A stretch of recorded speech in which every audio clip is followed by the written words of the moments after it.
where we sit now with deepfakes and AI, etc. But before we get too much into that, I mean, what do you think's missing today? I think creativity at the moment is the key, and being really good at using the tools. What would you say to people who maybe looked at AI or looked at X, Y, Z and said, oh, it's just a trend, it will die next week? I think they're massively wrong. I don't think it's like crypto. I guess, is it a doomsday scenario before we started, where I could have, in theory, not actually invited you? I could have used Wizzy AI tech to create this Stuart. I think that's going to be a future problem, and I don't think it's as far away as even 2 years. I think we've seen with certain hacks happening out in Hong Kong, Singapore, where people are being invited onto calls with their entire board, and that call with their entire board was deepfake. Did you know that 93% of you are not subscribed? So if you could please do me a favor and you're enjoying the show, then subscribing would mean the world to me, and it would allow me to grow the show and continue to get larger and larger guests and continue to bring what's missing in marketing today. Thank you ever so much for joining me, and I'll enjoy the episode. Hello, my friends. I hope you're well. I hope you had a good day, evening, or night. Today, I'm with Stuart talking about what's missing in marketing today, of course. And also, I guess to an extent, Stuart, it's about where we sit now with deepfakes and AI, etc. But before we get too much into that, I mean, what do you think's missing today in marketing? Well, coming from Origin Secured, we're always going to say trust and verifying trust. I think one of the things we're seeing with lots of marketing agencies, lots of companies, is this model of make as much noise as you can, say whatever you want to say, no one can really prove whether it's true or not, and hope that it catches before you get caught out. And I think that's the biggest issue we see with marketing at the moment, is bringing the trust and the verifiability back into it. I mean, because we were alluding to, I guess, is it a doomsday scenario before we started, where I could have, in theory, not actually invited you. I could have used Wizzy AI tech to create this Stuart, you know, which I haven't done, by the way, for the record, anyone watching. But there is going to be a potential world in maybe 5-10 years, or maybe, you know, technology moves quickly, so it could even be as little as 2, if not 1. You know, is that kind of where it comes from? Do you think the lack of trust, like actually confirming that, yes, I am talking to Stuart today, and yes, Stuart did actually come on the podcast? I think that's going to be a future problem, and I don't think it's as far away as even 2 years. I think we've seen with certain hacks happening out in Hong Kong, Singapore, where people are being invited onto calls with their entire board, and that call with their entire board was deepfaked, right? And I think they got away with like $20 million, whatever it was, in that particular one. So I think that's coming. I think that's going to be sooner rather than later.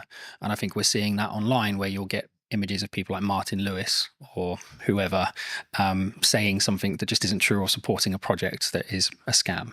So I think that's coming. But I still think just traditional trust, right, is a problem. How do I verify that I've worked with the MOD, as an example? How do I verify I've worked with this organization? How do I verify I've worked with this person? And I can make loads of noise and say loads of things about it, but I don't have maybe a podcast to prove that I've done it. So I think that in that sense, we have to find a way of enabling people to verify that information, but without risking all of the personal data that goes with it. I mean, I wasn't actually going to start here, but I think it's important for me to start here. Someone like me, right, who has been on the internet for, I'm going to say, shy 10 years. I might be in deep trouble when it comes to AI tech and AI training and deep fake stuff, right? Like, what can I do in your view? What, to protect yourself? Yeah, I think is very challenging. I think our product will go some way to helping that. But even still, even with kind of Origin secured verification on top, all we're doing is verifying whether something is real, right? We're not necessarily proving something's fake. And I think you can argue that if it doesn't have that stamp of approval on it, or you can't verify it cryptographically, then it's highly likely to be a fake. But it still doesn't stop someone pulling their phone out on the street and recording you. That's still you. But it's going to be very, very hard to detect the difference. More, I guess, as I think about it more, is it actually more down to an integrity and trust thing? Like, someone looking at it, you might look at it and say, well, I know Colin. I've known him for however long, 2 years, let's say 3 years, right? I don't think, my gut tells me that's not him, because he wouldn't come across that way. He wouldn't say it like that. He wouldn't, like, why is he involved in that? That's weird. That makes sense. Like, is that actually maybe the defense? Maybe, but I think if you look at the way things happen in the media and the press, it's typically not the approach that most countries take. It's very much kind of someone's appeared on an online platform doing something they shouldn't be doing, and they're instantly vilified, regardless of whether it was them or not. So I think there's an element of education and adaptation that we need to go through as a community. Absolutely, that will help. I think technology will assist. I think that will go some way to proving it as well. I think it's really going to be education. I think we need to teach people to be safer online, and to be able to identify when something might be a fake, which at the moment I just don't think we do enough. I think we rely heavily on third-party organizations who we think represent security, and in some ways they have been secure, but when you've got trillions of dollars flying around markets every day, if you carve off even 10%, even 1%, right, these are huge numbers. Fraudsters are going for them.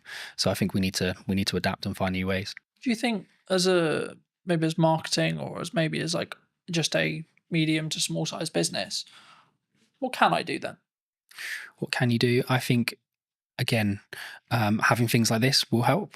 I think having endorsements from organizations will help. And again, going back to what Origin Secured is about, it's about having endorsements, right? How do I verify that I've worked with this organization? How would you verify you worked with Origin Secured? Well, you can have my video with you online. But outside of that, it would be a case of you could put my quote up on your website. But again, how do I verify that was real? You might have to get one of your customers to come and talk to me. So I don't know if we actually have an answer to that question at the moment, other than we know with Origin Secured, we can cryptographically prove you've worked with us, and you don't have to pick up the phone and call me to get me to prove it. So it's difficult, right? You know, Absolutely. I think everyone thinks trust and brand, and you know, like I'm a big advocate for trust and brand, and I think that the only really, like to quote Gary, the only thing that matters, or the only thing that will be left, will be brand when everything is commoditized by AI. Yeah. But will even that be left? Because if you look at some of the AI tools that are coming out now, I mean, we're looking at them. We use AI throughout the business. And I know a lot of companies say that, but genuinely, from cursor all the way through to the front end, products like Replit are coming out. You can take an existing front end and you can copy that, and it might take you 2 weeks, maybe a month, with a couple of half decent devs. So you've spent millions investing in this product, in this brand, and then someone comes along and just copies it. It's a carbon copy. And if their marketing skills are better, if their social media skills are better, if they're better at hacking that kind of influencer side, well, where's the value then? Like, is it more valuable to have a really good kind of marketing team, or is it more valuable to have a really good brand? I think they don't always go hand in hand. You can have a really great brand, security, integrity, strength, and it can be destroyed in minutes. I think that's difficult, right? Isn't it? I think that's, I hate to use Bud's term, but like that's where personal branding comes in. Yeah, because like if I'm saying and I'm endorsing something, yes, it could be AI'd, but then as I say, maybe it is that. Like as I say and think about it, like maybe it is just that because of my track record. Because like then people, I guess the question there though is it then down to the person consuming it to make the decision? Well, that's kind of the approach we've taken, right? So the approach we've taken is it's down to the individual to choose who they trust and whether or not they believe that's true, right? So we can have, and we'll get into the tech more later, but we can have a series of endorsements for yourself, right? So we could endorse you cryptographically. You could be endorsed by the passport office, right? Or by an ID service provider, or by the DVLA, or by your bank or your solicitor.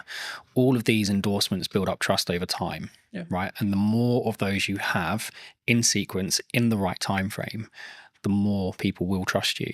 And I think a big question on top of what you've asked is, if we're moving more to a solution where you need kind of integrity and trust built over time, how do people break in at the beginning? Because at the moment, the big reason that companies do that is they're trying to make a name for themselves. They have a great product, they've got a great idea. It's not always fraud. Often it's just a small company trying to make it. We need to be able to create environments where those companies have an opportunity to prove themselves. Because if we just say, well, you have to have brand integrity and you have to have a history, and you have to be around for 5 years, etc. Then it's going to stop that from happening. It's interesting because I'm rapidly approaching like 6 years full time and 10 years like doing the thing. And I'm like, oh, it must be really hard for people starting out. But like genuinely, like when I was starting out, AI wasn't a thing. Yeah. And that's the big conversation with AI at the moment. It's like completely obliterating those grunt jobs that people did as junior editors and junior tech people and etc. Is it down to us then as providers, like medium and larger, like to say we're going to choose, or is it purely just it's going to get commoditized because it's efficiency? I think there's going to be a huge amount of commoditization. I think there's going to be lots of consolidation, right? More importantly, there'll be lots of consolidation. I think standing out from the crowd is going to be challenging. I think it already is challenging, right? If you can have the best product in the world, but if you can't get the message across, or you can't convince people what it actually does or how it does it, it's not going anywhere anyway. I think we need to create more of a fair opportunity for smaller companies. And I know that the government have got lots of programs in place. We're working with the MOD at the moment. They've got loads of programs in place to try and fast track SMEs and give them opportunities to deliver. I think we need to do more of that. And I think we probably need to have better controls over, well, how are these contracts won, how are they tendered for, because ultimately they're geared up for companies who have got hundreds of people to spend hours and hours and hours of time building this kind of knowledge up over time, and then you've got a small SME that's run by 3 people with no experience. But also, I guess you could flip it on the other side when you look at AI or things like ChatGPT, large language models, etc., where actually that could be the greatest equalizer that you've got, right? Because someone who's maybe solo or 2-3 people, then arguably, if they're leveraging AI and they're early, they could actually be keeping up with 100 staff in regards to workforce because they're working quite smart. Well, they can, and I think, look, we've certainly benefited from it, right? Lots of smaller companies are benefiting from using AI, but so are the larger companies. And I think if you, I'm going to get in trouble for talking about this, but one of my favorite TV shows is The Wire. And there's a scene in there where one of the characters is out of jail. Cutty, I think his name is. He's sat with this other guy, and they're talking about doing something they shouldn't be doing, and he gets handed a gun, and it's supposed to be a revolver, and he's like, "Oh, I'm used to using a revolver," and he goes, "Yeah, but that doesn't hold 17." And he's, "Oh, the game's changed," and the other guy goes, "No, it hasn't changed. It's just got more fierce." And I think for me, that's what AI is, right? Yes, there's going to be less entry-level jobs. Yes, there's going to be less opportunity for people coming out of university. It doesn't mean anything's changed. The industry's still the same. It's just more fierce because the competition isn't now just with someone, one of your peers. The competition is now one of your peers who can control 4 or 5 AI prompts and do the work of 12 people rather than doing the work of 1. And so, yes, these companies will benefit smaller ones, but I think you're in a more fierce environment because those larger companies have access to just the same technology. Do you think it comes? I mean, there's kind of like, there's 2 strands here. Number one is like the larger companies is like turning a ship, right? A massive ship. When I'm a speedboat, I can go, woo, Yep. you know. But I think the more important, I guess, question is around, number one, how agile you can be as a company, but also number 2, it's the mindset, I guess, in some ways, because I think like with the commoditization of automation, technology, etc., like we could go down the mindset of, okay, we're all going to be out of jobs. Bye-bye, farewell, right? Or we could go, actually, how can I utilize this as a tool?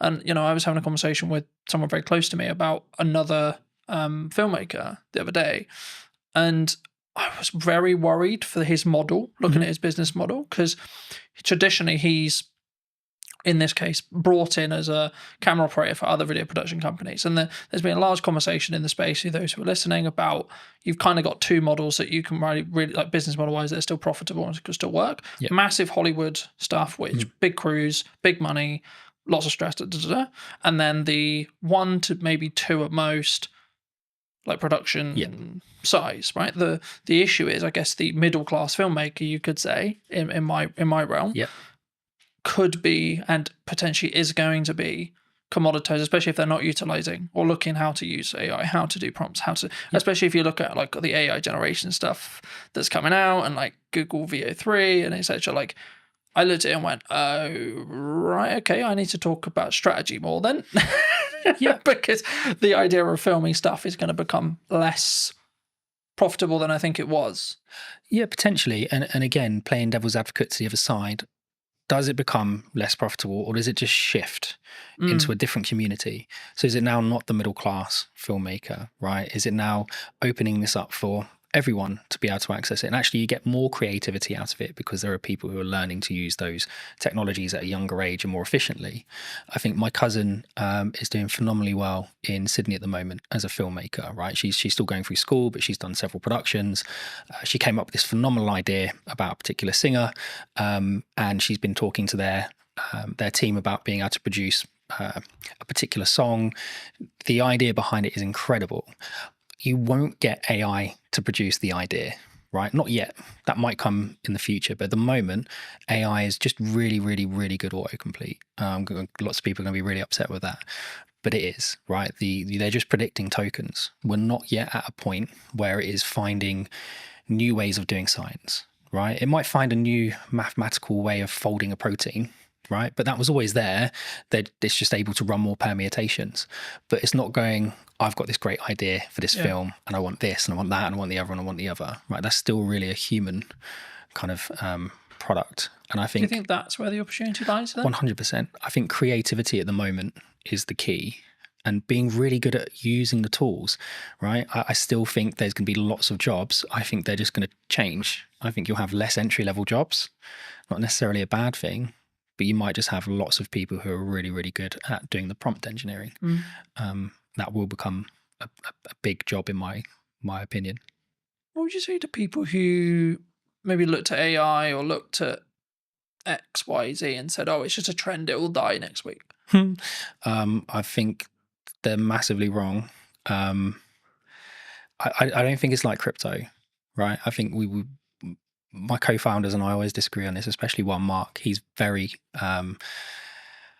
optimistic on the crypto side. You know, Mark, and he loves it. I'm still very much of the opinion that there's been too much happening with the mainstream cryptocurrencies from a dark web standpoint, right? From a criminal historic standpoint. So the AML piece and the KYC piece can be incredibly challenging if you can trace it back on the blockchain to criminality, because really you should be taking that as proceeds of crime.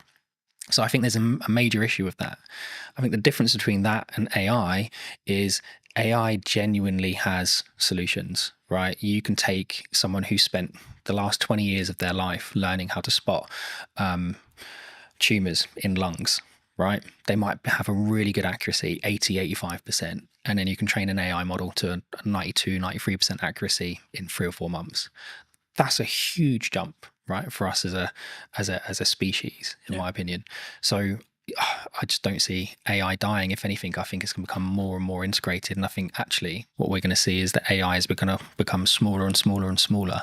And I don't think it's going to be long before it's fully inside your device, not in the cloud. It will be inside your device. You'll have your own private AI. And it will learn you more and more and more. And this is why Origin set out to do what it does, right? As more and more information is being collected, you need to secure that in a better way. You need to be comfortable that your data is yours, that you have control over who accesses it. And if they do manage to get access to it, that you can revoke that access.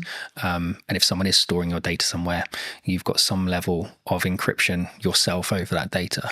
I think that's much more important as a conversation. Is not necessarily is AI going to be a great tool, 'cause it's not going anywhere. Is how do you secure the data? How do you scrub the PII out of it?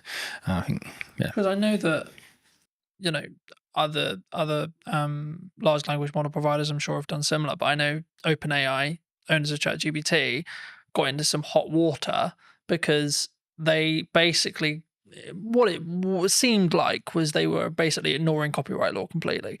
And they just went, oh, look, the internet's got loads of internet and information on it. Let's just take that. Thank you. And I don't believe that could be undone now. We're kind of in the wild, like we're in the Wild West in that respect, as in like ChatGPT knows everything and they will know everything forever. Yep. And again, there's only so much data in the world, right? So forget kind of some of the data that people think is proprietary for their organization, right? Where they might have taken 4 or 5 pieces of information and done something cool with it to produce another metric. The actual data, there's a finite amount, right? OpenAI found that out really quickly. You can still download pretty much the entire website scraping, and you can pay to download that online, right? There's several companies that offer that as a service. Anthropic will have done it. Google will have done it. Apple, all these organizations, if it's not just specific to OpenAI, every single company has done it.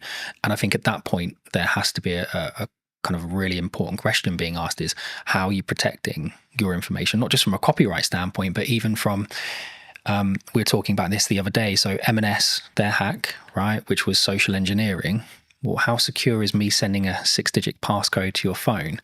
The phone's not linked to your identity. It's not linked to anything other than you've told me that's your phone number. And yet this 6-digit code magically makes it secure. I think that's a big issue. And if I can now use an AI, and it doesn't have to be open AI, right? The safety protocols are there, but you can use any of the open source versions like Llama, whatever it might be, run it locally on your own machine. There's loads of tools out there like anything LLM that will allow you to do it. Well, I can now connect that online and I can say, right, go and find the maiden name for Carlton's mum, right? And give it access to Facebook, give it access to LinkedIn. And what we were saying before about kind of marketing, whoever makes the most noise, whoever's connected to the most people, well, you don't know who half those connections are on LinkedIn. Yeah. So now if I can connect into you for all of these fake accounts that are being kind of managed and hosted in really not very nice environments, then suddenly your maiden name of your mum is not a security kind of question. Yeah, it's actually a security risk, right? First name of your dog, whatever it might be, school, so on. So I think that's really dangerous, and so we need to move away from just usernames, passwords, and security questions, and we need to move more towards contextual permissions. And it's one of the things that we do at Origin, which is create context around access rather than just you've got a username and password and know that my favorite no artist is whoever. One of the things that a lot of people are talking about online right now that I wanted to kind of pick your brain on is AI influencers. Do you think they're happening? And do you think they will be the future? Because a lot of people are saying, well, how would you 95% of people aren't going to care that it's AI, even if they know, even if you can tell. I don't think anyone would be able to tell. I think there's already influencers out there that people have said are AI. I think the big one that I found quite amusing, we had a big chuckle of it. I think one of the adult content creators worked out to be an AI generated model.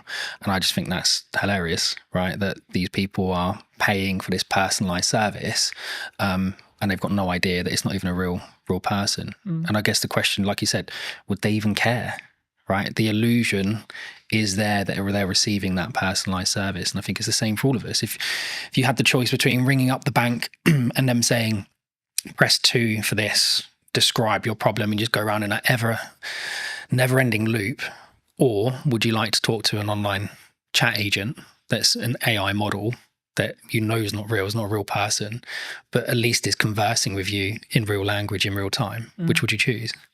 I think, I mean, as someone who uses AI, and we both I'm sure do, in depth, I think for me, I think it's about understanding what the contextual relevance that you want from it. Like for me, if I want to analyze information and data quickly, AI will be a better solution in me asking you to, so I have all this data, Stuart, can you create this and this from it? Well, you're gonna go, no, that's totally a pain in the ass. But when it comes to like emotional or creative decision stuff, that's where I think human connection will still come in, and I think that's going to be the thing that people maybe need to focus on. And that's why, like, I found it really interesting since launching the podcast and it having a hybrid element. People are, I guess, if you want to go like strategically around it, like the show up rate is higher for in person than it would be online, right? And I think the same is going to be true when it comes to like in person events and stuff. And I can see kind of this two camp book, which is like people utilizing AI, good idea, but also a constant want and drive to have that human connection, online events, online person, podcasts, online conversations, etc. And actually, from a marketing standpoint, if you don't have a podcast, I would say now is the golden age to have a podcast, because this is the kind of conversation people really want. They don't want you having a conversation with a robot necessarily.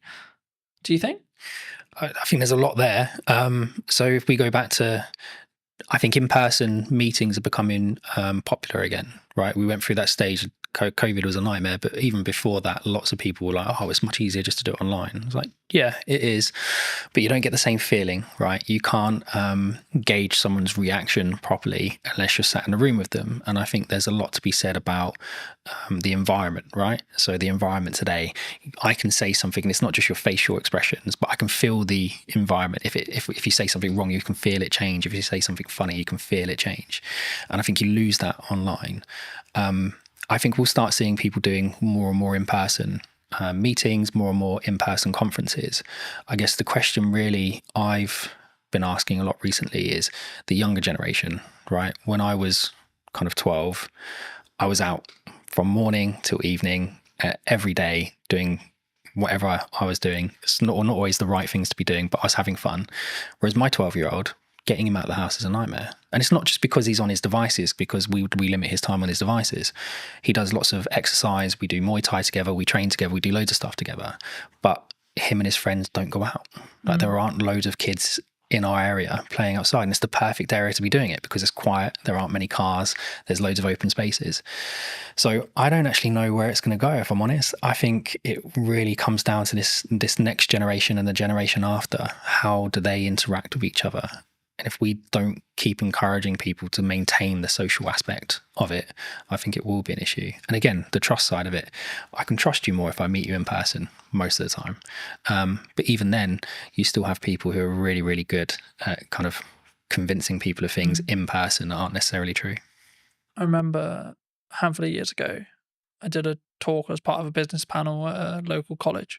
For obvious reasons, I won't mention which college, and the consistent thing that came through all of the feedback that we gave to these students, like we all gave little talks on our business, gave some context, then we did an open Q&A, and the constant thing through all of it was, you need to work on your communication skills. You need to work on your communication skills. You need to work on how to articulate.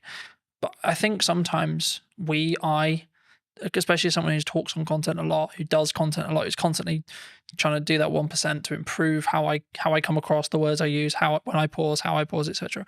I guess to an extent I take for granted the fact I can't. It sounds really weird. I know how to communicate, right?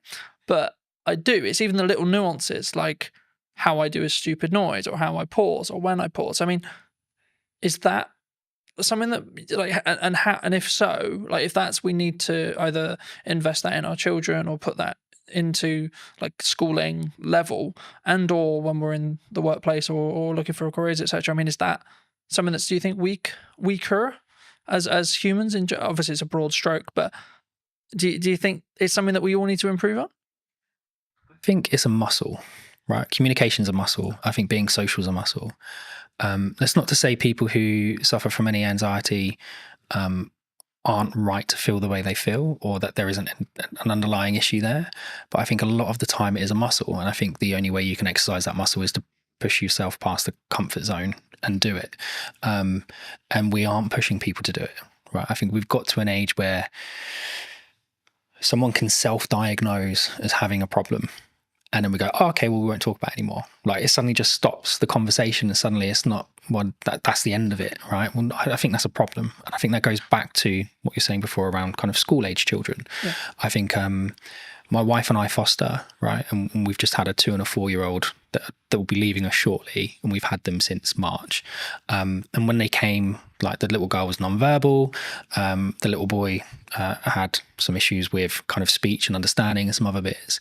And in the last 6 months, my wife's done an incredible job getting them to a point where you wouldn't really know that they're that far behind. Like, they're not as far behind anymore, right? If you were to put them into a mainstream school when the little boy's starting soon, yes, he's going to need a little bit more help, but he's not that much further behind.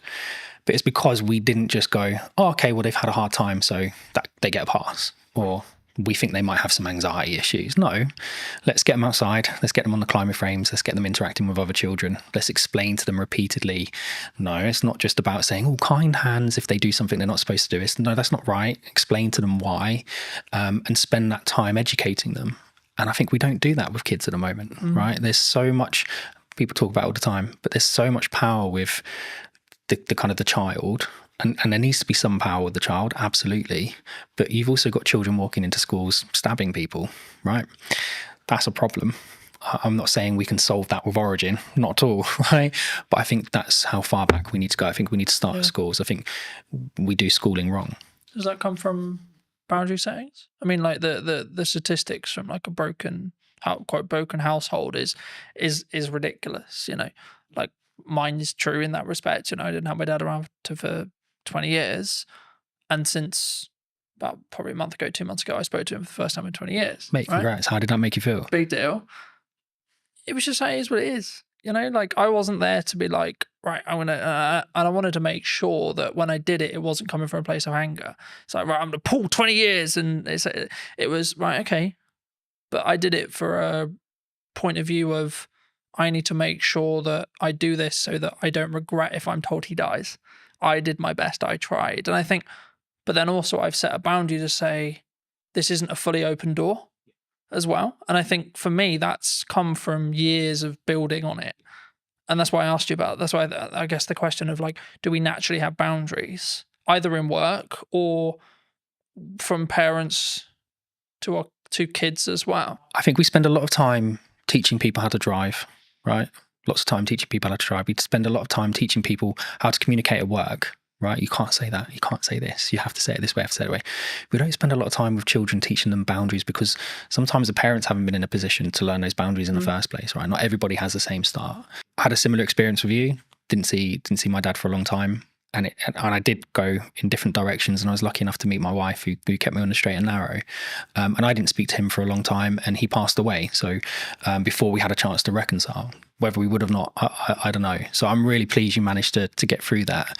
But there's a lot of people that don't have that kind of, they don't know themselves enough, right? They don't have the same strength of character. They haven't gone through the same experiences the same way and come out the positive side of it.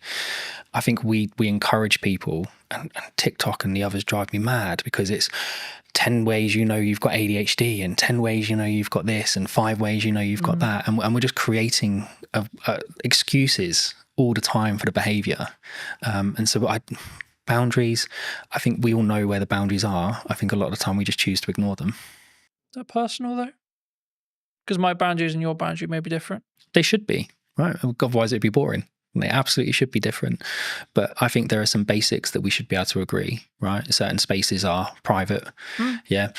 Certain words shouldn't be used. Certain things are unkind. Certain things are kind. Well, it's just mutual respect stuff though, right? Like, absolutely. Like you don't need to be, just because I think you may be acting in a manner that's maybe unkind or etc. That doesn't necessarily mean I'm better than you by saying that you're being a dickhead, for example. Do you know what? I was on a train recently and there was a gentleman using his phone in the quiet carriage, and there was a gentleman sat opposite him, an older gentleman. And I've never known how to turn around and say to someone like, why you got your phone on?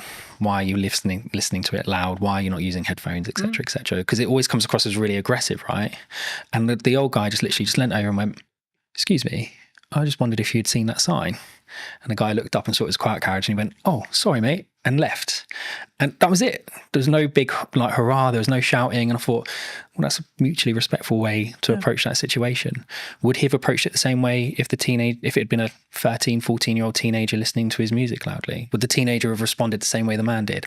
You don't know. But I think we should approach things in a respectful way. And again, that boundary issue, mate, that's a hard one, right? There's people that have spent their entire lives working on that to try and find a solution, and they still haven't figured it out. I think I keep coming back to this whenever I talk about something like this, and I keep coming back to it's self-love, self-development, self-you. It's reflective of you. So, but from that perspective, I guess it's kind of down to you to do the work to then see the different reality, if that makes sense, right? And I think for me, that's sometimes where people struggle, where they for whatever reason they want to bury it, they don't want to deal with it, they don't, etc. And I think everyone has a level of trauma. It's I don't know using that word, but the level of trauma will either make or break you, and then it's up to you to see how you deal with that to then move forward. So I think I'm smiling because it actually brings up a really good example. You remember you'd go to the gym, right? I want to lose weight. You go to the gym, you're trying to lose weight, and the guy go, well, if there was a pill you could take that would make you lose weight, everybody would take it overnight, right? But it doesn't change the fact that you need to create these habits and these kind of self-motivation that drive those behaviors, right? Because this is really important. And then we had Ozempic and Mounjaro and all these other things come on, and people have utilized it. And I think it's a great tool. If you need to kickstart that process and you're nervous or anxious about going to the gym because of how you look, great, kickstart it with that, but don't rely on it. And I think we've created an environment where I feel depressed, here's some tablets. I feel anxious, here's some tablets. I feel overweight, here's an injection. I feel this, go do that. I hate going to the gym. I hate working out. I'm not someone who enjoys it. If I haven't eaten properly during the day, I will throw up. It doesn't matter how much I train, right? My body just absolutely hates it. But I push myself to do it because I want my son and my daughter to see me go through those hard things and realize sometimes short-term pain gives you long-term gain. It gives me an extra 5 years with them. then it's important. And my dad was 41, 42 when he passed away, and I hadn't spoken to him for a long time. So I don't want to be in the same boat. I'm only 3-4 years away from being in that age category. So I'm going to do everything I can to. Do you think we need to not live with regret then? 100%. And if we can take actions that are maybe uncomfortable today to mean that we're not going to be regretful in 5-10 years? Yeah, I've lived a lot of short-term pain for long-term gain. And if you ask my wife, she'll tell you that it's been kind of lots of long-term pain for not very much gain, but actually we're starting to see the fruits of our labor. And I've got lots of friends who I've grown up with who haven't always taken the same approach. There's one or two of them that absolutely have, and they're smashing life and they're doing really well.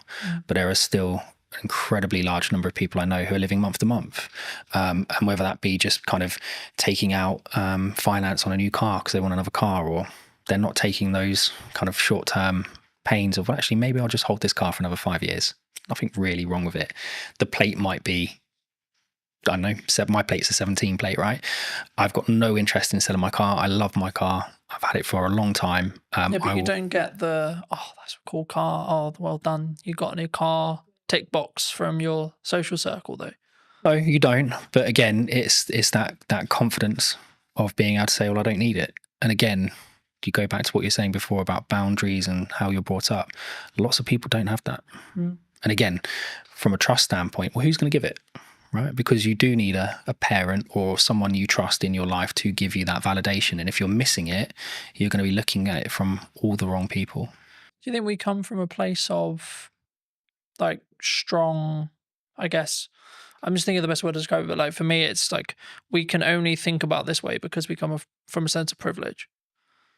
Yeah. Because I'm always aware, for example, like, and not to like dwell on what's happening in the world right now, but there's areas in the world where like children are starving. Mate, I look at what is happening in the Middle East, and it fills me with dread that we kind of won. And even then, we're still had to struggle. We're in the fortunate position to have the available time, energy, and resources to sit here and have a conversation that we can put on the internet. Well, it's a genetic lottery, right? Like, we just happen to be born in the UK. We just happen to be born into the families we were born into, or the environments we were born into. It doesn't mean that we haven't had to struggle, haven't had to go through interesting times.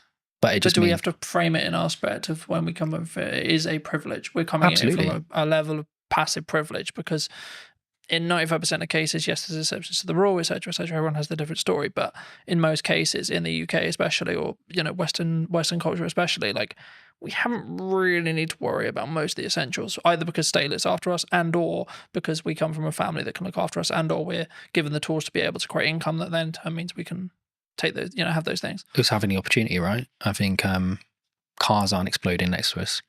And I think when you can walk down the street and a bomb isn't going to go off, that creates a level of opportunity where you can focus on different things. You can focus on building wealth. You can focus on improving yourself and moving up the social ladder, so to speak. My upbringing, my parents, my mum, my stepdad, everything they could for us, but we still went without certain things. But my dad loved holidays, right? So we did one big family holiday every year, and he loved to travel. He loves politics. He loves history. So we would go all over the place, and we would go and actually really explore the areas we went to. We'd meet locals. We'd understand the history of the place, and that gets you out of your comfort zone, right? Because now you've got the social aspect of it. You've got the verify point, because I'm actually in the country speaking to the people at that location. And I think that kind of shapes you as an individual. Whereas if you spend your entire life just seeing everything on TV, you can just turn it off. And it's not the same. So I think we absolutely are very privileged. Even if you're going through hard times, you're still not necessarily worrying about the same things other people are. But it doesn't mean your story is any less challenging. Though. And I thought that's why I've always, for as long as I can remember, I've always talked about the fact that I don't have to walk 3 miles to get 50-50 chance if I die from drinking the water that I got, like, I have clean drinking water, etc. And it sounds slightly ridiculous, but like, also just the odds of being alive is 1 in a trillion, right? Yeah. Like, and being alive now, like, and if you look in this age as well, with this level of opportunity, etc., which is maybe why I can sometimes come across quite brash, because I'm like, I don't have time for people who maybe victimize themselves. Cause I'm like, you don't understand how lucky you are. I feel the same. I've look, I'm not gonna get a violin out. My life hasn't been anywhere near as hard as some people, and some of the children that we've had come into our care. their starts to life have been like horrific, really horrific, and how they are going to shape themselves and cope through life, bouncing around kind of the fostering care system, I dread to think what the outcome is going to be at the end of it, because how can you kind of fix that? But then there are a lot of people who haven't gone through those experiences quite like that, who, like you say, kind of want every excuse under the sun not to be doing something, not to be doing this, not to be doing that. Why can't I just have a pill? Why can't I just have an injection? And I think that's one of the things that AI can't do, right? AI can't solve that. That's a social issue that we need to solve together. And I don't think we're going to solve it by all being in our homes tapping away on AI. We have to be out with people, meeting people and doing it ourselves. Moving back to what you do. That was a bit of a detour. Nice detour. But digital licensing, where does that sit? We've discussed this at length. So one of the key things we wanted to solve of Origin was, how do we verify information about something without revealing the underlying data? And I think a really good social example of that is when police do stop and searches, right? I experienced it quite a lot when I was younger because of the environment I was in. My friends did as well. We'd get stopped and searched by the police lots of times. And sometimes it was okay, and sometimes it was really not a nice experience. And I think it always started with, what's your name, what's your date of birth, what's your address? And even if I give you my name, date of birth, and address, how do you as a police officer verify it, right? Does he have any tattoos? Does he have any markings? Does he, I don't know, look a certain way? But you kind of become generic. Guessing, right? Lots of guesswork, right? And lots of gut feel on the police officer side. Whereas we wanted to try and find something that would, and it wasn't just for this specific reason, but it lends itself really well to it. We wanted to be able to provide technology to the environment, to the world, that kind of removed that friction. So a digital license isn't like an ID card. There isn't a centralized database of all your information in one place. That's ridiculous. If that gets breached, it's going to be horrendous. The fraud will go through the roof. What we've done is we've used kind of a decentralized approach. So we've taken some concepts from blockchain, but removed the blockchain because it's inefficient and doesn't really work for this context. But the idea behind it is, you can have an ID service provider, right? So it's a government approved company, verify your identity and give you a cryptographic endorsement that sits on your digital license, which you can carry on your device.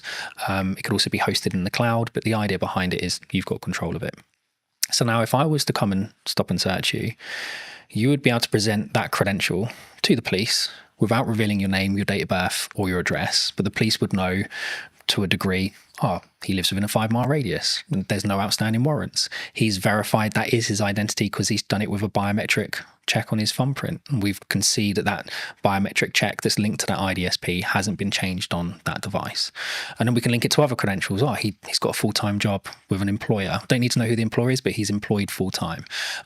We can see that he is part of a charity, or he does this, or he does that. There's all these different aspects we can start to build into that check. And it all comes from, well, I still haven't revealed any of the data underneath it. These are all independent cryptographic proofs coming from third parties. But that police officer is now sure that individual doesn't have anything outstanding. And I think that would help. I'm not saying it's going to solve the issue, but it certainly would help remove some of the friction. And if you then start to expand that out to kind of the business world, so if we're looking at things like, how do I onboard employees in a fast and efficient manner whilst maintaining their privacy? So one of the tools that we're doing for the digital cleaners license is we do the right to work checks. We do a modern slavery check by making sure that the bank account name matches the name on the ID. Real basic check, but lots of organizations don't do it, right? And that's one of the flags for modern slavery. We then can go and endorse all of your employment history, right? And again, we're not the verifiers. We're not verifying the data. We're not storing the data, right? But we're going off and having those independent third parties endorse you. Same for your certifications, your training. And I think in that environment, when you're dealing with disparate workforces where English quite often is a second language, not your primary language, these people, they kind of get left behind, right? They come along with their paperwork and they have every right to work. They have every intention of working, but it might take 5 or 6 meetings and 10 or 11 copies of their documents. Now, where's all that documentation going? They've got no idea where it's being stored, no idea who has access to it, no idea what copies are out there. but we're expecting them to just continuously do this. And if they're now working 3 jobs, we're extrapolating that 3 times over. So for us, it's about digitization, yes, but without just copying the existing paper process and doubling the problem, right? You have to do it in a Do you different think way. that would fix the problem we opened with? What, going For back? someone like me, for example, who, let's be honest, if deepfakes become mainstream in AI, someone points an AI with that mindset, I'm screwed. Yeah, I think there's definitely a way of being able to verify something's real. But again, there's then nothing stopping someone from creating an AI deepfake and just putting their endorsement on it anyway. Right? They haven't had to do the work. Like, the AI has done all the work. I think it will become more important for organizations and in fact probably more important for creators to be able to verify that's their work. Right? I was the one that created that first.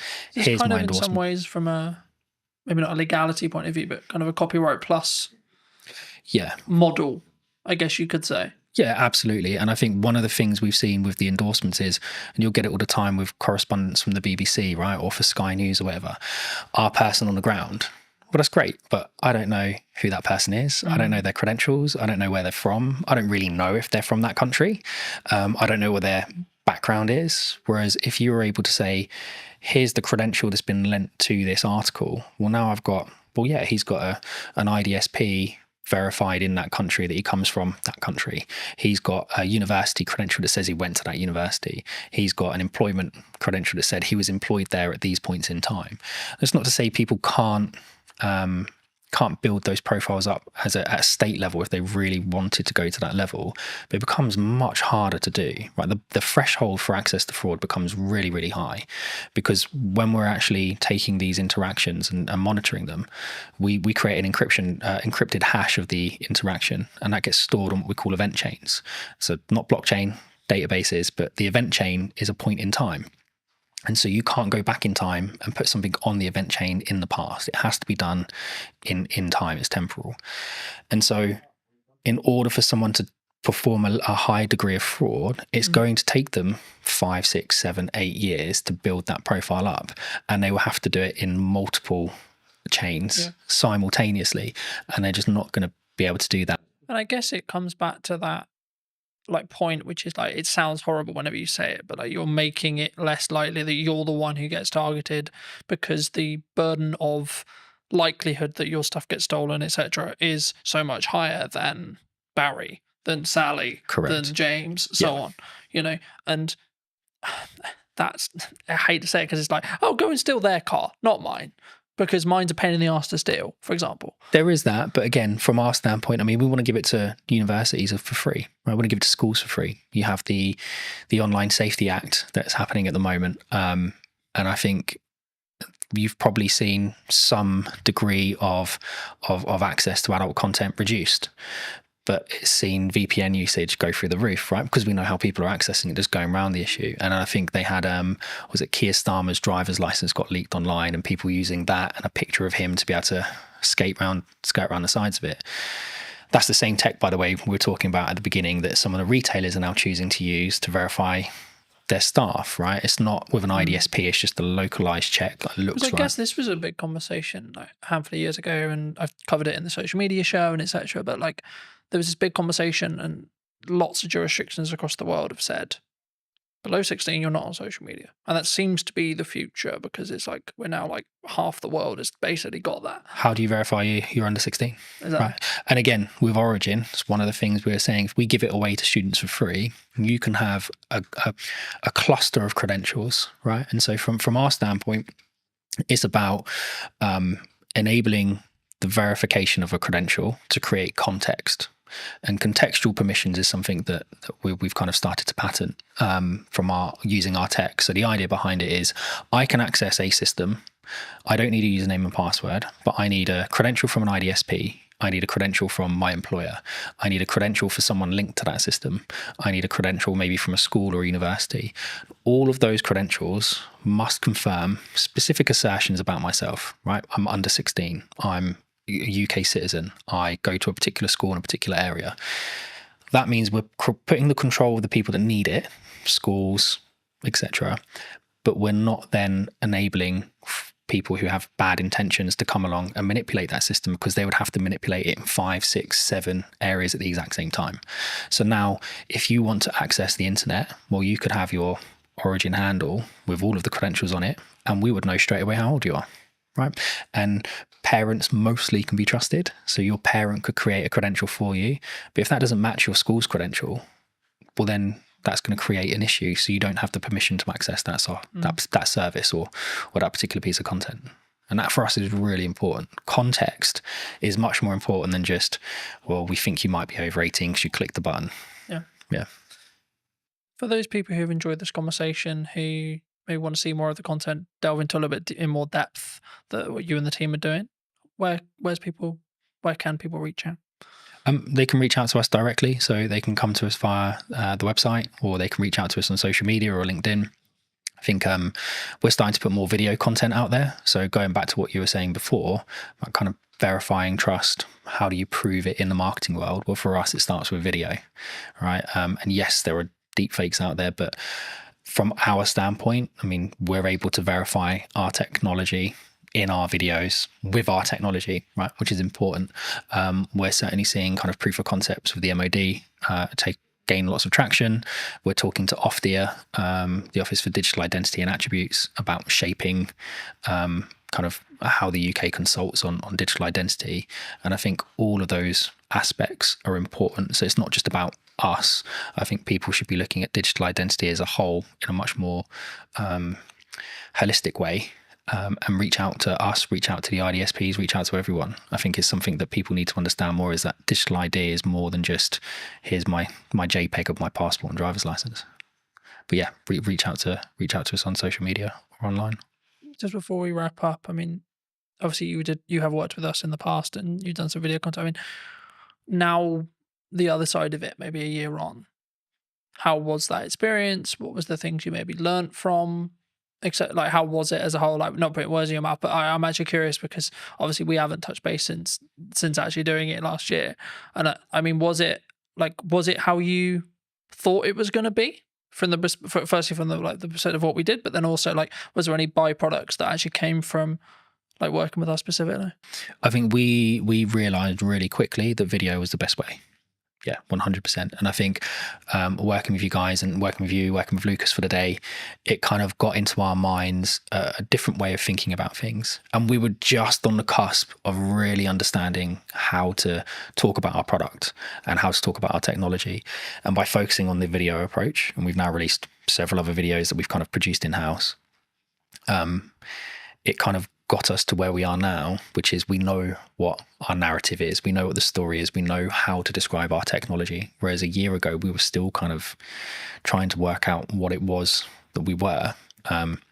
And we were early to market, so lots of people trying to explain it to investors, trying to explain it to customers.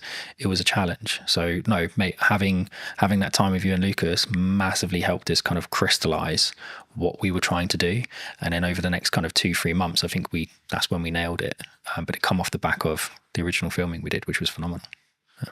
What would you say to people who are maybe looking at what's going on in the economy or etc., and they may be on the fence about maybe utilizing marketing right now, or like, because the traditional kind of known thing is like, when things get hard, you cut marketing.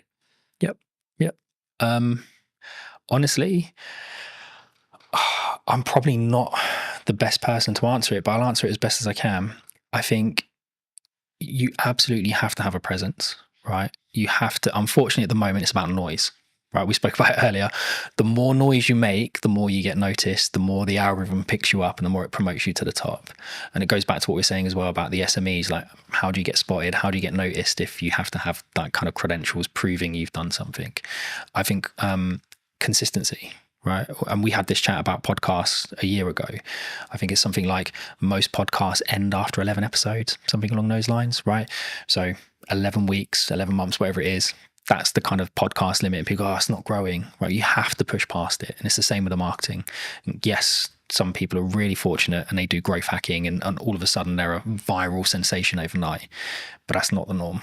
And I think the only way you can build your message is consistency. You have to be in person at events. You have to be putting stuff online. You have to be writing articles. You have to be talking about it. You have to be meeting new people and spreading the word. So I don't think marketing just stops with video. I think it's something much more holistic. And it's something that you have to consistently do every day. And we have a great marketing team. So Hannah does that for us, and she's excellent at it. If you were going to wind the clock back to speak to Stuart 10 years ago, 15 years ago, what advice would you give that Stuart? It would probably be trust your gut. I think we've had hiccups along the way with everything that we've done, right? Whether that be businesses my wife and I started, with raising children, with kind of investors, whatever. There's always going to be a hiccup. Something's always going to come up that you weren't expecting, but you have to trust your gut. And even if that is completely in the opposite direction to what everyone is telling you, sometimes you just have to go with your gut, because at least at the end of it, you don't have the regrets, right? If you listen to everybody else and they turn out to be right, that's great. But if you listen to everyone else and it turns out to be wrong, you're going to spend the rest of the time going, oh, I wish I'd listened to my gut. I wish I'd trusted my gut. So I think take people's advice on board, listen to it, kind of take the best strategies, build them together, but ultimately trust your gut. Yeah. Thank you so much for the time, Stuart. You too. Cheers, Carl. And if you did enjoy this episode and would like to see more like it, then I would love to hear what you think in the comment section down below. Why not subscribe so you don't miss next week's episode? And I'll see you very, very soon. When you truly become comfortable in your own skin, that's when you become a more potent, authentic, and influential communicator. Why do you think storytelling is important? The storytelling is 100% something I focus on. It's just a part of a larger puzzle now, or a larger body of work. But stories are important for so many reasons, man. What is the excuse that we make for the reason why we don't do the thing? Have the podcast, write the book, run the business. So the 5 habits. Number 1 is transform your internal story. The second is ask conscious questions. The third is unearth your charisma. I think it's really interesting, right? Because a lot of the conversations I've been having the last couple of months has been around done is better than perfect. I'm a multifaceted human being. I'm not just one thing. And often labels can lead us, man, to shrinking, playing small and saying, I am this. But what if you're more than this? Did you know that 93% of you are not subscribed? So if you could please do me a favor and you're enjoying the show, then subscribing would mean the world to me, and it would allow me to grow the show and continue to get larger and larger guests and continue to bring what's missing in marketing today. Thank you ever so much for joining me, and I'll enjoy the episode. Hello, my friends. Welcome back to a brand new episode. Today, I'm going to be talking to Ravi, who talks all about communication and actually why is it important. So that's going to be what this conversation is going to be about. But welcome, Ravi. How are you?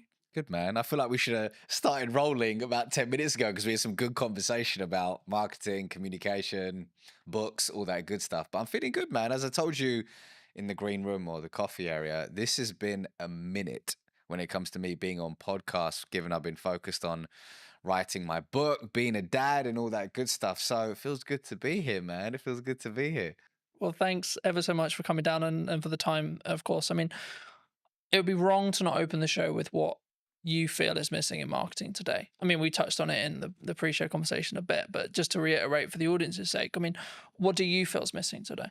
When you asked me this question beforehand, giving me the material to prepare, I had to sit with this. And I had to sit with this for quite some time because I didn't want to give you a generic answer or one that's been heard before. And the one word that came up for me was intentionality. And actually, that's not just in marketing, that's in life right now. Intentionality. I mean, if you just scroll on social media, log on to LinkedIn, log on to Instagram, whatever it could be, there's an addiction to instant gratification, meaning, okay, I want to grow my follower account now. I want to achieve XYZ now. And as a result, I may put out AI content, which feels perfect, which feels like it's going to connect with people. But the truth is there's a disconnect because perfection doesn't exist, man. Perfection doesn't exist, and imperfection equals connection. And our intentionality behind things, our death grip on our desires, and the instant gratification that comes with it, it's just leading us to this place where, and it's funny to say this, the bar is so low in some senses, that the number one way to stand out is by tapping into human connection. I think it's really interesting, right? Because a lot of the conversations I've been having the last couple of months has been around done is better than perfect. And I think that sometimes we look at the podcast idea we have, we look at the event idea we have, we look at the business idea we have, look at the book idea we have, etc. And we think, yeah, I'll add that to the list. Yeah, I'll put that on my to-do list. Do you think people need to like, is there a level of just you need to start doing stuff? Like you need to just choose one of them or two of them or three of them and say, I just need to do that? Because I think sometimes we put it on we kind of pin it up and we go, yeah, I'll get to that. But then we never maybe do. What's the question behind the question? I'm curious. The core, I think, is do people... So I guess what I'm actually asking there, and this isn't planned, so I've just come off the fly, but I think it's what is the excuse that we make for the reason why we don't do the thing? Have the podcast, write the book, run the business. Maybe someone's watching this and they're in their 9 to 5 and they're like, I've got that really business idea. I'm really passionate about X. But they don't start working on it in the evenings. They don't start because maybe they're worried about what people think, etc. These are the common answers I get. But is it just that? I'd say it could be many things, and I can't answer it from everyone's perspective. I can only answer it from my lens. And I would say the two things coming up for me are, number one, fear, like we spoke about, where, I'll give you an example. I know of somebody who has a specific idea that they knew in that season of their life was in alignment. But there was always a reason why they couldn't pursue it. There was always, for lack of a better word, an excuse as to why they couldn't pursue it. And that excuse gave that individual the reason why, I can't do it now because of X. I can't do it now because of Y. But what those excuses and what that narrative was grounded in was fear. So there is definitely fear. There is definitely fear. But as the old saying goes, fear stands for false evidence appearing real, right? So yes, there's fear behind it. The second thing is, do you actually want the thing that you say you want? Or have you just logged onto Instagram and you've seen that Jamie is doing incredibly well now that she's left her 9 to 5 and is in this job and seems to be crushing it, and actually you like the idea of that, you like the concept of that versus the actual reality? And is it your ego saying, hey, I want a bit of that? Or is it actually your authentic self? Is it driven from your authentic self? I don't know. But I think those are the questions to ask ourselves, because the truth is when you, this is my truth actually, when I'm deeply aligned with something, it has a meaning behind it, which means the imperfect action, the work or whatever it takes to achieve that, the excuses, the fear, it starts to move to the sidelines because you know that not taking action is going to cost you more. I think that's key. And I think people listening need to consider, is it keeping up with the Joneses, looking at the trend, etc. And that's why you want to be an entrepreneur. And I'm fortunate where I'm wrongly or rightly rapidly approaching 10 years in business, which is crazy in my head, and I'm looking at it going, right, okay, so the odds here are like, I've kind of done quite well, because the odds are that I think I looked up yesterday, I think about 25% of business, like 25% of businesses don't survive longer than 5 years. Really? Yeah. And I'm just thinking, why? And like, from listening to how you just answered the last question, I think for me, the key is they weren't in line with, like, they weren't true. They weren't willing to die on that hill or put the flag in the sand or etc. I think entrepreneurship before COVID was cool, right? Because, or even during COVID, when there was loads of money floating around and it was, quote, easier, I think that's when people looked at it and went, yeah, that's cool, let's do that. Oh, work-life balance, oh, free, oh, I make lots of money, and I get all the time, and I get all the freedom. But now we're in a world where what most people I talk to, and I'm sure you've had it as well, which is like, well, this is just normal. This is what real business is. Things are harder, you maybe lose a client, or things are harder in the economy, etc., etc. That's just another day at the office, And I think for me, I think that's where the true entrepreneurs will stand through. What do you think people get wrong, though, in either that step or then how they communicate that step to their friends, their family, maybe the clients they want to work with, the market? Because obviously a lot of what you do is about communication, right? And that's why I want to focus on that, because it is your unique skill of expertise and etc. But I also think it's the most underrated one, because it's like, well, there's not much to it, Colin. You just have a conversation, right? Well, before I answer that, to back it up for a second, you know what was cool when I was growing up was everybody wanted to be an investment banker. Everybody, there was like everybody would watch the movie Wall Street. Gordon Gekko, greed is good, and they were like, okay. And the movie American Psycho, Patrick Bateman, they're like, okay, I want to be an investment banker. And it's so funny how entrepreneurship is now the thing. Like, I think about my daughter, she's nearly 3. I think at 10, she's probably gonna. A YouTuber won't even be a thing then. I don't know what will be the thing, but it's crazy to think how these things move in seasons and how whatever is flavor of the month, people gravitate towards. The question is it in alignment with you and your goals in this season of your life? Ravi now with 2 kids under 3, married, is very different to Ravi in his 20s. Very different. But in answer to your question, so actually to back it up, is the question, what do people get wrong about communication in business, or have I missed or misunderstood that? What do you think people get wrong when they communicate what they're looking for, either in a personal relationship, let's start there, and then maybe then going into a business relationship, and how we show up and how we communicate? When you say what you're looking for, meaning how they communicate their desires to the external world, I think, actually scrap that. I believe that often we forget to look within before we communicate our desires to the external world. And I think it's important to, in today's noisy world, just find solitude, regulate your nervous system, and find neutrality so you can really figure out, hey, what is alignment for me? Is the thing that I say I want actually the thing that I truly want? Or is there a path that is more aligned to me in this season of my life? I think that internal communication is super important and really tapping into your unique genius. I believe everybody has a zone of genius. Everybody has a zone of genius. But so much of the time, when we look externally, we say, oh, Colin's doing this thing. Colin's pushing out content 24/7. That looks so dope. That looks so cool. Maybe I should do that. But actually, your zone of genius may not be being in front of the camera. Maybe your zone of genius is writing. And you should go all in on writing. Yet, what looks good is Carlton on video. So you disown your genius and you move towards a path of misalignment.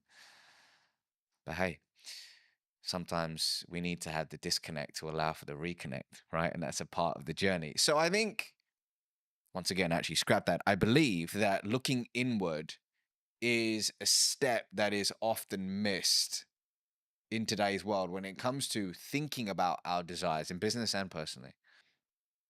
I think that's really important for people to consider, but also like it made me think of where I was at the early part of my 20s, and now I'm in my later half of my 20s, right? Yeah. And I think the definition of the word success when I was 20 was very different to what it is now. And I find, like, I can say this now, like, in hindsight, but I find that really interesting and how it's developed and changed. And I think that's kind of, to an extent, what some people misunderstand, right? When they look at, maybe I'm going to do this business and maybe it didn't work, or maybe they gave their all for 5 years and then actually they're like, you know what? Yeah, I could, but like, I'm just going to go get something that is close, but not there. Right. And it's a job and it does what I need it to do, but then I can focus on everything else. And they're putting that first. Do you think that people sometimes struggle to, I don't want to say the word abandon what they used to call success, or what their definition of that used to be, but do we need to, as we move forward in the seasons of our life, do we need to constantly readapt and constantly be okay with changing what success means, do you think? It's funny you say that, because if I think about the version of me in my 20s and what I defined as success so different, and it's wild.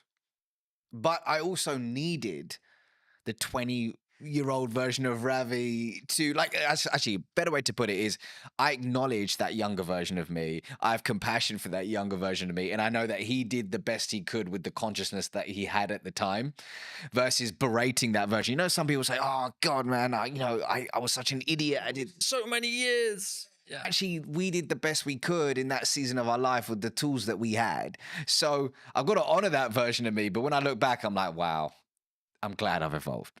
I'm glad I've evolved. And I think we do need to be comfortable with not labeling ourselves. We need to be comfortable with labels. I will give you an example. Somebody could say, I am an entrepreneur.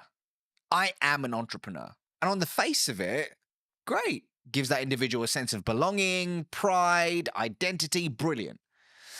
However, let's say that one of their buddies hits them up and says, hey, Jamie, I've got this role at Netflix. It's in the C-suite. I've spoken to people internally. We think you would be incredible for it. But Jamie's like, hold on, but I am an entrepreneur. But actually, it's not working for them in a way that they would have hoped. And actually, being in the C-suite at Netflix could be more expansive and abundant for them, but they reject it. And they say, no, but I'm an entrepreneur. So the labels that we give ourselves can often create these mental cages where we shrink our desires, we play small, and we often reject abundance. Versus, instead of saying I'm an entrepreneur, we could say I'm somebody who runs a business. Instead of saying I'm a podcaster, is I'm somebody who has a podcast. So when we expand our identity, we expand our being, and we allow abundance to organically find us. So, for example, when it came to writing my first book, this was a first for me. I haven't written a book before, so I intentionally thought about embodying the label of I'm a world-class author. I am a world-class author. So I could embody that identity to write something I'm deeply proud of, but quickly switched it to I'm someone who writes books. Because does that mean I say no to speaking? Does it mean I say no to coaching? Does it mean I say no to consulting? No. I'm a multifaceted human being. I'm not just one thing. And often labels can lead us, man, to shrinking, playing small and saying, I am this. But what if you're more than this?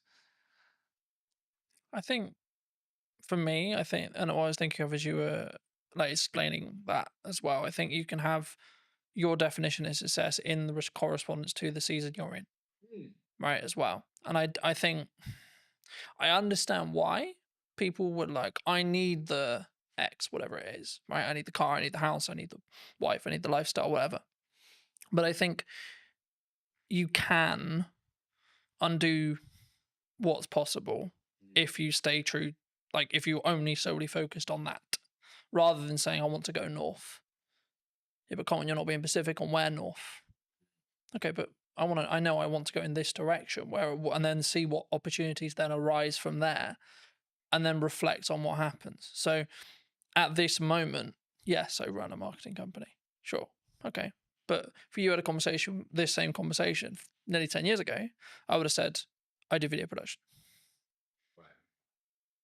And if I had just locked into, no, I only do video production, that's all I do.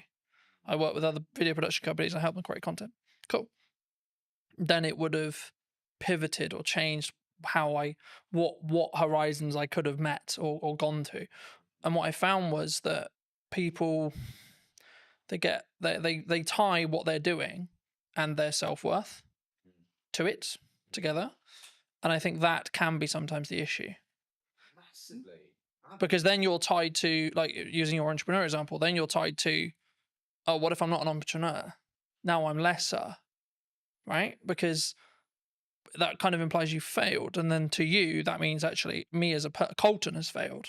Not the company has failed, or not the company served its purpose and it got me to the Netflix role, or etc. Colton has failed. Colton will not be able to win. Colton will not be able to be, quote, successful. Do you think we need to, is that a inner work thing that we need to do? If someone is listening to this and going, shit, that's me. They've tied what they are to them and their own kind of self-belief, self-worth, self-love. Two things are coming up for me. Firstly, picking up on something you said earlier.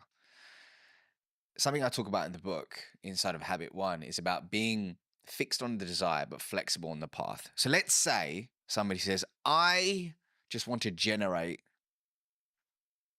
more revenue. Broad, but more revenue, okay? And they have the idea that the path to get there is landing net new business. They build this whole team around it, but all of a sudden, this beautiful opportunity arises with their existing client base. If they are fixed on the path and go, no, we're just going to acquire net new business, and they reject this abundant opportunity, they may not reach that idea of more revenue. But the idea of pivoting, being open to the infinite possibilities to reach that said desire, which will evolve, and it's okay to evolve it, is super key. Yes, that requires inner work. But going back to your question about self-worth, I used to work in investment banking. And one of the reasons why it took me a long time to hand in my resignation notice back in August 2016 is when I left that world, was I had pinned so much of my identity and self-worth to I am an investment banker. I'm somebody who works in an investment bank. So much pride, status came from that, which stroked my ego, and it was beautiful until it wasn't. But that experience, I'm so grateful for it, man. I'm so grateful for it. And it was, I believe that everything, this is my belief, that everything's happening for you, not to you. And whatever you're experiencing right now is a lesson that you need to learn to be able to transform your identity into the human being that can receive and sustain their true desires. So somebody listening to this right now may say, man, I'm so annoyed that my team member or my employee just keeps doing this frustrating thing. They keep being late to work, or they keep missing XYZ, and you're getting frustrated. Why can it not be like this? It is not fair, you keep saying. However, you may have requested from the universe, whatever your North Star is, that I want to be an influential leader. Well, you've requested it. So as a result, the people, the projects, the challenging circumstances are coming your way to sharpen you, to expand your being so it can, once again, your identity can be transformed into one that is able to receive and sustain. So whoever's going through, whatever you're going through right now, see it as a gift, an opportunity to transform your identity. So if you are pinning your entire self-worth, over-indexing on career, whatever it could be, see it as an opportunity, right? Does it take looking inward? I believe so. For me, that's the way forward, but you got to figure out the right path for you. I think for me, lacking in the business world, and this is a very broad stroke, there's obviously exceptions to the rule, but I think sometimes is lacking is the self-accountability side of it, right? So whenever I have a project or a podcast or something I'm doing, I'll go, right, even if it went well, cool. Great, it went well. Great, the client's happy. What can I do to make sure that experience was better? What can I do to make sure that that went closer to plan? Where was the issues? And there may not be a lot, but even if I get one thing, that will allow me to then build on it and so on. And this really comes into effect when you have something maybe that didn't go well, or maybe you unfortunately passed ways from clients or etc., which I think, from my perspective anyway, is part of if you're growing, right? If you're adapting and you're changing what you're doing, the clients that you and a client come together and you both want to go north at some point, okay? Then a period of time passes and they may want to then go east because you may have got them to that point. And at that point, of course, you're going to part ways. But I think in business, we sometimes struggle to think about, oh no, I have to have this client because they were my first client, or we idolize that person that we're working with, or the organization we're working for, etc. Especially when you look at like my dream client list when you start out, etc. But the reason why I think it links here is because it's then how you show up. It's then how you communicate. It's then how you communicate, A, in marketing, but then B, when you're having the follow-on sales conversations or continued client care conversations. Actually, do you think we need to take more accountability for that? As in the client needs to, some themselves, but also us as a provider. Accountability for what exactly? You mean that What we've done? Because I think it's very easy to go, oh, it's your fault. When something goes wrong, it's your fault. so just so I understand the question, is it when you're in a client customer relationship, something goes wrong, how does one react to it? Yeah. Or it could be just in general, like when you do, like, I'll give you another example. When you have an idea marketing wise and you go, right, I'm going to give my all to this marketing idea, and it doesn't quite go as well as you planned, for example. Oh, this should be this. And the reason why I never use numbers here is because they're all subjective to you. But, oh, we can keep pushing, we can do this, we can do that, etc. And I think for me, you have to sometimes tie the result from what you're looking to achieve in respect to the amount of effort, because sometimes that result is lagged by 3-6 months. So everything I've understood in business is I do stuff now for the growth I want to see next year, or the growth I want to see in 3 months or 6 months. And just to frame it back into the question, when you look for the relationships that you want to create and have, either in business or personally, I think they're very similar. Do you look personally, or would you recommend people look personally at looking for people who can take self-accountability when things go wrong? Is the crux. So just so I'm receiving that question, it's in business, when you're finding strategic relationships, is accountability an important Yeah, is thing it an that you look important for? element, do you think, moving forward? I'll give you an example. Inside of my business, something happened in the past 4 or 5 days, and there was a mistake made.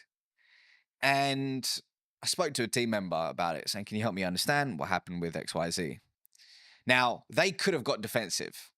They could have deflected, and they could have completely disowned the part that they had to play in that situation. But you know what this individual said? They said, I'm really sorry about this mistake. I truly own it. And here's what I'm going to do to ensure it doesn't happen again. And they provided a solution. Now, here's why I'm telling you this.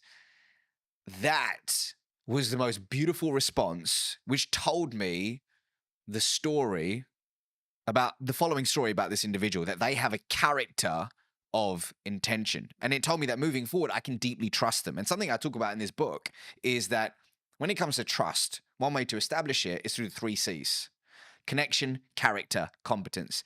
In this imperfect moment, which is a gift, I got the opportunity to learn something about this individual that would have never happened if everything had gone perfectly.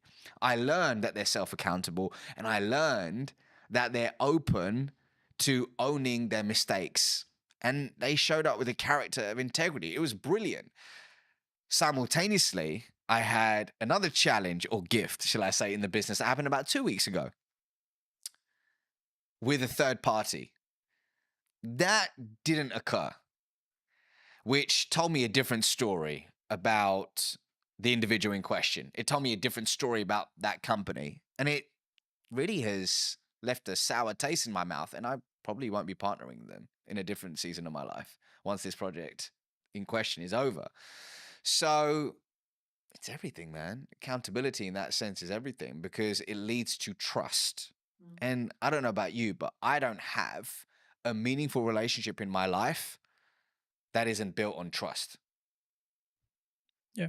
I think for me, of course, everyone's really happy when it goes well, right? But the reason I wanted to go there is because of what happens when it goes wrong. Yeah. And I think what someone does, what a person does, what you do, will tell you a lot about A, the person, or B, where they hold that relationship, right, with you, if it's someone else. And I think that's why I always look at, okay, let's look at what I could have done better, but then let's maybe look at where the other elements, because everything is a two-way dance, right? But I think in some ways, whenever we bridge that across in business as a whole or in personal, maybe we don't necessarily go into each relationship when it's a new business relationship or a new partnership, etc., without the, I don't want to use the word baggage, but the residue maybe from previous relationships. I mean, do you think that people don't give themselves the time to reset sometimes? Like when it comes to either like you had a long-term relationship with a client and maybe you've got some other clients, but in that sector that you don't step back and say, okay, well, kind of building off that accountability question, you think sometimes we need to take that time to step away? Can you give me an example? Yeah. So let's say, for example, I worked with a client for a year, Okay. and for whatever reason, our relationship has ended. And I could, and again, it's kind of a level of privilege, of course, that can come from it, because if you're in the position where you can step back, it means you've got enough financial resource to survive, at least for a period of time. So there's nuance to the rule, of course. But if you can do that, do you think you'll show up better for the new clients in your next season, or the new business, or the new opportunities, or the new content when you can take kind of step back? Because I think I talk a lot about self accountability, but it comes from a place of I can give myself that space to say, okay, this is where I went wrong. And maybe if it's because I'm trying to mend a relationship with a client, perhaps, or maybe it's actually a relationship has ended, or a new one is about to begin, and I want to look back and see how I don't. Maybe the issues were, okay, how can we set up this relationship so it's more likely to be successful by learning from the past? The definition of reactive behavior, in accordance to the spiritual wisdom of Kabbalah, is engaging in any behavior that is grounded, and I'm paraphrasing, in fear, lack, or scarcity. So if we are operating consistently from a place of fear, lack, scarcity, we're engaging in reactive behavior. And I think, rather, I believe, a lot of our day to day, especially when we're flying through our day on autopilot, meeting to meeting, doing XYZ, we can unknowingly slip into reactive behavior. We can unknowingly and unconsciously end up having unconscious conversations, and we don't leave the space to look within. So in your example, let's say if somebody has lost a client and they haven't really sat back and said, okay, let's look at the facts here and what part did I have to play in that, and truly owning it, then they're going to make the same mistake over and over again. And they won't have the opportunity to transform their identity into the person they need to become to achieve said desire. So your point about self-accountability is important, but it's all down to the fact that, if your calendar is just, there's zero white space in it, and you don't have a personal practice in the morning or whatever it is in the day to ground yourself, it can lead to this unconscious behavior, which is a problem in today's world. Because in our conversations, one of the biggest problems is engaging in short-term behavior that kills long-term reputation. Do you think that people have too many busy things happening? They take too many meetings. They take too many opportunities. They don't know how to say no. I can't speak for everyone. I can speak for the clients that I've worked with. I can speak for the people in my world and through my lens and expertise. And what I can see in today's world is the addiction to being busy is real. And often work can be a form of escapism to run away from something we're experiencing, something we're feeling, or whatever it could be. However, I believe we've confused being busy with being productive. I believe that often the inability to say no isn't just, oh, I just love working on several things at once. I just love just chasing all these different things. But what's behind it? Is it your inner people pleaser who's struggling to say no? Is it a story that you're telling yourself of I'm not enough, which is triggering, which is a launch pad for these behaviors? What's interesting is I heard a quote a little while ago, which is stop setting yourself on fire to keep others warm. And in a different season of my life, that's what I did. I consistently set myself on fire to keep others warm. And what I mean by that is saying yes to people, projects, and opportunities that were misaligned with who I truly was and my desires, and then saying no to myself, which is a recipe for disaster. The question is, why does somebody struggle to say no? And when an opportunity does come up to say no, how can you do it with warmth? And I'm happy to give you an example of something that I had to do recently to actually say no with warmth. But actually, some people want to say no, but they feel guilty afterwards. What are they going to think of me? They don't want to be not liked. Am I missing out on this? But there is a way to say no with warmth. Do you think that psychologically? Do you think we're naturally more likely to say yes because of that? We want people to like me. I'm going to say yes to you because I want you to like me. If somebody is struggling to say no, on the face of it, people give advice that like, okay, well, what is it costing you by saying yes to this? Okay, here's what we're gonna do. We're gonna focus on you figuring out what's aligned with you, so you can start saying yes to the right things and no to things which are misaligned. That's great. I mean, an exercise which Dr. Zoe Chance of Yale University does with a lot of her students, she's a senior lecturer over there, is she gets them to say no. She said this on my podcast many years ago. She goes, I get people to say no for 24 hours to everything, as long as it doesn't result in a divorce or anything crazy, right? But get them to say no to everything so they can start flexing that muscle, which is brilliant. And that's great on the face of it, looking at all those things. And then there's going slightly deeper is, okay, but why do I struggle to say no? What is the story that I'm telling myself? Is it true? How long have I told myself this story? How do I reframe this story? How do I find positive evidence to start stacking evidence for the new story I want to tell myself? How do I reinforce that story? And is that work, that messy inner work that often people don't want to do? But for me, when you commit to a journey of introspection, that's when the beautiful things happen. And that's when organically becoming no doesn't necessarily make it easier, but it feels aligned. And you start wanting to do the inner work because you know the fruits that come with it. I think for me, it's a mindset, right? I see it as something that I've tried to do is like, I have a certain window of time, let's say 3 months, and I'm only allowed to say yes to one, maybe two things at maximum during that window. So is this really worth those two shots? Yes or no? And I think it's not like something you can like if it's a job offer, etc. And like look and go, okay, is that going to help? Am I the right fit for the client? And sometimes I'll go, I don't actually know.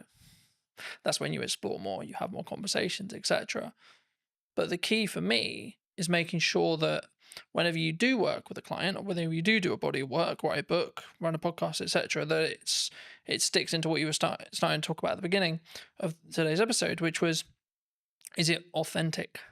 Is it connected? And it's kind of I hate using it because it's kind of become a buzzword now, right? Being authentic on social and being authentic in content, but only you know whether you are. And something I did want to talk to you about, and I know it's maybe something you're maybe trying to move away from, and I would love to hear if that is something you're moving away from, potentially why, but like, why do you think storytelling is important? Well, actually, storytelling is the fourth habit in my book. So the 5 habits are, number 1 is transform your internal story. The second is ask conscious questions. The third is unearth your charisma. The fourth is tell stories that inspire change. And then the fifth is become the trusted guide. So to hit on your point, storytelling is 100% something I focus on. It's just a part of a larger puzzle now, or a larger body of work. But stories are important for so many reasons, man. But let's take it back to the work of Zoe Chance for a second, Dr. Zoe Chance. So in her body of work, she highlights that human beings all have a gator, an alligator, and a judge within. Now, behavioral economists will liken this to system 1 and system 2. And what she says is the gator is the fast, instinctive, and unconscious part of us, where our emotions live, that drives 95% of our decisions on a daily basis. The judge, like a judge in court, is slower, more deliberate. It requires conscious effort to make rational decisions. So the judge, or rather the gator, is automatic. The judge requires conscious effort, and the gator is more dominant. Interestingly, the gator is the first responder in Zoe's eyes. The gator is the first responder. And what it's doing a lot of the time is actually filtering what information we should pay attention to. And it's rationalizing, or rather, the judge is rationalizing the preferences of the gator. Here's why I'm telling you this, is that a lot of the time we lead with facts, we lead with figures, and we lead with data. And it's not about not using them, it's about understanding the context and when to lead with them. But for me, what we need to think about is how can we prioritize the needs of the gator so that we can then appeal to the judge? And one of the most potent ways somebody can do that is through impactful storytelling. But the $1 million question is how do you tell a good story? So from a lot of the work that I've done, whether it's training teams at Oracle NetSuite, T-Mobile, Sherwin-Williams, they all want to know, how do I tell a good story that inspires prospects, customers, and people to take action? And through my work, came up with a checklist. I call it the Acorn checklist of what really a good story in a business setting needs to have. There's several things. There's hundreds of things that it could have. But if I just had to pick 5, it would be these things. So A of the Acorn checklist is actively interrupting somebody's trail of thought. So that's through an effective hook at the start of the story. C is your story should contain a story. Contain a story arc. And the story arc that I traditionally teach is the 4 C's: context, conflict, change, conclusion. And we can talk more about that in a second. O stands for organically adding business value. Does your story organically add business value? Because this isn't this one time at Bandcamp and you're telling a story and it spirals off to Pluto and it adds no business value. It needs relevance. It needs relevance. And then R stands for, does your story revive a 2-way dialogue?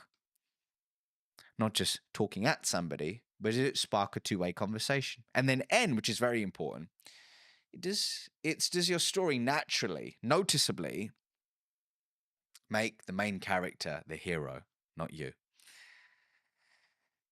And when you embody these ingredients, it really paves the way for somebody to tell a great story, which moves people. And hey, what are we trying to do when it comes to our prospects, our team members, our customers, our partners or shareholders? We're trying to inspire change, moving them from a current set of behaviors, series of behaviors, to a new series of behaviors. And change is hard and change is messy, but storytelling can start that process and make it stick. Do you think, because something that I hear from people who are starting out on video a lot is, yeah, that's great, but my story is really boring.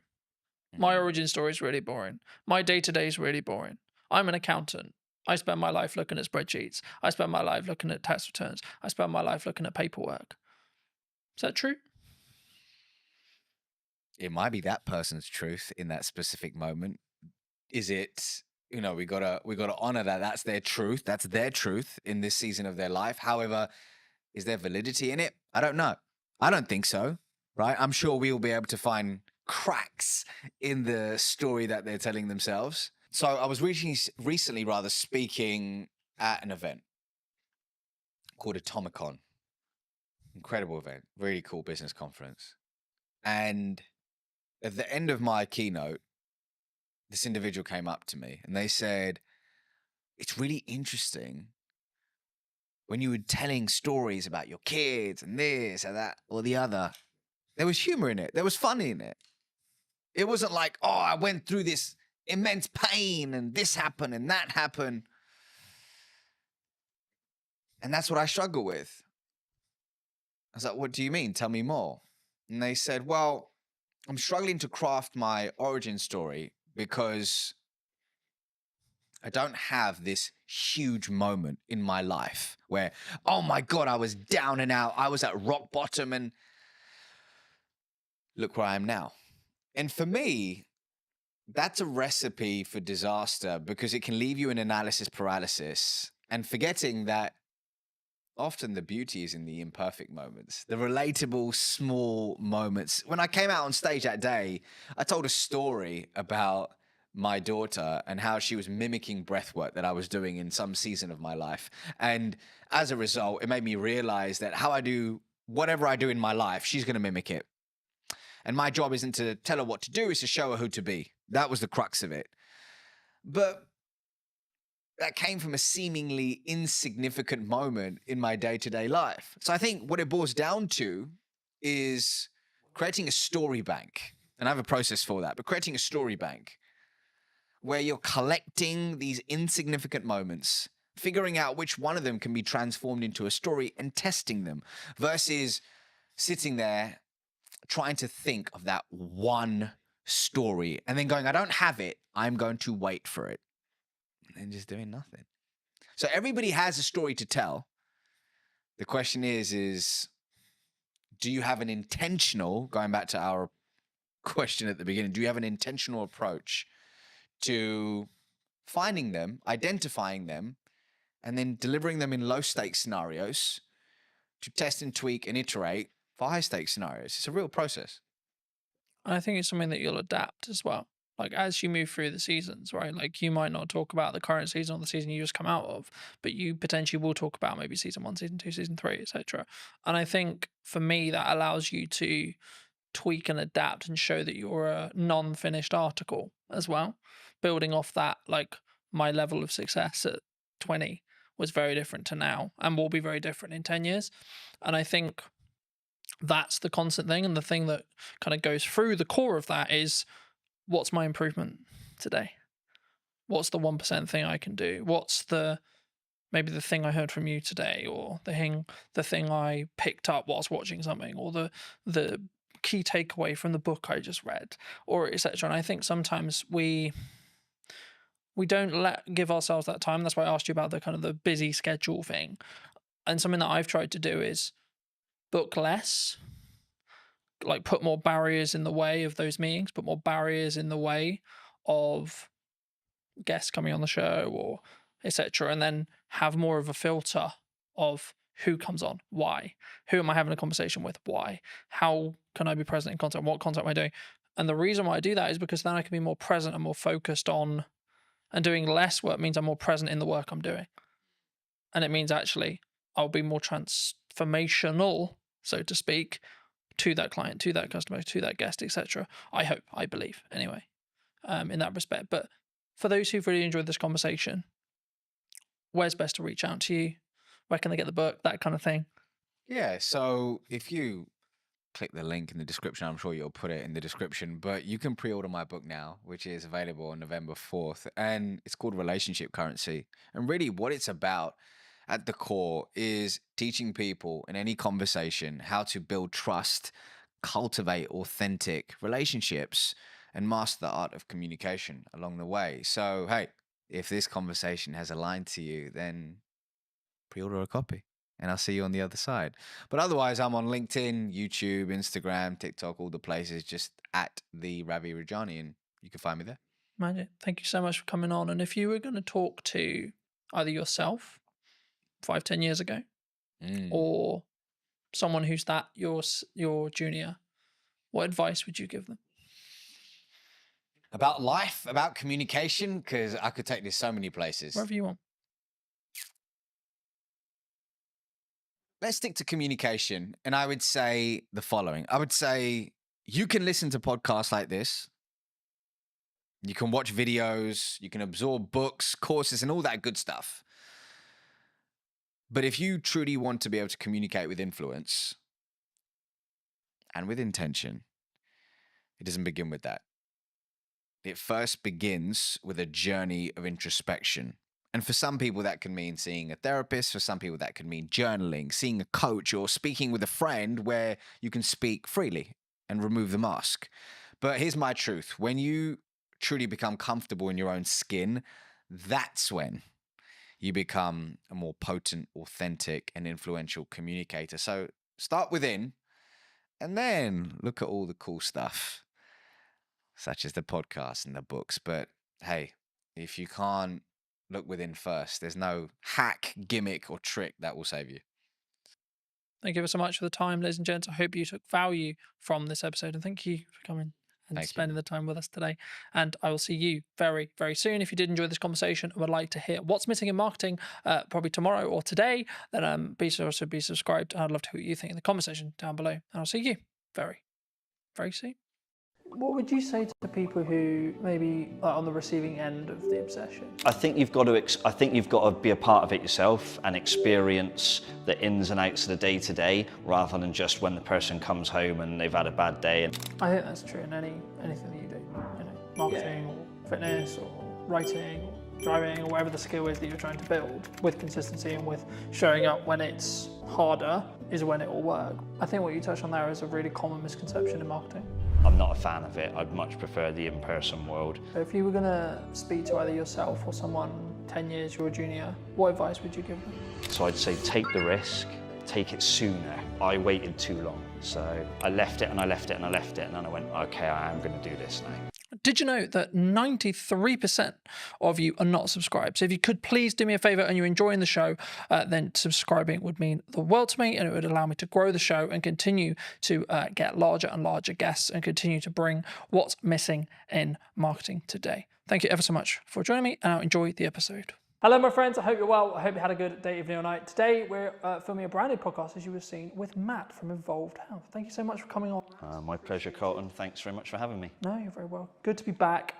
For those who don't know you, Matt, how did you get to sit in front of me today? I'm sat in front of you today because I've sat in front of you before. We've done some work together before. You've helped with some of my social media marketing. And we had a few of my clients come in and do some testimonial work. So, and obviously I've seen your work with other businesses and other people in and around Salisbury. So, yeah, it's nice to have you back here again. Absolutely. I mean, I think we'll get onto that a bit more in depth later, but how did you, because you're obviously have you always been passionate about like helping people with personal training and fitness as a whole? Yeah. Like, how did you get into this industry? If I think back far enough, the origin story is I loved sport, I loved fitness, I loved playing sport and being involved in fitness and health related activities. I was absolutely rubbish at everything else. So that it was like, how can I make what I enjoy and what I'm half decent at into potentially a job further down the line? So left school, went to college, pissed about in college and sort of experimented in a few different sport and health related activities. And then through pure chance, I ended up working at the University of Bath, sports training village and sports setup that they had at the time. That was back in 1996, I think it was, 1997. So I'd have been about 17 years old, showing my age now. Started off there, ended up living there on campus in a sports house with the Great Britain Olympic swim team, and being part of that campus and being involved in the university gave me a massive exposure to high performance sports, a lot of different athletes from a lot of different sports and disciplines. So I got to see how elite level athletes were trained, how they lived, how they recovered, I got to understand what operating a sports facility was all about. Part of my role was making sure that the gym was in operational order, looking after swimming pools, you know, all sorts of different stuff, athletics tracks. So I had quite a broad education, if you like, being at a university, into how that world works, and it just snowballed from there, really. Was there or is there, should I say, because there's obviously still athletes who are around that you may train and work with, you know, but is there a kind of commonality in respect to the mindset? Because I think athletes and high performance people, I think there is some standard traits. Maybe it's like the cliche, wake up at 5 a.m. kind of morning routine stuff, or it's actually their mindset as a whole, would you say? I mean, I couldn't comment for everybody because everyone's got their way of doing things, but I think there's dedication, there's discipline, sometimes obsession, and I think all of those things are quite interesting to me. I feel like I'm a relatively driven person. I work hard. I put in a lot of work over the years in the industry and with this business in particular. Some would say potentially sometimes I might be a little bit obsessed, but I think that's a good thing. But you certainly that's necessary for high achievers. Yeah, you can't be a high achiever and not be obsessed.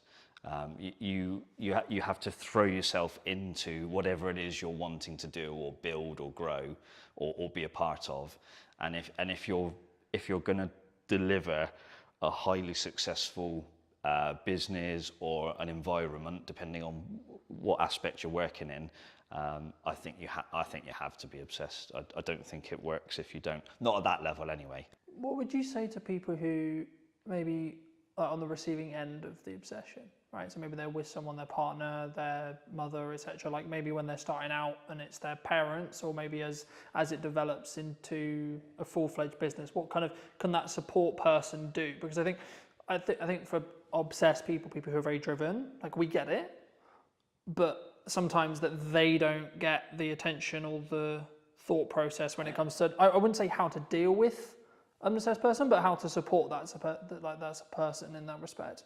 Of course, in your own experience. Yeah, I mean, first off, I'm not a parent. I don't have any children.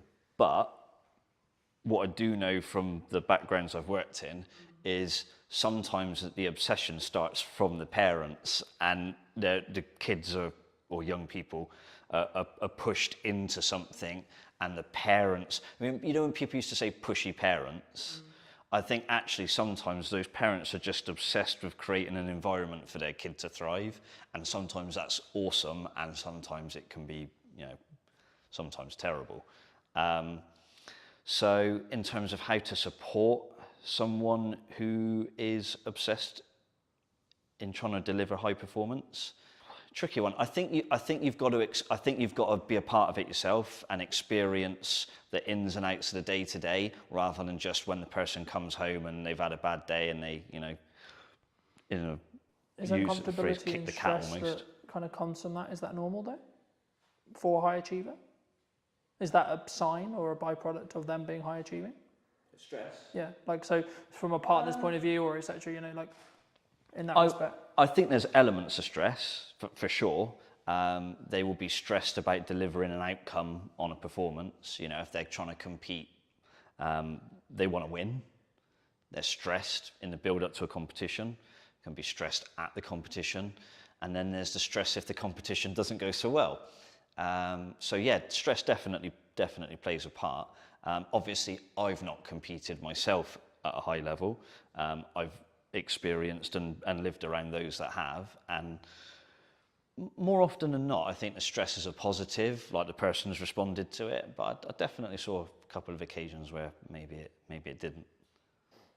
And obviously, maybe with high achievers, and especially in athletes, they maybe get knocked or they have an injury or equivalent. I know you do some, support in that realm. I mean, how was that kind of a byproduct of what ended up happening as you were learning more about training? And yeah, the manual therapy side of things has come in relatively late in my health and fitness and therapy career. Initially, it was fitness-based provision, be it circuit training. You know, back in the day, it was circuit training classes.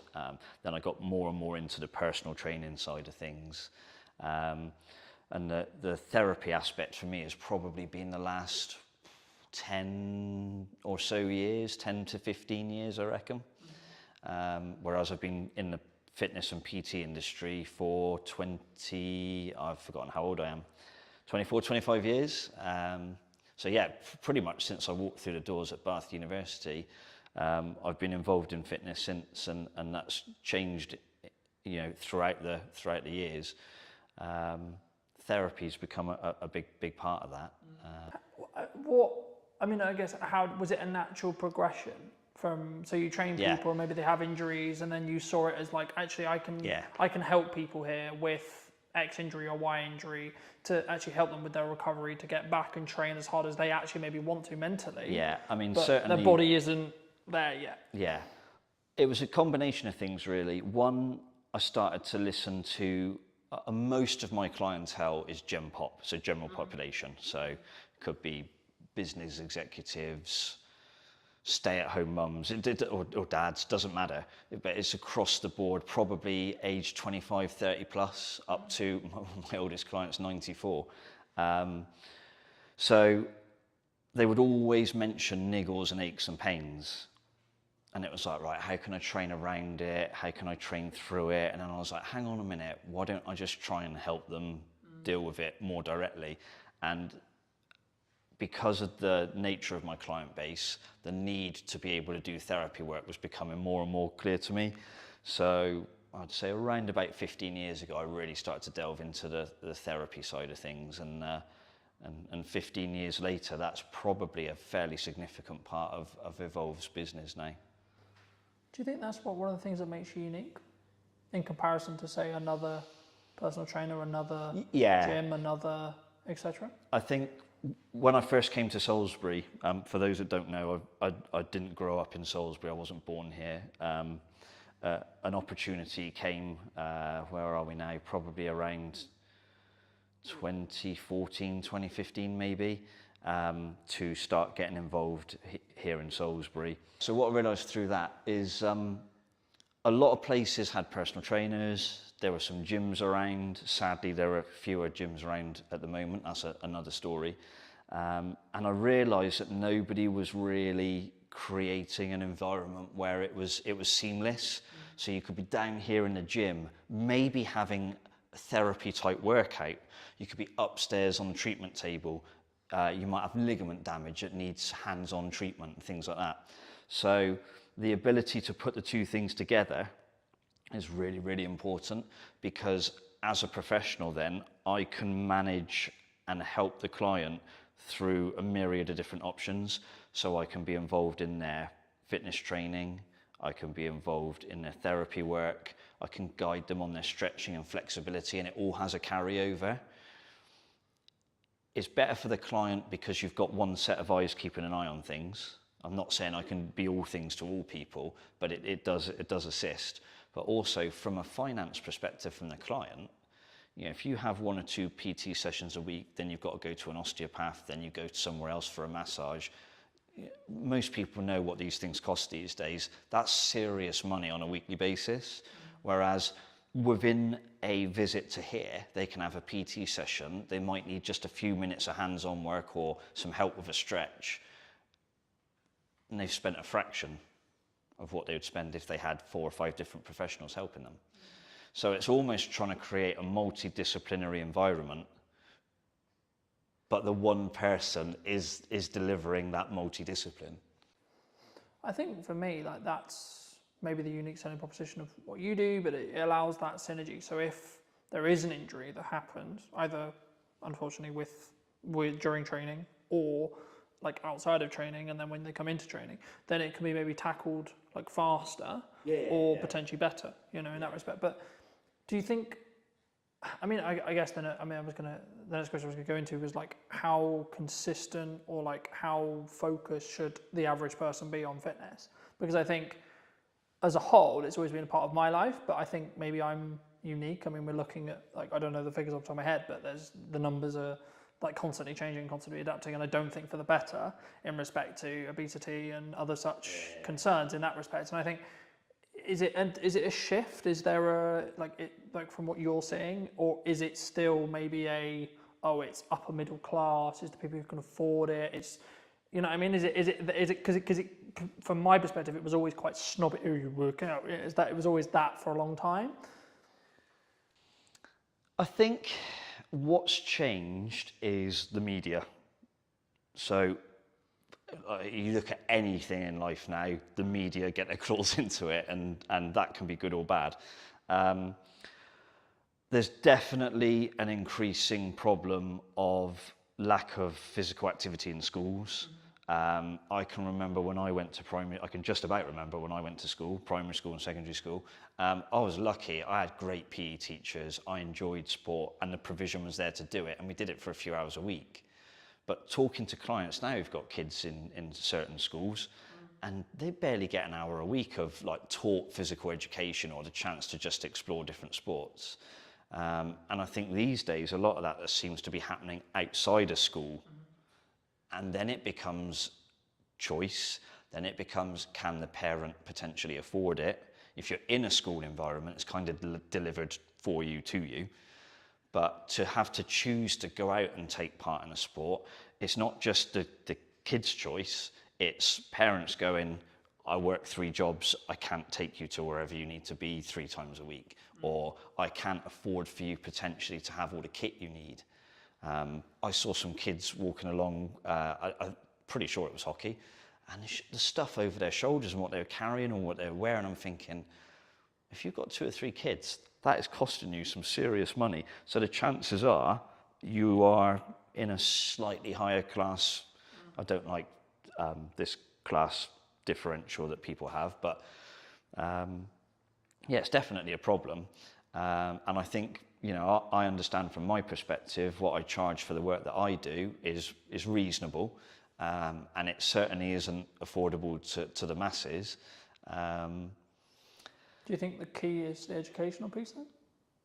Even if it's just like having resources or having more people talk about bodyweight workouts, calisthenics, etc. I think it's good to get the message out there that exercise is good for you, and sitting on your backside all day eating, you know, chips and whatever else is probably not very good for you. But I think the key thing is the provision of facilities that are free and accessible to anybody.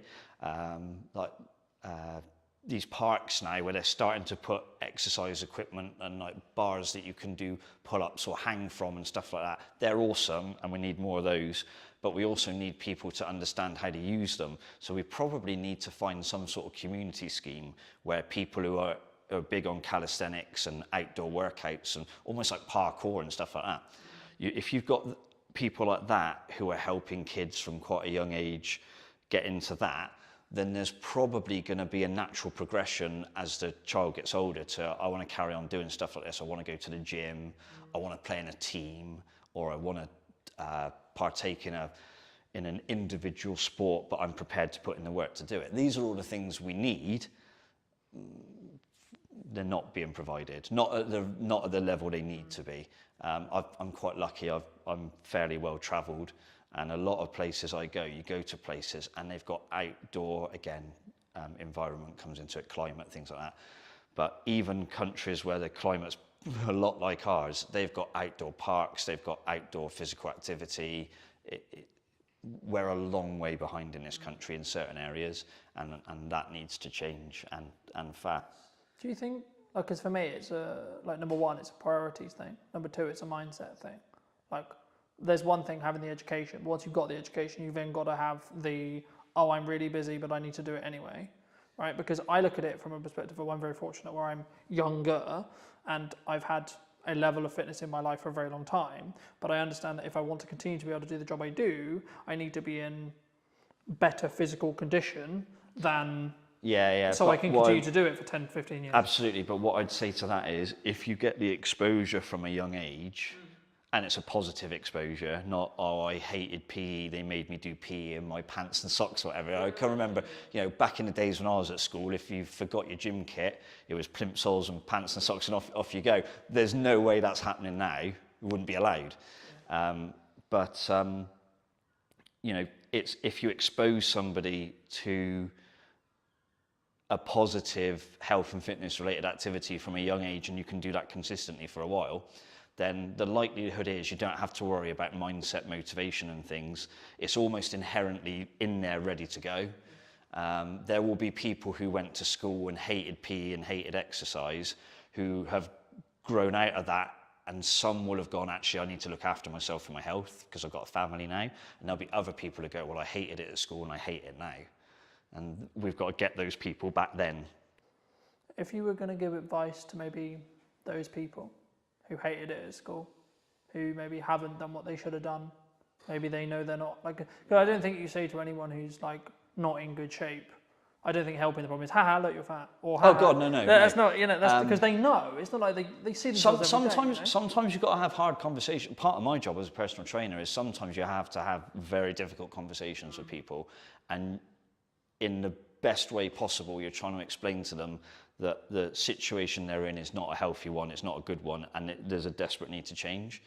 In terms of mass information, I think you've just got to say to people, like, hands up if you want to die young.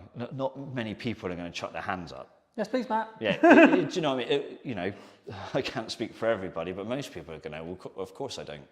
Who wants to live as healthy and as long as possible? Probably most people. Yes, please, Matt. Yeah, exactly. So if we can say to people, look, there's still time for things to change, for you to have those positive experiences, and ultimately it's going to massively benefit you. Some of the hardest conversations I've had to have with clients, I remember one guy, I'm still in touch with him now. This is when I used to PT back in Bath. I literally had to sit down and say to him, I know his daughter had got stuck into him. She was not far away from graduating university, had been involved in a relatively long-term relationship, and there was a wedding on the cards. And this particular chap, the girl's father, was not in a good way. Very successful, but very highly stressed executive. He owned a very particular international business, and he was flying all over the world, airports, long hours, eating all the wrong foods, a lot of client hospitality, so a lot of drinking, and he'd got himself into a real mess. And he'd had a heart attack. And the daughter had sort of said to him, look, if you want to A, see me graduate, and B, see me get married, you need to sort yourself out because you're going to die soon. And I think when it comes, if you're a father, I can imagine your daughter looking at you and saying that's got to be a gut punch. So he came to me and he said, Matt, I need you to help me. And we did a lot of good work. And that was 10, 12 years, probably even 15 years ago. And even now, he's still out running half marathons, going out for big bike rides. It completely changed him. But he said to me, the turning point was his daughter saying those things to him. If he'd read that in a magazine, he said, I probably wouldn't have taken a blind bit of notice. But he said, my one and only daughter says that to me, and she's like got tears in her eyes. It's like, I won't use exactly what he said, but he had to sort himself out.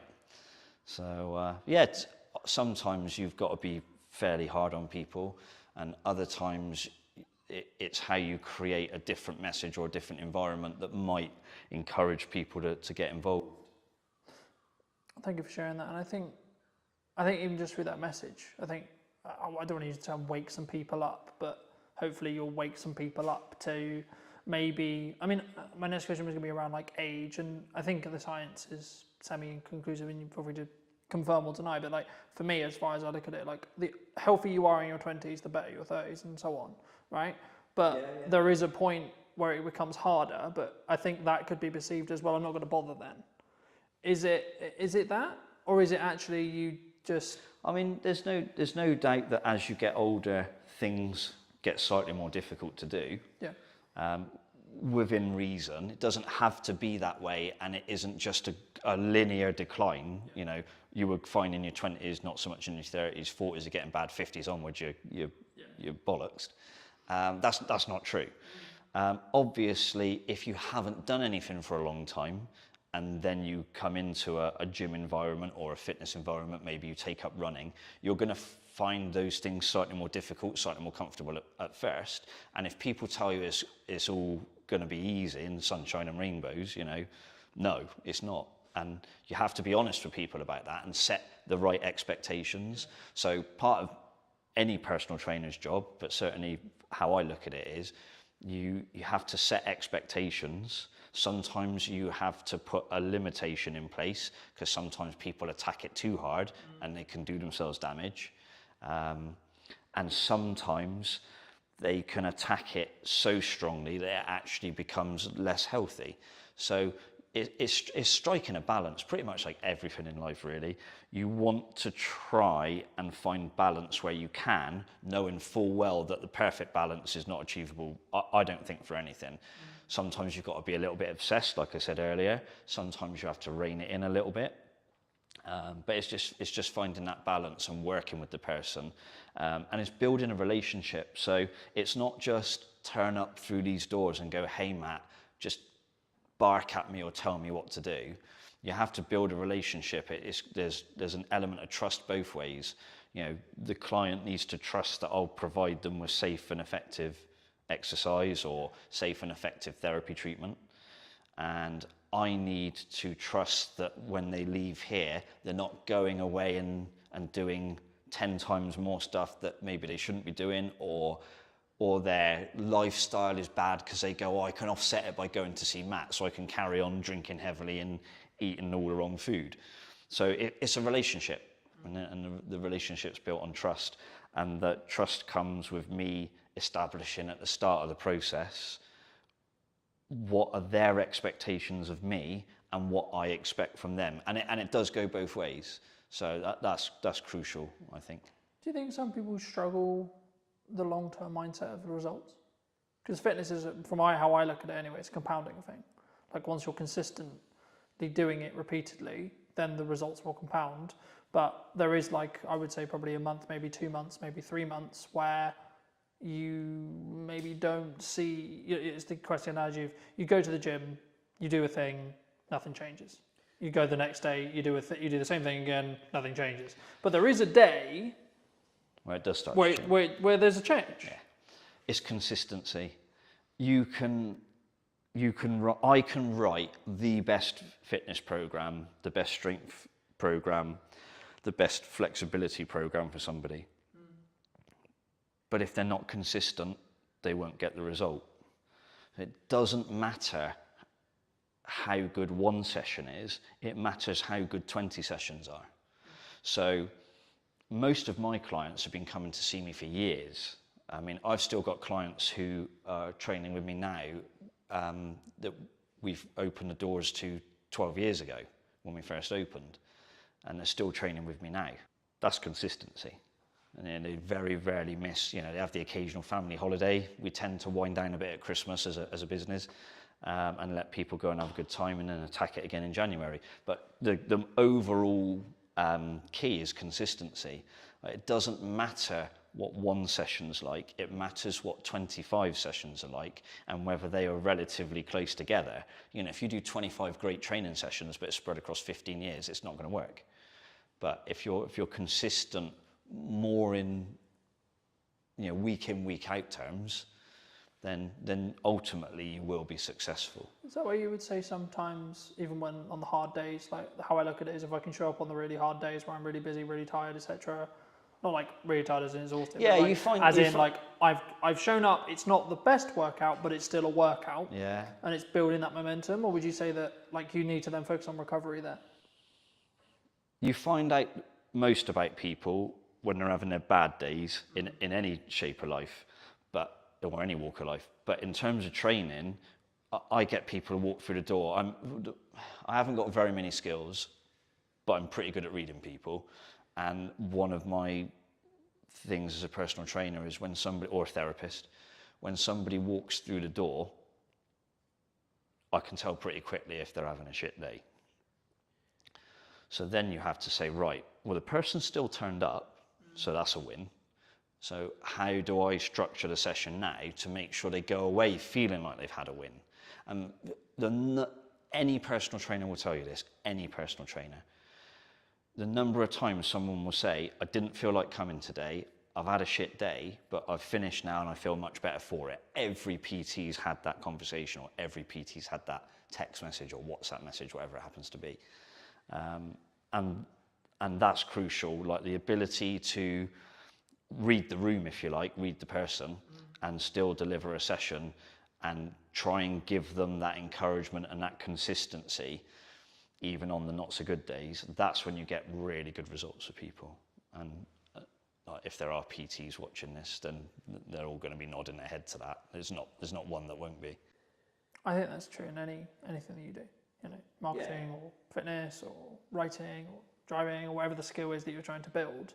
I think that's with consistency and with showing up when it's harder is when it will work. But you mentioned at the beginning roughly that obviously we worked together before today and that respect. I mean, how did you, what, if you can recall, it was a while ago to give the audience some context, but like what were you looking for when you reached out to me for that project?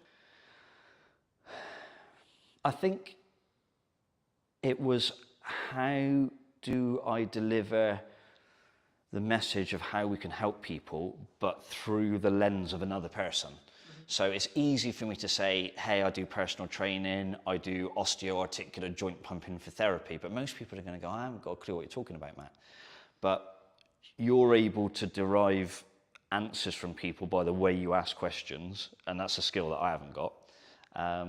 So I think that was one of the key things, is it developed into a conversation with you and some of my clients, and that conversation brought out some interesting answers. And it was an interesting experience for me, actually, because they said things to you on the camera in the interview that they hadn't said to me.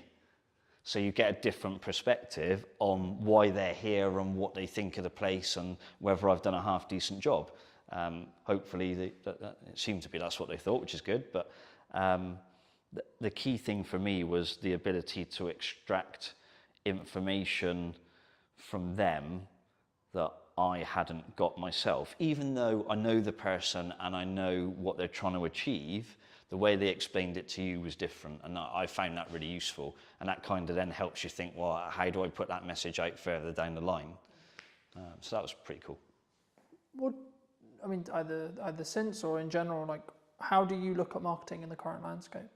What do you think people should do? What do you think people shouldn't do?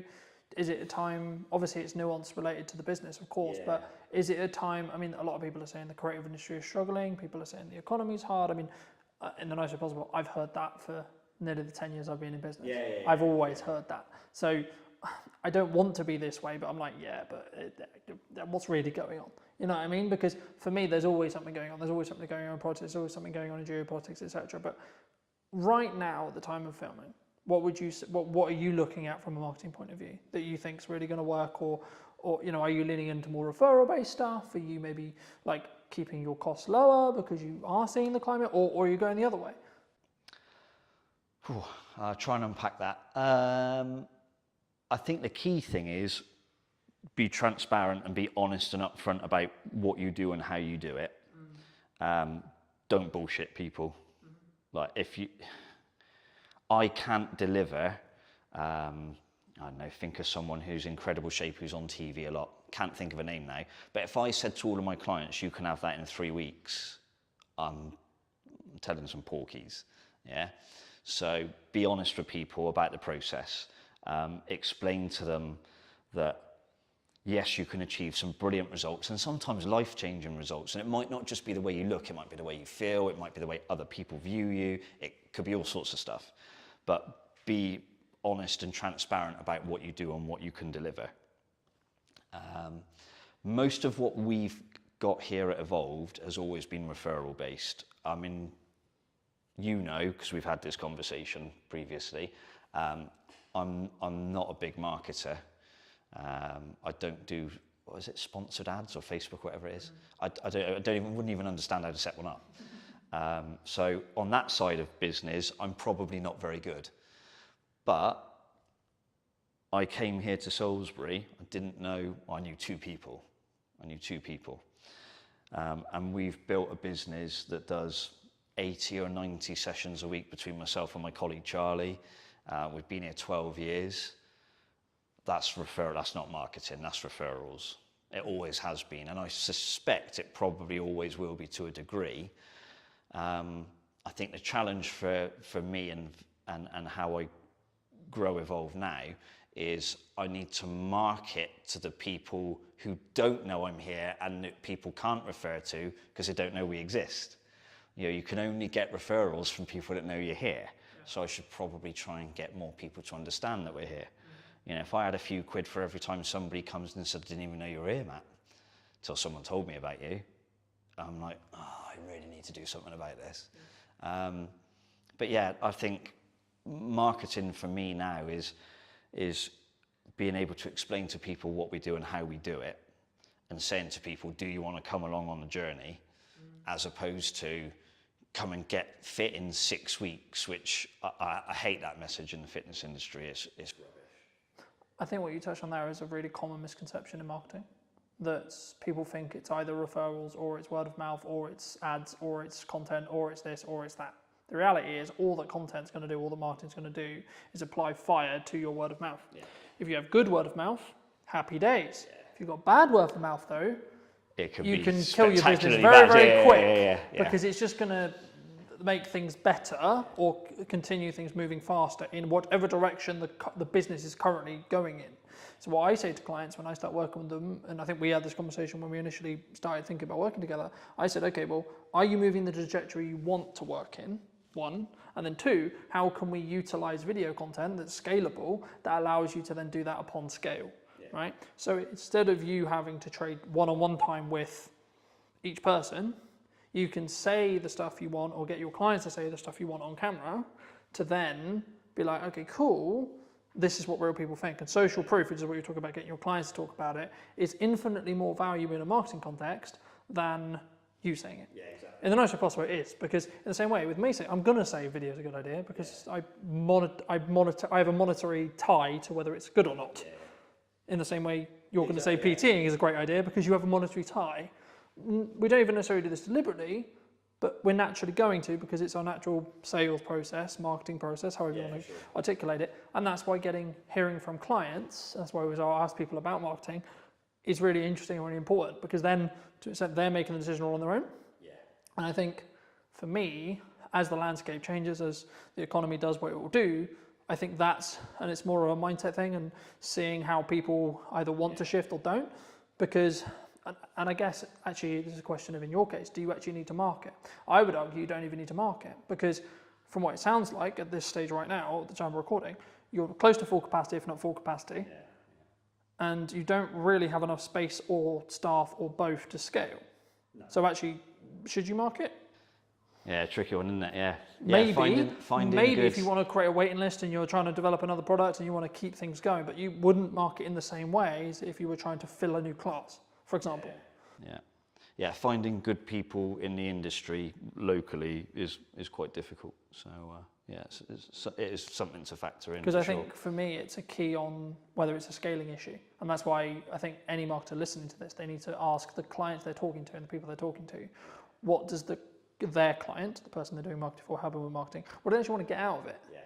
Because there's one side of it's like continue with the reputational gain that you can gain from doing video, sure, but that's a way of doing it. And then it's a bit more punchy or a bit more maybe paid ads or etc. would work if you were trying to fill a class in quick time. But actually in the position you're in, for example, you wouldn't want to do that necessarily. Again, that also kind of changes to an extent of what stage you are in business, which we'll come to the next question, which is like, do you think businesses like have stages? In the respect of like when you're starting out, you're constantly looking at growth and then you maybe get to a size and you're like, oh, actually, hold on, maybe I don't want to grow beyond this? Either speaking about what you've done or in general? Yeah, I think it depends on the type of business. This is a people business, it's a service-based business. Can I produce 10 of me to look after thousands of people? Not really.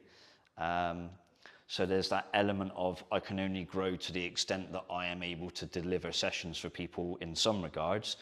Could I bring other people in? Potentially, yes, but there's challenges with that.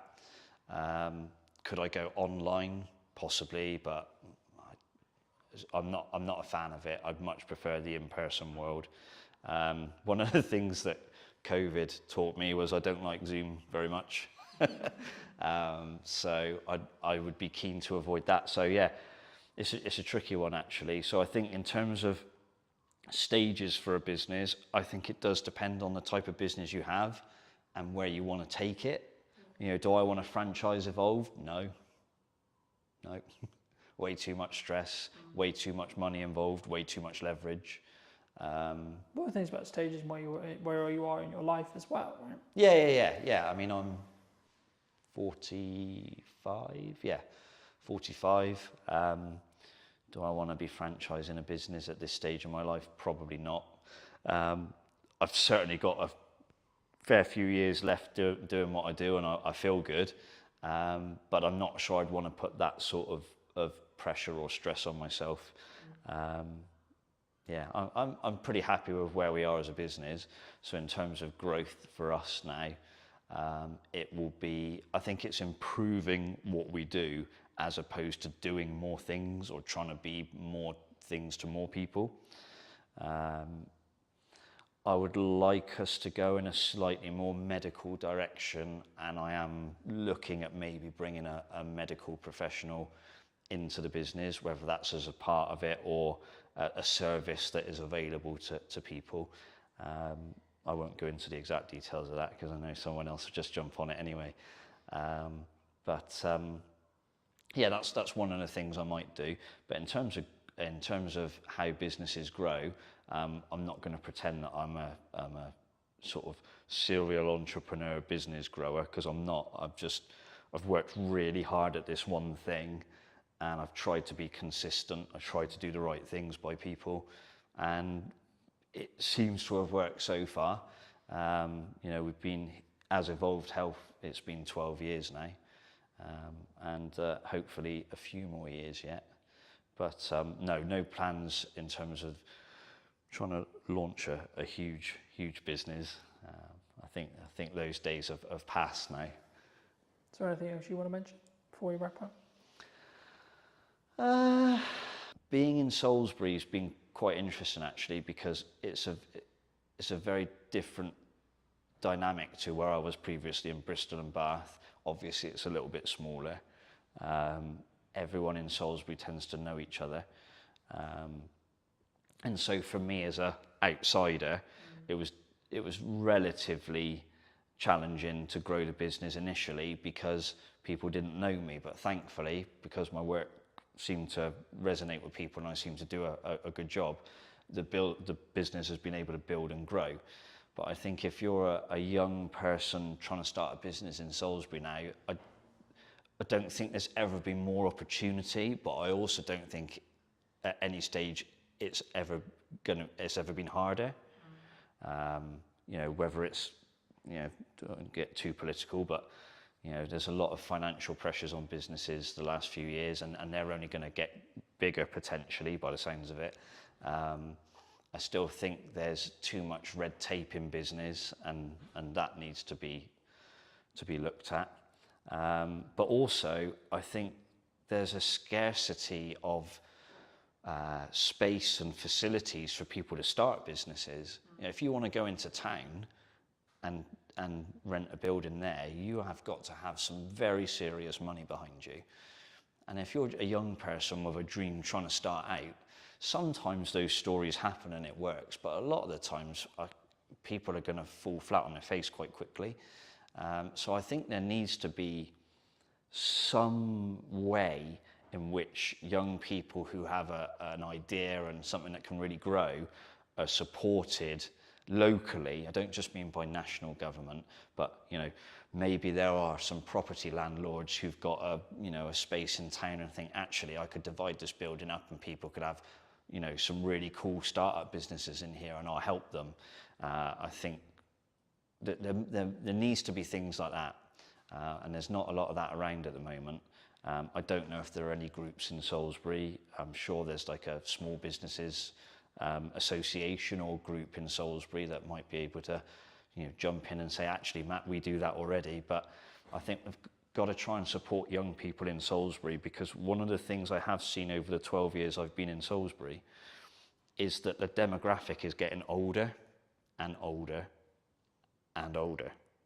And young people now leave Salisbury, and I've seen it in the time that I've been here. They disappear, they go to Bristol, they go to Southampton, they go to London, wherever it is they've gone, but they're not here. And that's because they don't see opportunity. And I think that's really sad. I mean, like I say, I'm an outsider, but Salisbury's my home now. I live here now. I've lived here for a couple of years or so. I eventually got fed up of commuting to and from Bristol. But I think we need to make sure that we create an environment for young people. And I don't just mean fitness-wise. I mean any business. I think the local council need to do more. The local Salisbury, Wiltshire Council as a whole could probably do more. On a national level, I think they've got to look at things like business rates. It is seriously expensive. You can have business rates that are higher than the rent you pay on your building. That to me is insane.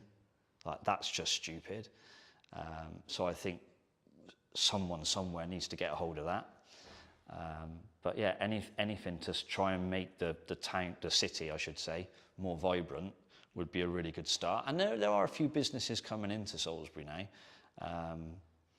and in the town centre, different food and restaurant businesses and a few other bits and bobs. So there are some positive signs, but a lot of these people are older and have got money behind them, or they're chains potentially. So something for younger people to say, we want you to stay in Salisbury, we want you to build life in Salisbury, build a business, yeah, and stop seeing it disappear 50 miles down the road.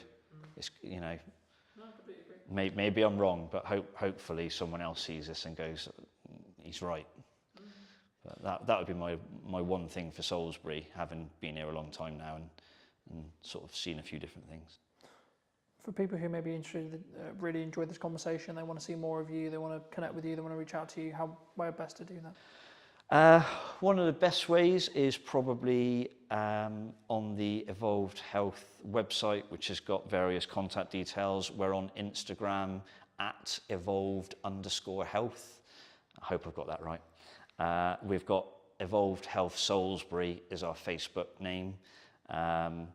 And if someone decides they just want to rock up and knock on the door, that's not always the right thing to do, because it might be with clients, but we're based down on Churchfields. We're in the Glenmore Business Park. There's normally an open door policy, so if someone wants to come and say hello, they can do. Or if they don't want to reach out directly through me, they can contact you and say, is it worth having a chat with this guy or not? Absolutely, would always be the answer. If you were going to speak to either yourself or someone 10 years you're a junior, what advice would you give them? What advice would I have given myself 10 years ago? Yeah, if you could talk to even maybe longer, when you first moved to Salisbury 12 years ago, what advice would you give to that Matt? With the hindsight and with the knowledge you now have sat in front of me today. Take the risk. Honestly, take the risk. I'm quite pragmatic, so I tend to, I analyse a lot. Probably one of my faults is I overthink things. So I'd say take the risk, take it sooner. I waited too long. So I left it and I left it and I left it, and then I went, okay, I am going to do this now. And I should have done it sooner. So to anybody else, take the risk. To myself, Matt, you should have done it sooner, because it's been brilliant. But yeah, take the risk. Thanks so much for the time, Matt. My pleasure. And if you did enjoy this video and you would like to see more like it, make sure to be subscribed. Leave me what your thoughts and comments were down below, and I'll leave Matt's information down in the description as well as always. And I'll see you very, very soon. I've built the business off from the start, starting from in my bedroom to getting a smaller office now into quite a big unit that we have now, and it's just grown and evolved over the years, and we're lucky to be in this position today. Do you actually make people want to buy? A great looking website as well, a good homepage, something that's going to engage the customer. Maybe on their first visit, they might not necessarily purchase anything, but if you end up having a good marketing strategy in place to collect emails, you'll send them on the journey that we've got set up for them, and they might not buy until the fourth or fifth time, but at least we have a thing in place where we can make it the best chance possible. But I think, is it just like you have to keep that momentum to, I guess, be successful on social, would you say? Yeah, consistency is key, because obviously the more consistent you are, the more views you're going to get, the more followers you'll end up getting. Cool. Hello, my friends. I hope you're well. I hope you had a great day, evening, or night. Today we're with Ben talking about how to actually run an e-com store, what role social media plays, but also what's missing specifically in marketing. Hello, Ben. Hello. How are you? I'm very well, very hot at the moment. It's not the best day to do this, but here we go. We're here on a Saturday, working. So good on us, I guess. For people who don't know you, what do you do? What are you known for? What are we like? What is the kind of infrastructure and like the business model? So I have an e-commerce store, and I have been doing that for the last 6 years. Specifically, I sell pre-loved terrace wear fashion. So looking at brands such as Stone Island and CP Company. You can't go to the football without seeing these brands anymore. And that's just where I've built the business off from the start, starting from in my bedroom to getting a smaller office now into quite a big unit that we have now. And it's just grown and evolved over the years, and we're lucky to be in this position today. Do you think you're quite a, I guess I was going to say like a new way of looking at this kind of business? Because I think traditionally you would have like a clothing store, right? Like the TK Maxx's of the world equivalent, right? What made you want to, and was it always the plan to have a website rather than, and do it through, online sales rather than necessarily, right, we're going to have a 2,000 square foot or £2,000 a month, whatever it ends up being, like retail location to sell our product?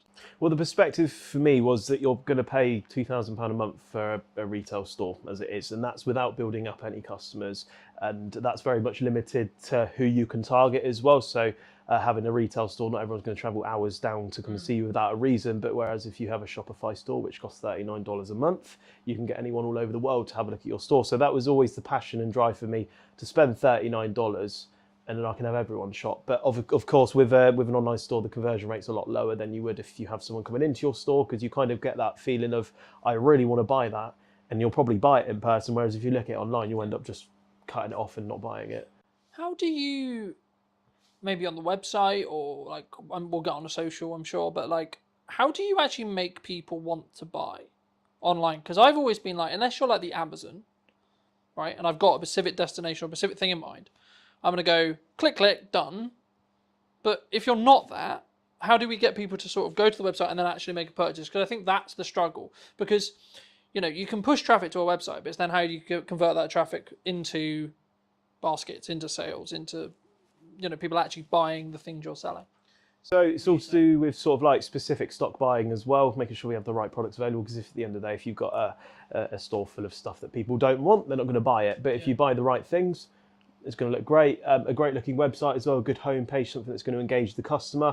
Maybe on their first visit, they might not necessarily purchase anything, but if you end up having a good marketing strategy in place to collect emails, you'll send them on the journey that we've got set up for them, and they might not buy until the fourth or fifth time, but at least we have a thing in place where we can make it the best chance possible, because not everyone on your website is going to buy something. That's just kind of standard. So do you think it's more about someone hits the website, maybe they look at something, then they'll come back, then they'll come back again, and then the fourth time then they'll buy something, more than hit the website, buy?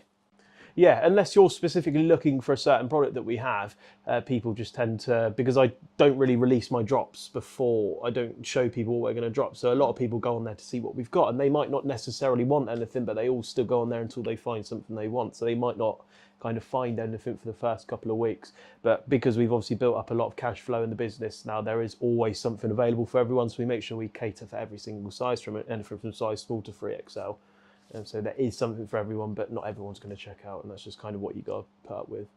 I guess in some ways, is that then I like a strategic strategy around like retargeting with meta ads, or like reminding people like, hey, through email marketing, like abandoned cart stuff, like, is that the focus then? Like, is that where you see maybe the return customers, or is that or that could be a focus for maybe an online business that's maybe struggling to make their website like work? Yeah, Would you so say? I would say other businesses, make sure you focus on retention marketing, making sure that the customers that you do get, they make sure they return and have no other reason to shop with another store. That's standard for online businesses. Email marketing as well. People might still be shopping around for that sort of stuff. They might have just forgotten who you are, which is pretty standard. Be like, hey, we're still here. That can drive conversions as well. And it's just making sure that you keep them in that sort of like customer journey and make sure they keep coming back. So we've currently got a 12-month journey set up. And at the end of the 12 months, if we can't retain the customer, we will stop emailing them. But that's kind of how we've retained our customers over the years. What kind of timeline would you say that? Because I think sometimes email marketing it's a very traditional sense of marketing, but I think sometimes people look at it as we do a sequence, maybe 30 emails, 60 emails across like 2 months, and then I think there's a balance, right? I mean, what would you say? Is it like a daily thing, like in regards to like how you send them and like what you send? And or is it actually like we're going to send you 1 a week or 2 a week? Like, how do you structure that from your perspective? So we don't want to hound the customer, because if you keep daily emailing them, a lot of Chinese companies do it. They just hound you every single day. I bought something from Alibaba. I get an email like 4 or 5 times a day, and that's enough for me to block them. But we kind of just send something to them in like a structure, maybe like one week, and we won't email them for another 6 weeks, and then 12 weeks, and then 6 months, then 9 months, then 12 months. So we don't hound the customer. Also, not hounding the customer and sending loads of spam emails will not make it go into their junk box either. So it's important to look at that as well, and just not absolutely hound them every single day. And what are those emails? Is it just like, hey, we've got a new thing? Like, is it news? Like, how do you structure those? So we've got a load of different sort of email structures for certain customers. So for example, if you bought something, there's always a thank you message that goes out. We've also got stuff maybe a week after they purchase, be like, how did we do? Leave us a review. If they haven't purchased in a 3-month time frame, then we'll send them an email, possibly with like a discount code. We're also looking at making a monthly newsletter as well, because a lot of customers are interested in what we do, what's evolving, what's changed, and to send out a monthly newsletter to be like, hey, we've done a podcast this month, or we've renovated the office, and just little things like that, because a lot has changed in the last 8 weeks, and I would love to tell the customers. So we haven't got that set up yet. So I feel like the customers can also almost feel a part of the business when you start emailing them with these sort of really nice things as well. Do you think that sometimes people either get overwhelmed with the number of channels that people say should market, right? So people who follow the show, they're like, you need to do video content, you need to do a podcast, you need to do email marketing, you need to do social media, you need to do... Would you say people get easily overwhelmed? Yeah, like with so much going on with social. Yeah, and the marketing channels they could be on. It's quite difficult because there's so many social channels and so many places you can market to nowadays. And I feel like if you primarily focus on Instagram and TikTok, all of the content you post on TikTok, you can also post on Instagram as well. They were the two that I really focused on and got good at, and also built up the following on. But obviously there's places like Twitter, which not a lot of people in my industry use, which I don't use too much at the moment. You've got Facebook, there's loads of other places. YouTube as well is a really important one, which not a lot of businesses do. And I feel like the reason people get overwhelmed is they try and just do it all on their own. And when you start outsourcing these things to people, work it for the first 2 years, get it really good, but it's good to the point where it's too busy, outsource it. And that's what people do. They get themselves overwhelmed because part of growing a business is starting to outsource things to other people. For example, Elon Musk, did he do everything to earn his $1 billion, or did he outsource a lot of his sort of things that he needed to do? And that's kind of the direction that I've took. People don't want to spend money in their businesses. They don't want to spend £800 a month for a social media manager, but that £800 that you spend on the social media manager makes you productive in other areas in order to grow it elsewhere. And that social media stays really high because you've got someone paying £800 a month for a £4,000 return on investment. I think for me, and I'm sort of focusing on this as well, and I've since we had the media day, which I'm sure we'll get onto later, like I've looked and I've been very fortunate where the podcast is doing really well. So I'm like, okay, great. But it's now eating up time that I could be spent servicing clients, talking to clients, being a marketing and sales person, right? And I think for me, like, is it comfortable to be like, hey, I'm going to spend $1,000 or I'm going to spend $2,000 a month on like scalability for the podcast? But I'm like, actually, what potentially could it give me in regards to new clients, opportunities, etc. if I do that. And I guess the conversation sort of comes back to is like, is social media just a momentum thing? Because like, if you look at the podcast now, the day of filming, we've got quite a lot of momentum, right? I think the last numbers I did were like just under 235,000 or so across 5 platforms. For us, that's pretty good, right? But I think, is it just like you have to keep that momentum to, I guess, be successful on social, would you say? Yeah, consistency is key, because obviously the more consistent you are, the more views you're going to get, the more followers you'll end up getting. And obviously if you've just stopped dead for 6 months, a lot of the people that were watching, because the way the algorithm works, you're just popping up on their feed based off of what they sort of search for. And if you're not creating new videos, they're not going to get shown, and people are going to just slowly forget about you. So the most important thing about social media is staying consistent. And this is the problem I had. The business was growing so much that I didn't have time to do social media.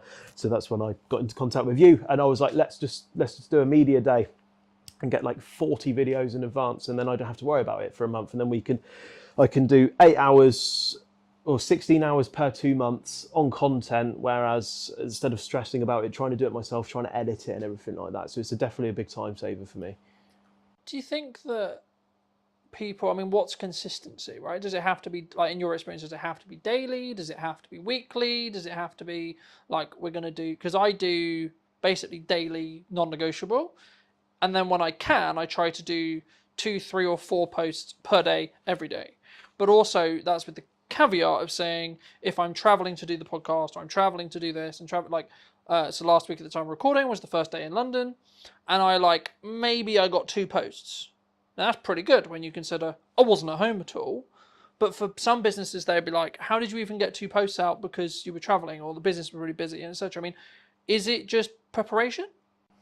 Yeah, I would say there's lots of things out there which you can use to kind of schedule your posts in advance. So if you know that you're going to London on Wednesday, on the Tuesday evening, schedule your post to go at 12 o'clock, 4 o'clock, 6 o'clock, or whatever. But I feel like for businesses, you don't have to post daily. You can post weekly. It depends what sort of business that you have. So if you have a podcast, nobody's going to expect you to watch a podcast every single day and make an edit and make it work. But some people would work weekly. But for someone like me who's trying to sell a product and needs to be seen on the face every day, I think daily's good. You don't have to post 2, 3, 4 times a day. I mean, that would be better. But at the end of the day, you need to put your time into perspective, and also the cost of the content as well. To get 2, 3, 4 videos out a day would end up getting quite expensive, especially if you outsourced it as well. And that's also very time bound as well, especially to keep up with that's 120 videos a month or posts. It depends what sort of you're trying to achieve with it all. For me, I see it as you've got to work smart and hard at the same time. And like, because of the nature of the podcast, it's an hour conversation. I can extract probably, if I really wanted to, maybe 10 to 15 clips that I can edit. Then I can chuck AI involved and get 20 to 30. So there we're talking, I've got nearly a month of content if I just wanted to squeeze it. The reason why I found it's really working with the weekly shows is because people are now starting to get into the rhythm of like, oh, there's going to be another show next week. And normally I haven't really built a schedule yet. I probably will, but for me it's like, oh, actually around Saturday there's going to be a new episode, because by the time I run out of clips and I've done the week of work, client delivery, etc., I've then got a position where I've edited the new show's ready, so then I can start marketing that show. But I think sometimes, and this is kind of what I was alluding to about like all the platform thing, do you think people get like shiny thing syndrome sometimes? Like maybe they'll see what we're doing on Instagram and TikTok, for example, and going, oh, that works really well. Oh, I have to be on Instagram and TikTok, even though they've just decided to commit to LinkedIn for a while, or they've decided, etc. Do you think, or maybe not even just looking at social, maybe they're like, we're going to do email marketing really well. Do you think that people should sort of commit instead of like go into depth on, we're going to get really good at this one thing, rather than we're going to try and do, we're going to build up this side model and we're going to do this. And it's the same in business. So instead it's like, we're going to have a coaching model, then we're going to have, we're going to sell products, and then we're going to do events, and then we're going to do consulting, and then we're going to do marketing, and then we're going to do media days. And so, do you think that's a bit, can that be, because obviously it's good to diversify, but when does that get too much? I guess the question comes, do you think? Well, if you put it into perspective, if you leave a plane on autopilot and jump out, it's going to run out of fuel. So to focus on one thing at one time, to make sure it gets to where its destination, the plane theory is making sure it gets to its destination before you do another project. So I would always say focus on one area, get really, really good at it, and then look at other things as well. Because if you don't master that thing, you're never going to become really good at it. So if I just focused on LinkedIn, and then I just left it halfway, and I thought, nah, I'll have a look at that in a couple of months, and I started focusing on Instagram, you're going to lose the touch that you started to build up on LinkedIn, because people that saw those daily posts that started to really enjoy what you do, they're not going to see that content anymore, and they're just going to be like, oh, that's a shame, and I'll go and look at someone else that is doing it every day. That's the mistake that I made with YouTube, and that was just more of a time thing for me. I started doing these videos, just vlogging my day, what I'd done in the office, and a lot of different things that we get up to in the business. And I'd done that consistently for about 2 months, which built up a lot of traction. A lot of people were there, ready, interested, and it just got too much because the time thing for it as well, because you spend probably maybe 45 minutes worth of clips every single day, which isn't too much of a problem. But it was the 2, 3, 4 hours a night that was editing it. But I could only keep it up for 2 weeks because you're trying to run a business around it as well. So I feel like if people stay consistent and get really good at that one thing to the point where you could pay someone and outsource it to keep it all going, that's where you want to be. Because I feel like if you put half-assed effort into something, you're never going to get that full reward that you could potentially get out of it. Yeah, I agree, but I think it's also like you have to, it's how you show up as well. Like that changes how you show up. Because I think for me, like if I'm very focused on, so like for between now and the end of the year, only things I'm really marketing, like I have 3 main strands really, but the third one isn't really, it kind of happens passively.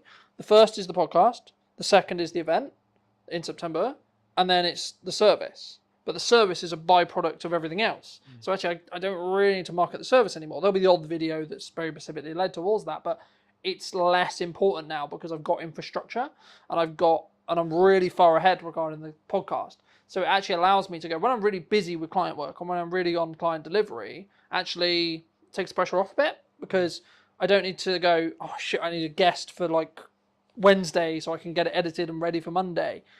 I can just go into the archive. And I think for me, one of the first conversations we had was about creating a content surplus. I mean, how do you look at it, I guess, outside of, for maybe people who are maybe starting out, obviously there is an option to bring someone like me in to go, here's 40 something videos from one day, cool. But if people maybe aren't ready to do that, how would you say they could create a surplus of content? Well, I've learned quite a lot since doing the media day with you, because my social media for the last 2-3 years, where I've been taking it quite seriously, it hits levels of inconsistency sometimes where I don't have time. But I feel like if you have a set day every single month where it's just this pure content day, you don't have to worry about anything else, it's just pure content, you can build a big bank and a surplus of content, and then you're able to dish it out in days and in whatever sort of direction you want it to go in. That's what I wasn't doing. For some reason, I would just film it on the day. I'd be like, right, I've got an idea, I'm going to go film it, edit, put it out at 7 o'clock tonight. And that's not very sustainable. That leads to days where you don't post for a week because you film that video, it does really well, you get loads of orders, a lot of business from it, and then you're like, I don't have time to film more of these sort of things. But if you specifically focus on that day worth of content and then dish it out, that really busy day that you get and that video that spikes and gets you a lot of traffic and attention, you can keep that momentum up as well, which is really, really important for businesses and social media. How did you find the media day as a whole? Because I think we're about for maybe 3 weeks-ish out from it, maybe 2 weeks. How did you find it?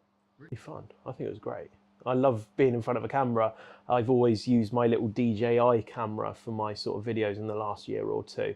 And to have something more professional, have like 3 massive cameras looking at you, was just something really fun and different for me. And as you've said to me before, it's not for everyone. A lot of people find it quite daunting, but I really, really enjoyed it. And it really does, you know, when you put it out on social media, how professional it looks and how like people think, wow, that's really, really cool. He's doing like a proper sort of setup now. And for the cost that it does and how much you break it down per video, it's definitely worth it, 100%. How have you found the videos? Because obviously we're now in a position where I think 4, 5, maybe 6 have actually gone live, right? I mean, how's your community's feedback been? Like, how have you personally found them? I felt less stressed about social media because I know today, for example, I've got video that's already gone out today and I don't have to worry about social media, and the algorithm does all the work for me, pushing out to the right people. And yeah, it's really good.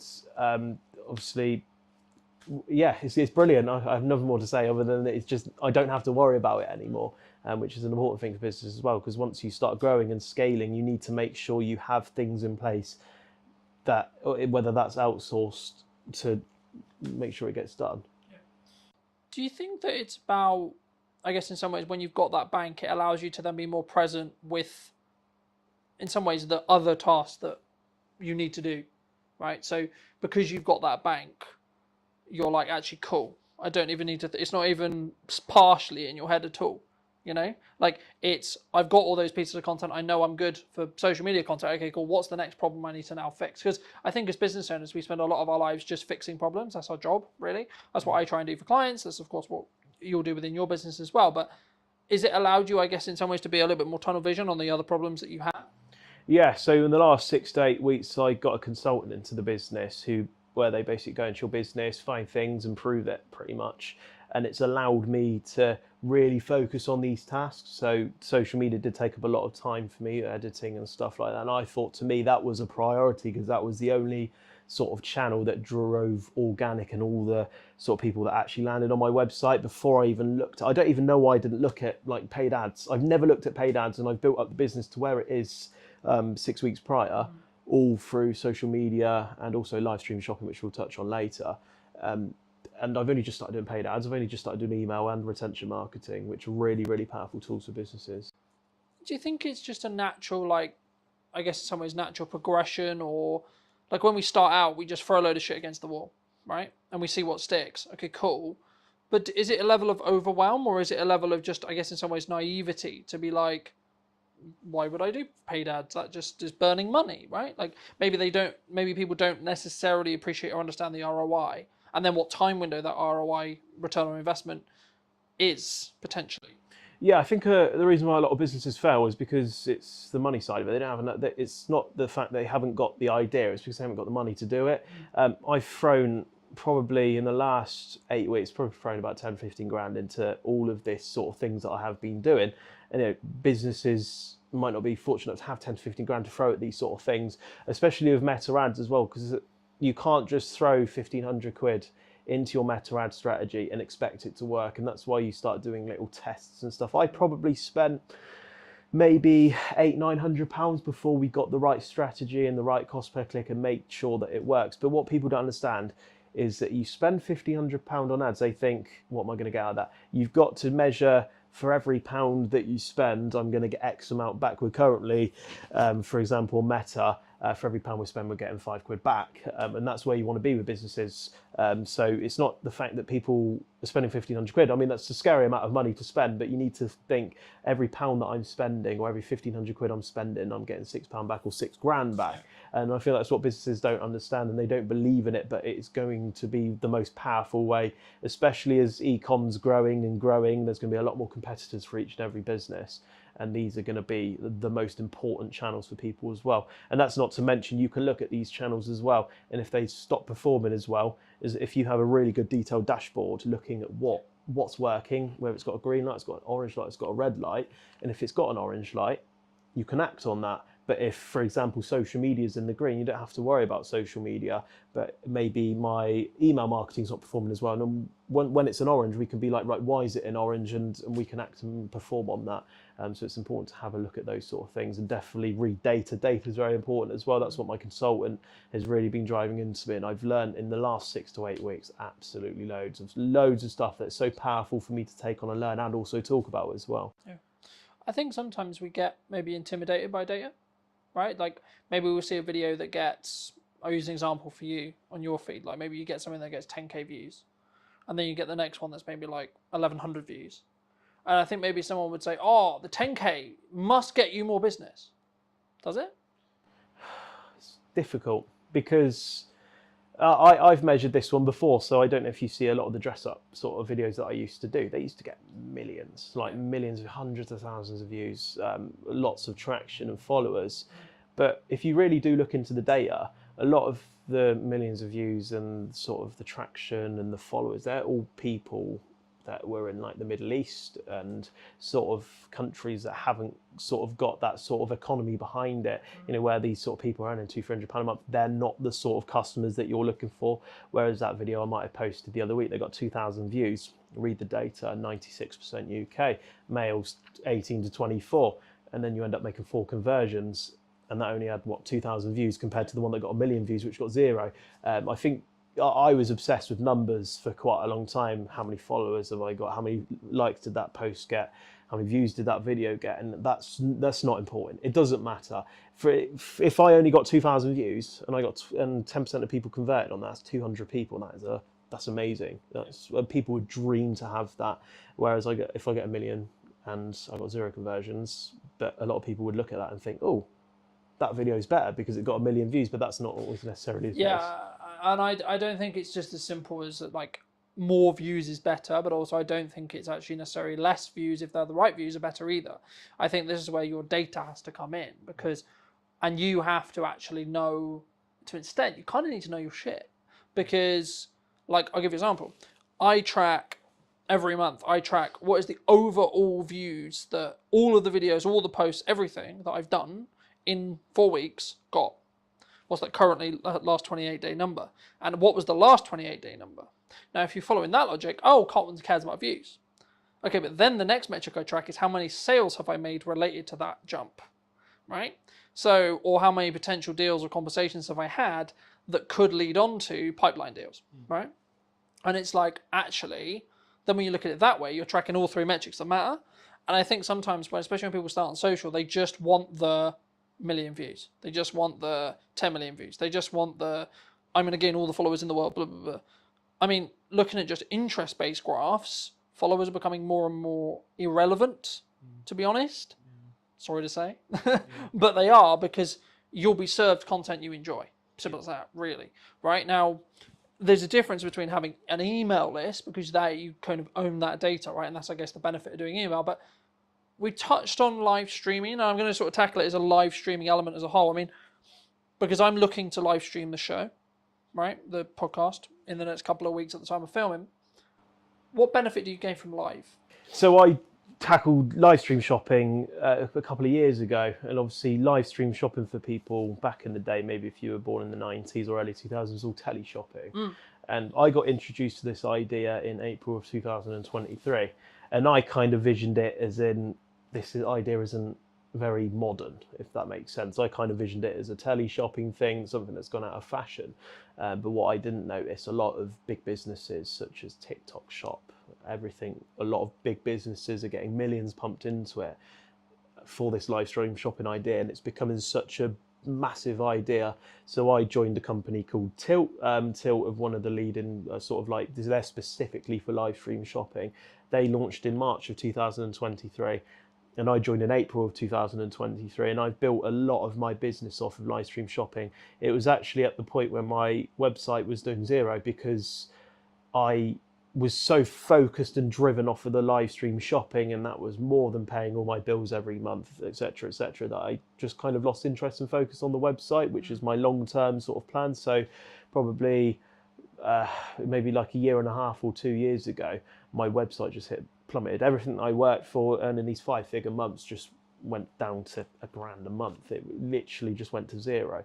And that's when I decided that the businesses are getting to the size now where I can't do this on my own. It's like there's too much going on. And that's when I brought someone in, and I said, right, your job is we get the new stock, you upload it to the website and you look after it, and we'll grow it up again. And now we're at the point where we focused on live stream shopping.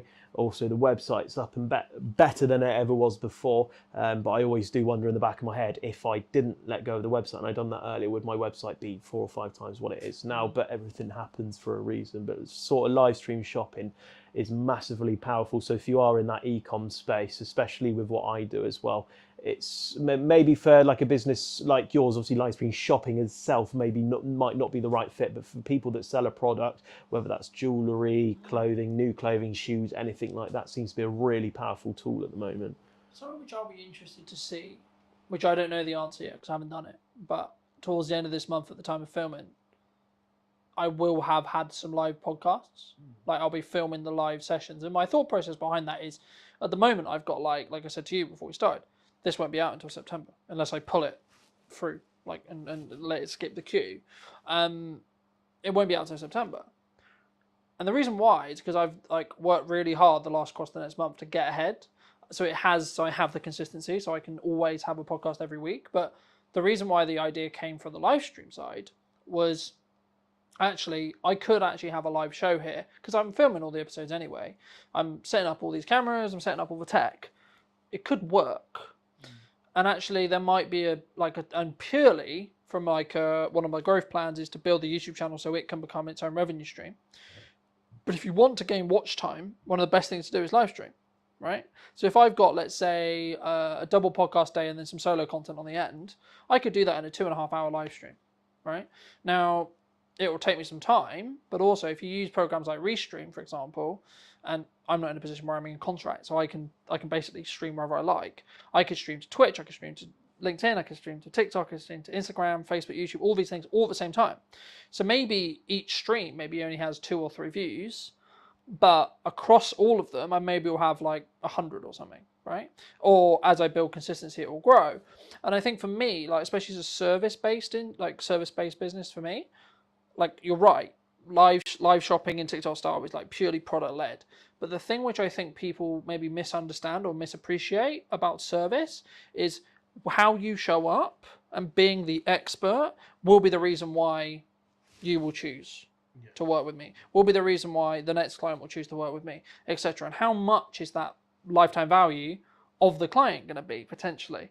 You know, actually it could be pretty significant when you think about it that way. So actually spending the time, energy, resource and potential money to upscale what you're doing with your content could be the reason why someone chooses you over choosing someone else. But before we move too far away from like your live sales, live product sales, would you say, if you're happy to share, like what is your percentage between your revenue from a website versus the live side? Well, I don't mind going too much into numbers about it because I think with the way HMRC is going now, it's going to be all on there anyways at some point. But we're kind of averaging on year. We're looking at doing about $250,000 on just live stream shopping itself, and that's every year, which is still going up. So I think this year we're looking at doing closer to 400,000-500,000 sort of on that live stream shopping, and that's a massive amount of money to, committing to maybe. I think we probably do about 10 hours a week on live stream shopping. We don't even do that much. There's a lot of big businesses now that they specifically hire people to go 8 hours a day on these live stream shoppings, and I personally myself know they must be bringing in absolutely millions. So where the website is now, I would say that they're going to be quite level. I think the website's just beneath it where it is at the moment, but with the website and the momentum, because this was all organic. But once the sort of like the meta ads are completely perfect, the retention marketing's big, the email list is going to grow, it's going to end up being up there. But then that's not to say that live stream shopping could evolve even more and grow. I think they'll end up going pretty level, but whether that's live stream shopping on top or my website on top, I don't know at the moment. But I would say that they both play a massive part in the business, and just having them two alone is enough to make it a really big sustainable business. Do you think, because obviously in your own right, you're clearly successful, right? I don't know whether you count yourself as successful, but like to the people watching, they would see you as someone who's successful, I would hope, right? Do you think you have maybe lifestyle creep, or like, how do you deal with that yourself? Because I think younger entrepreneurs who have seen success, whether that's the definition of you have freedom over your time, you make good money, you're making the money that you want to make or more, or etc., you've got the office, you've got the staff, whatever your definition is, do you think it can go to people's heads sometimes? Yeah, I think it can create an ego problem with some people, where a lot of influencers start to flash their lifestyles and nice So cars. look at me with my Rolex, look at me with my car, look at me with my house, etc. That's the direction I never want to go in. I never want to be flashy. I never want to kind of like rub it in people's faces. I struggle with this kind of it's called imposter syndrome. If you wanted to Google it, it's basically where you don't feel like what you've achieved you deserve it, sort of thing. I feel like as a 22-year-old, I should kind of be just starting out in a career as opposed to doing what I do. And I kind of look at myself sometimes and I'm just like, wow, what have I done, sort of thing. Well, why don't you deserve it? Because you've worked hard. You've worked hard for a long time. I know your story. And we'll give a brief. Do you want to give the audience, my audience, a little bit of a brief synopsis who maybe haven't seen the video we did in your media day about sort of how you got here? Because I think it could be perceived as like, oh, Ben's doing really well, right? As I alluded to before.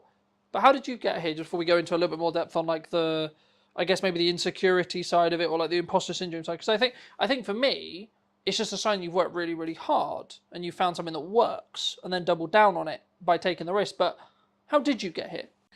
So it all started back in lockdown of 2020. I think that's where a lot of kind of online e-com businesses started to really sort of like kind of drive to an extreme level because no one could go out The shopping. rise of everyone being locked in a house. Yeah, I mean, you couldn't go to the pub. That's a lot of where people spend their money, and people had a lot of disposable income, so they're spending on these stores.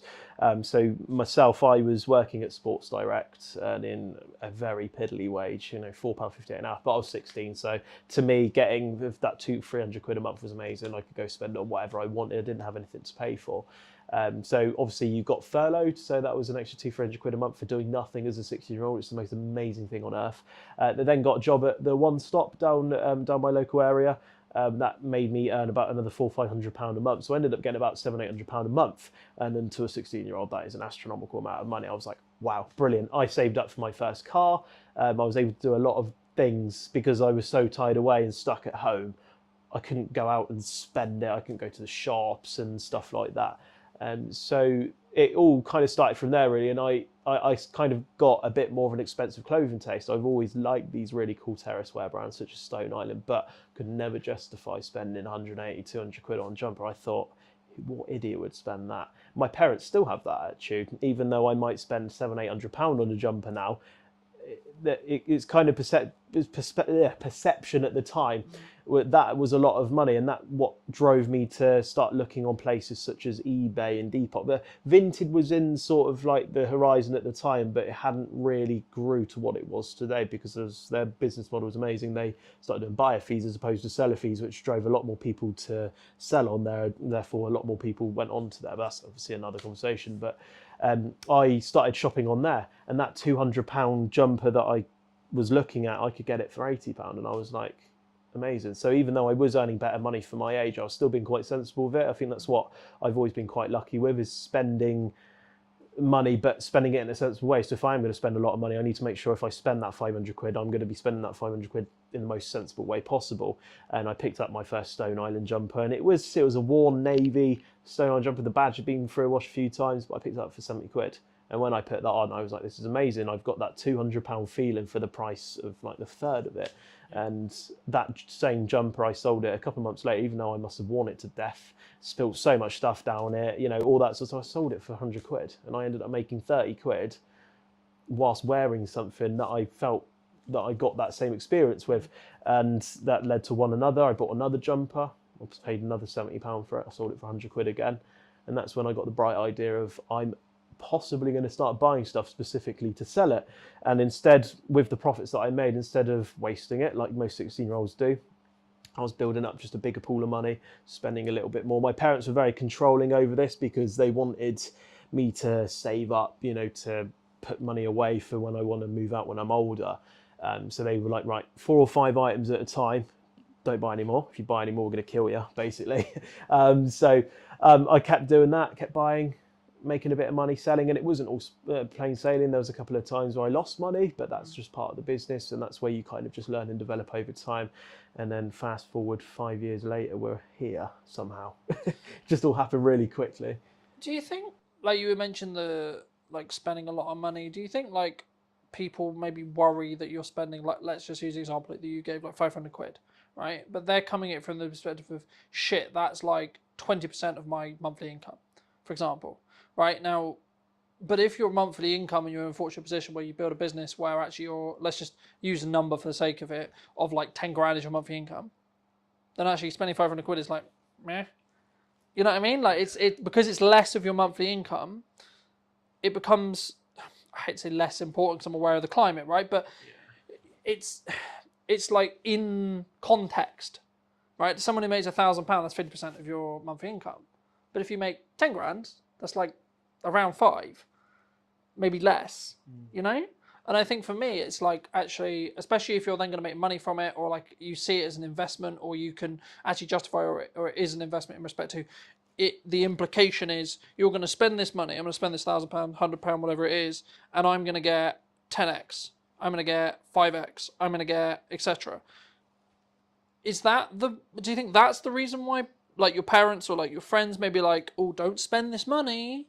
Yeah, I think going early days, for me to spend £400-500 was a massive deal. That's a massive amount of money. But as you say, as you grow and develop, the more money you earn, that £400-500 becomes less and less. And it doesn't matter as much as how humble people stay. Your perception of money seems to kind of go out the window a little bit. For me, for example, in the most nice way, humble way possible in front of the camera, for me to spend £1,000 on a new fridge for the office isn't very much of a big deal to me as it was when I would be 16 years old.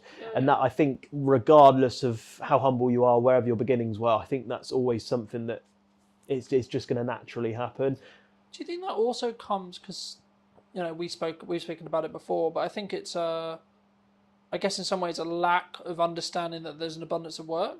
Because like in my industry, people have said to me, the creative industry is really hard. But I'm in a position where I'm like, how do I say this nicely? No. No, it's not. And I'm very cautious when I say that, because for me, I'm aware that it's because of the output. It's aware because of the work that I'm doing. But it's also because, for me, to an extent, it's like, I know what works with marketing now, and I'm clearly doing something right. So it's like, let's just keep doing that. But also, as I win more work and as I have more cash, then the pressure comes off a little bit. So I think, I mean, is it just a perception thing? And is it just, because I've always said to people who are like, oh, it's really hard or things are really difficult. I'm like, yeah, but when did you last market? And they're like, oh, 6 months ago. I'm like, wow. Yeah. Hate to point the finger, but no shit. Yeah, You know? Do you think it's just a perception thing? Yeah, perception. It's just kind of because I know now that if I want to spend 50 grand a month on stock, to the average sort of like person, they're going to be like, oh my God, if you spend 50, what if you lose that money? But I know now if I invest that money, I know what I'm going to get back out of it. And I think that's just something that you learn over time in business. So if you have a service business, if you spend X amount in marketing on ads, for example, you know that for that investment, you're going to get X amount of revenue back from it. And if you get that perception over that sort of thing, then you kind of relax a lot more. And I think my parents began to sort of relax that sort of like, right, you're not allowed to spend more than £400-500 on stock at a time, because they knew what I was doing was working. I think the biggest fear for them was that I'm going to spend want £400 and blow the lot. And I don't blame them. They're parents at the end of the day. They care about what you do and want to make sure they have the best for you. So, and now they, you know, if I spend 40-50 grand a month, they're not going to be like, oh my God, you can't do that. You know, you're our son. But they know what I do works.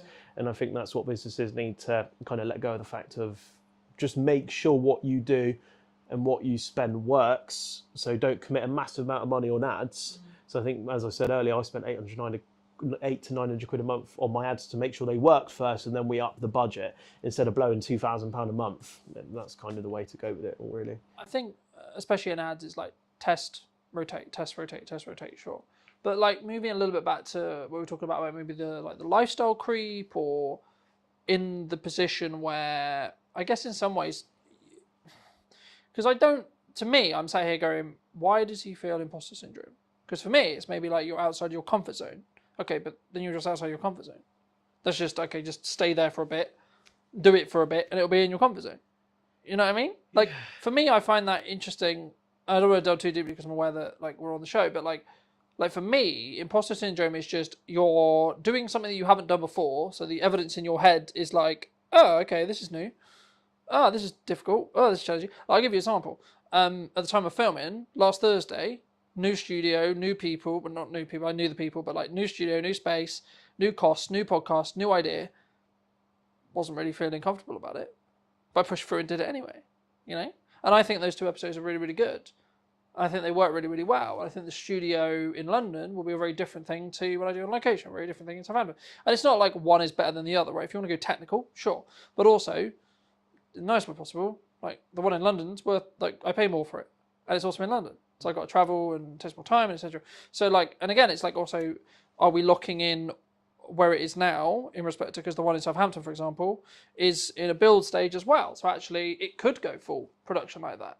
And actually then they would be on the same level. So I think for me, imperfect action is what matters. And I think that once you gain some momentum and you have some success, you could say, I mean, we were talking about when you were driving me back from the media day about like looking at a car as like maybe not a great investment, but actually it's the context in which you apply to it, right? Like for me, if you enjoy that car and that's your like treat to yourself that allows you to keep working hard and keep making, let's just put a number on it, an extra £50,000 a year, £100,000 a year, whatever it ends up, wherever your number is, then actually why shouldn't you spend that money on the car? You know what I mean? Because if it's at what point, I think sometimes as business owners, we don't, for a very long time, I was like, yes, I won, and then straight on to the next thing. I was very, very bad at celebrating the wins. And I think it's kind of the way you counterbalance imposter syndrome, in my view, because it allows you to give the evidence to say, no, actually, you are pretty good. You are actually clearly doing something right, you know, regardless of age. Because I think it's in subjective terms related to, actually, I would say the age is your advantage, because you looked at the business and went, yeah, but someone who's maybe 50 will go, I have to have a retail store. Because that's what they grew up with. That's their perception. Yeah. They can't think, I can make 400 or whatever it is, like nearly $1 million a year, just on live stream shopping and on a website, right? Yeah, no, I agree with all that completely. It's good perception of it all. The imposters sort of thing for me is that I'm so young and I've achieved kind of what I've always wanted to achieve in life so young. And I think for me, I don't deserve to have that at such a young age, because people work all through their lives to get up to the age of 50, 60 before that they get that really good idea. And I think it's just for me, that's just kind of the sort of person I am. I just don't feel like at that age. I think that's important to be staying humble. Yeah. Right. And I think that's important in how you show up, and that's important in how you scale, and that's important in actually, to be honest, how you'll then pay your staff, how you'll then pay the people you work with, how you are with the people you work with. You'll be grounded. But like for me, I was in this like fortunate position where people are like, I want to get to retirement age. I want to retire at 40. I'm like, what would I do in retirement? I know. I would film videos. Yeah. I would have a podcast. I would do this. And I'm like, hold on. So I'm there too. I'm nowhere regarding revenue right there. But like, I've got enough money to pay for what I want to, what I need to pay for. And have a percentage left. Put enough aside to keep for rainy days and put some in investments, and happy days, you know. And then I can save towards a goal of, okay, I want to buy a new camera or etc. You know. So for me, it's all a perception. Yeah. For me, it's actually control over time, control over what I can do every day, control over who I spend my time with, what clients I have to say I can say yes or no to. So I think for me, I get to an extent why someone in your position or someone listening would potentially feel concerned, imposter syndrome, etc. But for me, that's a sign of growth. Like I was talking to my partner about this and a good friend of his this morning. It was like, the things that used to piss me off a year ago, they don't even scratch the surface now. I was like, that's a sign of growth. That's a sign I've grown. And I think it'll be interesting to see where we both are, but just looking at me personally, where I'm going to be in a year to two's time. Like the things I worry about now, are they even going to be things that I worry about? Probably not, right? But what would you say to people who are maybe on the fence about, they've got that idea, like you had, right? And they're like, yeah, but it's not safe.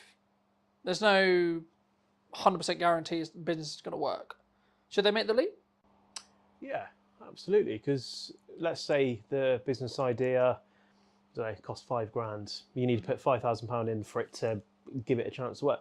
But you'll spend £5,000, and that to everyone that's a lot of money, isn't it? To spend £5,000 on an idea. Cut it, that's £5,000, £5,000. But people will go and spend £400-500 a month at the pub, and that accumulates over a year as £5,000. So if you save that, stop going to the pub for a year, to people, that's what they enjoy doing. But let's say if you cut that out, put it in a pot, and then at the end of the year, try that idea. And then you'll be able, and if that idea works, you'll be able to do that business, plus go to the pub and still have money left over. So I think try it. But at the end of the day, for businesses to work, you've got to take risks, and take risks important. If you lose £5,000, make that £5,000 back again and try the idea and do something a bit different. Do you think it's worth the lessons that you might learn in that though? Yeah, lessons are like they're priceless. Because like, even if you fail, the way I've looked at it for a long time is like you either are successful or you gain some lessons. You don't really fail. You're like, oh, don't do that again. Yeah, that's it. Yeah, those lessons are priceless for everyone. At the end of the day, if you spend £5,000 in that sort of idea and it doesn't work, you can use that to work out exactly what didn't work. So if you do want to try it again, you make sure you put those things right and see what happens. At the end of the day, not all businesses are going to succeed, and that's just a part of life. If 100% of businesses succeeded, the whole business industry, in every single industry, it would be overwhelmed. It would be like there'll be too many, and there'll be so but many also, around. like if you look at the odds, whether it's like gut, whether it's work, whether it's this, whether it's that, whether it's just managing cash flow, managing money, whatever. I think it's like the current statistics, roughly when I last checked, was like 97 to 95%, depending on where you look, of businesses are going to fail, right? So it's like, yeah, the odds are against you, but actually, if you extrapolate that out to the world, 17 billion people, actually, the odds that you win there are pretty fucking high, right? Now, yeah, maybe the numbers, like, in comparison to 17 billion people, quite low, but it's still going to be a couple of million people who win, you know? Yeah. And that's in the lower scale of that. Let's say we go 1%, you're still looking at close to just under a billion, right, of people who will still win. The question I guess I would have for the audience is, do you want to be in that 1 billion who has the freedom and the time and the ability to be able to be, quote, extraordinary, or do you want to climb the corporate ladder? Do you want to have the job, right, and then the 3 holidays, the 4 holidays, live for the weekend, live for the holiday, or have the freedom over your lifetime, energy, resources, etc.? Yeah, for me, the sort of like the only worry that I have about running a business, and at the moment it's working brilliantly. It's on like 180% trajectory this year. We want to up it. One thing that's always in the back of my head is like, what if it fails tomorrow? But that's when you sort of put these sort of like data analyst things in place where you can read this data, and if it does start to But you'll see it beforehand. That's it. Yeah, I think that's what people worry about, is the fact that you'll be able to tell that these things are going wrong, and you can always put it right. So long as you have a good structure in place for if it does start to go on a bit of a downhill, you can just pull a lever and it will just go straight back up again. That's it. For people who want to connect with seeing some of the content you do, check out what you do a little bit more, where's best for people to reach out to you? Instagram, also on my website as well. You can have a look. You can fill out a form, chat to me. We've got a landline number as well if you want to chat to me on the phone. More than happy to chat to you on the phone. But yeah, my Instagram is Heat from the Spire. It's HEATFRM, all in one word. And obviously on the website, and everything's the same across all platforms as well. But best place to go is Instagram and my website for sure. If you were going to talk to that 16-year-old who just flipped his first product, made a little bit of money, maybe a little bit insecure, what advice would you give him now? I would tell him to keep going, reinvest wisely. I would say, in a sense, don't listen to everyone around you, because if I listened to absolutely everything anyone ever said to me, for example, my parents wanted me to stay in a full-time work. If I listened to that, I might still be laying bricks, and I wouldn't even have this place. I wouldn't have, a nice car that I have and stuff like that. And I would say just be wise about who you listen to. And if you want to take a risk at a young age, absolutely do it, because that is the best time in your life. You don't have a mortgage, you might not have kids and a lot of stuff. So the time to take risks is when you're in your teen years, or when you're still living at home, because that's the best time to start a business idea, because it's really hard to maintain and sustain a business, especially when you might be in your mid-20s, you have a mortgage, you have 4 kids, you're getting married next year, a lot of bills going flying out, expensive partners as well that might want to.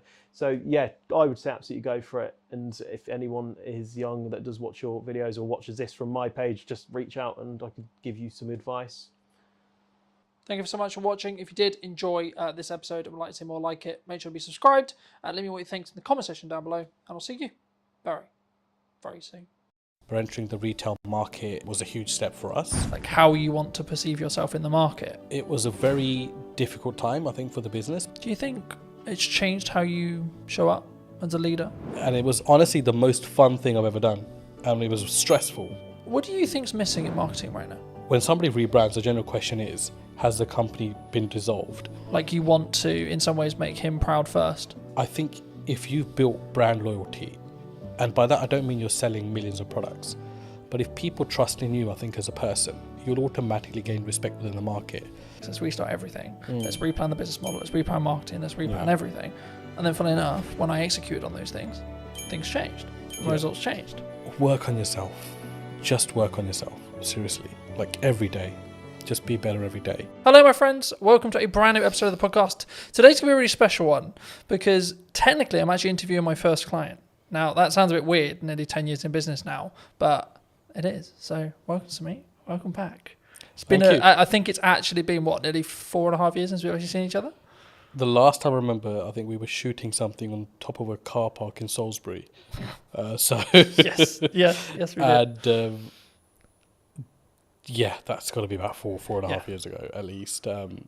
So yes, it's great to be back and great to see you after all these years as well. I know. Yeah. Super good. I mean, you were actually under a different brand then.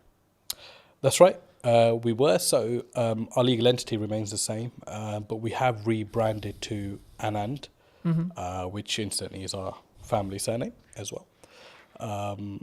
And that came about through some hard lessons, I think, in business. One of the ones being most probably that you never really stop learning, I think, and when you get to a point where you think you've kind of, worked everything out, there's like this curveball thrown at you. So that was sort of what happened with us as a company. There were some legal obligations that we had to meet, and the old brand no longer resonated or could technically be used moving forward. So I think it all came about because we entered retail as a business. Predominantly we are wholesale and hospitality, but entering the retail market was a huge step for us and sort of at a national airport as well. So when that came about, I mean, it was a huge shock to the system because we had just launched this huge sort of project. There was 2 or 3 in the pipeline, and then all been vetted and all sort of been mustered up with this brand. And then to all of a sudden launch something, and then I think it was about 3 weeks later we had something to say, there were some legal obligations that had to be fulfilled. It was a huge shock to the system. So it was a very difficult time, I think, for the business, because I think being a director, I always say you have huge responsibilities for your staff and your company. And I think I felt at that time that, this was, do or die kind of thing. It was either we really got this going and sort of made the necessary adjustments. And we did. And, Anand was formed off the back of that. So, and it was honestly the most fun thing I've ever done. And it was stressful because, you're running this medium-sized operation. We employ up to 50 people, and all of a sudden you're rebranding, and everyone's question is why. And there's a fine line where you can tell someone why openly and why you can't. And majority of the reason was, it was just something that we had to do as a business. So the rebrand came as a shock, but honestly, it really taught us a lot of valuable lessons from in there, because I think off the back of the name, we actually found a voice as a company. I felt for a few years that we didn't really know what we were. And I think that's really weird to say for a company that was fairly well established. I mean, you visited before as well. But I felt with Anand, all of a sudden, we're back to this blank canvas, right? And we're creating everything in reverse, which is the worst way to do it, don't get me wrong. But because it had to be done, it kind of forced our hand to look at aspects of business that we never had before. All of a sudden, we're engaging marketing companies. We're engaging branding companies. We're engaging companies that help you find your voice. I didn't know those things even existed. And all of that came off the back of my mentor saying to me, look, this is one of those times as a businessman where you either go big or you go home, right? And for me, it was like, we got to go big here. Like, I've invested too much time in this. Like, I've invested too many years, those sleepless nights, everything, to just, pack up and be like, yeah, we're done here. No, we're going to go big, and we're going to spend big, And sometimes that's not the best solution. But we kept a control of that, because spending big wasn't just throwing money blindly at stuff. It was really taking our time, really looking at companies that met our ethos, but also companies that we felt genuinely wanted us to do well. So they didn't make us just feel like a number amongst their client base. And that was hard to narrow down, because we made some mistakes along the way there as well. And in hindsight, it's easy to say, these things happen. But at the time, when you're financially forking out money, it's a huge, huge deal. So, look, it was an amazing journey. And it's been a year since we've rebranded. And I think as a company, we couldn't be any happier than we are at the moment. Do you think that maybe some people are really worried about rebrand? I mean, you kind of forced into it, but I think maybe people who are listening who are maybe on the fence about what do you gain from a rebrand? Was it just that voice and that really what I would call depth work when it comes to really understanding what your brand values are and how you want to perceive yourself in the market? Would you say, or is it if that's a disconjointed? Because for some business, I think that can be really disconjointed for some people. I mean, I'd answer that in reverse. So one thing you won't lose is your reputation, which was a huge aspect for us. It was, when somebody rebrands, the general question is, has the company been dissolved, or has something happened? Has the company gone bankrupt? Has there been a huge gross misconduct from somebody? And the thing is, you've got to get past that, because naturally as an individual, we would think that. And you've got to put yourself in the public domain as well as a director personally yourself and think from both sides. So for me, I think if you've built brand loyalty, and by that I don't mean you're selling millions of products, but if people trust in you, I think as a person, then you'll automatically, especially a small to medium-sized business, you'll automatically gain respect within the market. So we didn't realize how much respect we had amongst our clientele until the rebrand happened. And I think that's what carried us through. So I think there's this illusion that if I rebrand, I'll lose customers. And that's a general worry, because, of course, you need your finances to run a business. And your clients are your clients. You spend years and decades working with them, whatever, right? But those relationships can be ruined at the drop of a hat as well. A split-second bad decision. So I think what I've learned the most is that if you are genuine and you are genuinely there for your clients, and if they're not just a number to you, which is how we do things at Anand, then you will be absolutely fine, because people will carry through. And that's what I noticed, that all of our clients said, we don't care if this company is called ABC tomorrow, but we want to work with the same leadership that we're working with within this company. And that's what made me realize that, not that I didn't know people were important, but it made me realize how important the team that we had were and how dedicated they were. And that all stems from, I think personally, from you as a director and what your attitude is within the business, how you look after people, how do you go about daily life, and how much do those people matter to you as well. And that kind of proved to me that, those things mattered a huge deal to us as a company, and it filtered right through. So I hope that answers your question. Yeah, no, absolutely. I mean, I think for me it's important to appreciate where you've come from, but also then understand sometimes we have a growing pain, right? Yeah. So it's we're shifting into a new brand, we're shifting into scaling up, etc. But one of the quotes that you gave me very many years ago that has really stood apart, that I wanted to remind you of, but also ask you to apply some context to, is people are loyal to their needs. Yep, absolutely. Do you I mean, how did you I guess that's a life lesson for a lot of people, but where's the story behind that? So I think I've been in business for about 10, 15 years myself, and I can't put a number on it now, to be honest with you, but it's been a very long time.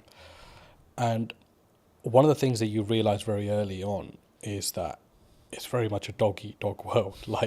As much as you think you might be out there to set the agenda straight or to start this new loving relationship with every single person, it never works out that way.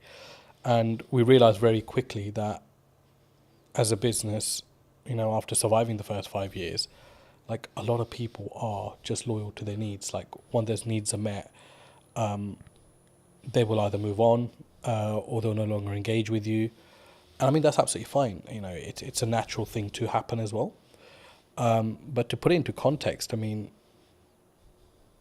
if I look at how we operate with our clients at the moment, I don't think there's a single client that can say that, you know, if their volumes drop with us, that we change our attitude towards them. Mm-hmm. Whether it's the smallest client on our sort of, accounting system, or it's a big renowned sort of company, it makes no difference to us. We work personally with every single client and every single person that we work with. And that might mean along the way you have to accept that once their needs are fulfilled, that they no longer will engage with you. But to put it into sort of context, that quote at the time came from, it was one of the things that we've always steered away from as a company. Don't be those kind of companies, or that company that is all over a client when it's hot. Yeah. And when it's not, they don't want to know, or they don't want to help them out with anything. And there are some clients that we work with that, we did millions of pounds of business with before. And all of a sudden, they have engaged another company. But there are times where they still engage us when there's an emergency, and we would never turn them down, because you've got to remember that whether they've moved on as a client to another supplier, they were also once your client and made up the DNA of your business to be what it is today. So yeah, I mean, it's something you have to get comfortable with, I think, in business, and grow some thick skin around that, because people are loyal to their own needs, and it's just the way of the world. For me, it's something that sort of, at the time, I think when you initially told me, I didn't really get it. Yeah. Right? And now I can say 6 years, 7 years down the road, Yeah. I get it. And I think for me, it's one of those things where it may not even be deliberate from that person, that client, customer. No, yeah. I think it's more around, actually, sometimes you just, there's only so much value you can add to that customer, client, etc. Absolutely. And people have personal lives, and it's it's easy to say, don't involve your personal in your work life, but it's a very difficult thing to do as well. So sometimes we do forget that people might have stuff going on in their own lives. People move on, and all of a sudden a new person comes into that role in the company and doesn't see your business to be as valuable as the previous person. So there are elements of that as well. Yeah. But I think I've always found there's no use keeping hatred and negativity about somebody moving on. I think you've got to accept that and look and think, how can I learn from this? And how can I get better from this? And there was times that, clients left us on a very bad note, completely unexpected. Some that didn't even pay, the thousands of pounds they racked up in accounts, not to mention any names. And, that didn't mean that we were not going to look at what we could have done better as a company. So I think it always starts with what's going on at home before you look anywhere else. Yeah.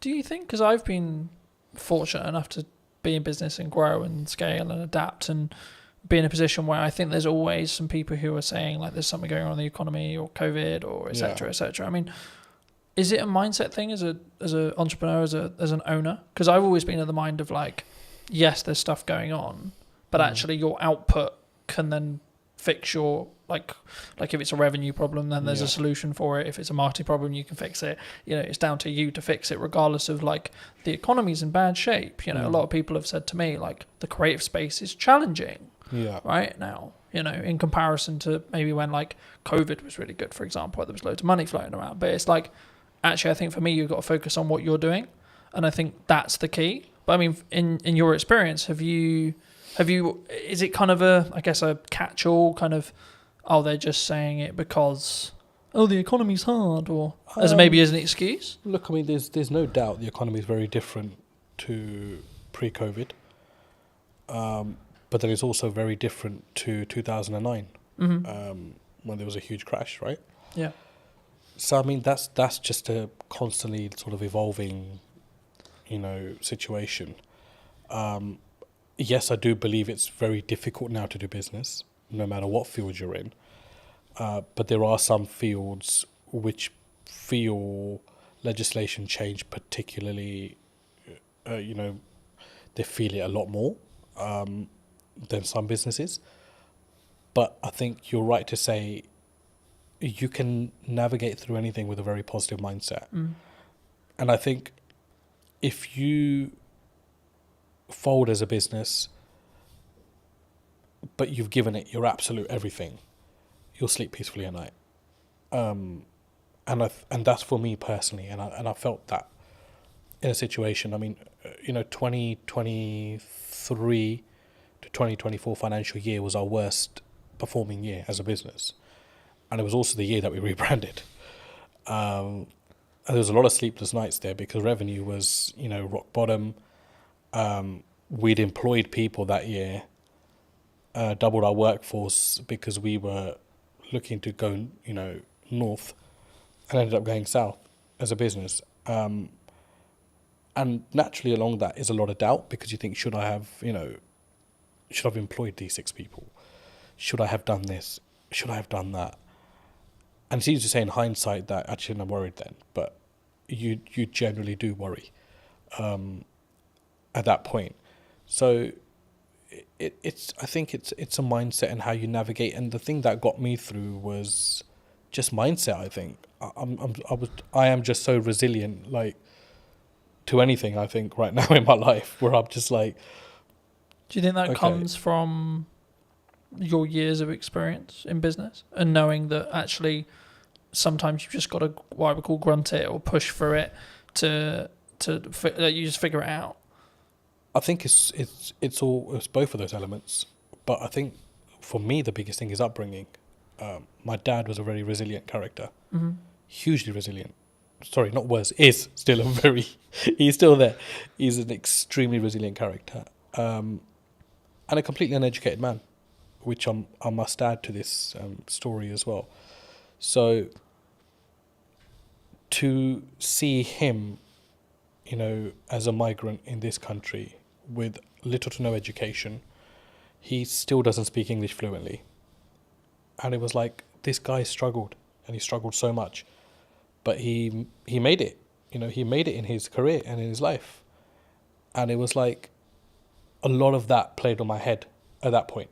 And I don't think those things sit well with you, or you don't draw on those things sometimes in life. But when it really matters, those things will come in, and you'll know what your metal's like at that point as well, and how strong you are. Do you think that was like a key in respect to like how well you've now done, like that, having that upbringing and having that, I guess, those values or what could be described as the correct values being installed into you? Even if it was like an information sponge point, like you as a kid 100%. just taking that information, sort of saying, well, this is the upbringing I had. I mean, 100%. But the thing is, I think I didn't realize that till I was about 35. So there's no like one fit solution to this. It's just when it's going to hit you, and it hit me a couple of years back. The big change came from COVID. To be honest, COVID was a blessing for us as a company. I mean, that's not because we made money off unfortunate situations, but it gave me an opportunity to come out of the operation and be like, pause, because it's not something we could have done the way we were going at that time.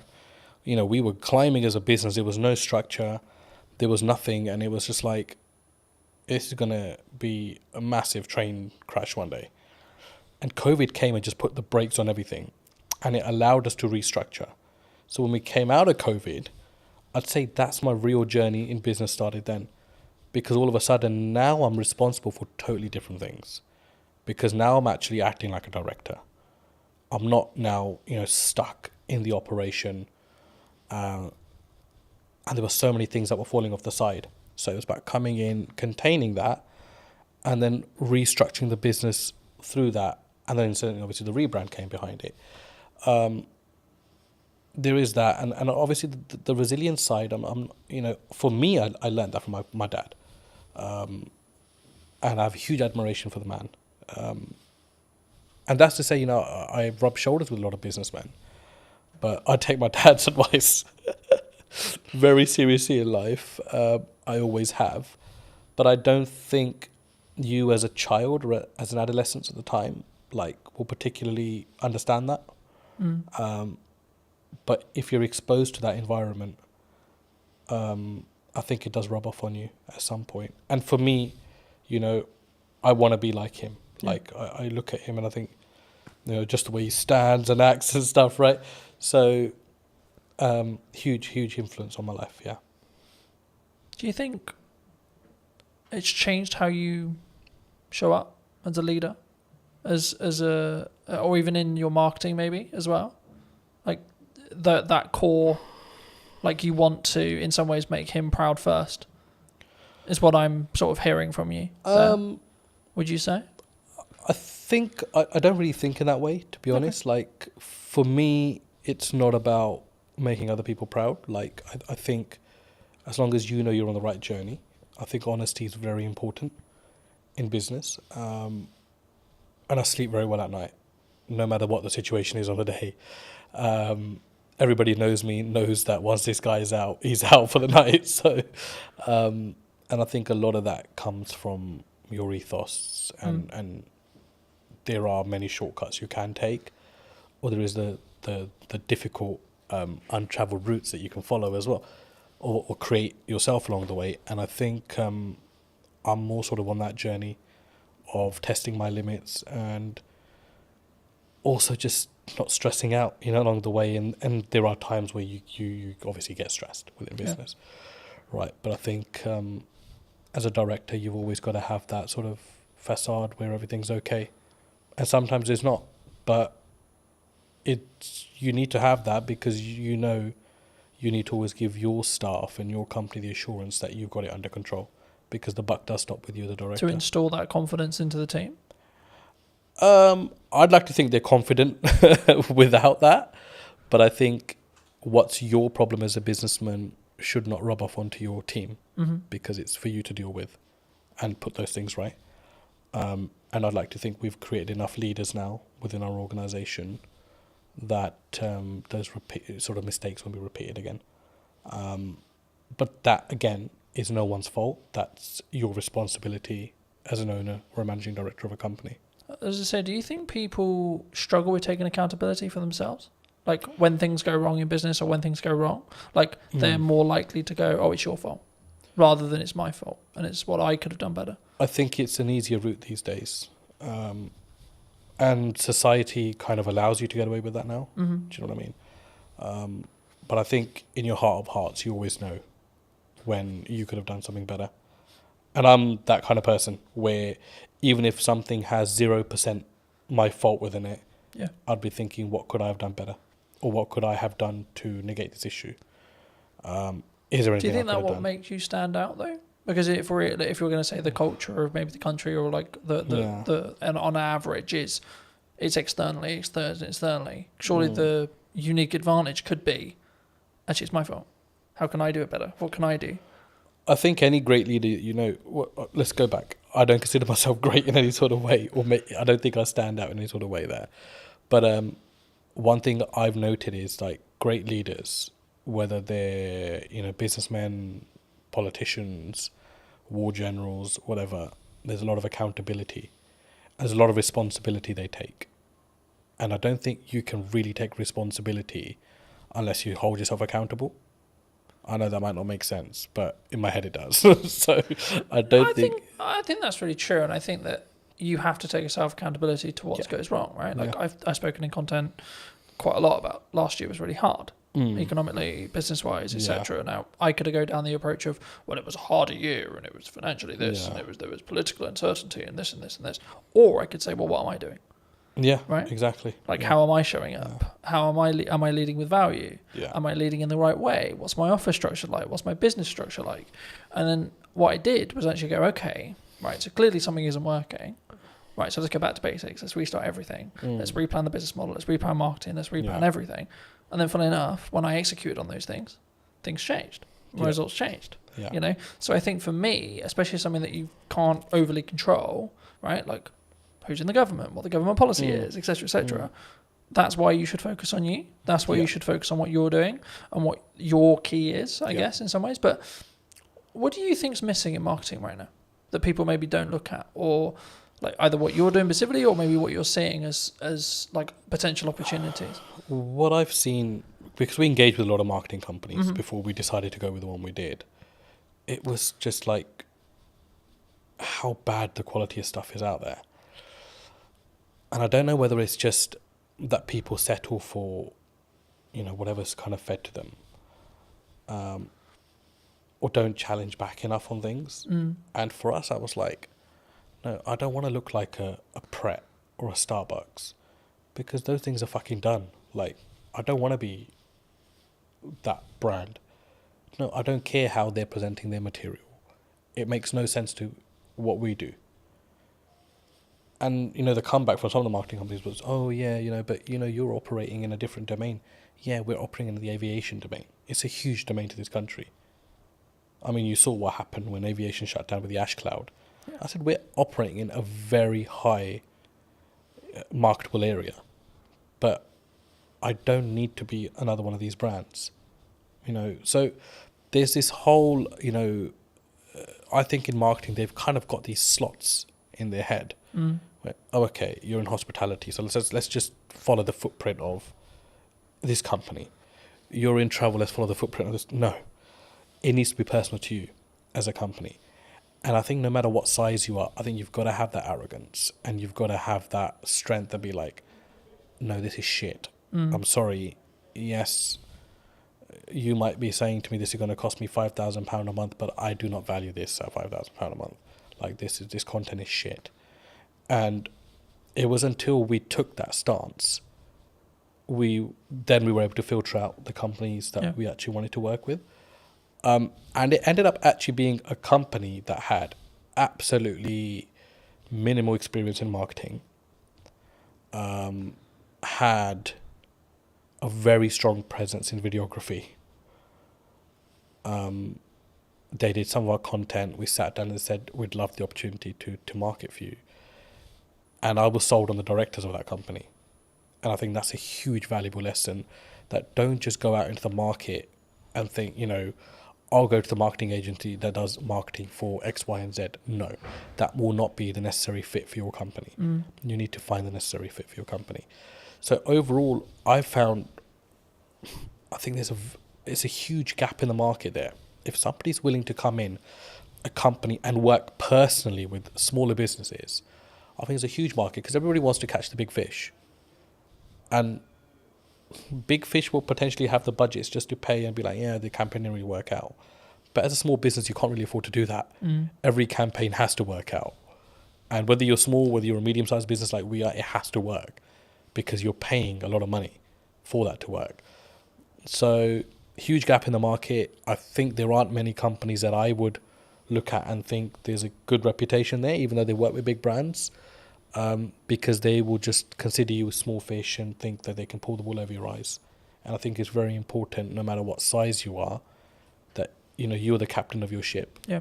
No matter how small it is, how big it is, you've got to lead by example there. And if you have to have the loudest voice, then you've got to have that as well.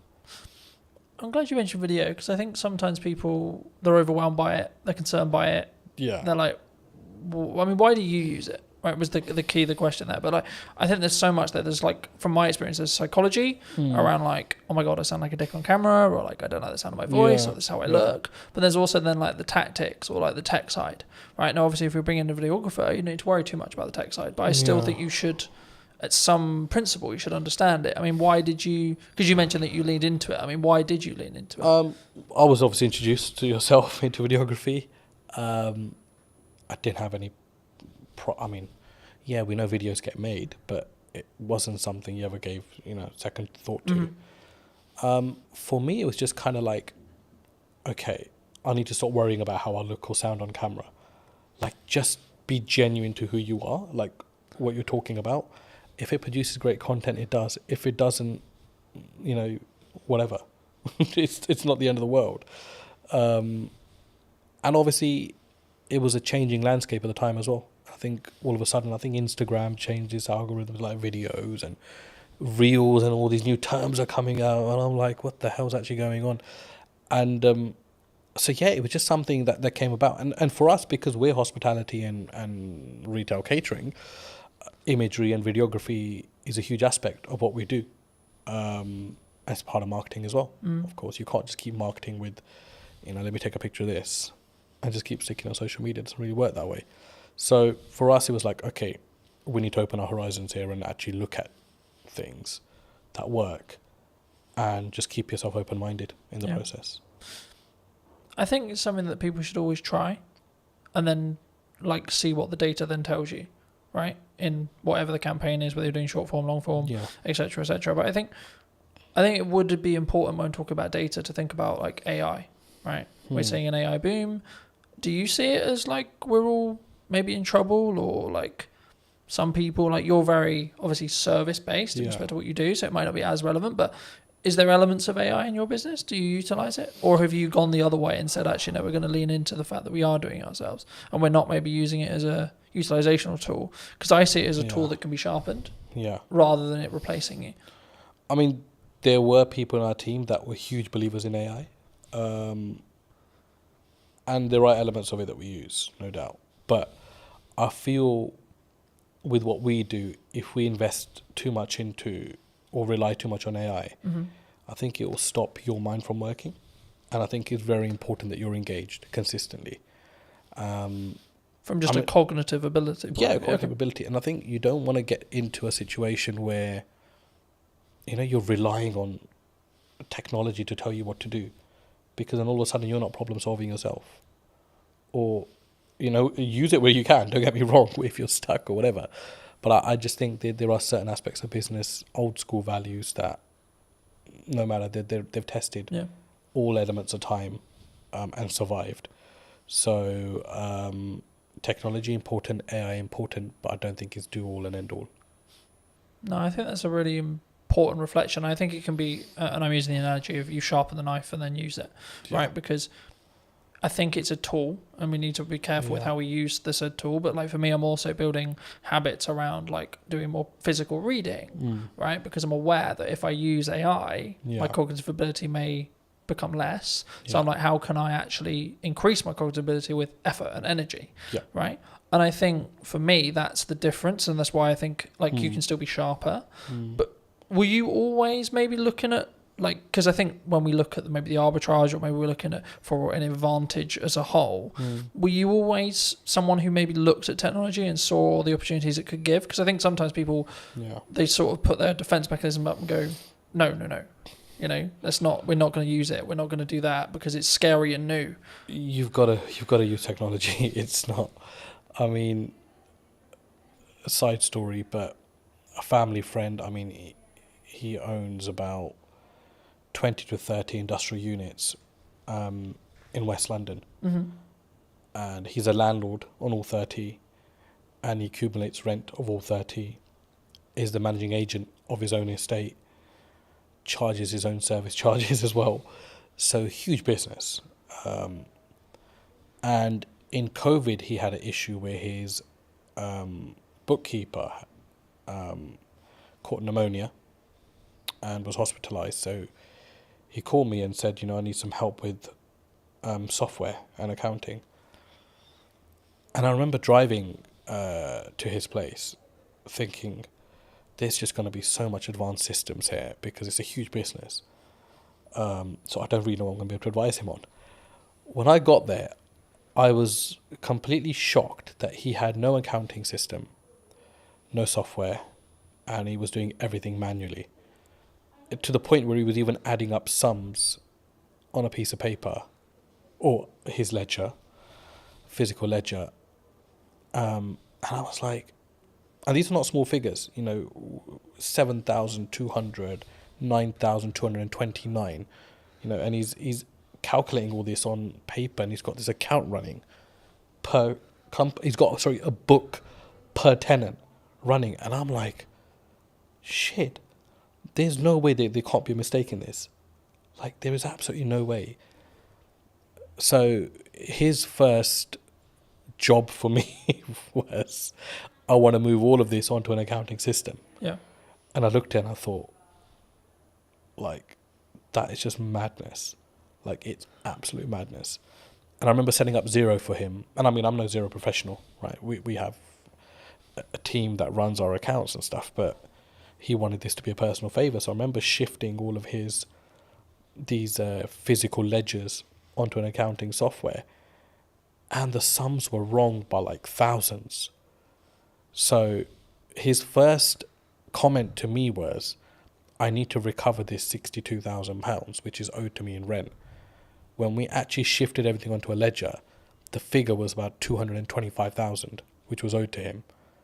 So it's like nearly 3 times what he thought was owed. And that was his change at the age of 62 towards technology, that I need to adapt. And that was the point where he was like, no, I Was it an can't. eye-opener for him? Sorry? Was it an eye-opener? I think it opened. Like, how did he react? I think it when opened everything that he had within him, because he was just like, he goes, I don't even know how many years I've been losing money for, which is the main thing. And he always had tenants, I said, and came to him like, you know, this rent figure is wrong. And he was like, no, he's adamant it's right. And I was like, an accounting system will put all that to bed. All of a sudden, the queries went down by like 90%. People stopped querying their bills because it was all automated. Each tax code was set. Every expense was set. And I mean, that was like, okay, there's also no time limit to when a person can wake up and see that they need to adapt to technology. And coincidentally, he got very ill last year himself. So he had his son come in and take over the business. And it was a very seamless handover because everything was sorted. So you could easily, you'd have to spend some time kind of understanding what's going on here. But it was handed over with something in place that you can just pick up and go with it. Yeah. Opposed to like, why is this or why is that or why is that? Everything was annotated. So yeah, look, you have to adapt. I don't think you can as a business. I mean, we didn't start using software till quite late into our life, business life as well. It was like 3 or 4 years in, we were creating invoices off Excel and that kind of stuff. And I was like, this can't be the way. And then slowly we've adapted to stuff. There are things that I think are really unnecessary in business as well. You don't need technology for absolutely everything. But yeah, basics like accounting and stock management, staff management, telematics on vehicles. You've got to have that. I mean, we had one of our drivers had a terrible crash last month, and the police wanted to know, what speeds were both vehicles travelling at, and we were able to prove that because we had the telematics. And the third party wasn't able to do that, which, favoured us as a business because we were able to prove that we were within, or our driver was within the speed limit. Didn't harshly brake. So technology is a lifesaver in certain places, and you've got to have it for the basics of your business. Yeah. You're specifically, obviously, a very niched business in regards to the sector that you serve. Have you always been that way? And if so, was that a very conscious decision from day one to be like, I'm going to serve this? Nope. Aviation just came about, to be honest. Well, I say it came about, but I kind of think you said your own destiny in some ways. We were so busy trying to survive as a company, but it was just like customer focus. Yeah. Make sure the customer gets everything they can from you, even if it means you're losing something. Just give your customer absolutely everything and make them feel special. And we do that till date. So in some ways, business is a funny thing because you can never say, I set out to do this and it happened. Because I think you've got to, like, a lot of things happen around it and you end up taking a different route. So, I mean, I discuss aviation a lot, but we work heavily with construction. We work heavily with tech companies as well. And we have a huge footfall in the city as well. And none of those things were ever targeted. Like, I don't think we actually knew what we wanted to do when we started business. We just knew we wanted to serve food and, have a business as such, right? So it was like, okay, how do we do that now? And I think along the way, your business will adapt. Things will come up. You'll see value. For us, it was about understanding our niche And I don't think we understood our niche until post-COVID, which is scary because that was like 10 years into the business. 10 years? 7, 8, sorry, maybe 8 years into the business. But it was like, what is our niche? Our niche is not aviation. Yeah. Because there's a hell of a lot of companies that operate within that. Our niche is short lead times. You get hold of anybody at any time of the day or night. We will solve your problems. And if we don't, we will make sure we've done everything possible to try to solve that problem for you as a client. Now, there are some clients that have my number specifically, and they will only call me in situations because although I'm the director of the company and we have an amazing workforce, I've built that relationship with them personally when I was building the company out. And I can understand why they only want to come through to me. I totally get that. But my attitude towards them doesn't change irrespective of my position in the company. And we distill that like through our staff, completely distill it through our staff, that nobody's bigger than the company. We help a client in any given situation that we can. If we are closed for the day and something comes up for somebody, we will do everything we can to make sure that we solve that problem for them. And we've become that. I think that's been our niche. Our niche is we are problem solvers. And that's helped us like also recruit the right people. And people don't come to this company thinking, you know, I'll just spend 9 to 5 behind a desk and I'm done. They're problem solvers. And we make sure they become problem solvers. And our retention rate's amazing. I mean, you know, we've had one staff member leave in the last 2 years, which is incredible. It's absolutely incredible. I mean, there are obviously niggles. There are obviously things that, you know, staff feels management can do better or management feels ownership can do better. But I think that's a healthy relationship and it's good to have that open dialogue. But it's so important to treat your staff well. And that doesn't mean just money or pay. I think just an attitude, sometimes just asking people how they are, talking about the football or having a normal conversation makes people realise that actually you're a normal person yourself. Yeah. I was going to say, I mean, I guess in a business your size, is there a level of all the directors are in today kind of like, oh, it's really scary, and then if so, how do you either defuse that or lead with empathy to be like, hey, I'm a human too? I think because I've never really come in like wanting to feel important. I think because I was, you know, working the fields, as you can say, when I first started. I've kept the same attitude now. If someone's a new starter or hasn't been around or hasn't got to know me because of the size of the business now, so they don't probably interact with me as much, they're put to ease by the older staff because they're like, this guy is actually really calm and really chill. Like he'll come in and be like, you know, let's order some pizza. Or did anybody watch the football or the cricket or whatever? I mean, it's like we have our company WhatsApp groups, and I was at the cricket India-England the other day, and I'm sending in the group chat, you know, a photo of myself at cricket, but that helps people just feel like, you know, I'm not intentionally doing that. I'm just doing that because I've always done these kind of things. And there are staff that say, you know, they don't feel like sometimes that I'm the owner of this company just by how I act, how I am. I'm very relaxed. Mistakes are fine. I think we've always said that, look, it's fine to make a mistake, but don't let it become a repetitive mistake and we're not learning from. So it's that yin and yang. I think you've got to find the balance. For me, it's very hard to be serious with people, especially my day-to-day staff, because I think their life is serious enough without me having to add to it.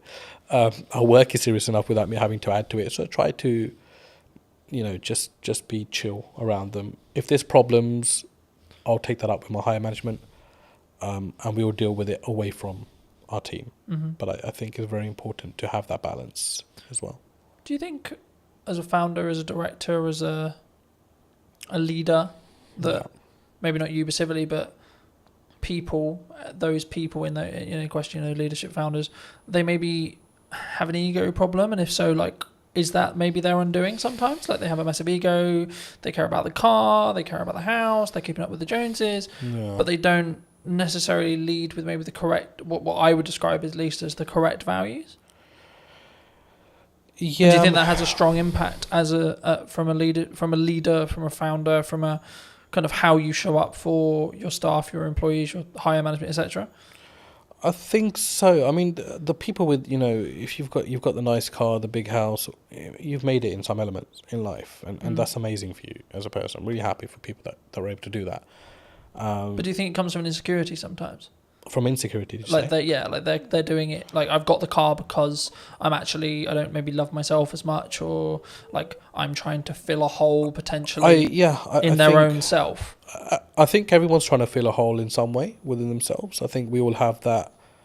I mean, there isn't a perfect person out there. No, of course. Let's start with that. We all have our blemishes. End of the day, and there are things that we can always improve on. But I've been in business long enough to see both aspects. I've seen people that feel like they need to show their hard work or remind people how hard they've worked by showing possessions. Yeah. And they do that more for others opposed to themselves, which is sad. I think it's quite sad, and I don't mean that in a horrible way, but I genuinely think like I'd hate to be in that position myself as a person. Starting out younger, I was obviously the general perception around business. One day I'll have a really nice car, and I'll wear those clothes, and I'll wear I'll buy this and I'll buy that. But I think once you're fully invested in your business, all those things would just not matter anymore. Like, for me, it doesn't matter right now that I'm wearing discounted Next Aspidrills or I'm wearing a certain branded top. It matters nothing to me whatsoever. Because is it more about the quality of the person then? I think... Or the quality of the founder, the quality of the leader? It's like, what's your higher purpose? Like, you've got to think, that's what you've got to think of. And I think if your purpose goes beyond materials, you've got a bigger purpose in life. You're not thinking... I mean, I get absolutely no joy. I mean, I love my car. Don't get me wrong, I love sitting in my car. But if I get a phone call, the problems are still as bad as they would be on a bus or on a train. Yeah. So all of a sudden, that materialistic thing matters in no way. Yeah. Right? So for me, I think it's like, you've got to be like, okay, why am I in this? But what am I about as well as a person? And people lose one of those two aspects somewhere along in the business. They either forget why they're doing what they're doing, or they'll forget who they are. And for me, I can't do that because I grew up eating dinner on the floor. I never sat on a dining table because traditionally, my dad grew up, there was no dining tables, in his household in 1960, whatever it was, in India, because he was from a very poor background, post-partition of India, Pakistan. So they grew up sitting on floors and eating. So he distilled that in us. And there are times where we're just out and about and we're having a working lunch and I'll just sit on the curbside because I'm totally happy with that. Like, because I don't need to change as a person, I feel, to show my status or to show who I am. Like, for me, I'm another person in this world. Do you think by having that level of humility, that like humbleness, will keep you, I guess, in some ways empathetic or like connected with every layer of your company in respect to management and the people and the staff and gives you more, I guess, humanity in respect to how you lead? Absolutely. Because you'll be a human before you're anything else. A human that actually feels other people's pain and their situations, opposed to just your own consistently. Yeah. But it's very important for your personal life as well. Because, I've got 2 young kids. I was at sports day yesterday with them, and my he's just four now, and he's starting school in September. So yesterday was his sports day and today's his last day at school. And the parents were all sitting together and we're talking about schools, and we talked about, where he's going to be schooling and where they're going to be schooling. And it was just like an amazing conversation because no one's judging anyone because everyone's on the same footing at this moment in time. Yeah. But you start to get a feel as life goes on, as you grow older, that it becomes, who's going to the independent school? Who's going to the state school? Oh no, they must have so much money because his or her son's going to the independent, or his or her daughter's going to the independent school. But it matters nothing if you as a person still have humility, I think. And it doesn't matter whether you're sending your kids to a certain aspect or spending X amount on yourself. It's how you are as a person, how you treat people. I think it's hugely important, and even more so when you know that the person you are treating well can't give you as much value back as you can give them, I think that's a huge aspect of you as a character. Yeah. I think also it's a pay it forward mentality to an Yeah. extent, right? Like I think what you output will also reflect back on you in 3 months, 6 months, 12 months, etc. At some You know. point, it will definitely reflect back on you. Whether you believe in karma, whether etc. Right? Whether maybe don't go about our belief system, but like whatever your belief system is, Yeah. there's always a crossover there. And I think, especially when we go back to business, I think that's true in marketing as well. Yeah. Right? A lot of the work I'm doing at the moment is actually how can I scale out what I'm doing and then build systems so that it allows me to be more present for clients. So then in turn I can do a better job, which in turn means Yeah. then when I take on new clients, I can ensure that the quality is the same, Yeah. right? And actually, I think partly because of that, I will say no to certain projects or certain clients or certain things. Do you look at that when you potentially look at a client or working with a customer, etc.? Do you say no sometimes?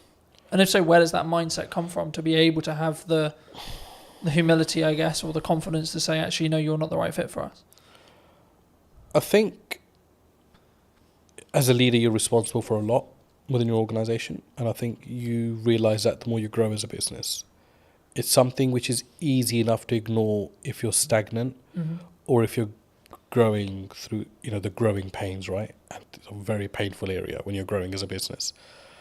And I mean, by no means is Anand a multinational business, but I feel the pain of it every day when we grow. And majority of the time it's financial pain, because the bigger you become, the more restraints you get on your cash flow. And there's times you're thinking, I just want to be small again. I just want to be that business that everything was done on account, payment on receipt or whatever, right? But all of a sudden now we've got payment terms. There's clients that rack up huge bills, but we know we're not going to get the money for 60 days or 30 days. And, there's clients there was a client that came in, and we're absolutely wonderful with each other now, but they started and they, said, we won't pay you for 90 days, but we'll give you this much business.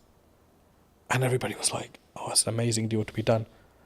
And it was somebody from our team, actually, because when I consulted him, and he said, there's absolutely no point to take this business on, because if this client's going to be giving us £150,000 a month, we won't have that for 90 days.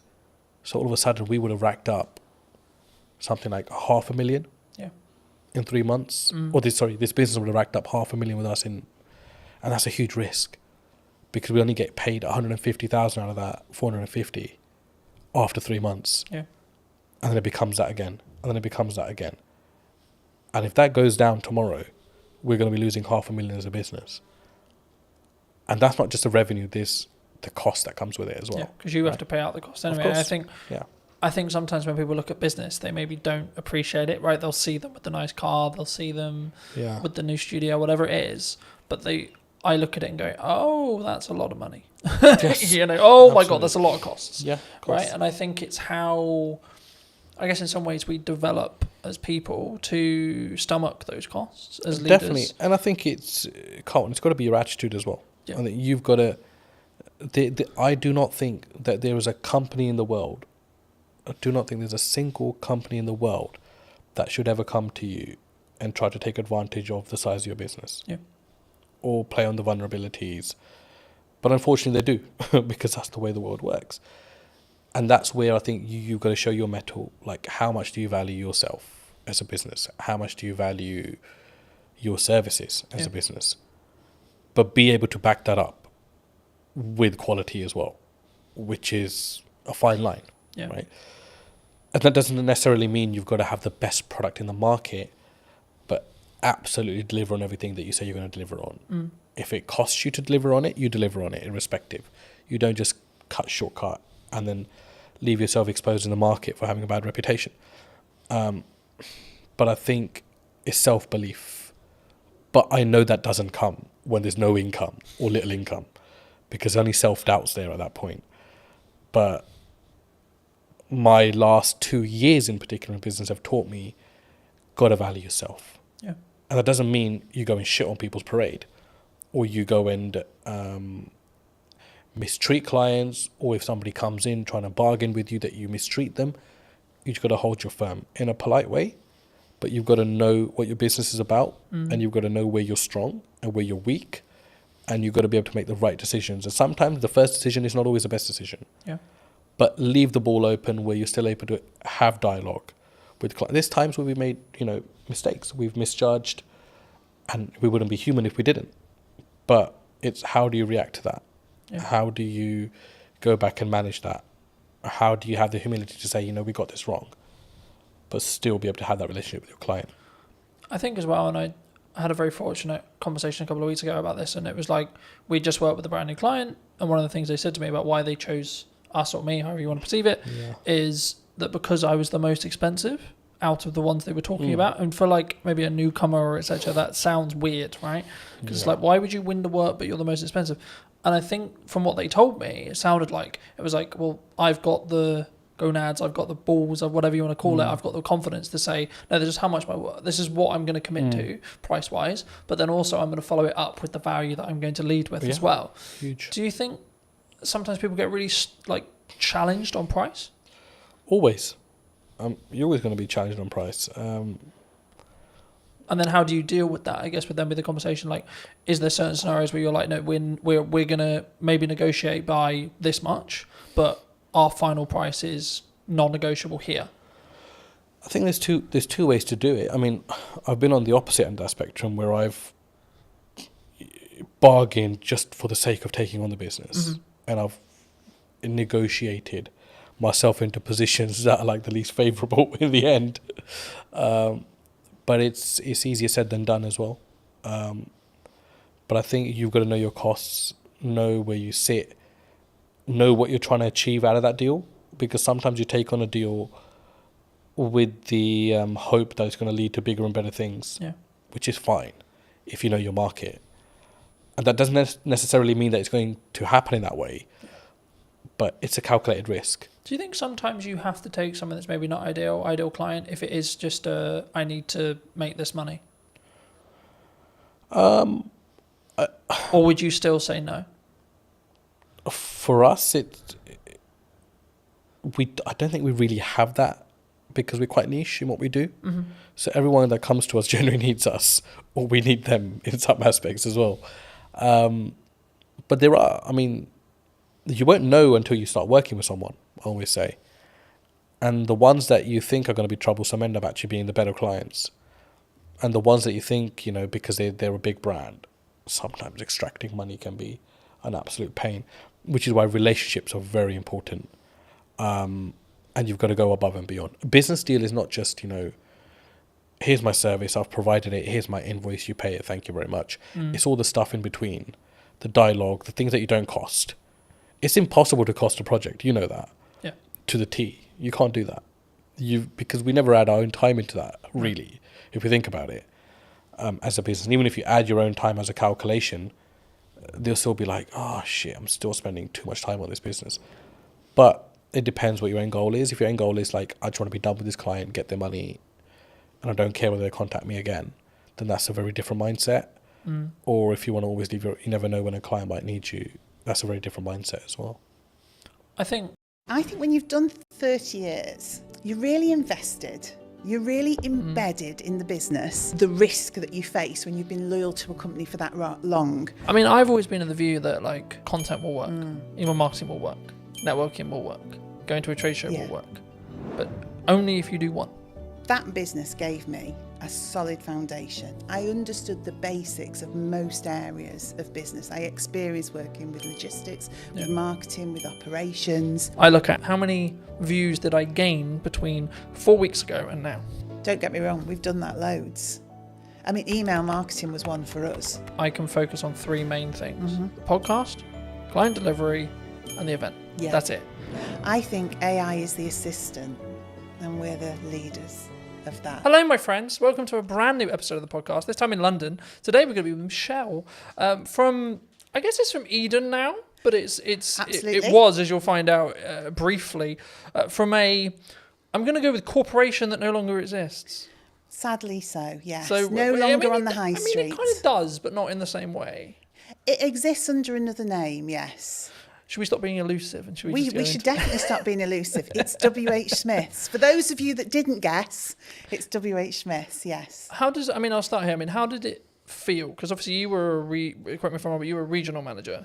Yeah, so I looked after the north of the country for WH Smith's, yeah. I mean, I was with them for 30 years, so I grew from being a Saturday girl on the till to that position of looking after all the stores in the north. But yeah, at the point I finished, I looked after about 304 stores in the north.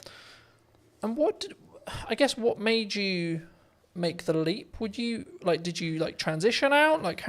Because I think when you're in a position like that, maybe the money's good, or was it just like, oh my God, not this again. I hate the inside of my car. I don't know really, because I think when you've done 30 years, you're really invested. You're really embedded in the business. You are earning really good money and you're super comfortable. And the reason you're comfortable, and this to me is the sort of the risk that you face when you've been loyal to a company for that long, you've kind of got into the zone of corporate muscle memory. So I didn't really have to think that much anymore. Yeah. So I was earning a good wage. I was doing a job that I liked for a company I was really invested in. But ultimately, I'd kind of lost the ability to be myself. The company had changed, I'd changed. And it was just time, I think, to find something that was me. I guess there's a natural kind of, sometimes there's maybe a disconnect. Like you were who you were then, you grew 30 years and then you wanted to go this way, but they wanted to either downscale or go that way. I don't know if it was a case of they wanted to go this way and I wanted to go that way. Because in all honesty, I could probably have done another 20 years for them. Because genuinely, I was really embedded in the business and I loved it. I loved the people. I mean, you literally know everybody when you've done 30 years. You know every store, you've been to every place. But I just sensed that it wasn't going to be right for me in the future. You know, I think you just get a knowledge of, I've got all this experience, I'm getting my own mind, my own voice more, and that needs to be somewhere else for it to develop and grow. Yeah. It's not going to develop and grow here. Or I can stay and carry on doing what I've always done for another 20 years. So was it, I guess, in some ways a personal development shift for you? Because we were talking just while we were setting up about, you know, the difference that you now have with where you are with Eden. Yeah, I didn't know it at the time. I honestly didn't know it at the time. So it was a leap of faith moment, really. And then the weird thing for me was COVID literally happened on the Friday of the week that I left. So I gardened for about 12 months. So in that period, I really did start to think, well, what's going to work for me now? And do you know what? It is not an easy thing. I now see people going through that same process of leaving something really big and corporate that they know well and then trying to find their way. It's difficult. Do you think that it comes with a, because we were talking before we started, that I'm going to find it very hard to go into corporate now because I've got the freedom of self-employed. I guess you could say I know what works marketing-wise, especially right now. Yeah. And I would have to fit perfectly into a team culture-wise for it to work. It would depend what you'd want that for. For me, that business gave me a solid foundation. I understood the basics of most areas of business. I experienced working with logistics, with marketing, with operations. It taught me to be resilient. You know, they were a company that was adaptable. I mean, they survived on the high street. So it did give me an understanding of how you support a business to survive, to protect its people, to protect the brand, etc. But yeah, on the other side of it, the thing that you're talking about, having your own voice, that freedom to shape a culture, shape a business, shape the dynamics of what the team are doing. For me, that didn't exist in that type of business because I think they have to have really clear communication, real clear clarity of message. Yeah. And if you're someone who wants to divert or disrupt that can be very regardless difficult. Of maybe how good the idea is. Regardless of how good because the idea is. Because it is a triangle in that respect. You know, you have to follow the top. And I always found I was always in a box. I think so. And as well, and you can have, and also it's the ability to push that idea through, because some ideas do make it through. But what do they say? It's like steering an oil tanker, not a speedboat. Yeah. So it's the perseverance, it's that just ability to doggedly slog through with that idea till somebody says, yeah, we can make that work, and you get people behind you. But you learn so much from that. So I could see you going into corporate and learning a ton of stuff. But because I know you, I can't imagine you there, because you're more entrepreneurial. Yeah. You shape things, you do things that you believe are right, not what people tell you is the right thing to do. So Smiths was all about just execute, and deliver. Whereas now I get to shape and change and mould and mentor and support elements of that in a business like WH Smiths, but now with a lot more heart and my own voice behind it. Do you think, I mean, obviously, for those who don't know, you've moved into Chief Strategy Officer. This is the first time I've heard of it. I mean, in a nutshell, what is that? What is it? What does actually your day-to-day look like and feel like? I guess it's about, ultimately, it's having the long-term plan and strategy for that business, so the growth plan. So looking at quick wins, middle term, long term. So saying, where is Eden as a business going? But then from that, understanding, I guess, some of the fundamental change. So what are the operational and robust things we need to put in place to get it there? But also having the freedom to be inventive, to work with the team, to generate ideas. So I would say I'm the person who knows the long term, but I'm also the person that wants to generate all the bits in between that move us in that direction. And some of it is quite simple. Some of it is really quite complex. It's about building teams. It's about building roles and responsibilities and processes. But then it's about looking at innovation, deciding what we want to do, NPD, all the fun side. And I think for somewhere like Eden, Chief Strategy Officer is because we want to scale up and grow the business, but we don't fundamentally, well, I don't believe fundamentally we can lose the heart of what Eden is. It started in somebody's house with the founder and his partner and a couple of people working for him. And it's grown now into its own HQ, its own warehousing, employing 26 people. There are loyal customers who've been with that brand for that whole 12 years. So we've got to scale it up because we want more people to join the organisation and more customers to experience the brand. But we don't want to lose the heart of what Eden's all about.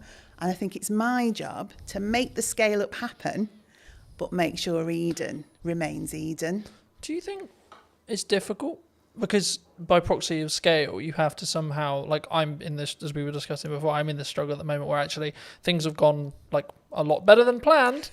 Happy days. Which is brilliant. Right, great place to be, grateful place to be. But it's also like a legitimate issue in the respect to actually now I've got to like, how do I duplicate myself?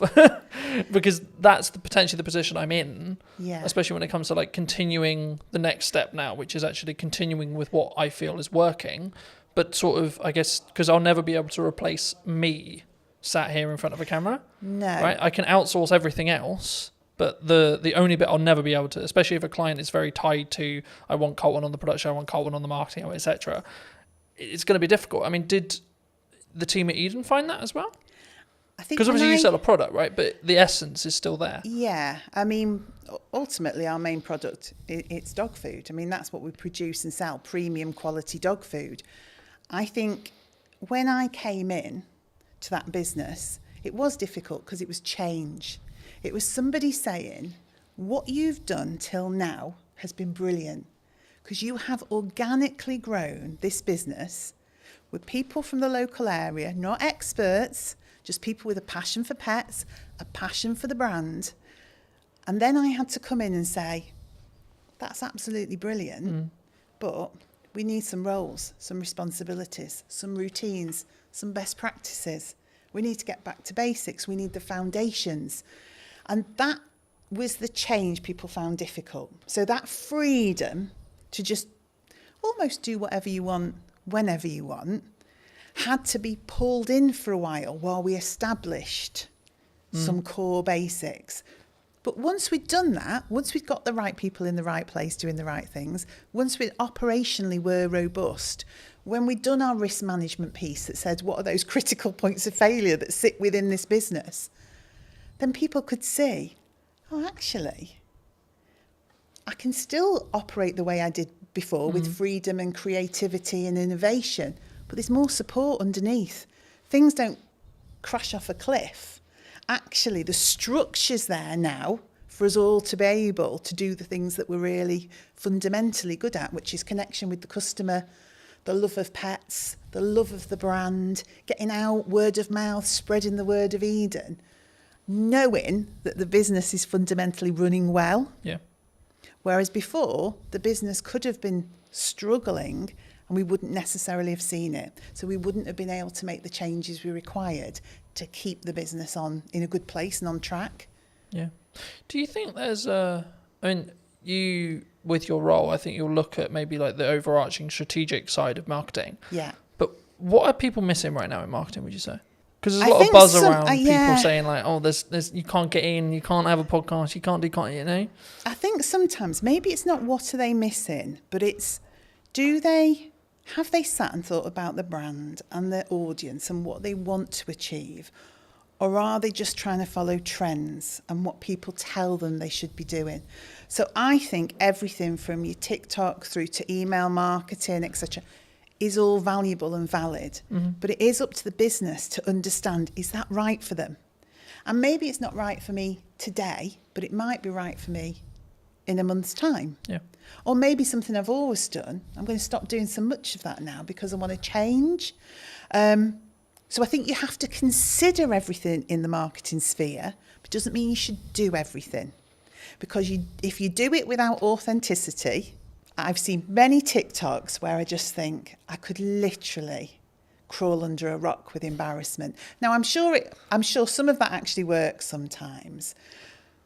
But if you're just doing it because you think you have to, I don't think it works. I think for me that's really true. And I mean, I guess the follow-on question was going to be around like the shiny thing syndrome. So to give you some context, I was out on a run yesterday. Yes. And I was like, hey, I should have like a teaching platform and it should be on a subscription base. I was like, no, Colton, that's a good idea, but no, because I'm focused on like two main things right now for the next, like probably to the end of the year, more likely, which is the podcast, right? And then the event, right? That I alluded to before we started. And the event's in September. So the reality will be like after September, I'll just be planning the next one and continuing with the podcast. Yes. Do you think people run into a challenge when it comes to like, they get some momentum with something and then they go, oh yeah, but this shiny thing over here is really cool. Yeah, and it's and also if you're looking at your competition quite heavily, if you're looking at the marketplace and seeing what people are doing, you don't know if what they're doing is actually successful. But internally, you go, they're doing that. It looks great. I mean, of course it looks great because they make it look great. Yeah. It doesn't mean it works. It doesn't mean it's successful. But it's so true to say you can just be pulled off. I mean, I say to my team, I know it's a really old analogy of all of us pushing the boulder up the hill. If we all run off in different directions, we're going nowhere and probably going to get squashed. Yeah, who's going to get squished? Who's going to get squished? And that's what I say. Look, we've got some key pillars. Let's stay focused on that. Let's consider the opportunities, but don't run off and do it and just leave this hanging over here. And don't get me wrong, we've done that loads. I mean, email marketing was one for us. We wanted to do it. We should have been doing it. We kept running off and doing shows and events and sparkly fun things, never actually nailing some of the fundamentals, because it's more appealing, isn't it, to go to Crufts and meet dogs. Do you think there's a level of ego that comes from that? Like either from a founder or from a team? I don't know whether it's ego or it's what personally turns you on, what your own drive is, what do you fundamentally want to do? People do gravitate towards the things that do it for them, don't they? Yeah. I mean, I've always been of the view that like, so for example, content will work, email marketing will work, networking will work, going to a trade show will work, but only if you do one. Okay. In my view, right? From what I've found personally. Yeah, When I've interesting. really focused in just depth on how do I make the podcast as best as it possibly can Yeah. from a viewer's experience point of view. That might be how it looks, how it sounds, how I come across. Can I outsource it? I've got a balance, so because it doesn't directly make me money, but actually the marketing collateral that I get from it will make me money. Okay, cool. So then it becomes a game of how we're keeping those costs and balancing those costs, sure, but actually how can I focus on the viewer experience? Yes. And then when I look at maybe something like the event, it's like, okay, how can I make this client experience incredible for the people coming, even if there's only 5 people in the first event, right? Yeah. And I think sometimes we get, and that's why I mentioned ego, because I think sometimes we go, but I'm only going to sell 5 tickets. It might be the possibility that I sell 20 tickets or 30 tickets, but like, what if I only sell 2? I get that. And it's interesting, isn't it? The business that yourself is in with you, and obviously you're looking to scale up and maybe employ, etc. Whereas now I'm sat with a team of 26.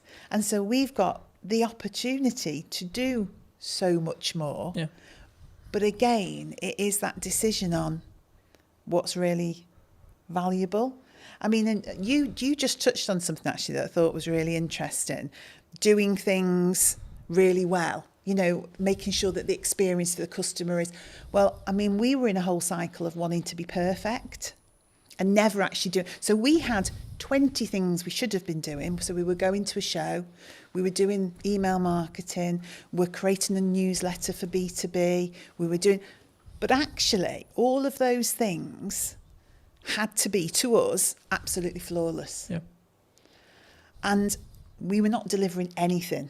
So now I'm in the world of accept 80% sometimes, but execute and get it out there for the customer and do it consistently. Because I think sometimes, and maybe it is a bit of ego, you want to look at a piece of work you've done or something that you've done that the customers see and comment on.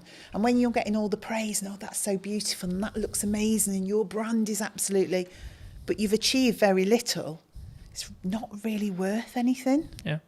All that praise and adulation about something when you could have delivered on 20 things but done them at 80%. No, I completely agree. And there's a very quick psychology study. I've done longer videos on it, but like just a very quick synopsis here. There was 2 groups. Sometimes it's pottery, sometimes it's painting, sometimes it's sculpturing, etc. The lecturer says one half can only create one piece across a window of time. Sometimes it's 2 weeks, sometimes it's a month. And the other half can create as many pieces as they like, whatever the metric is, so pottery, painting, etc. And the result of the study was that the group that could repeatedly create something had a better piece objectively than the group that had only that window of time to create the one thing. Completely agree. And that's where done better than perfect is better. Yes. And when I say I'm looking at, like, I think it's a focus point for me on how can I create the journey or the viewer's experience or the customer's experience or the client's experience as a whole to be better across a year, not per episode, not per event, not, it's the overarching strategy. So I don't look at this reel got 1,000 views. I look at how many views did I gain between 4 weeks ago and now, right? That's the metric I track, not what when I go into what's working. Sure, I'll look at specific videos, but on average I won't. I just focus on the output and then focus on how can I build each one to be 1% better than the one before. Yeah, and I think we do similar. I would say we start to look at consistency of communication. Are we building a community? Do people feel like we're engaged with them and so that they're engaged with us? So it's a similar sort of metric but in a different way, because if you're brilliant once, those people soon just disappear. But if you're constantly there talking to people, engaging with them, they're able, you're responding to them, then over time that just builds into we call it a community. We're trying to create a community. And we're always trying to draw people in to that community. So the end result is growth. But I think we sometimes get into the world of we need it all to happen in one day, 2 days, 3 days, 4 days, 10 days, etc. That's me sometimes. But actually in reality, if we just focused on, I can't remember the exact quote, but something along the lines of, we underestimate what we can do in a week, but we completely over-egg what we can do what we can over-egg in a week, but what we can do in a year is really underrepresented mostly. And I think for me, actually focusing on that 1% is what that matters overall.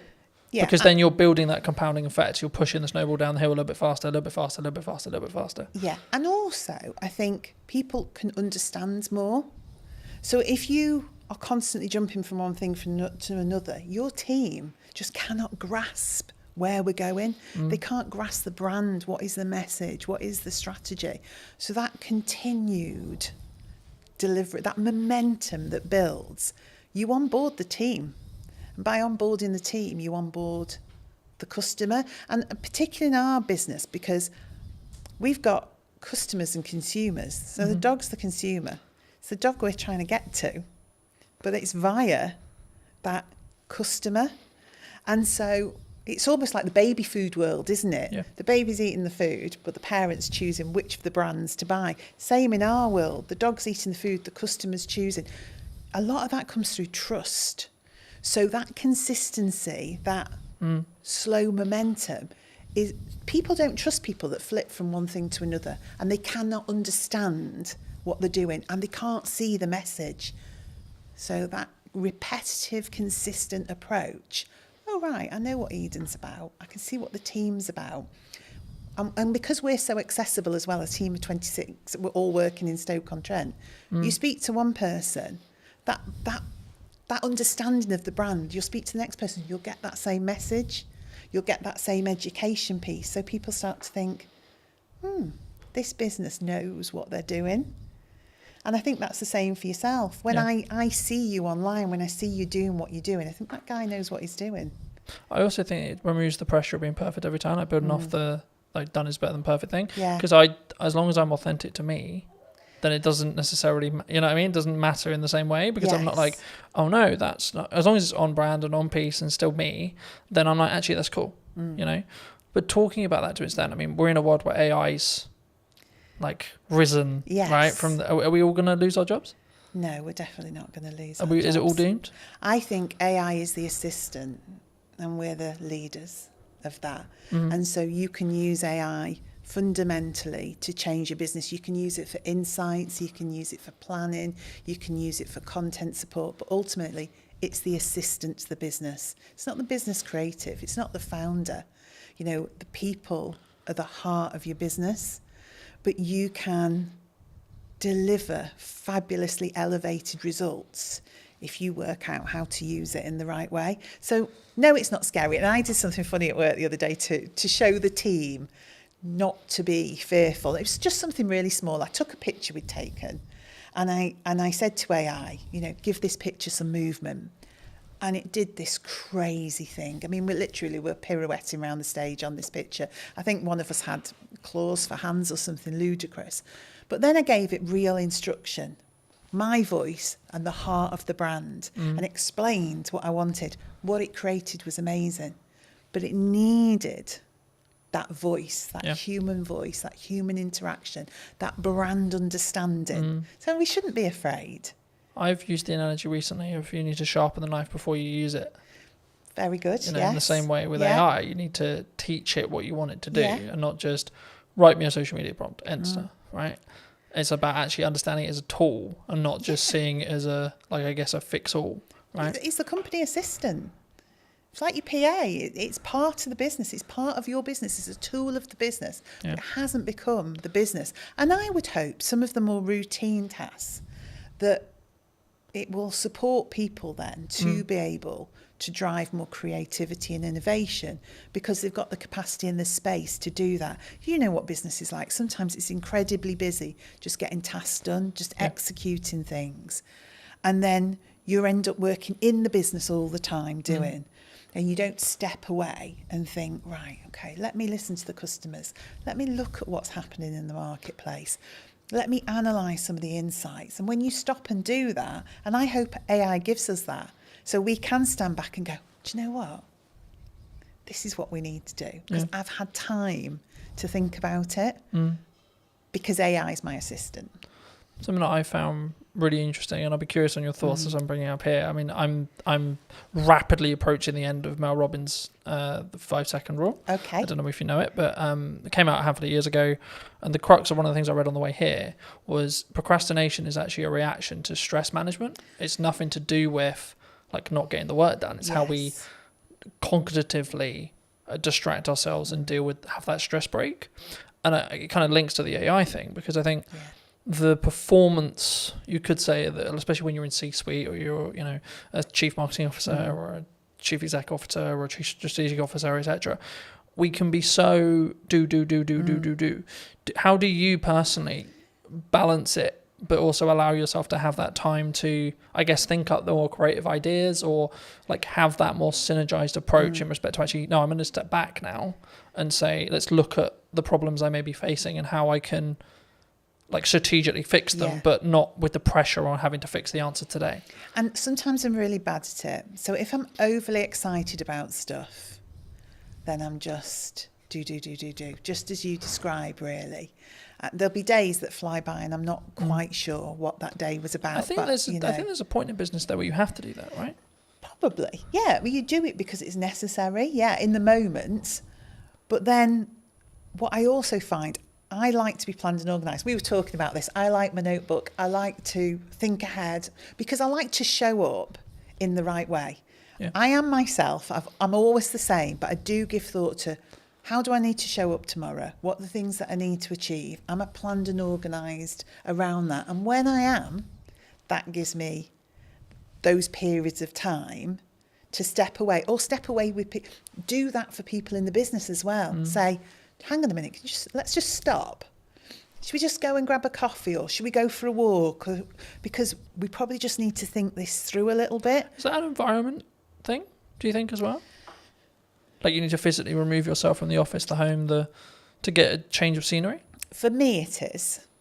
And I probably use that with other people. Now, whether that's everyone's reality, I don't know. But I am one of those, when I got home and walked the dogs at the end of the day, that's where things would come together. So all the strands from the day that all seemed very sort of disparate and all over the place would come together, and I'd think, right, that's what we need to do. But we talked about this in work the other day, actually, creating space, going for walks, having hours of the day where people put down their keyboards, they put down and we do something different.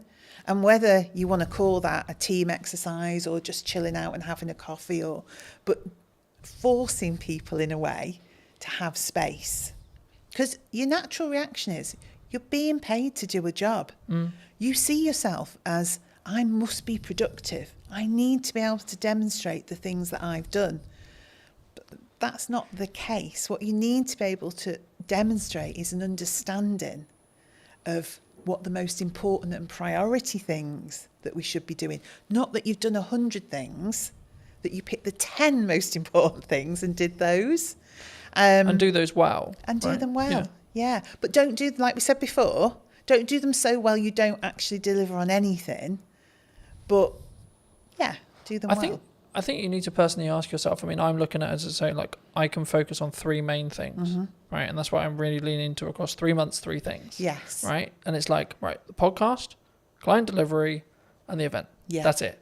You've got nothing else. You can't add anything else. And it's not that I don't have other ideas. I do. Yes. But it's actually, if I'm going to get what I want from this and I'm going to make this 1% improvements, I have to focus on those 3 things. So how do you, because to me it's capturing the ideas, isn't it? And that, I think, is the strategically important bit. I think you can, and I believe part of my role is to help people focus on the key things, because I think you are in control of your role and your business, and we've got 26 people there. And one of my jobs is to help them prioritise what we need to be looking at and when. But capturing the creativity, not allowing ideas to disappear because we're busy, always making space to go back to things, to reconsider them. And even if in 6 months' time it still isn't right, to reconsider them again. Because what do they say? There isn't any bad ideas. No, it's just about timing. Yeah. And, you know, I mean, the simple answer of like, how do I do it? I have a set of like what I call my command notes or like top end notes. Okay. Whenever I have an idea, I put it down. don't care how I'm going to use it, don't know where I'm going to use it, etc. I'm like, I don't have the time to focus on how to build that out yet, but I don't want to lose it. Yeah. The other way, building off the AI side, is utilize chats in ChatGPT, for example, especially if you have a conversation in that chat, it will be able to, as in physical conversation, as in you're typing, or actual conversation, you'll be able to then refer back to it. So if you say, hey, ChatGPT, for the next 3 months, I can't really focus on this thing, but actually it's a really good idea. I'm going to come back to you in the future. Can you kind of make a highlight list or make a reel or etc., or make a summary of like my thought process now? And so when I actually have the time to give the focus, I can then do that. And then what you do is you just brain dump. And I love that, because I am a notebook. You see my notebook there? I am a notebook girl. If you ask anybody in the office, I mean, I have strategically coloured notebooks. I lost my orange notebook the other day. I thought the business was going to completely go off a cliff because I'd lost the orange notebook. But that's me. I love to capture those notes. I sit in meetings, I listen to people. I'm thinking, oh, good point, good message, good. But I have started using the ChatGPT to do just that. So I just sit and chat to it. I say, so-and-so thought of this today. Yeah. In terms of and it seems bizarre at the time. I mean, I did think I was losing my marbles a bit that I'd found this new best friend of ChatGPT. But I did, and I systematically would go through and think, right, idea. Don't lose it. So now I'm developing a combination of my old way of thinking, get it down on paper because that really works for me. But now capture it somewhere where it can't be lost. Yeah. And I think as well, like if you are capturing it either written wise, like some people are really into writing, there's a couple of things I would say, like get a tablet with a pen so you can just write it and it can digitally transcribe it for you, or just get into the habit of taking photos of those pages, because if you give those to ChatGPT, it's probably nearly smart enough from what I've found to actually be able to capture that information and then convert it into like a text format or whatever you want it to do, or even just capture it inside the chat's memory. I like that, because I'm a paper and pen girl. I really am. It's meaningful to me to put words on. But that might be paper. actually that's how your brain's wired. Yes. And actually that might be your good idea. Yeah. And that's where your ideas flow. But then like in the result where you do lose your notebook, if you're also backing it up through ChatGPT's like chat memory, like you could just have one called idea dump, for example, right? And every single time you write a page in your notebook, take a picture of it. Yeah. And then tell ChatGPT, I'm going to refer back to whatever the note is. Can you bring this content forward whenever I ask for it? And it's how you then, and this is an example of like how to leverage AI rather than being scared of it. Yeah, and I think that is just it. And it's funny that naturally using ChatGPT in that way worked for me. And also that ability then for me to create patterns, trends and insights from it, because I will go back and say, are there any common themes? And I didn't know if it would work or not. You never know if these things are going to work. So can you see any patterns, any common themes, anything that's coming together as one cohesive idea? And it's so good at that in terms of analysing and pulling out insights. Because I would go back, I mean, and this was an arduous task, I'd go back notebook, highlighting things in different colours, pulling strands together, generating one idea from 20 thoughts. AI is really good for that. Yeah. But again, I think it's an assistant tool. I don't think it's going to necessarily replace us. I mean, the trend sort of changed and it became this, someone who's utilising AI is going to take your job rather than the AI itself. And I think that's a more positive or more real reality of what we're going to have in the next 10 years, I think so. to be honest. And things change, don't they? Things always evolve. You know, industries change, the way we work changes, but our minds are amazing. We've just got the power to adapt and do things in a different way with the support of that new way of working. But I found because it's taking the grunt work away or allowing me to document things, etc., I then can have the more creative thinking process because my bandwidth is like opened up in that respect, and I can sort of play around a little bit more with what works and what doesn't, and like what ideas work and what, and I can ideate them a little bit deeper. Yeah. I think one thing that came to mind then, and this is why I think being the strategy officer is important, is probably one thing we need to think about. One thing I think about is everyone in the office is using ChatGPT or something similar, but I have to keep our voice as the Eden voice and the Eden brand. So that's what then becomes important in terms of us and the team. Because again, we could all go off with our voice thrown into ChatGPT. What it gives you back then starts to become But I think it's a mirror, right? Yeah. And I think when we blame it, oh, it's a bit robotic, oh, it's a bit this, oh, the words aren't. It's like, well, you put it, you did the prompt, you did the. Yes. But I think, I mean, as a more generalised question, I guess, do you think that we don't look at ourselves in accountability-wise as an not even necessarily AI, but as an overarching kind of like as a person when we see something maybe goes wrong, like more generally? Like, what, that people as a whole we don't take accountability themselves, or do you think that's rarer? It's easier to go, it's your fault. Yeah, we don't always want to take accountability. If you're asking if we do, I think you know when you're accountable for something. Yeah. That doesn't mean you don't try and deflect that accountability.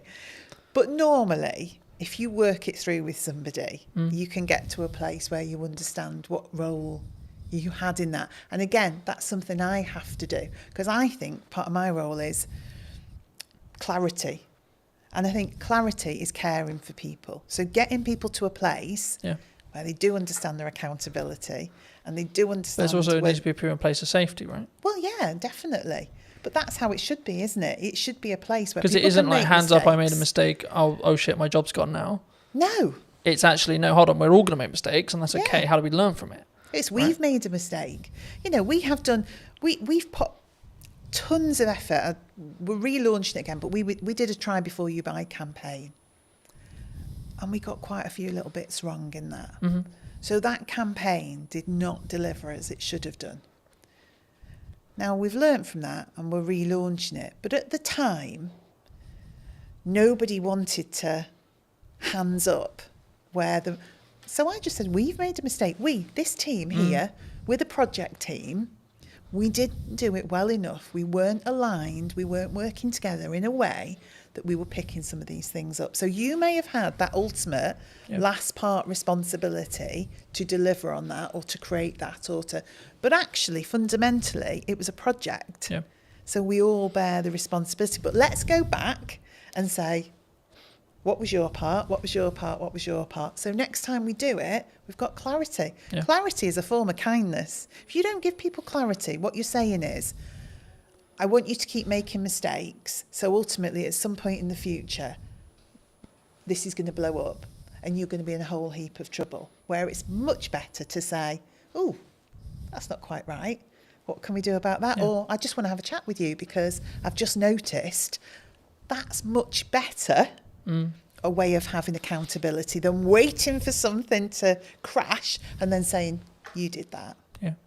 Do you look at it as in your role, because obviously you work with a larger team, mm-hmm. So I'd be really curious, do you look at it and go like, do you come at it from a perspective of like, are you okay? Like when you work with someone one-to-one, like if they are making mistakes, because it's like you good? Like what's going on? If it's out of character. Yeah, I don't necessarily say I always would do the you good, because different people respond in different ways.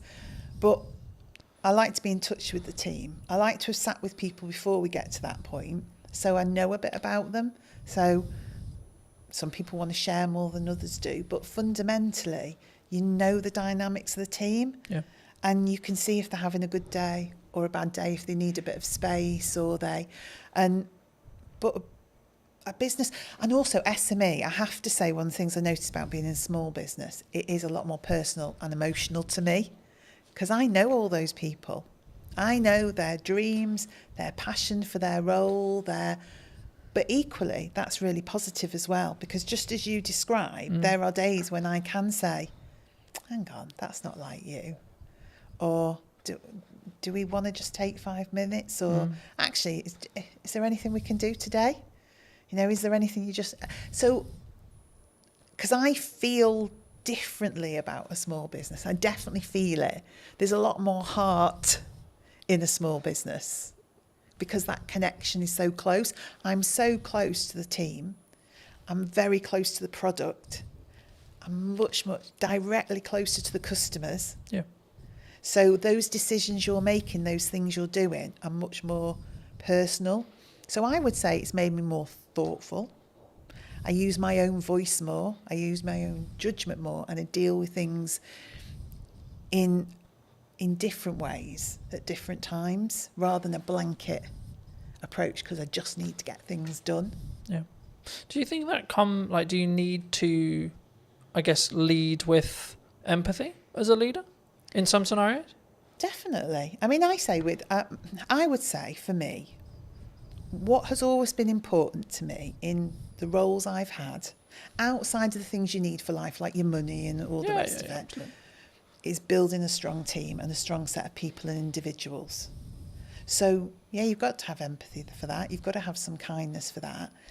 You've also got to be you want to drive people. So motivationally, you do want to stretch and challenge people. So it's equal hands of empathy, kindness and support, but drive and challenge and creating a buzz in people where they can see a future and they can start to really push themselves forward. So I think it's in equal measure, really. Yeah. I think sometimes we don't necessarily look at the empathized way of looking at it. I mean, I think we'll wrap up soon, but do you think people are purely just, you're here to do a job?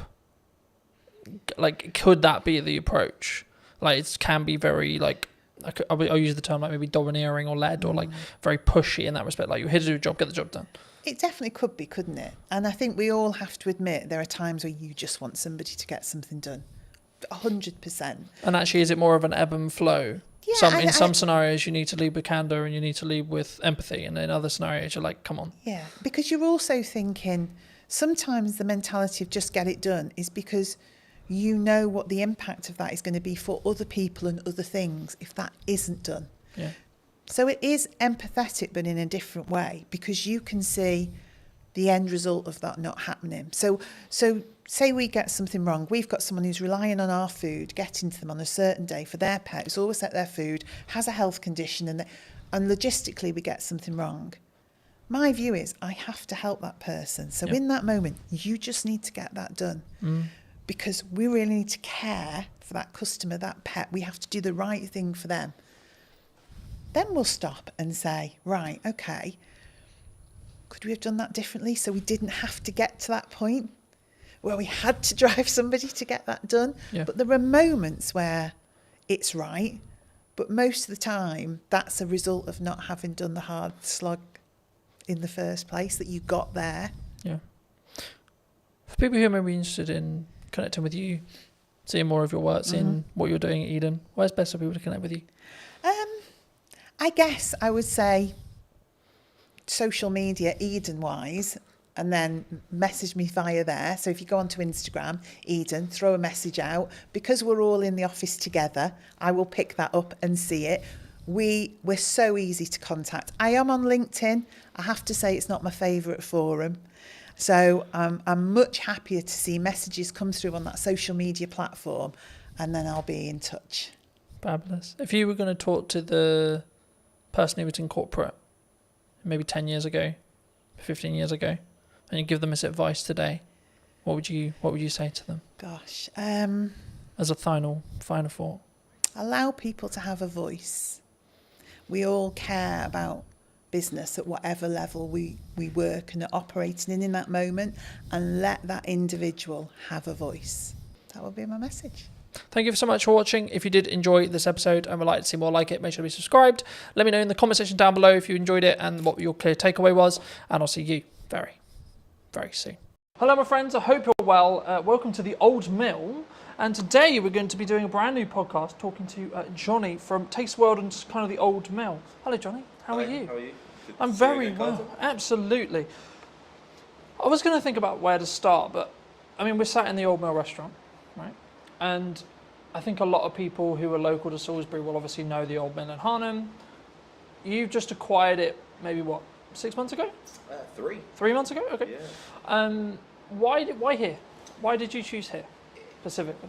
It was just a building that had come to our attention for a kind of friend when I think a poster went up in the window saying, due to change of ownership, we'll be closing. And I thought, we need to come and look at this site when I was told how beautiful it was by the friend. And we came straight here, and within, I think, 15 seconds of pulling up in the car park, we decided it was something we needed to pursue. And we actually agreed the terms to take it kind of out of the grasp of the person that was meant to be taking it without even stepping foot inside. We literally saw your video, strangely on YouTube, that I think you filmed a couple of years back, and the visual impact it had from the outside.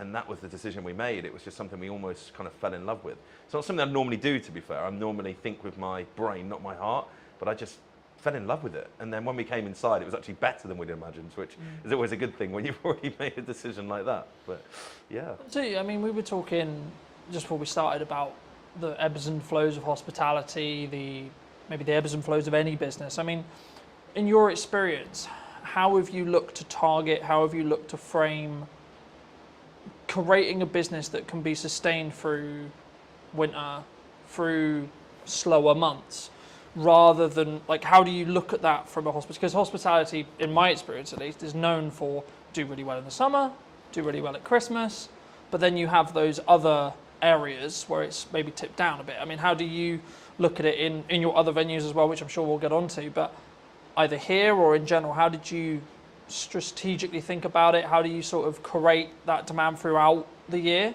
in respect to the sustained revenue?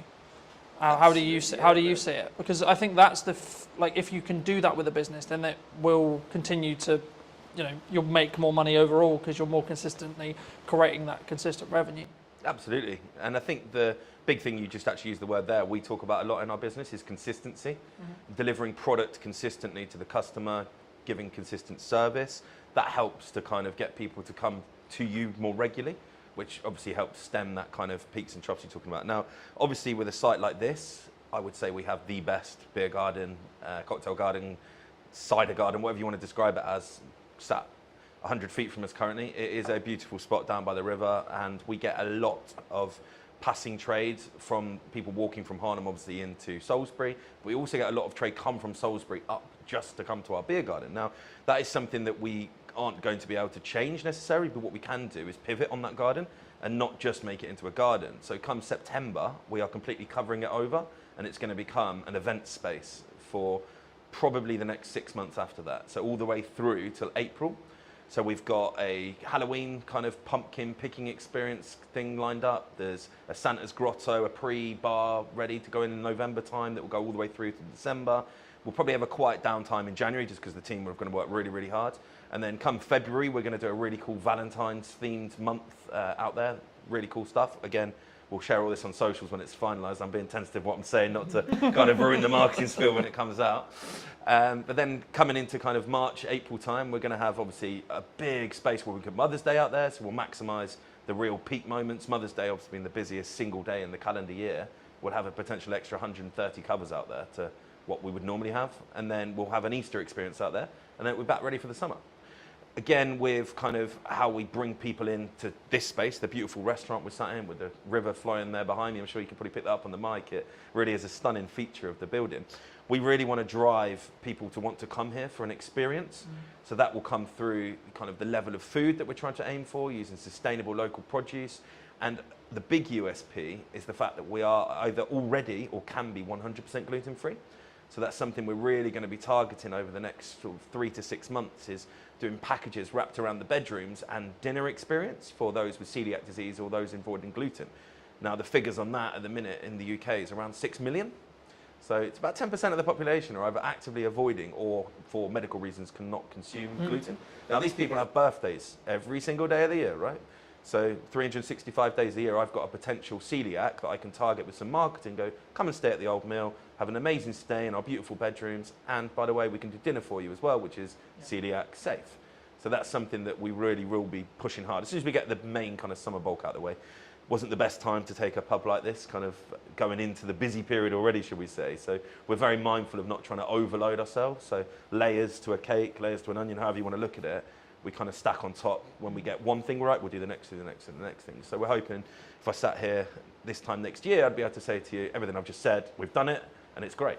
So, do you think there's, I mean, you've mentioned like that being one of your unique selling propositions, but do you think that's one of the reasons why maybe your locations will be successful in comparison to someone else's who maybe isn't thinking that forward ahead, isn't doing those outdoor events, turning in their beer garden into things? Because I think people sometimes they look, because you've got to spend quite a bit of money to do the beer garden stuff, right?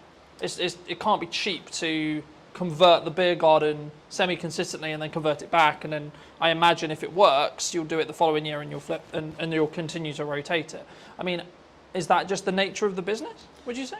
Yeah, I think the age-old sayings, innovate or evaporate, speculate to accumulate. I'm very much on the leading edge of wanting to use tech, for instance. We're using more tech in our business, and we look forward, not backwards. We don't look at why things are bad, we look at how we can be better, and that's something across the whole group.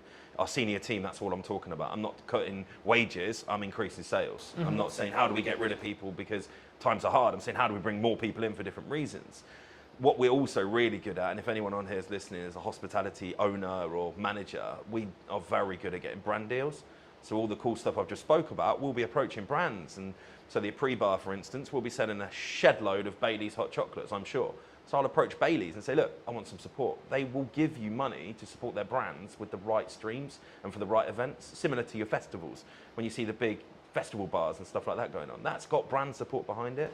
And it's having those conversations that really help us, and we're very good at that, to be fair. We've got great relationships with all of our suppliers, both local, national and international, to kind of help with that.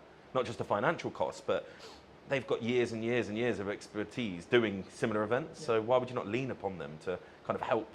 It might be a supplier they use that can cut some costs that we didn't know about, or just simply going, have you thought about this? Like we had an event a couple of weeks ago that we used Thatcher's, very local company, obviously from Somerset, but they are fantastic, just gone to #1 cider brand in the UK actually last week, that was announced, and they supported fully. They paid for the live music, and they came down, gave us a load of free stock, and had people down here giving out samples. That was just because they wanted their brand to be seen in a beautiful pub like the Old Mill. Yeah. So it works both ways, I guess. Thatcher's has got exposure from being able to use us as kind of a staging post, and we've also got kind of the use of their kind of expertise as well as paying for our live music. So yeah, I think that's a really important thing, and a lot of what I'm hearing about that is a very modernized touch, right? And I think the concern with some, would it be, I don't know, I don't like saying like, oh, it's this person's fault or etc. But there's a lot of people in my industry, like I had a conversation yesterday that was around like the creative industry struggling, right? And I've been very honest and very fortunate where actually I'm in a very different place. I'm in a very fortunate place with the kind of work I'm doing and how I'm doing it. And like actually like looking at the bottom line of my business, it's actually doing really well, right? Yeah. So I'm not feeling that, oh, it's difficult, right? Do you think in your experience, has there been like always something going on? Because I always see it as like there's always something happening in geopolitics. There's always something happening in the economy. There's always a concern related to the up and coming budget or the up and coming changes or etc., which of course changes things for businesses. Of course it does, right? But is there a perspective, I think, because obviously a lot of your group, a lot of how you work could be perceived as you're very successful, right? You're clearly very good at taking on some sites, making them make money, and then continuing to repeat that process. Is that from a mindset from yourself specifically and the rest of your exec team of we've got to keep being aggressive, we've got to keep moving forward, regardless of what the doom and gloom is, would you say? I think absolutely. What we talk about a lot is that age is on our side. I mean, myself and my exec team are on the right side of 40, shall we say. Apologies to any older listeners listening. So we're there, we've got bags of energy. Now, a lot of the sites that we look at now have had kind of historic landlords, tenants for a long period of time. They're just tired. They don't know where to look. Social media, they don't get it. When I'm saying, why are you not on TikTok? They're like, oh, no, I don't want to do that. They just don't understand that TikTok isn't just for young people now, right? We have spent 0 pennies on paid for advertising, okay? Obviously, we brought you in, you made some amazing content for us, but we've paid absolutely nothing to do it with. We've done all organic. That's because we understand what we're doing. We've been pretty much fully booked here in our rooms and our restaurant and our garden for the last 6 weeks because we understand where to put our energy and our time. We don't put energy and time into something that's not going to give us back reward. So if a conversation starts happening, even at kind of management level within here, I'm like, is that going to actually affect my bottom line? No, stop talking about it then. Because you've got to be so fixated on the numbers that it's almost autistic. I mean, there is definitely traits of autism in me, but sometimes I wake up in the middle of the night and all I'm doing is thinking about those numbers, how we can trim 1-2% on this cost base, how can we then put that money to work in increasing sales. I think the old saying is the good places, the good people will always do well. Doesn't matter what the economy does. I think without blowing your ego too much. The reason you're doing well is because your content's bloody brilliant. There is plenty of people out there doing similar stuff to you that are probably complaining, moaning it's not great. And you look at the quality of their work and it's just not there. They haven't got the adaptability, for instance, without throwing anyone under the bus. We dealt with another content creator doing very similar to yourself. And they were just so slow to react to us. Whereas yourself, Colton, this is what we need to do. Can you be a bit more flexible? Yep, cool, perfect. We can do this, we can do that. And you said yes more than you said no. And that's very much what we talk about in our business. If we can, we will. And I think the customers react to that, right? Yeah. We're not perfect, never perfect. It's not a real word, right? Perfection. I think you can pursue it, but you'll never get there. I think, well, just building off that, I mean, I've always followed the motto of done is better than perfect, because your concept of perfection will always change, right? Yeah. Because if you're growing personally and as a business, your definition of that word will then change by proxy. So you should never hit perfection, so to speak. And that's why I think execution is better to focus on. And that's, I think, why we synergize so well, because I do focus on execution, but also I focus on strong ROI. I'm so glad you mentioned TikTok, because so many people think it's what it was when it was Musical.ly, right? Which was dances. Dancing for kids. Kids are social. But I think it's more around the attracting of attention to then make the byproduct be sales, right? Instead of we're going to just look at the pure ROI when it comes to sales of we do this, then we pay it on ads, and then we get a higher return. Because when you do paid ads, you can track that cost a lot because you can see the metrics behind it. When you do organic, it's slightly harder. I mean, how do you look at either TikTok or your content strategy? Because one of the first things we talked about was actually like, you're really strong at marketing, right? So I was like, okay, absolutely fabulous. How can I then add value on top of that?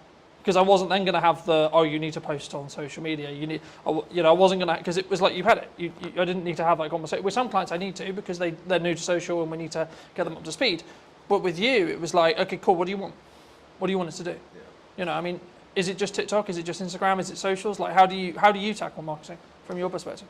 I mean, we approach each venue with different purpose. So we've got a competitive gaming venue, for instance. So targeted 21 to 35-year-olds that want to go out and play interactive darts, shuffleboards, that kind of thing. Now, our marketing strategy there, very different to here. We actually use Snapchat still, believe it or not, because we get good, positive interaction on that. We use a lot of TikTok, we use a lot of Instagram, we use a lot of Facebook. Don't do any paid for stuff there, really. It's a lot of get influencers in, come and play some darts, film it, put it on your Instagram for us. That gets us great results. It really, really does. Somewhere like here, where our target base audience is 35 and upwards, we're actually using Nextdoor app. We're using Google. We're using TripAdvisor, because these are all social media platforms. They don't get spoke about, but that's what they are. So we'll have a really strong focus for, say, a month, where we work really, really hard to get lots of reviews focused on TripAdvisor. Not by any other means other than giving great service and just going, guys, really appreciate it. Just leave us a good review. Or a review, sorry. We're telling them what review to leave, of course. An honest review. And yeah, that works really, really well. So then people searching for places to go in Salisbury, we're up there, right? Yeah. The biggest thing we do, I think, is getting the team on board. So we're not a single person marketing company. I am head of marketing, if you want to call myself that, as well as obviously CEO. That's where I like to spend most of my time, because it's where you see the excitement. But I think here we've got 6 social media admins. So they're tasked, right, today's your day. This is the plan. Execute it, because as good as your stuff is, your captured pictures are only going to be live on the day you did it, right? The best stuff we see is what I call the instantaneous, the random stuff. We had a dog swimming in the river yesterday. Unless I ring you up and go, can you come and snap a picture of the dog that's now swimming in the river? You're never going to get a picture of that. Yeah. We post that online and we get such good interaction. We're not into just posting food. You'll probably see that from our marketing. People get bored of that. I don't want to follow someone that's just showing me a great fish and chips. It's going to be the best fish and chips in the world. Once I've seen it 5 times, I'm cool, it's fish and chips. There's only so many ways you can angle it or change the lighting or the backdrop on it, right? So we'll post customers. We've got Doris is coming to celebrate her 70th birthday. Happy birthday to her. That kind of stuff can only come when your team is kind of in with the vision. So we'll do regular monthly catch-ups with all our social media admins. We'll do then probably every 3 months an in-person one. So we'll bring them all in, and it might be yourself I ask next time, right? Can you just come and do a piece on how you get great filming angles, great lighting angles? So they all understand they're never going to be as good as yours. But they don't need to be when we're putting out as much content as we are. Yeah. And I think that is something that I really understood, and probably the biggest thing we change when we take properties. I mean, yes, this is beautiful. Yes, we've spent money on it. Yes, we've elevated it. But circumstantially, this building was beautiful before we took it, right? Why are we now busier than it ever has been? I think because our marketing's better. I think before, when we looked at it, their last post was 2 months previous on their Facebook, on their Instagram. I think we took it in February, end of February. The post that was last on Facebook was advertising Christmas carols. It shows you the difference on where we're at. If you go on our Instagram, our Facebook, our TikTok, our websites are kept up to date to the day, you'll know exactly what we're trying to be, who we are, and then hopefully, when you come in, our social media, our marketing reflects what you then see inside. So I don't want to become a fake presence. There's quite a few restaurants I can think of that look amazing on socials, and you get there, you're like, wow, you've just taken a picture of the corner of your restaurant that does look nice, and the rest of it's not real. So we'll do a lot of kind of walkthroughs. I think the other day I just live filmed, walk straight through the front door, down the alleyway, through the garden, no editing, no filtering, just here you go, guys. This is what you can come to if you want to. And that, I think, gives an honesty. Yeah. I think that's the best word to give it. You're not trying to sell anything. This is what we are. Do you want to come? If you do, great. We'll see you at the other side of the door. But if you don't, cool. It's also not for you. And we're very, very good at that, actually, to be fair. Identifying who our customers aren't, because not every customer's for us. If someone walked in here and they wanted to have a £10 meal on a Friday night, we're not for you. There's plenty of places offering a fantastic meal for £10 in the Salisbury area.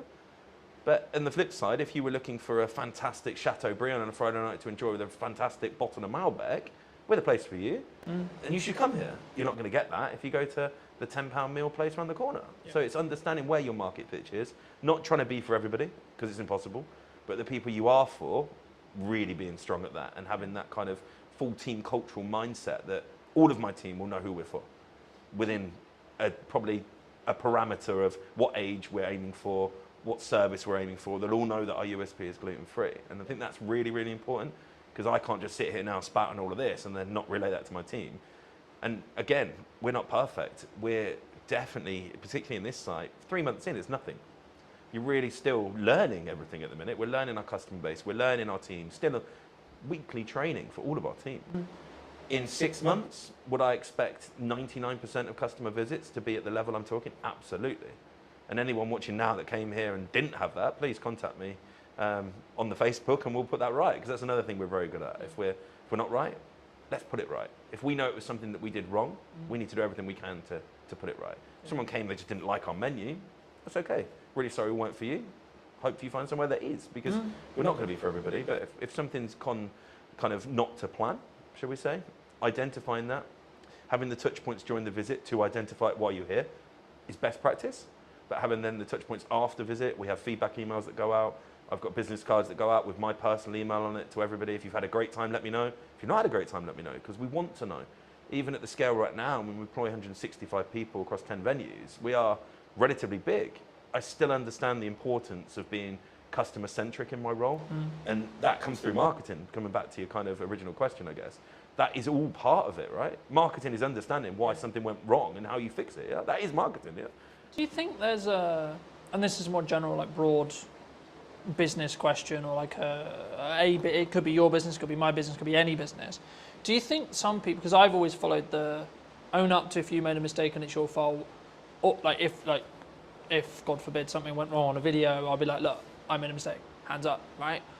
And I think that put, in my view, from client feedback and etc. that I've got, that puts me apart from other people who are going to sit on their morals and go, well, actually, no, it was because of it. You know, I don't sit. It's not about necessarily making an excuse. I don't like to use that term, but it's more the question I was going to ask right now is: do you feel that one of the reasons why you're quote unquote successful is because of how in touch you are with the marketing, with the customers, with the honest? The key question there is honesty when it comes to, look, we're potentially going to get it wrong, but actually, this is how we're going to try and fix it for you. 100%. There is a lot of restaurant owners out there that I know of, both personally and I've seen online, and the first thing they do is blame the customer. When a customer comes out and says, oh, I didn't like that, what do you know? I'm a chef. And it's like, that's not the response. If you do genuinely believe you were right, as I say, really sorry, wasn't for you, hope you find somewhere that is. That's the response we give. I don't try and get into a debate with someone whether they were right, wrong, or indifferent. It's fairly obvious when you're wrong. Someone comes in and could be an item missing from the menu. Chefs are humans, right? And there's not enough conversation around in hospitality. It's a human-centric business, right? If you went into an office and you had 20 workers, in a week period, how many office workers would make mistakes? The problem is no one ever knows about them because it's not generally a customer focused basis, right? But you come to hospitality, a slight small error from, could be a 17, 18-year-old that's first job potentially, becomes a huge thing for the customer. Rightfully so. We should be able to execute a meal, but we're not going to all the time. But the first thing you do, as you said, is accept it. Yeah, that is not the standard that we work to. Apologise. What can we do to make that right for you? Yeah. And if you follow those three things, then I don't think you can go far wrong. Now, out of all of the complaints that we get across the group in a year period, just call it 100. I would say 99 of them have returned and love what we are about. So that's 100 people potentially that would never step foot in the business again that we've managed to rectify, use their not so great experience to learn, made changes to SOPs or systems and processes, and then reflected on it and gone, okay, that happened. Let's not let it happen again. How can we improve as a group? Can we learn something that happened here and go, actually, we can stop that happening anywhere else, not just here? Because even now, I mean, I'm 20 years into the game now, there's still stuff happens. I'm like, wow, wasn't expecting that. How did that happen? What can we do to stop that happening again? So it's a learning day all the time. Even for someone at my level, my experience, you might think, oh, I know everything. I don't. I'm pretty good. I know most things, but the game's changing. Every single week, I'm like, okay, that's different. 10 years ago, did I think that I'd be talking about being a gluten-free centric company? Absolutely not. Now, it's our USP. That's our single biggest drive for us. Because most places don't want to do it. And I think that's identifying what you can do to set yourself apart. Whether that's you can be cheaper. Don't like doing that. I think that's the easy way up, being cheaper. Being better, what quantifies better. But if you're totally unique and you're the only place in the market doing something, then you're always going to have a market for that. And in riches and niches is another saying I like to use, right? We're in a niche that's not even that small. It's quite large, 6 million people. But it is a niche in this area because in Salisbury, we're one of the only places. Probably the only places. Can be 100%.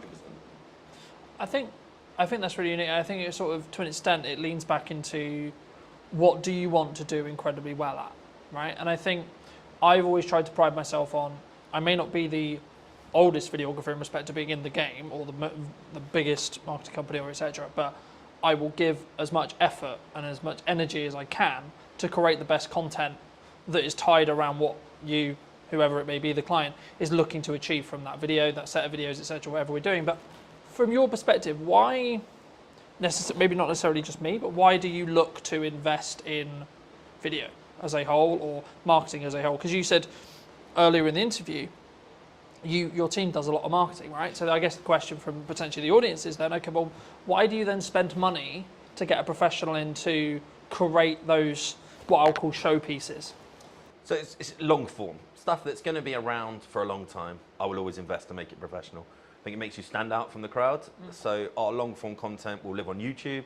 Our long form content will be housed on our website. Our long form content will be posted to the top of our grid, pinned to our grid, technical term there, on our Instagram. So some lands on our Old Mill Salisbury Instagram. Right at the top there will be a pinned post of, oh, okay, that's what that's about, really professional. And I just think it adds to that level of experience. The customer sees, oh, okay, that's a serious place. And I think that's why we do it across our group. From probably the second or third month, we'll get it in. Once we know we're right, we'll get a videographer, a photographer in, and we'll get everything kind of framed up, and then we add it onto our websites, and we've got then a bank portfolio of stuff, like the stuff you've done, we'll cut that down. We'll do 10-second clips every now and again. It just kind of helps remind people that we are, okay, these guys are serious. They might be posting a dog swimming in the lake, but actually, cool. Look how nice that restaurant is. Look how cool that video shot of the garden and the pizzas is. So I think it's so important. You can't have a website with a photo taken on an iPhone. It just doesn't look right. If you landed on a website and you had a choice of, particularly for our hotel rooms, I guess, a choice of hotels, and the first one you landed on had a phone taken photo, and then the next one you was like really nice professional photos, where are you going to book? If everything else is the same, you just feel more qualified to take that booking, I guess. I think it's I think what we talk about there was a perception thing, right? A lot of when people maybe start out in business or they want a hero video for their website, or especially if they're service-based, they maybe want to give their best foot forward. right? And I think that's the perception. And of course, it has to be backed up with the sales. It has to be backed up with everything else. But I think we also sort of what we touched on earlier about the volume of marketing. I mean, we're in a world where AI is a thing, and etc. I was going to ask you a little bit about that as well. But I mean, what role do you think volume in regards to output from a marketing point of view actually has? Because a lot of people say to me, "Oh, you output like too much," right? Now, I can tell you categorically, sat here today, I've won 3 or 4 jobs in the last 4 months related to the fact that I am actually one of the only people who posts for 3 to 4 times a day, 7 days a week. You know, so I know it works because I can show the ROI behind it because I've won jobs solely off the back of the client telling me you won the job because you're always on I always see you, you know, in that respect. But just to reiterate the question, what role do you think volume has on marketing as a whole in your industry or in general? It's ever present. As long as That's it's what we go good, for. it should be online. So we don't wait for perfection, we wait for good. So if you take a photo and you go, yep, that's good, so 6, 7 out of 10 quality, it can go online. Now, that, I think people get stuck in, oh, not many people liked it. Now, likes don't pay your bills, okay? And I think that needs to be spoke about so much in our industry particularly, because I hear it all the time. Oh, if I post once a week, I get 100 likes. And if I post 10 times a week, we get 10 on each. So it's the same likes, and I only have to do, I'm like, but you're not looking at who's seen it. You're not looking at what that then does. Now, I think we can tell how good our marketing is because we're busy, right? I look at my diary and I go, we're full, right? That tells me that we're doing something. We sold out our garden for a cider and sausage festival by posting 7 times on social media. I didn't do anything else. There was not a single poster printed outside the front of this pub, right? I didn't do a banner, I didn't do any flyers, I didn't go to the newspaper, I didn't do anything. So social media is working because there's people coming through the door. I don't get fixated on how many people like my posts or how many followers I've got, because I could have 1,000 followers. If all 1,000 of those come to my pub, I've got good marketing. I could have 20,000 and only 500 of them come to my pub. Yeah. Have I got better marketing just because I've got 20,000 followers? You've got to understand what your marketing's for. Who do you want to see it? Are they going to do something useful with it? Building that community online through volume. So I look at some of the best creators that you look at, right? You follow them because they're putting out volume content. If you only had one video from a creator to watch every week, you wouldn't subscribe to them. You wouldn't follow them. And consistency as well. If you follow someone and then all of a sudden for a week they haven't posted, you kind of forget about them, right? You switch off. If you're always ever present, now we get people unfollow us. That's fine. I don't worry about that. It's like sending out an email marketing, right? Without kind of jumping around too much. We do a lot of email marketing. I had one of the managers go, well, 300 people unsubscribed last week. It's like, yeah, out of 15,000. So that means that 14,700 are still reading my email, right? Am I bothered that 300 no longer want to interact? Or no, if it was 5,000, we might go, actually, was that email a bit missed? But it could have just landed at the wrong day. Could have been, it might have been they'd had 3 other restaurants email them the same day and they just had a mass free. You can't fixate on numbers when it comes to the social media aspect directly. You need to understand, are you busy? If you're doing an event on a Tuesday, Wednesday night, do people come to it? Because if they do, and that's your only marketing, and your marketing's working, right? Yeah. Obviously, when you start paying for it, we don't tend to do paid stuff if we don't need to. I'm not a fan for giving Meta and Zuckerberg money if I don't need to. I'm full. Why am I going to start paying for marketing? But I'm also aware that you can't just dwell on that. So there will be a point where I know, and I'm like, okay, we need to start doing some paid ads now. For here, it'll probably be August. August, I'll probably start hammering home some paid ads, ready to start picking up the September. My events we've spoke about, they'll start coming online. But right now, our organic marketing, showing people, look, garden's sunny today, there's people out here, come and join us, is working really, really well. I mean, I don't know my exact numbers on here, I probably should have known them before here, but I reckon we put 30 pieces out on our socials last week, roughly. So 3-4 a day, plus 60 or 70 on the stories. There have been 5 or 6 TikToks. We actually did one at the weekend that worked really well, the Jet 2 meme one, where it comes up with the Jet 2, book your holiday now. There's a couple of the staff in the cellar lying on top of the beer barrels where it's obviously 14 degrees, having a cocktail. And it just flew. Like, we got hundreds of thousands of views on that. And that's something that took, I think, 30 seconds, maybe a minute for them to film. And it's not advertising anything, but people are going to see that and go, oh, they've got a sense of humour. They're real people, right? We do a lot behind the scenes stuff, particularly with our kind of restaurants. We want to show prep. We want to put that out. If we've just had a beautiful piece of fish delivered, why would we not show someone what that looked like when it arrived, what we did to it, and now what it looks like when you get to eat it? Because I think it gives that authenticity. Now, if you weren't doing volume, you couldn't do that. Because it looked really weird if I hadn't posted for 2 weeks and all of a sudden I got a tuna But bit it's fish. skinned. Like, what Yeah. the hell? But people expect it from us because we're there all the time. But, oh yeah, old Mel posted, cool. What's that? Oh, they're prepping a fish. Yeah.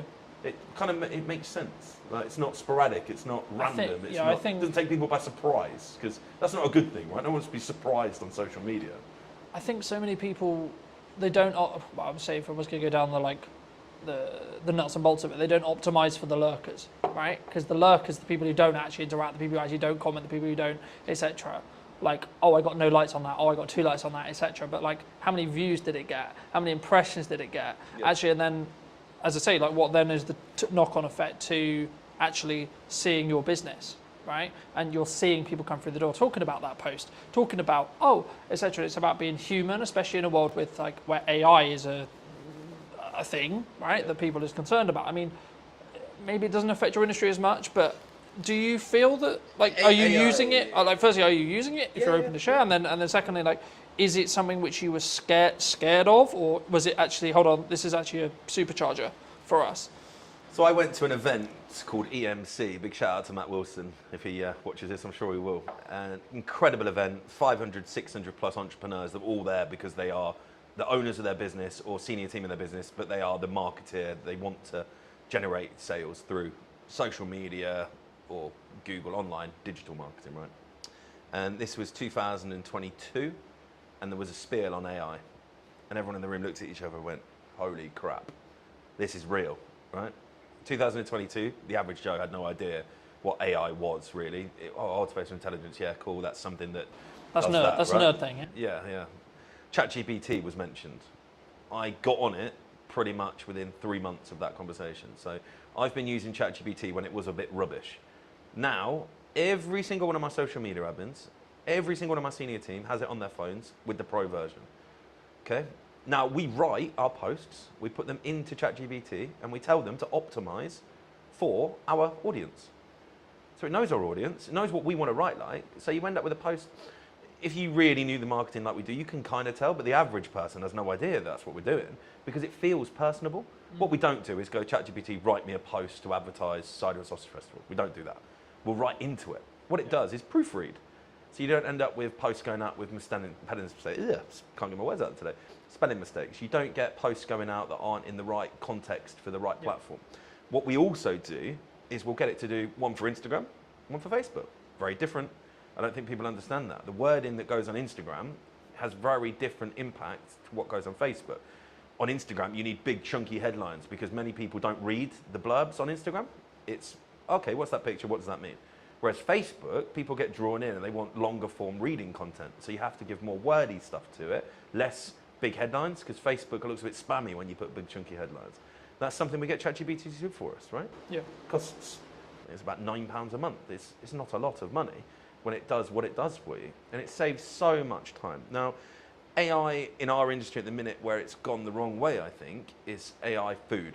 Now, there is lots of restaurants, chefs that I know of, that they're posting amazing looking dishes and they're AI. Literally AI generated. And that's the scary part. I think we're going to get to a point where you turn up to a restaurant and you're going to think, oh wow, look at all this food. And it's nothing like what they're preparing because it's all generated by AI. Now that is scary for me because it's that good. But surely that would be a disconnect from the authenticity side of it. It will, right? but Like, it will drag if people I see in. someone on social and I see this dish, and then when I sit here, maybe actually literally here, I'm like, hold on, that doesn't match. Yeah. You know, like, is that because would that be the, or do you think it's going to get so good that actually people, by the time they've sat down, they're like, shit, I'm kind of in now. Already, I know it's getting that good. Now, visually, you can't tell, but if you save it and throw it back through ChatGPT and say, is this AI? It will say yes. Yeah. So you know it's AI, but it doesn't look like it's AI. It's that good. It looks like a really good dish of food. There's one particular chef, and I think his last 70 posts, 50 of them have been AI. But it's like really deceiving almost. I mean, video AI, let's not get started on that. I think that's very scary. I'm sure at some point I'm going to be able to CGI Channing Tatum walking through my front door, taking his top off, having a cocktail at the bar, and people will think he's actually at my bar, right? I think that's the scary part. Where the authenticity is going to lie with that, you're almost going to be able to, if you got really good at it, simulate a fake restaurant where celebrities hang out and none of them have ever been there. And You know what celebrities do when you put their name to restaurants? It's interesting how it's going to play out. I'm sure some of the big boys have already started doing similar things. I mean, there's a lot of talk in the marketing space about like what AI influencers was kind of what you were hinting at potentially. You know, these are completely artificially generated people that are developing an audience, right?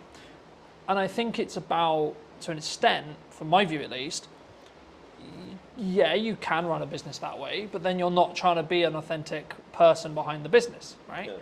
I utilize AI to help with editing, to help with scripting, with help with posts, etc., in a similar way to you, but I'm still the one sat here talking to you today. Yeah. So it allows me to do the other things that actually I have to tangibly do. Yeah. Right? Regardless of how big the business is, you're still going to work with me.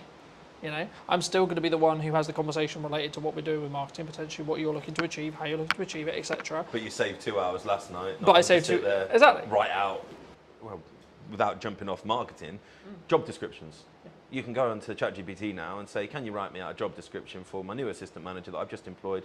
Please use all relevant sources online to give me a relevant job description. It will then send it to me. All you have to do is then read it through, make sure that you are happy with it, and then you've got a job description. Yeah.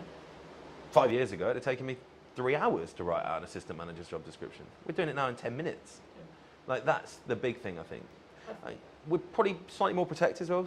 Sorry to jump in again, but in hospitality, if you are really good at hospitality, you're never going to replace that with AI. There will be a point in some fast casual food dining settings, a robot will serve you. It won't be long. It's already happening. We went to Japan for my honeymoon last year, and a robot served us. Really odd. I didn't see the human the whole time I was there. Took my order, brought my food, cleared my table. Literally came over and said, have you finished, sir? I said, yes. Said, please put your plate on me. So you put the plate and it goes off. Really odd. That is not too far away. But no hospitality. Hospitality for me is escape from AI, escape from technology, escape from digitalness. If we go out for a meal, myself and my wife both have very high profile jobs, working very hard. We want to get away from our phones, get away from our laptops, and go and connect, go and have a human, have a conversation, see someone, do something different, not be served by a robot. So it's certainly not something that everybody's going to do, but you're going to end up with this real kind of interesting space where those that are in the mid sector to low sector will get gobbled up by the big boys because they'll just put robots on play, right? Our biggest cost in this industry is wage, by a long way. 5-6% more than what we spend on food and drink is spent on a wage on a weekly basis. Yeah. So if I could have loads of robots running around and I felt it wouldn't affect my business, then of course I'm going to do that. I spend 10 grand on a robot. It never phones in sick. Never tells me he's got a hangover. Never tells me he can't come to work today because his child's had to come off school, right? That's going to have a big benefit for some of the big boys. But then that's going to leave a really interesting space for people like ourselves that will never go down that route to be the personal touch to the industry and really have that as kind of a hyper differentiation to the main kind of norm is actually, I don't want to be served by a robot today. Let's go to the old mill. We're going to have a human service. And I think that's only 5 years away. I know it sounds pretty crazy concept, a human carries I think 5 years away, your big chain fast food places, maybe not the full service, but I imagine the food will be brought out. I imagine the tables will be cleared by them. It will be kind of a little system running around with little lines on the floor, and all the tables will be symmetrically placed in square grids, and there'll just be robots running up and down, and you'll probably have a few humans to oversee and maybe say thank you when you leave. And that's scary. But I don't think it's the same environment though, as you were mentioning. I think it's it's horses for courses, you know. It's one is efficiency for efficiency's sake, and it's kind of the cheap and maybe the middle potentially it blends in when it becomes really efficient, right? But if you're still the experience, the entertainment, a lot more reasons than just necessarily the dining. Of course the dining, but also then, you know, the extra stuff that we've already discussed in this episode alone, then you're still going to be there. You know, you're still going to be the reason why someone comes through the door for that, because they want to hear how X member of staff has got on, because when they were last in, they talked about the fact they were actually studying on the side to do whatever it ends up being, you know, those micro stories, those people connection stories. And I think AI is an accelerator if you choose how to use it, but it shouldn't be replacing you. I think you should use it in the same way you would sharpen a knife before you use it to cut, right? Yeah. In the same way you should train AI to do the jobs that would be grunt, would be, you know, I can edit this podcast in a third of the time now because of AI. I press one button, it does most of the transitions for me. I need to check it, just double check it. I need to do that nuance, but the bulk of it can be done with one click. You know, and I think that's the opportunity, right? A lot of people in my industry are pushing back against it. Go, oh, I'm not going to do that. But why? That's the question I'd ask. And why? What are you scared of? Yeah. Because if you're not doing it, you're going to be left behind. And I think we've touched on the fact that we're kind of going to separate ourselves in the higher space where personal touch is going to be so important, but we can also charge the price that allows us to afford keeping the team on. Where the restaurants are going to struggle is where they step back from, oh, I don't want to use robots, but then everybody else that starts using them will be able to then reduce their price point or not have to put their prices up. You're going to have people stuck in the same sector as the robots, doing the same food with the same ambience, the same everything else, but they can't get the price up to the level because they look expensive comparative to the, sounds crazy saying it, the robot restaurants, right? I think that's something that I would be very worried about if we didn't think ahead. Like we were talking about this 5 years ago. I actually had the very conversation with our kind of POS software provider. I wanted it to be as intuitive as possible because I don't want my team to have to be taken away from serving customers. But also I think it gives you that focus, right? Like if you know you've got those processes that are being optimized by AI for your socials, etc., that you can then focus on, okay, all right, we're talking to Johnny today. I can focus on what I need to do for the prep. I can use ChatGPT to help me with the prep, but then I can just solely focus on this. So it gets the technology out of the way in some ways. So my job specifically, it gets the technology out of the way. In the same way with you, there'll be elements with your team where technology like can help when it comes to taking orders, etc., etc., etc. I can see a world where a human still serves you, but they're wearing a microphone that can capture the order request, and then it can go to the kitchen instantly, right? Rather than, and then maybe I'm being pedantic, right? But it saves that 20-second walk, and then the person can focus on actually, oh, how are you? You know, that customer service element, and not worried about what would you like, sir? Yep, you know. And they can focus on the recommendation of the wine. They can so on, because they're not thinking, oh my god, I've got to remember this thing from the start of the conversation, back to when I go to the kitchen to tell the team what to actually create. You know. And it removes human errors. Yeah. Unfortunately, whether you want to admit it or not, AI makes less mistakes than humans, right? And again, without jumping around, there's a reason why they're looking at AI doctors, right? Because they're going to have information on the medical science in the world, and every doctor that's ever made a thesis on anything is going to be available like that to AI. The best doctor in the world can't do that. And I think that's, you've got to embrace it. Can't be scared of it, because you'll just get left behind, because it's happening.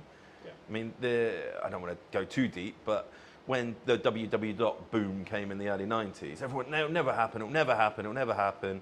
That was a slow process because everyone had to go out and buy computers, you had to have internet, you had to have all of that, right? The only thing stopping AI going probably 10 times further than it is today is the human mind saying no. The technology's there. We've all got iPhones, Samsungs, Pixars, whatever you've got in your pocket, right? You can do it. It's just the embrace, right? Yeah. And the more we use it, the more it learns, the more it adapts, the quicker it's going to go. I mean, the improvement in ChatGPT in the last 12 months is scary, right? Yeah. And I think, especially in the leading kind of industries, you're going to see a big shift to AI being the only thing they do. And then that will feed down and down and down, right? And yeah, we understand it. We've been speaking about it since 2022, right? We've had it there in our back mind. What can we do to improve and, as you say, be more efficient? QR code ordering is something that we use a lot of because it brings back the time. Yeah. If someone's sat in the garden, gets their time back, they don't have to go and stand at the bar on queue. They just order on the QR code, comes onto the till, it's printed, it's paid for, we can take it out to you. Yeah. That saves so much time, right? But also in then, you're actually creating a better customer experience, which determines they're more likely to come back, which determines they're more likely to enjoy their time. Yeah, so of course, when it works, right? That's the key factor, is you've got to make it intuitive, you've got to make it seamless, you've got to make it easy to use, not friction. It should feel like you're doing them a favour, not the other way around. And I think that is how you frame it. Guys, we're using technology because your life's going to be more enjoyable, you're going to have a better experience, not we're lazy, we can't be bothered to serve you. Because it's not that. Like, it's just, I think using it to your advantage. I mean, your editing software for your videos, I think it's the prime point there, right? Yeah. Is your video any better now because you say? Probably not. You probably do it the same, right? But you've done it in a third of the time. So now you can do 3 times the work, right? Yeah. You can edit 3 videos in the same period. Yeah, exactly. You know, I'm not in a position where it's a choice of I can do this or this. I can now do this, this, and this because each section takes less time. Yeah. The product is identical, pretty much, because I'm still going to go through it, I'm still going to tweak that nuance, etc. It's not that I'm not editing it, it's just the grunt work of, okay, camera 1, camera 2, camera 3, camera 4, camera 1, all the way through, is done in 20 seconds. You know, that used to take me 2 hours. So I'm cutting 2 hours to 20 seconds. Yeah. So it allows me to then, focus on, okay, actually, technically you're talking, but my reaction was really good there. Okay, so let's swap back to me, even though you're still talking, right? So I can then focus on that nuance, because also I'm not, in my head, I'm also not creatively kind of fatiguing, because I've been looking, oh my God, I've been looking at this interview 2 hours, right? And I think it's also like you can focus on the other elements, and then also you can just increase your volume, because it's an efficiency thing as well. But let's cover everything I wanted to cover. I mean, is there anything specifically you wanted to talk about or shout out, etc.? No, I don't think so. I think it's been a really great chat, to be fair. I think those that are in business will know that it is hard at the minute. But I don't know a single person that's talking like we've spoke today that's complaining.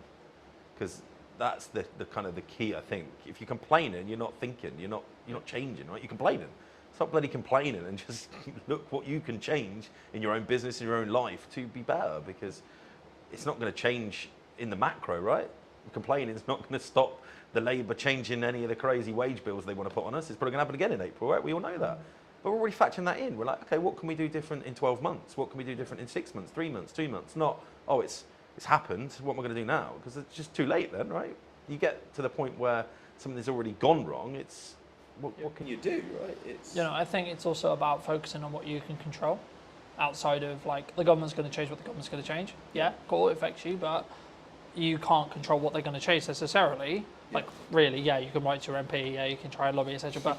But like tangibly day to day, all you can do is focus on your output, focus on your marketing, and focus on your costs and your sales. Right, they're the four sectors of business that you should focus on, and you should continue to focus on those.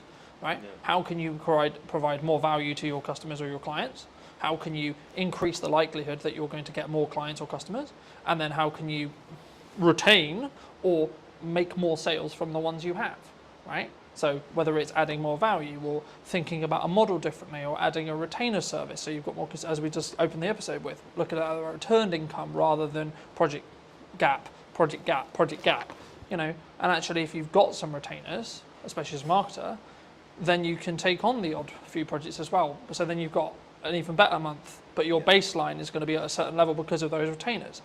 But then also it removes the stress, so you can do other elements, like you can focus on your marketing more, you can focus on your systems more, etc. I mean, what would you say to people as a final passing bit of advice, maybe who are, or yourself 10 years ago, what advice would you give to that person if they were going into business today? As a business owner, I think it's very easy. Put all the systems and processes and people in place so that you don't have to work in your business. Because if you're in your business and you're doing all of the stuff, there could be AI that gets it to do all of the stuff you don't want to do, but you need to be having conversations that bring sales in. You need to be having conversations that are getting new customers.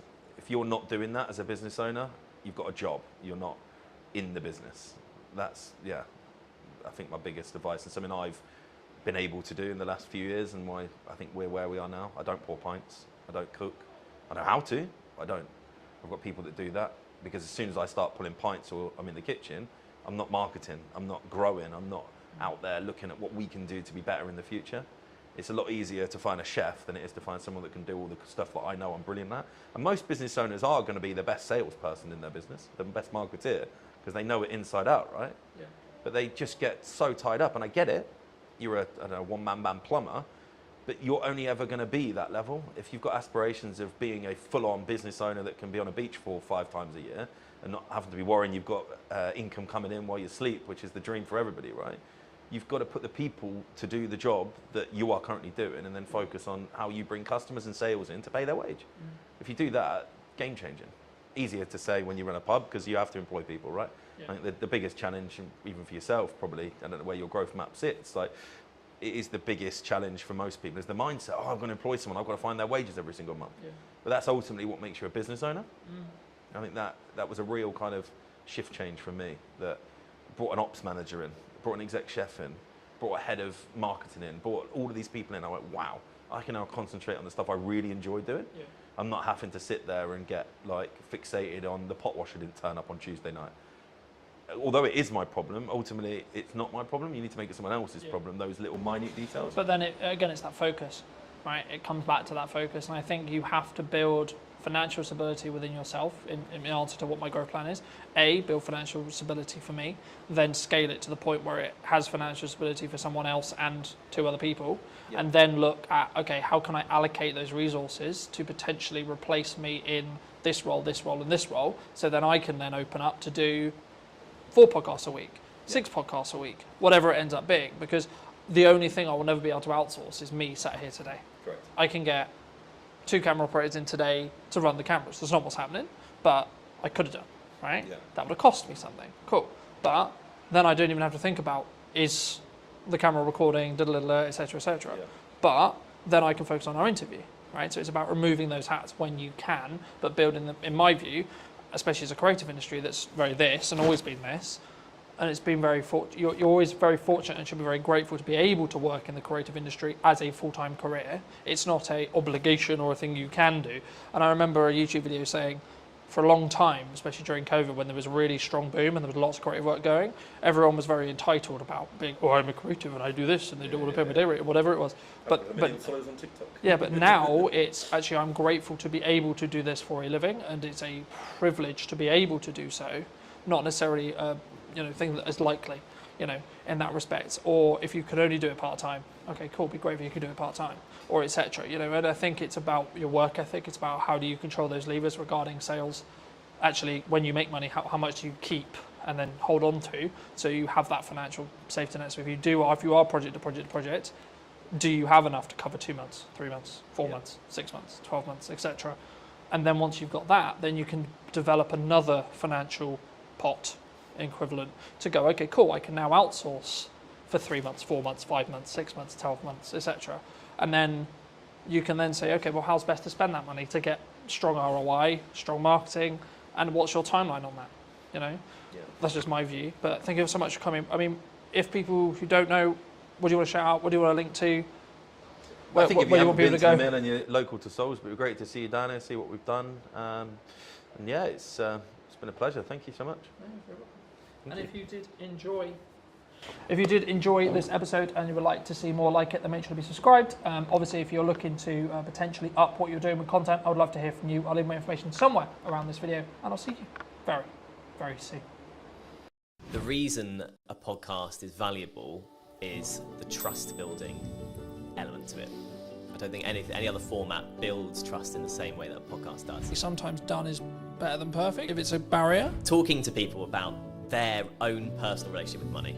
How do you break that down? You will know this better than anyone. You need a hook to get people in. It's not glamorified. It's not you put out a video, it got 1 million hits, and then you get 20 phone calls. Right? Absolutely not. No one's calling me at this stage. Definitely not. The super niche stuff is a super niche audience. What content can you create on a consistent schedule? So now I'm like, how can I best spend today? And how can I be as efficient as I can? Hello, my friends. I hope you're well. I hope you had a good day, evening, or night. Today we're talking to John all about podcasting. Hi, John. Hello. Yeah, good. Thanks. Yourself? Yes, super well. We were fortunate enough to meet through James, whose space we're in today. Studio man.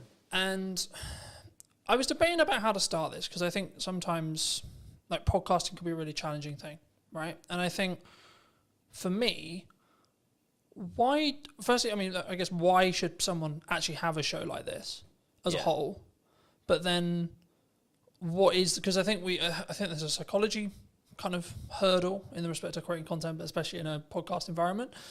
But also then, like, what is the ROI, I guess? Yeah. Would you say? I think it's the format dictates that more than anything else. Mm-hmm. So the reason a podcast is valuable is the trust building element to it. I don't think any other format builds trust in the same way that a podcast does.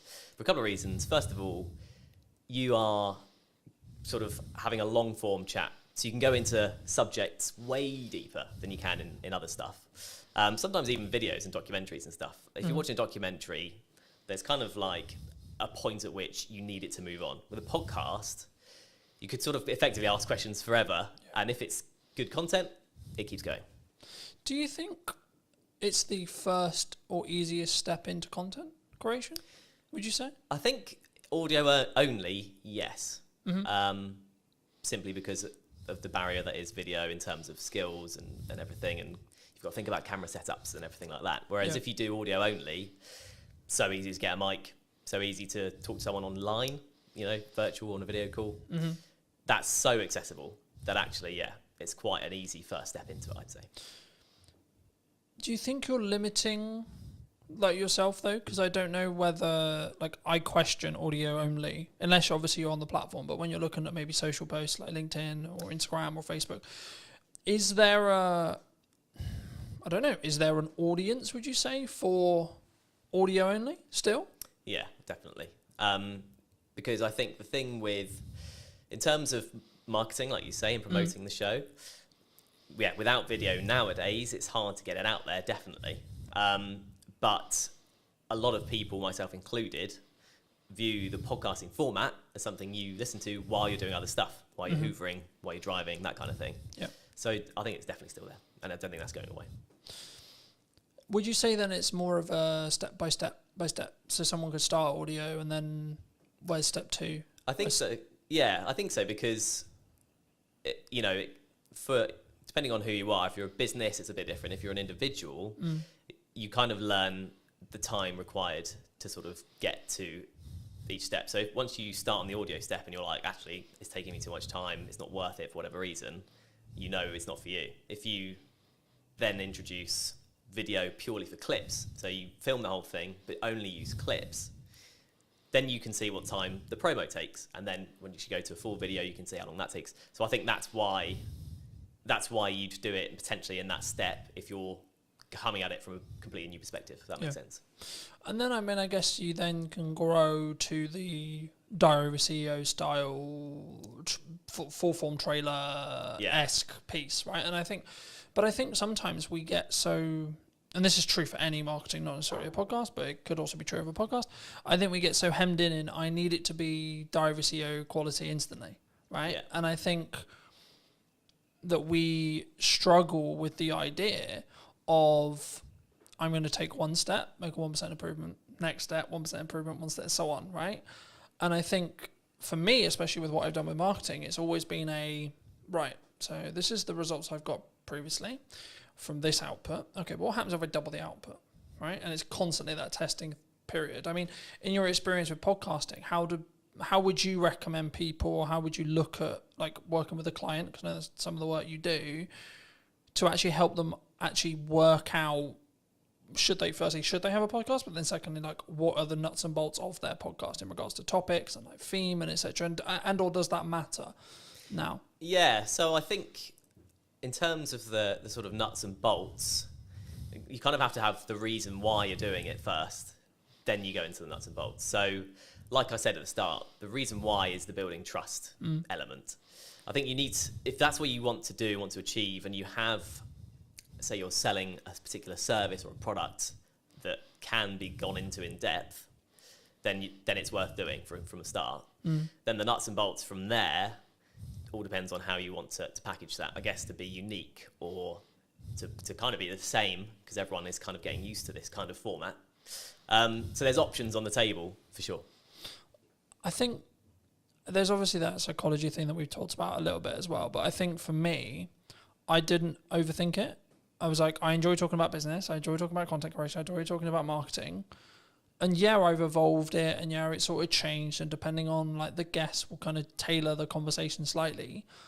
But I also don't overthink the conversation, because I trust in myself as an interviewer to ask, I guess, poignant questions, or like what naturally comes to my mind.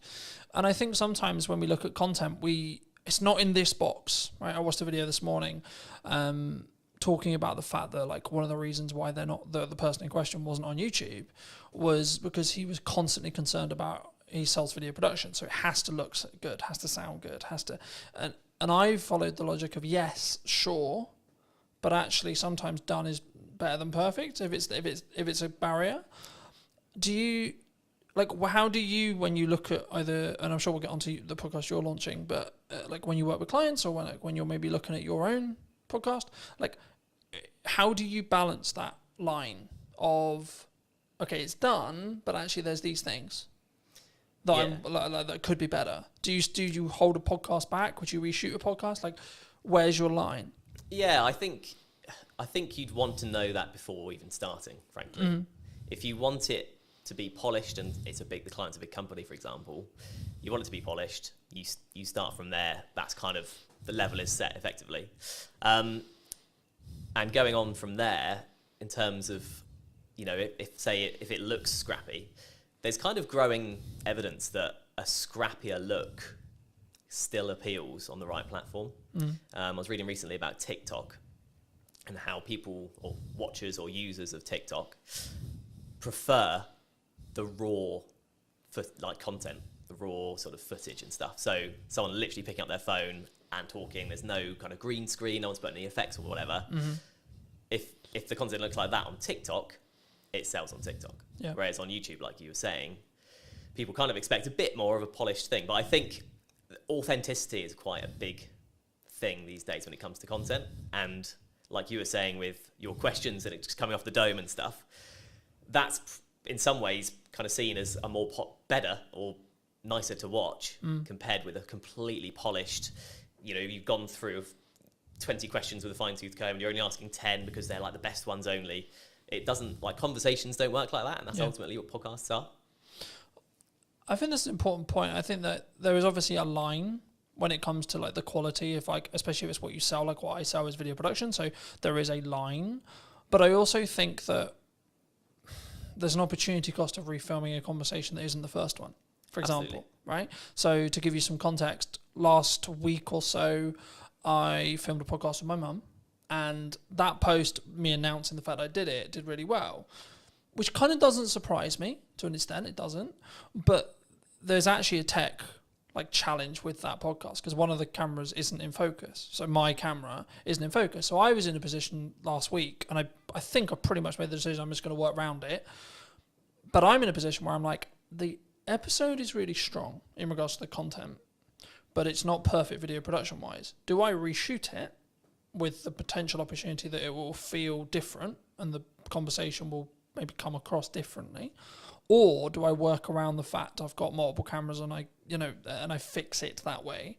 Or do I just go with, okay, it's out of focus. It's not far out of focus. It's maybe an inch, a tiny amount. But is that an approach some people should take? Do you think they should get out of the way of the content sometimes? Because I could really sit here and lose my shit over the fact that one angle's out of focus, but it is what it is. Yeah. I think the content is what matters most. I think if you try to reshoot it, it's never getting anywhere near the same, especially if it was a good episode. Yeah. And it's your mum, right? So it's personal to you, and it's like an emotional element to it. Yeah. And I know what you mean. You're coming at it kind of from an editor's perspective, and it's just going to annoy you forever.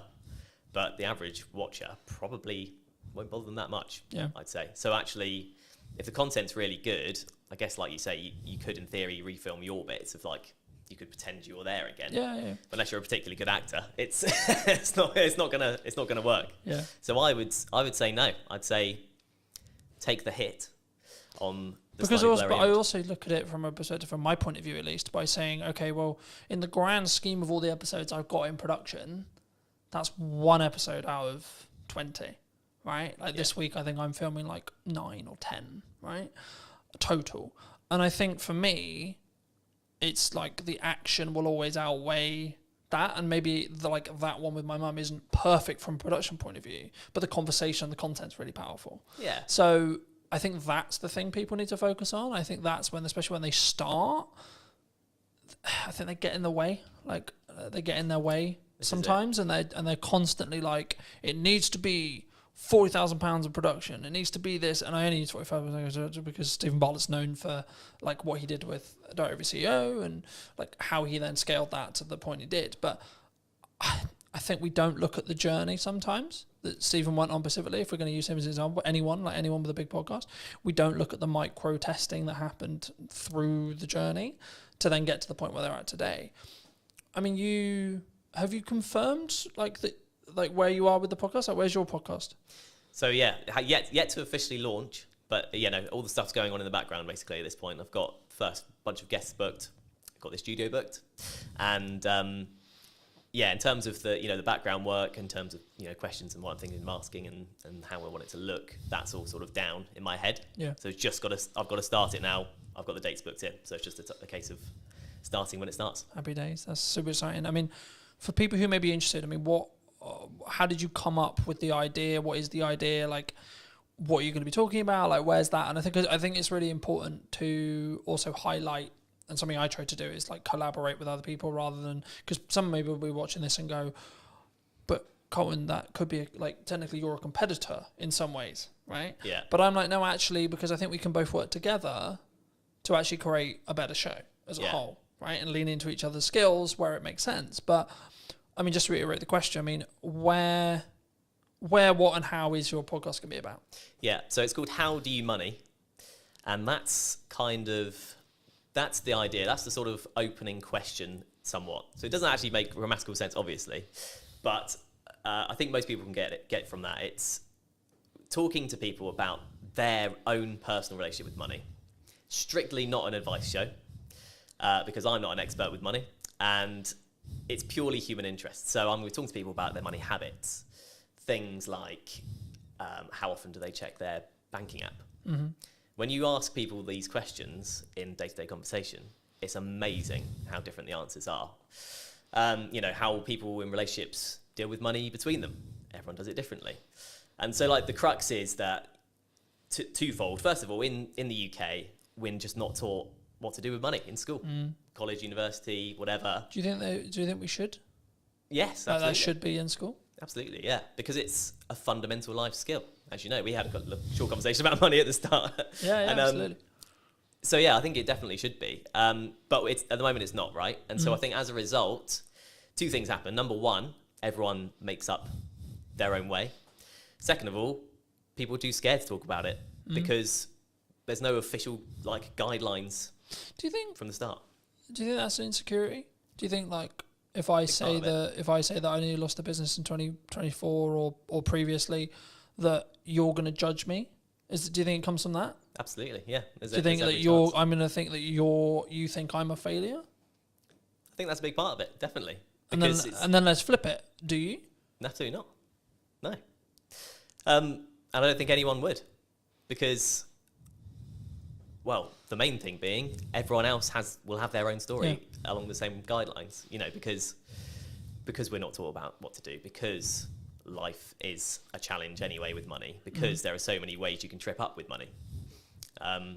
So it's very much the sort of low budget psychoanalysis of money, and it's kind of an accumulative thing. So no, it's not about the one episode or one particular episode or what one person says. My idea about it is looking back at the first 10 episodes and seeing all the different answers. I've got a killer question that I ask at the start of this podcast that everyone will definitely have a different answer. It's a one-word question. Okay. One-word answer.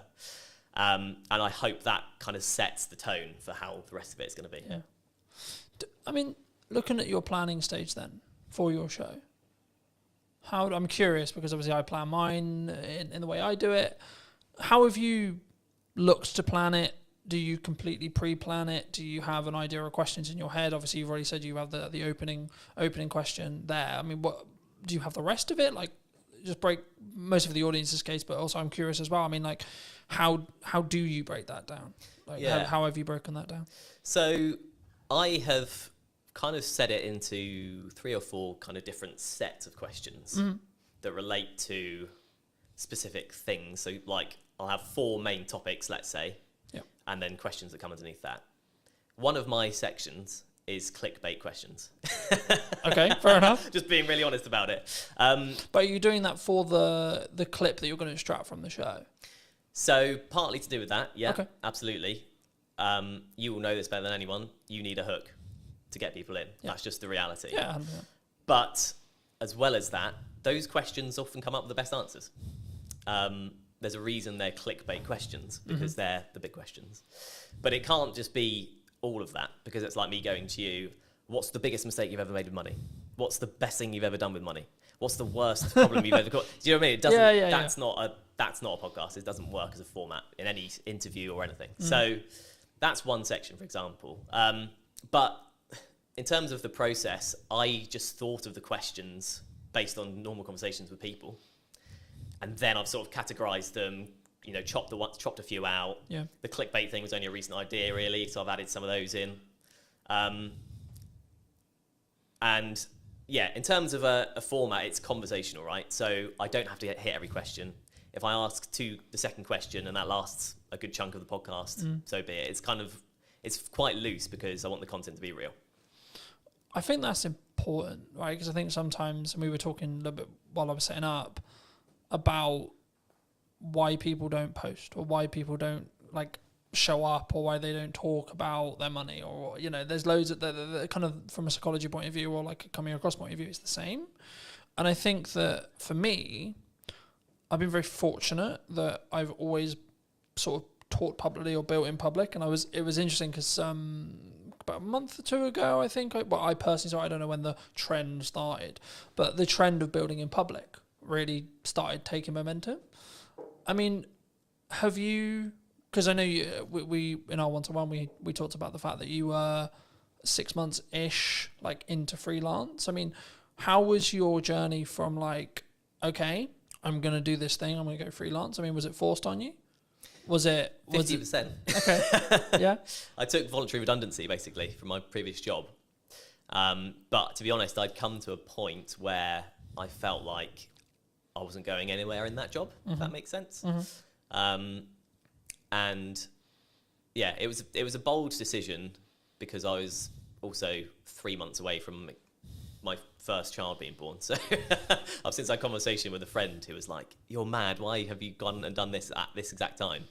But yeah, a lot of things felt right about it. I did seek advice about it from people about, rates and how much work is available, just a few people that I knew. And it just seemed like the way to go, and it has been the way to go up until this point. So it's a bit like that freelance, and you'll know as a business owner, you're just sort of going, okay, I've got through this month, go to the next one. I was definitely like that at the start. Right, I've been very fortunate. I've talked quite openly about the fact that 2024 was quite rough, but I blame myself on why it was quite rough. Yeah, because I wasn't showing up as it's in the correct marketing to actually get the output I wanted, but also in volume, I don't think. Yeah. I think if now I look in hindsight about what I was doing and what went wrong, quote unquote, and I could sit in the respect of maybe a victimized mentality of saying, well, the economy was hard and there was this issue and then etc. But as we were discussing before, I think you're an example of this at 6 months in, but I'm maybe an example of this year. You have to have a strong business model. Something that I've tweaked in the business model now is a more recurring revenue model. So we'll work with people on a monthly returning payment plan. Nice. Or and it's not that's not the only thing I do, but I still do project work. But for me, it was always a matter of, from looking at a business point of view, of how do I squish those troughs, right, and also squish those peaks in proxy to an extent. But it's basically having a flat line. I know categorically I'm going to have X amount coming in, and then how do I design a business that allows me to do that? But then also, what marketing does that business need to then show to other clients that I know what I'm talking about? And I think when we look at actions, and this was going to be on to the next question, which was around is it just the reason why you're busy is because of your output? Because I think sometimes we sit here and go, oh, things are quiet, or we both kind of alluded to it already, but business owning, freelancing is difficult, right? And I've had times where it's really, really hard, where I know I've got to hit a certain amount every month, and I'm like, I don't fucking know where that money's coming from. But how do you look at it when you were looking at either going full time or now, in respect to keeping your pipeline full? If you don't, because I'm in a quite privileged position where I've got that residual revenue, so actually I don't need to worry too much at the moment as it sits right now, because I've got that residual revenue. Of course, I'm still pushing, I'm still looking for projects, etc. But I don't need to worry in the same way as if I didn't have that income. Yeah. So for people who are maybe in the position closer to that, where they're just project to project, and maybe they don't have a pot of money and they don't have money management, how do you look at it? How do you create a strong pipeline, I guess, is the question. There's a magic wand called LinkedIn these days. And it basically, I just utilize that. So you can find companies that do what you do, or companies that you want to work for in a freelance capacity. Then there's a tab that says people, and you can directly speak to the people at these businesses that you want to work at. That's all I've done. And the first 6 months, I'm thinking about 10 months in now, but the first 6 months for me, 100% of the work I got was through LinkedIn. Okay. So, and was that through what I would call in the trenches hand-to-hand DMing? Right. Yeah, absolutely. There's a strategy I call it. It's like cold DMing, cold outreach, cold warming. It's not glamorified. It's not you put out a video, it got 1 million hits, and then you get 20 phone calls. Right? Absolutely not. No one's calling me at this stage. Definitely not. But yeah, it kind of just through messaging people. Sometimes people I knew, and that led to work. Often most of the time, people I didn't know, and that led to work. And it's you often hear in sort of success stories. It's like a lucky break or a sort of lucky thing. And I kind of did have that with my first job. But it was because I made that approach and I said, oh, hi, you do these kind of podcasts. I've done these for this number of years. I'd love to do more. At that time, they happened to need someone because they wanted to do something new. Yeah. And I got the work because of that. And it's one of those things, isn't it? I think the quote is, luck is where time and preparation meets opportunity. That's it. Preparation meets opportunity is luck. That's all the luck is. Yeah. You're prepared for an opportunity to come, and then you continue to keep yourself prepared and keep yourself ready.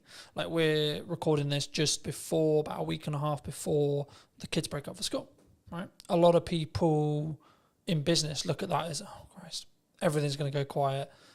Which understandably, they're going to spend time with their children, they're going to go on holiday, etc. I read a post the other day, there was something on the lines of, things are quiet, right?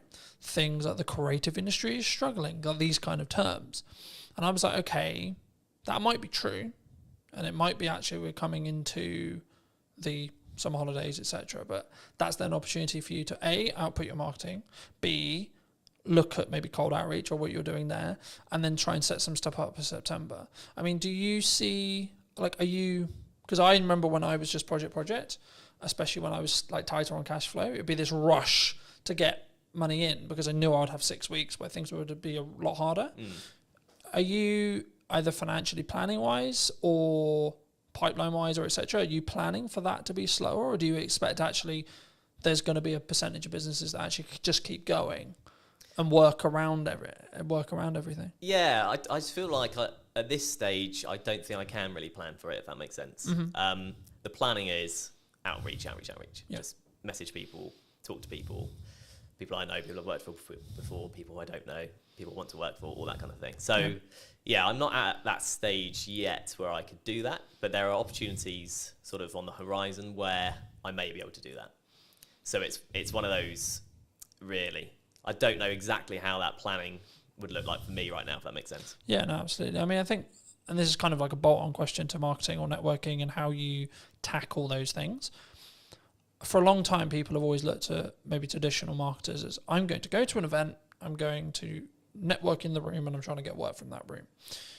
What I've always understood is it's networking through that room, right? But nowadays, because of time and because of what I do less of the in the room having a conversation stuff, but I'm still leveraging either the network that I have and then their connections that they're making potentially, or you as an example, or I'm actually just trying to utilize the network I already have to then lean into either creating more content or creating opportunities to have conversations in one-to-ones with very targeted people.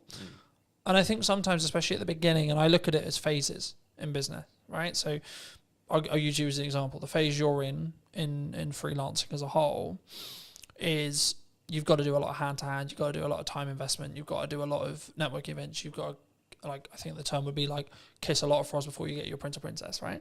And I think for me, it's then about like maybe looking at scaling. You may not have thought about this yet, but like how would you then look at, say, you're 3 years down the line, 4 years down the line, and actually you've got, like, not that you don't have a reputation now, but you've got more of an established reputation. How would you then like say to a person or a client or a friend that maybe was looking to scale? Because the issue is when you're trading time like that, it's not as scalable, right? You can scale the unscalable by just working really hard and working smart, sure. But would you look to do content? Like how would you look at it from your perspective, and or what are you planning to do? In terms of content, how do you mean in terms of content? In respect to like, would you, continue to network, and would you continue to lean into your own podcast and see that, because I expect what will end up happening, of course we don't know, it hasn't launched yet, but I expect what will end up happening is you'll get inquiries solely because you have a podcast, right? That's kind of, and that's part of the strategy, frankly. Yeah. You know, an ultimate goal for the podcast would be sponsorship eventually, right? Mm-hmm. Very hard to get, notoriously, very long time to get there. So I'm not particularly holding my hopes up for that at this point, but that's kind of my best bet in terms of something like you say that isn't just working and getting paid for the work, if you know what I mean. Yeah. You are getting paid to do the podcast, but it's not directly, I do this hour, I get this pay. Yeah, absolutely. I mean, I'm glad you mentioned sponsorship, because I think it's something which people really struggle with. Do you think, because normally it's audience size based, right? Yeah. But I would actually say it's value. To an extent, it's audience size, but also it depends on who you're asking to sponsor it. Okay, if you're trying to get Coca-Cola to sponsor it, you probably should be pulling like a couple of million, right? If you're not trying to go for Coca-Cola, you can probably do it on a lesser scale. I mean, at what point would you, from your experience, would you say that even entertaining the idea of a sponsorship is a good idea? From a business's perspective. Yeah, from from the sponsor coming into looking for shows, and or if you have a show, at what stage should you then be like, hey, we've got sponsorship opportunities? Oh, I see, okay. Well, from the sponsor's perspective, there's a lot more talk these days about the power of niche podcasts, basically. Mine isn't very niche, so maybe I've missed the mark there and I have to relook at it. But the super niche stuff is a super niche audience, and super niche stuff brings a super dedicated audience in a lot of cases. Because if you love barefoot shoes, I'm particularly interested in them, you're looking about barefoot shoe stuff all the time. People look about, how to strengthen your feet, what to do with toe spaces. You can go into mad detail and mad depth.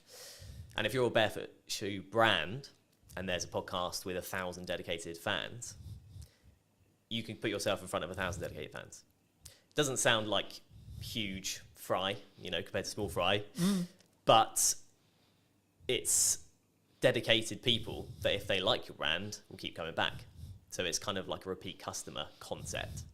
And also it's super niche. So if you're a barefoot brand and you go on the biggest podcast that's out there, you'll get lost among the noise of, the big brands like Coca-Cola. Yeah. So I feel like it's for a business, you want to look at the niche communities that you want to target. And then once you're in there, you're in there. As a show then? As a show, I think you have to know what you are able to do with the show. If you're committed to it week in, week out, because I think sort of weekly is what you need to be doing really for it to be worth sponsoring, maybe bi-weekly. Yeah, you could go for it from day one. I could be chasing it now, but I haven't got anything to show. I can't say, here's the podcast. I can say, here's the idea. Yeah. I think if you have something that it looks good and sounds good and the content is good and a community are reacting to it or people are reacting to it or you're getting a good amount of, if there's a value proposition in there, you're ready to sort of offer it up as long as you're committed to keep it going. Because then otherwise there isn't a sponsorable thing, right? Yeah. Do you think, I'm glad you mentioned like rhythm, is what I call rhythm of shows. Do you think that you kind of alluded to it, maybe weekly or bi-weekly, like, because I know there's some people who may be listening who are like, I can only do once a month. Yeah. Right? Would you say that would stop them doing a show, or do they need to organise filming in such a way or producing in such a way where when they launch, they've actually got enough to do weekly, for example? Yeah, I think it kind of probably depends on the content, what the podcast is about. There's a lot of complicated algorithm stuff with YouTube and stuff. You definitely know more than me about that. But that kind of dictates that you need things to be weekly or you get lost. That's what I've sort of read. I think the buzzword we could use here would be you have to be consistent, right? You have to commit to what you're saying. For me, I do weekly because it can work. And how I do that behind the curtain-esque is I just film a shit ton. Yeah. So then I've constantly got content, right? So for me, I've kind of got content buckets. Like, so I'll have stuff that's just me involved. For that, I'm about 6 weeks ahead of schedule in respect to like what I'm editing, in respect to what I'm filming. And then from a podcast point of view, as I alluded to earlier, I'm filming 7 episodes this week, but 7 episodes won't go live this week. No, right? Of course not. In the first week, when I relaunched the show, 7 episodes, like close to 7 episodes did go live, but that was a deliberate marketing plan that was, we're going to push the podcast really hard. Now, I'm doing clip generation through AI. I'm doing clip generation with me, and it's a yes and strategy rather than a yes or strategy. Because I think so many people, they look at, we could use ops clips, we could use an editor, we could use this, and they don't say, what if we do and, right? How do you look at it from a post-production point of view? Should someone, when they want to start doing a podcast, I guess it's audience-based, and it's the person, right? Whether they've got resources to throw at it, etc. But should someone who's starting a podcast, maybe a corporate or a medium-sized business, and they want to do a podcast, should they get into the trenches first and start? Or should they just pay someone like us to come in and help them with it from day one, would you say? Yeah, I think if you're taking it seriously, you need a producer of some kind, an editor of some kind, realistically. To do that exact strategy, as you mentioned, have X amount ready to go. Yeah. And then it just kind of mitigates against all kind of problems coming up. You know, the studio isn't ready, available. Studio isn't available, someone doesn't show up. Someone's sick. Yeah. You like, for me, there's client delivery weeks where I cannot fit it in. Physically, there's no gap in my calendar, it doesn't happen. Yeah. Right?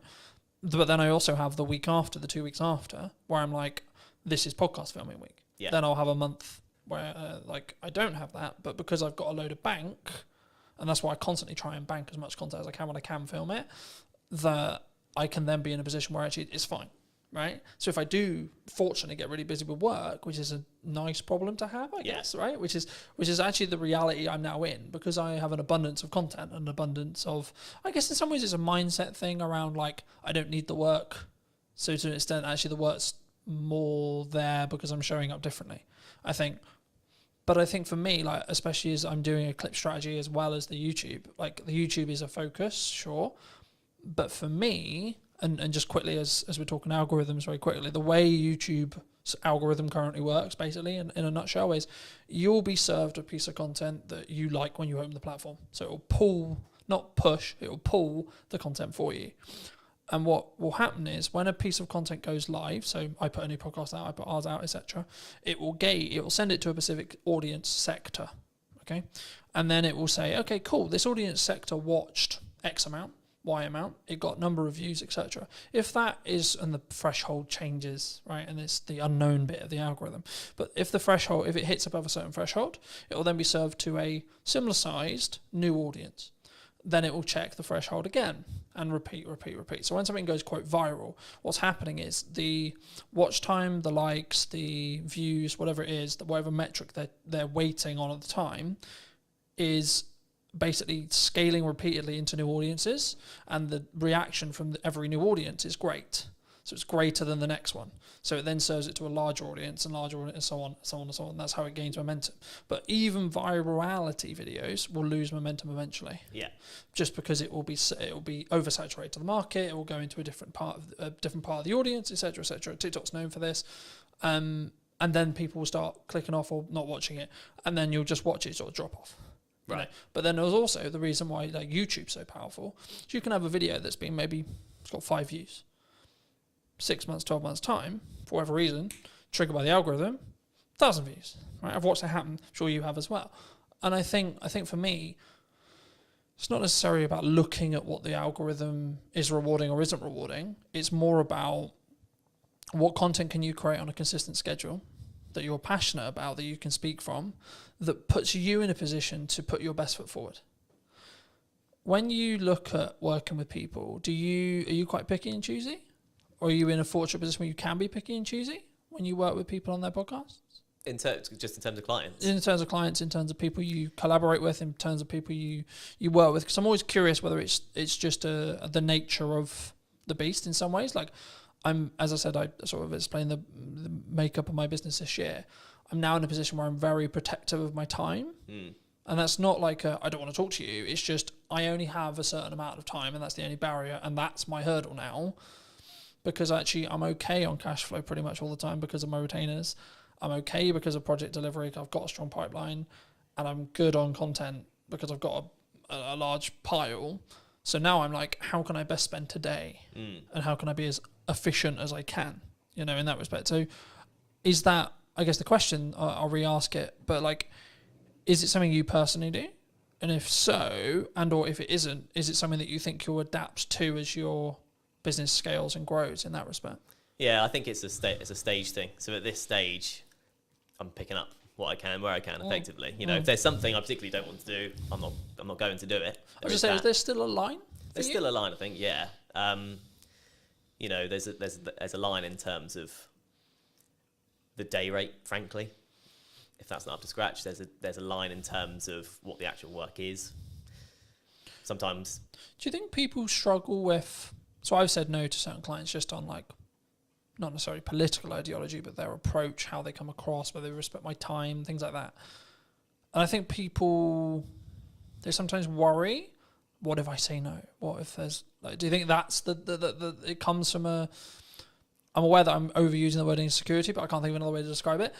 Is it an insecurity of like, there isn't going to be more work down the road for me? Yeah, well, it's the biggest insecurity, isn't it? Because money is security these days, really. Yeah. Yeah, absolutely it is. I think in terms of people saying yes to literally everything. Yeah, I think you're picky and choosy when you can be, probably, frankly. If you go, the last couple of months are fine, I could do nothing for the next 2 months and be fine, then you are very picky and choosy. Yeah. When you've had a barren 2 months, you're more likely to be like, I'll just take it.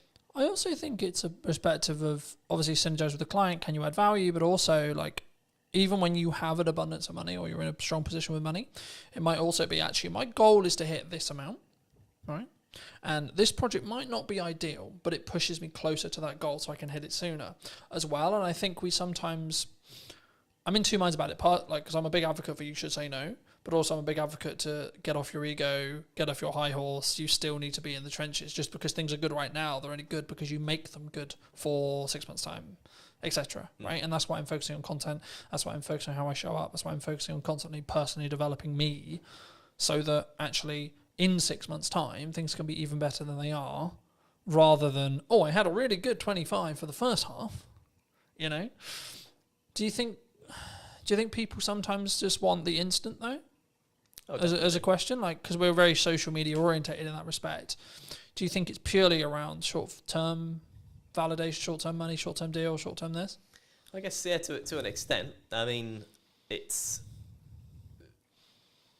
if you're in a situation where I need money now, everything else will go out the window for some people, depending on your circumstances. This is the crux of it, is it depends on your circumstances. If you're comfortable for a while, then you'll be fine. Otherwise, probably you will just snap up the short-term things. But I think, in terms of what you're saying, I think, of course, it's nuanced, right? Because it's like, if my back's against the wall, then I need to go and do what I call hand-to-hand outreach, right? Which is I need to come up with an offer and I need to go to my network and I need to sell it and I need to sell it quick. Yeah. Right. But if I'm not in that position, I can then take my foot off that.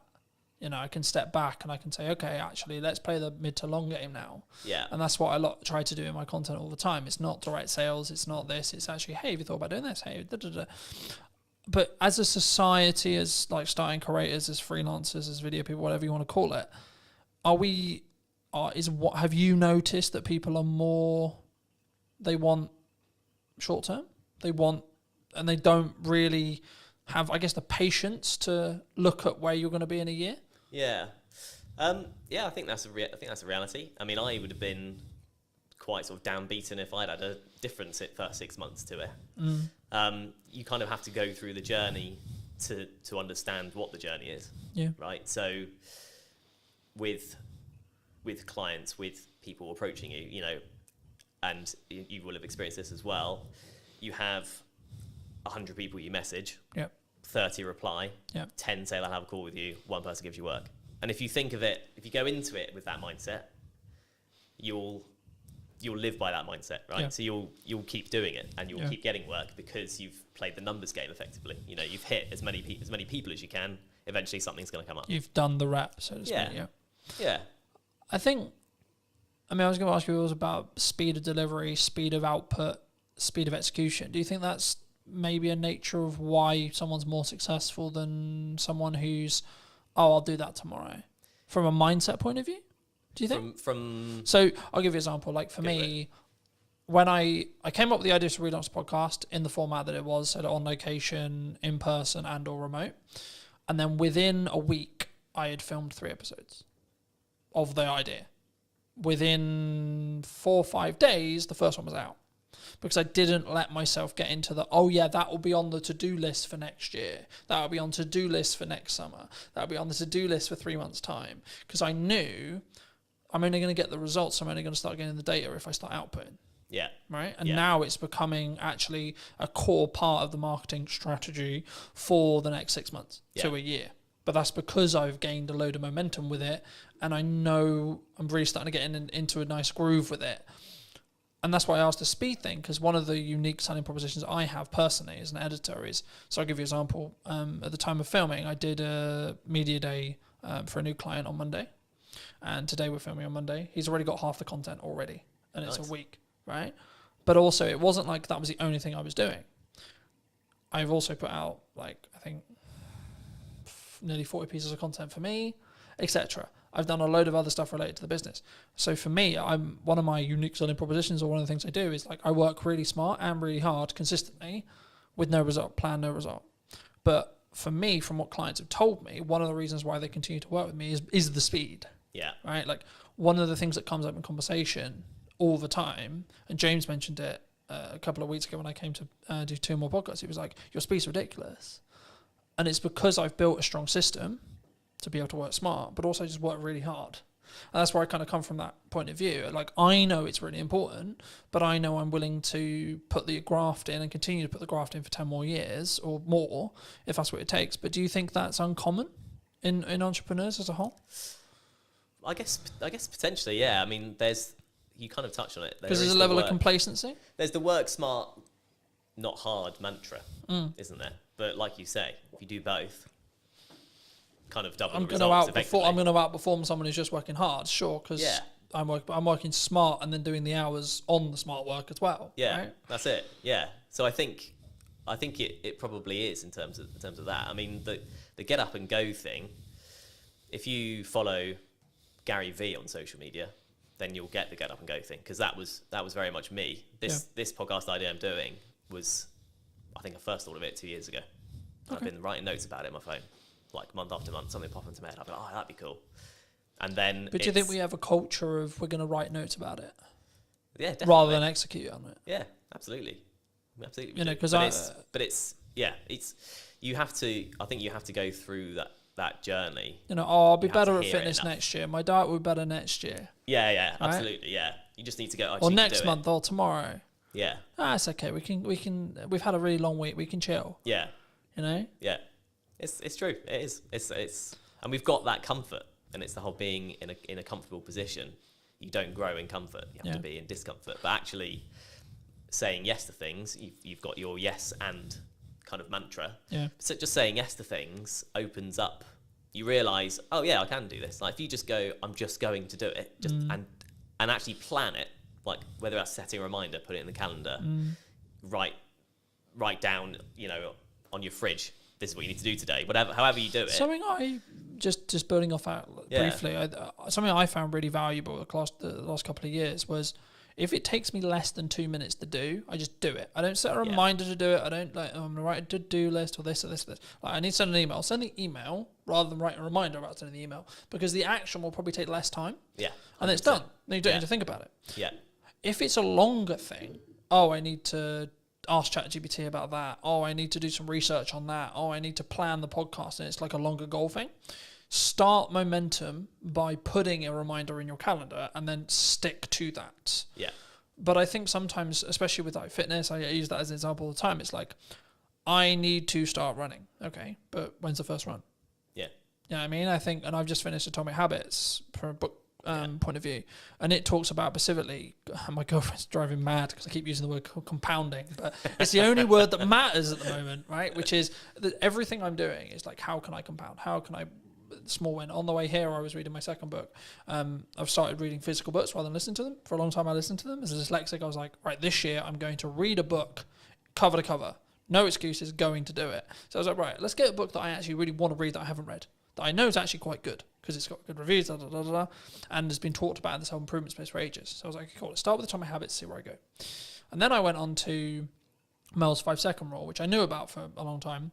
Mel Robbins is a leading psychologist, for those who don't know, in Canada, and she's just launched a new book talking about they, them, and other people's opinions on us. It will be on my read list. But for me, the crux of the 5-second rule, for those who don't know, is you count down from 5 and then you move, right? So 5, 4, 3, 2, 1, move. And what it will do is it will trigger your mind to do the action step. So if you're like, oh, I need to start running, okay, 5, 4, 3, 2, 1, go get changed, go on a run. Because we don't sit in that uncomfortable window long enough on average, right? I'm really embarrassed because I'm not good enough at health and I can only last 2 minutes of running. Okay. But then the next day do 2 minutes and 10. Next day do 2 minutes and 30, etc. And I think once we start building the compounding, right, is when the snowball effect will continue to roll. I mean, do you think that, is that what you've used to get to this point, do you think? To a point, yeah. I mean, the Atomic Habits, my favourite quote from that is, every choice you make is a vote for the person you want to be. Yeah.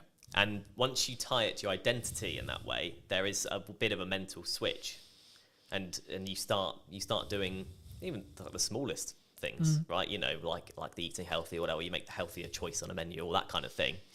You justify it to yourself in a way that's personal, and in a way that you can then live by effectively. So that's definitely helped. And you know, there's a lot of things in that book. That book's brilliant. You know. So yeah, I think definitely. Obviously I've read it as well, and it's probably helped me. I've signed up to the newsletter. I get that as well, and I do think there's something to be said for being in that world of like the positive quotes and shifting your mindset around certain things. If you look at it enough, you just will start to think like it. I think for me, I've been aware that like what I consume is how I'll show up, right? So like that's why I'm trying to build the habits from building off Atomic Habits, but in general, I'm trying to build the habits and build momentum. So like when I finished Atomic Habits, I was like, I've ordered another book, but it won't be here for 3 days. So I'm like, I need another one, because if I stop, then I won't do it. Then I broke the habit. And in the book, in Atomic Habits, they talk about streaking. And I'm the same with fitness, I'm the same with podcasts, I'm the same with everything. But for me, that's the key. So actually, I'm not like, my heart's not broken that my other book's not going to be here, because actually it's now planned in for when I finish Mel's, right? So actually I'm constantly like, and now to an extent, my travel plans, my thought process, etc., like how I use my downtime is actually trying to change. And like, actually I'm sleeping better because I'm reading before bed, like I'm reading on trains, etc. I'm like using my phone less, and I'm trying to, I guess sometimes I did an episode that I'm recording about a week ago talking about digital detox. And I for me, I've been notoriously known for like, because we work in media, so we're constantly on our phones and we're constantly, etc. And it's a tool, but I hadn't given myself that. And that's, I think, why I shifted into physical books as well, because I was aware that I was constantly on my phone. Do you think that's like from a psychology or your own well-being, or like as a freelancer, that can be your advantage? Like having those non-negotiables every day? Yeah, I think so. Yeah, definitely. I mean, it's an interesting dichotomy, like you say, because when you're in the industry and when you're in a position where you can't not rely, but you're chasing views, but then you recognise that it's tough. It's tough mentally, or it can be tough mentally. Yeah. It's hard, but I think that is where a podcast comes in, particularly an audio one, because you don't have to be on your screen, and if it's got enough value, it's not just doom scrolling. It's one thing with detailed information that you go into, kind of like you're sort of talking about audiobooks is how we used to consume things. That's kind of what a podcast is. Yeah. Non-fiction, obviously. So I think that's, I don't know, I think that's kind of the power of podcasts in a way. It can be, you can consume without being tied to a screen. Yeah. I think also it's how you show up and the micro learning that you get from each one. Like, so for me, I'm not focused on how many books can I read a year, for example. I'm focused on, okay, how many pages can I weave in today? All right. Today's quite busy. I'm traveling a bit. I've got loads of client delivery stuff to do, et cetera, et cetera. But it's like, actually, I've got this window of time, right? So actually, how many pages can I get in that window at a time? Okay, cool. Gamify it. And then I'm also, to an extent, I'm rewiring the habits that I had. So previously when I would travel, I'd be constantly on my phone or constantly like listening to music or watching YouTube videos, which is not a bad thing as long as it's educational, sure. But for me, I'm curious to see where I'll be in like 3 to 6 months when I'm deliberately scheduling in time, whether it's travel or etc., to physically kind of disconnect from digitized stuff, especially as I live and breathe digital. And that's why I thought I'd mention it, because like for me, that's something I don't think we think about when we look at the podcast as well. Because I think what you'll find, and I'll be curious to see if we do an interview in a year about whether your money management skills is like compounded really, really hard because you're constantly talking about money, right? I found I'm becoming an infinitely better marketer because I'm constantly talking about marketing, right? So I notice little things like, hold on, I said that thing in the podcast, but I'm not doing it with my own content, right? So you mentioned hooks earlier. I'm not doing strong enough hooks on the ones I'm editing. Okay, how do we do that? How do we fix that? So now I'm focused more on how do I create a really strong captivating hook? That will probably grow into how do I create a micro trailer? Yeah. I expect as an editor, but also the knock-on effect for my clients will be they'll get better products. Yeah. Which in turn means I'll be able to charge more, which in turn means I'll have more money to either give myself a longer buffer or outsource to do other things and scale the business that way. Do you think, like, I don't want to specifically like steal in some ways a lot of your podcast, but if you could rate yourself on money management right now, where would you rate yourself? 10 being incredibly good, you know where every single pound's going. 1 being, I've got no idea what's in my bank account. Yeah. There's a psychology fact about ask someone for a number between 1 and 10, everyone says 7. But that's kind of where I'm tempted to land on that, really. You know, I've been on my own journey with it, definitely. And, you know, I married an accountant, so that's helped me quite a lot. And, you know, just being in a relationship, she's super savvy. She's closer to the 10 mark than, you know, most people I know. But just being with her has helped me probably come up from a 5, frankly. Okay. In your 20s, you're in like a 3, you know, generally speaking. Yeah, there's a question that is going to be on the podcast, which is how often do you check your bank account every day? And in my 20s, it was as little as possible because I just didn't want to know. You push it away, right? You go. Does that come from you were anxious about it? 100%. I was at university, but it's shit. How much money have I spent? Exactly. Yeah. How much has gone on beer? I don't want to know. How much I spent last night? I don't want to know. So I don't remember last night, but I remember there was a card involved. Shit. Yeah, exactly. But once you sort of learn to look at it regularly, it empowers you. I've found empowers you because you go, okay, well actually I'm in control rather than just letting it all just slip and hope for the best. And if it's overdraft, it's overdraft. So I've kind of been on that journey, which is a small thing. I'm not trying to claim I've been on an epic money journey. Nothing dramatic's happened either way for me. But that one thing, kind of going back to the mindset thing, has helped massively. But again, you ask everyone. I'll ask you, how often do you check yours? 3 to 4 times a day. Right, there we go. Since I was in business. Right. For business, same as you. Just hide away from it. Never fucking terrified of it, right? That's it. In business where I know I've got to pay for shit and I need to work out where that money's coming from all the time.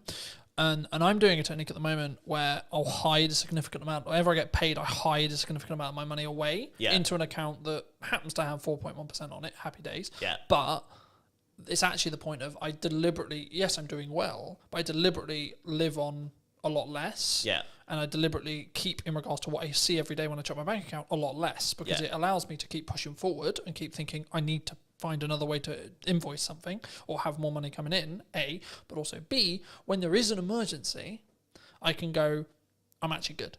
Yeah. You know, I can fix that problem. Hidden account will fix. Yeah,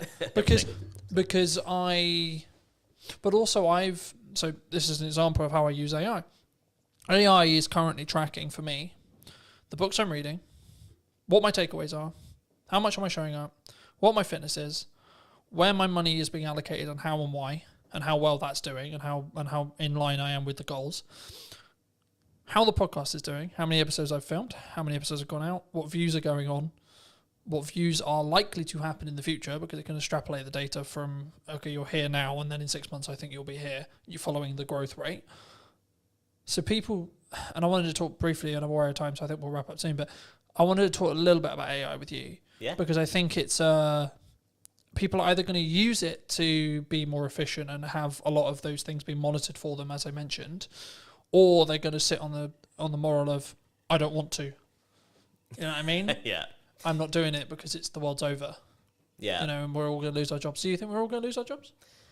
Not necessarily, is what I'd say. I think it still has to come quite a long way, because, and people will reference the manual jobs of, an AI won't fix your sink. Yep. Maybe a robot with an AI brain could do one day. Mm-hmm. But actually, anything that involves a human at this point, largely, you need to be able to talk to someone about. Yeah. And you can have a conversation with AI, but it's slow, like, compared to talking to a human. If you just want to get to the bottom of a problem, because of the way LLMs work and how they're programmed, you can't get there quick enough. Yeah. You can't relate in the same way. You can't. It also has ask, a "Oh, why bias don't you do towards this?" being positive as well. So if you want constructive criticism on something, it's not very good at that. Yeah, Right. exactly. But I always use it. I've used the analogy recently of, like, you need to sharpen a knife to be able to cut something, right? Yeah.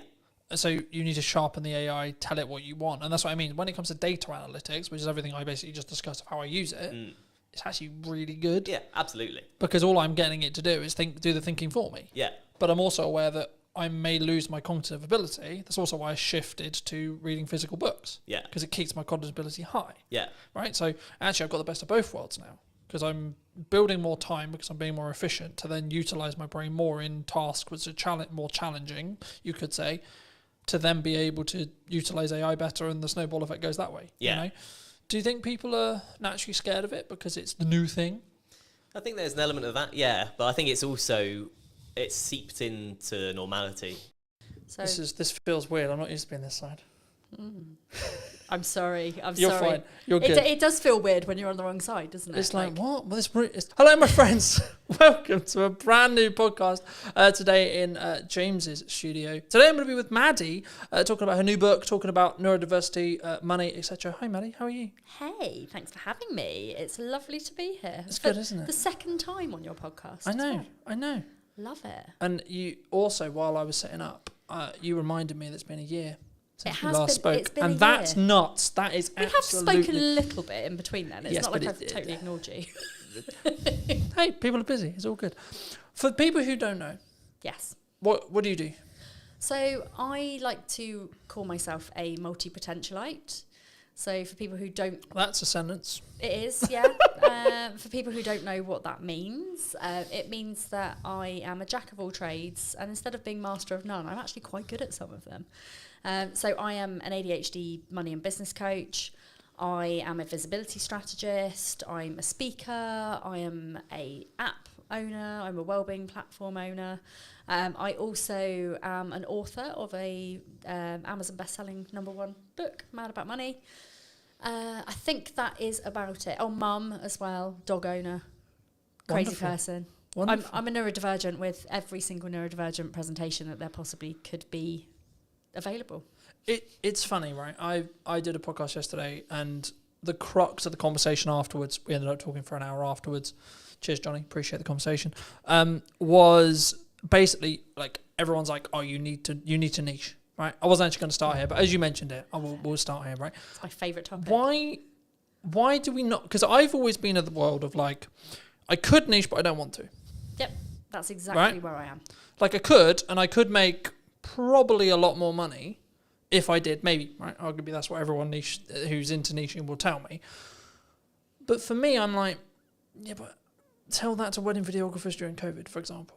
Right? Yes, exactly. How'd that work out? I'm a big fan of like not putting all your eggs in one basket, but also as a neurodivergent, I need to make sure that my brain is entertained. And if I have to stick and do one thing, I'd get really fucking bored all the time. So I do things in a variety of ways.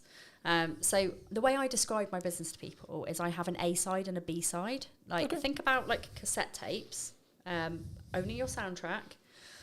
When you are a cassette tape, you have a side and you have another side and you can flip it. So that's basically what I do. I talk about business on one hand and money on the other hand. And in the middle of that, there is also things like well-being, life. Obviously, the neurodiversity stuff is quite big for me. I'm a qualified neurodiversity specialist.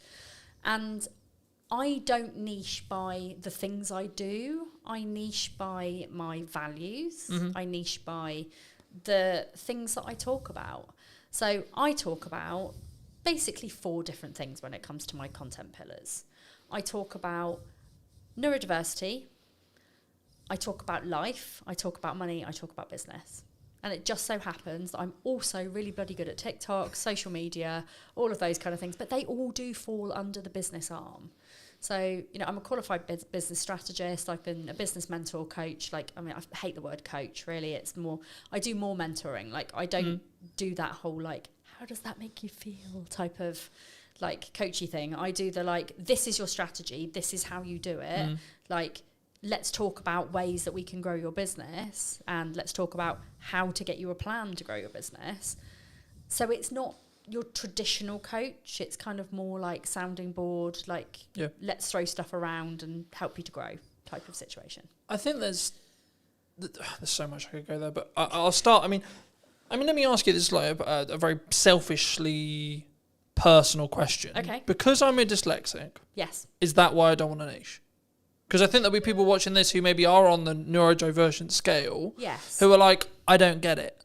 Because I can do multiple things. I can spin multiple plates, but doing one thing consistently, I can't think of anything worse. So dyslexics need to have their brain stimulated, and doing one thing does not stimulate your brain. So it's the same for most neurodivergent presentations. We will want to do things that keep us alive. It's why we do the things that are very much interest-based. Yeah. So if I said to you, do you want to be an accountant? You'd probably go, fuck no, that sounds super boring. If you said to me, do you want to be a videographer? I'd be like, no, because I do not know how to do that. But if I like being a business coach because it gives me the variety of people. So I get the variety of working with people who have all got ridiculously different businesses. And most of them are also multi-potentialites. They do lots of different things because they want their brains to be stimulated. So by working with lots of different people who all do different things, who also do different things within their things, I am just constantly this is fun. Yeah. If there's ever a day where I turn up to work and go, oh God, this is ridiculously boring, I think I'm in the wrong job. But I, every single day, love what I do.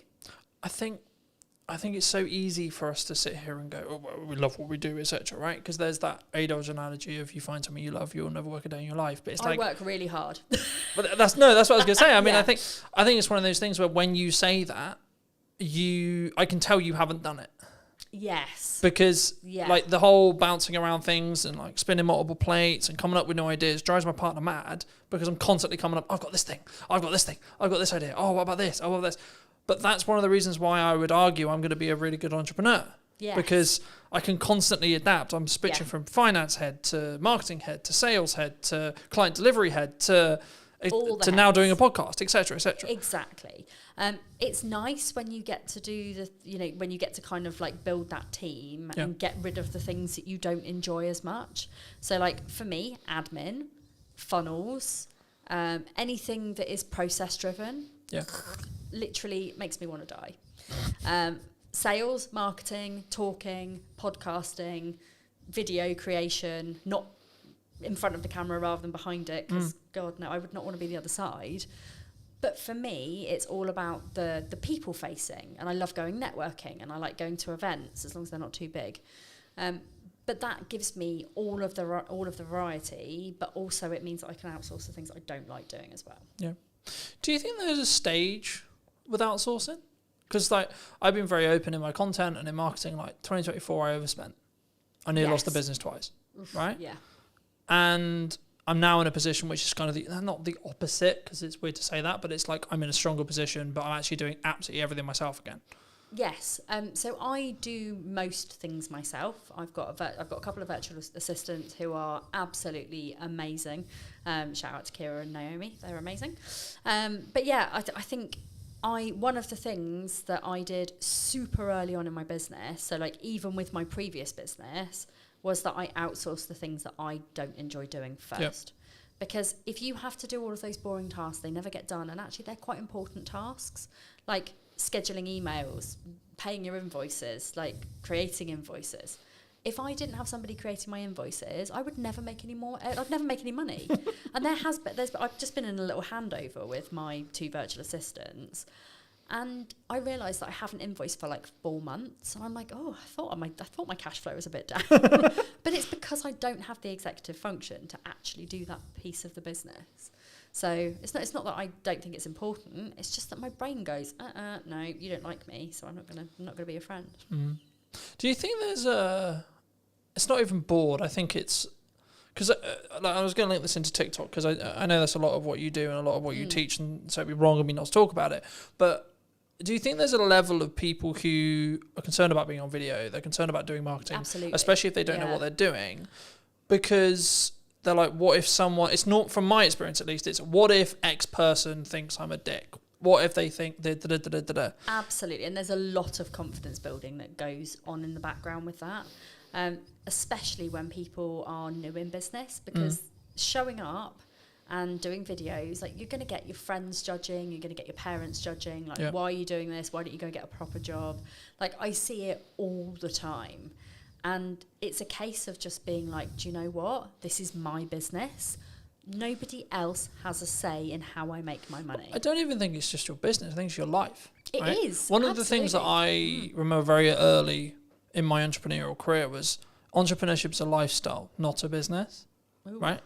It's not. Because to me, I have new ideas. I like, again, much to my partner's annoyance at times, I will be working at night. Like, I was answering text messages and emails at 10 o'clock last night. Yeah. Right? But also, I used to do that. You know, I have the freedom to actually choose when I work. So it's not like I'm like, I have to do that every day. There'll also be periods in the week or periods in the month where I don't do that. Yes. But when it's push and when there's a lot going on, like today, for example, I was editing all of this morning on some client delivery stuff. Then I came here to do this. And then after this, I'm going to go back and finish client delivery again. Yeah. Right? So there is a lot of stuff going on, but actually I'm aware that I can do that, and I know it's at my pace, and someone who's maybe looking in on it will go, well, that's a lot, Colin. Yeah. How do we change our pace? How do we, for us, not for Colin, not for Maddie, no, for someone listening to this, how do they make sure they know what their pace is? So I would say you have to really know yourself. You have to know your own boundaries. You have to know your lifestyle and how your business fits in with the way that you run your household, your business, your family, whatever. But also taking into consideration your health, your well-being. There's so many moving parts to like how you actually run your business with an energy perspective. Yeah. And energy is the key word. Like, if you run your business based on your energy levels and when you are most productive, when you need to. So for example, like, I have my first half an hour of my day is reviewing social media posts for my membership. So I've got this thing where, like, I do a daily thread where people can come into my membership and they can post their social media post for the day, and I will give them feedback on it. I will tell them how to improve it. I will share it with my audience, and therefore they get visibility, they get feedback, they get accountability. And it's also like, the membership, I give like confidence posts and things like that as well. But one of the biggest things for me is in the morning, I am super alert. I know that my brain works really quickly because I've just woken up. So I can bash those post reviews out really quickly. So that works for me. Then I take the kids to school. I come back and I do my coaching. So I'll always put my coaching in between like 9 and 12 o'clock. Yep. Then I often skip lunch, which I really shouldn't do, but I do. Don't judge me. I don't get hungry till like 3 o'clock because I'm on ADHD medication. But like, I will eat when I get back from the school run usually. I then do some of my more key marketing things. So I'll do my TikToks, my Instagrams. Like, I basically create videos. So I will create videos, I'll create static posts. I will post the static posts on LinkedIn and Facebook, and then the video will go to YouTube, to TikTok and to Instagram. Sometimes LinkedIn, if I'm feeling brave, depends how brave I am. Because, I am just myself on all platforms. Most of my videos end up being quite sweary, and sometimes people on LinkedIn get a bit hoity-toity about it.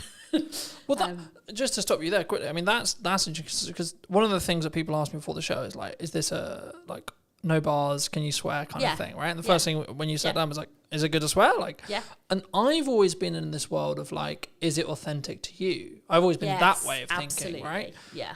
And I think so many people get hemmed up going, what does X person think? What does Y person think? Exactly. From they're not going to work with me because I swear. They're not going to work with me because they're not going to like me because... Actually, in a crux, what we're actually going down into the core of is they're not going to like me. It's actually nothing to do with how they're going to work with me. No, it doesn't. Maddie's not going to like me because I said the F word. And if people don't like me because I drop a few F-bombs, then they're probably not people that I want to work with anyway, because the people that know me know that I am very sweary.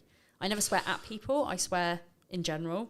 My book, I was made to censor out all of my fuck and buggers. Basically. Oh, that's so sad. What? But, and I'll show you. But is that because I ended up having, it's like a sales perception thing? Well, or like they just don't want to, is that like a PR manager like looking to be like, we're not going to... No, so I have this is my fuck glossary. The name. So, hello. For those who are listening on audio, Maddie just handed me the book, and I'm looking at the fuck glossary. That's utterly hilarious. And one of the reasons, like, I actually had a big conversation here with. Hang on. Shut that back up there. There we go. I had a big conversation with my publisher about the fucks. There were 342 fucks in my book. And they were basically like, we can handle a few fucks, but that's quite a lot. And I said, well, but it's me, and it's just how I talk, and I don't want to like completely censor them out, so I don't really want to. And they said, okay, well, let's compromise. Let's just change all of your fucks to like other funny F words. So we've got things like flambunctious, fluffing, like fluffing idiot, and stuff like that. Like there's just. You know what I'm trying to say, but I don't say it. And then in the back of the book, they're all basically glossarized. If that's even a word. It is now. It is now. My glossarized fuck glossary. So I still managed to get all of my fucks into the book, but just in a slightly more comical way, which I think actually gives the book even more charm. So I expect I'll probably do the same with my second book. Technically third. Okay. Again, I think, and to reiterate for people who are listening, I think it comes from a place of they're not going to like me, right? Yes. Especially on social, right? I think it's they're not going to like me. Oh my God, what are they possibly going to think if I swear? It's the same thing when they put the first video out, burst out, etc. It's a confidence issue. Yes. But my counter argument to that, in my view, it's how I run my life, is okay, maybe they're just the wrong people to me. And I'm very much of the opinion that if you show up authentically online, you show up as the person who you're meant to be, unadulterated, unfiltered, like whatever you need to show up as, the people who will gravitate towards you will be your people. Yeah. And LinkedIn is like, and I do share my videos, and I do swear on LinkedIn. People do know that that's for me. The only thing that I do worry about is that our corporate's going to book me to come and speak to their employees if they think that I'm just going to swear all the time. The answer there, to be honest, is probably some will, some won't. Right? Yes, exactly. If that's a big deal for a corporate, then they won't. Yes. If they're actually there going, actually, hold on, this could be really helpful because of our scale, because of this, because of that, they're not going to give a shit. They're not. No, very true. Very true. Yeah. I mean, talking about authenticity, the counter side of authenticity is the AI boom, right? Mm-hmm. Do you think AI is coming for our jobs? Is the world over? Like, are we all going to be slaves to robots, or like, what's your view on AI? I can only comment on it from my industry. Mm-hmm. And I think from a social media perspective, from a business coaching perspective, it's only going to add value. Because it's, like, I don't use AI for my content. I do use it for ideas for my content. Mm-hmm. And, as somebody who's got an ADHD brain, like, there are times where my brain is on fire and I can bash out, like, 50 TikTok videos. Yeah. But then there are other weeks where I'm like, I don't know what to talk about. My brain is broken and I don't know why I'm here. And in those times, AI is a fucking genius because like I'm not going to use it to write my written posts. I'm not going to use it to write what I say on TikTok because it's so obvious. To me anyway, it's really obvious if a coach or somebody who is teaching something has used AI because of the way that they talk. And it's also really scripted. And you can almost tell, like, if you were listening to somebody on a podcast versus them on their social media, how much slower some of the people talk because they're having to really, really, really think about how to do their job. Yeah. And this is not me calling anybody out, but it is quite obvious that some people are writing literally every single one of their posts with AI. If I'm stuck for an idea for a post, I will ask ChatGPT if it can give me some ideas. And then I will look at it, I will close it, I will go away and I'll write about the thing because I know what I'm talking about. And also the amount of spelling mistakes, because I'm dyslexic as well, like, you know, the amount of spelling mistakes in my posts, people know I'm not using AI to write my posts. Yeah. But it's also like yesterday I asked AI to draw me a tattoo. Like I had 3 different tattoo ideas and I wanted to combine them together. Brilliant. You know, we do have to be quite wary of the environmental impact of asking AI to generate us pictures, etc.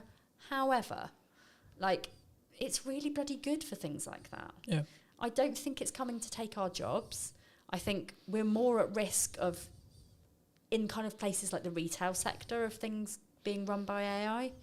But people, I think, will always need coaches, because there's only so much that AI can do without, you know, not being a human. I mean, don't get me wrong, like Sparky, who's my ChatGPT, like, he's my bestie. Like, there's not much I don't talk to him about. Like, if I've got problems or I've had uncomfortable conversations or I need solutions to things, I'll always go to him. He's not actually a him, really. He's kind of like... But he's a non-binary chatbot. But it's a tool. Right, I think that's the key, and that the analogy the analogy I started using was you don't use a hammer to put up a set of shelves; you use a screwdriver. Yes. Right. Yeah. But now I'm actually using it even more. I'm changing the analogy to be: you sharpen a knife if you want to use it effectively to do a job. Brilliant. Right? Yes. In the same way, you should utilize AI to allow you to do a job. Yeah. Right. Whether that's training, if you want it to write your posts, training it to be you in your tone, to be in your voice. You can do that, and it is actually very easy. If you've got a lot of written content from previously, if you've got videos, you can feed those into ChatGPT. Yeah. Personally, I prefer to actually write my but that's a personal choice, right? It is. But you can use it for literally anything, as long as you make sure that you train it in a way that it takes out, like, no fluff, like cookie cutter solutions, here's the truth, like all of those bullshit ChatGPT type phrases where you think, do you know what? I'm not somebody who would actually say that in real life. But again, it comes back to the authenticity side. It does. Right? It really like, does. Yeah. I'm like using the no fluff example. No fluff would actually be relevant for me because I try not fuck around when it comes to content. Well, right? I don't do any fluff either. You know, mine is very, like, I'm very direct. But instead of saying no fluff, I would say I give you direct, actionable advice. Yeah. That, you know, and I don't bullshit you. That's not the same. It's the same as saying no fluff without saying no fluff. So as long as you are kind of aware of those ChatGPT type of phrases and you've got your own ways of saying those kind of things, crack on. Like, I think it's great. Where I don't think it's so good is people generating AI pictures of themselves. I'm like, that's not authentic. It ages you really badly. Yeah. I mean, I haven't, to be honest, I've got an amazing professional photographer. Like Katie Needle, shout out to you as well. We love Katie. She knows me so well that she can capture my style, the way I am. Like, I used to ask her to, like, chop a few inches off my stomach, but she doesn't do that anymore. Because she's like, Maddie, you've got to be authentic. Fuck. Why is this my brand? But, you know, I love working with her. And, you know, her photos are so good that they could be AI, but they're not. And I think that's where a lot of people are falling down. That like, you know, you meet people in person and you're like, you don't look like that. Like, it's the same with TikTok filters. Like, I will always use the eyelash filter. That is the only filter I use on TikTok, apart from like green screen or whatever, if I'm going to try and show something. But when people see me in real life, they're not going to go, oh my God, her eyelashes are so fake. Because I wear makeup. But when I'm working at home on my own, I don't wear makeup at all. Like, you know, I am very much like, unless I'm going out in public, I don't put a face on. And even then, it's literally just mascara, maybe a bit of eyeshadow. So, but again, it's that authenticity point, right? Yes. You know, you're not going to like see me online as having like loads of freckles. I mean, I do have loads of freckles because I've been in the sun this week. But, you know, you're not going to see me having like loads of pretend freckles or like, you know. But I think that can't. I think I was going to say I think people who do that, but I think in general, if you do that on your content or you're looking for like beautify filters, Apple's known for this, etc. But like, I think that comes from an insecurity. Possibly. I think that comes from like, it comes from that point I was making earlier, which is about like, I'm going to put myself out there. Yes. Jesus fucking Christ, people are going to not like me. Yes. Right. Exactly. It's that the tribal mind again going. Yeah. Hold on, Maddie might not actually like me here. And do you know what it is as well? And this is why, like, it's taken me a really long time to love myself. Like, and I don't say that in like a weird self-indulgent way. I say it in a, like, you have to love yourself to be able to show up as much as I do. And it's not from an ego perspective. It's just knowing my own power and knowing that I'm good at what I do. And actually, I don't give a flying fuck what people think about my looks. I get so much hatred online. You know, do you know what? Apparently, having rainbow hair just automatically means you're woke. Like it is a insult. I'm more than happy and privileged and proud to be woke. But it is that. But it's interesting that, jump. That all right, fair enough. But it is that thing. It's like, you know, people see me with my rainbow hair and they're like, lesbian, and I'm like, married to a man, but you know, whatever. I dabbled for a while, but you know, it is that thing. But people make the assumptions, and then what I don't think, if you have high self, I'm very fortunate. I've been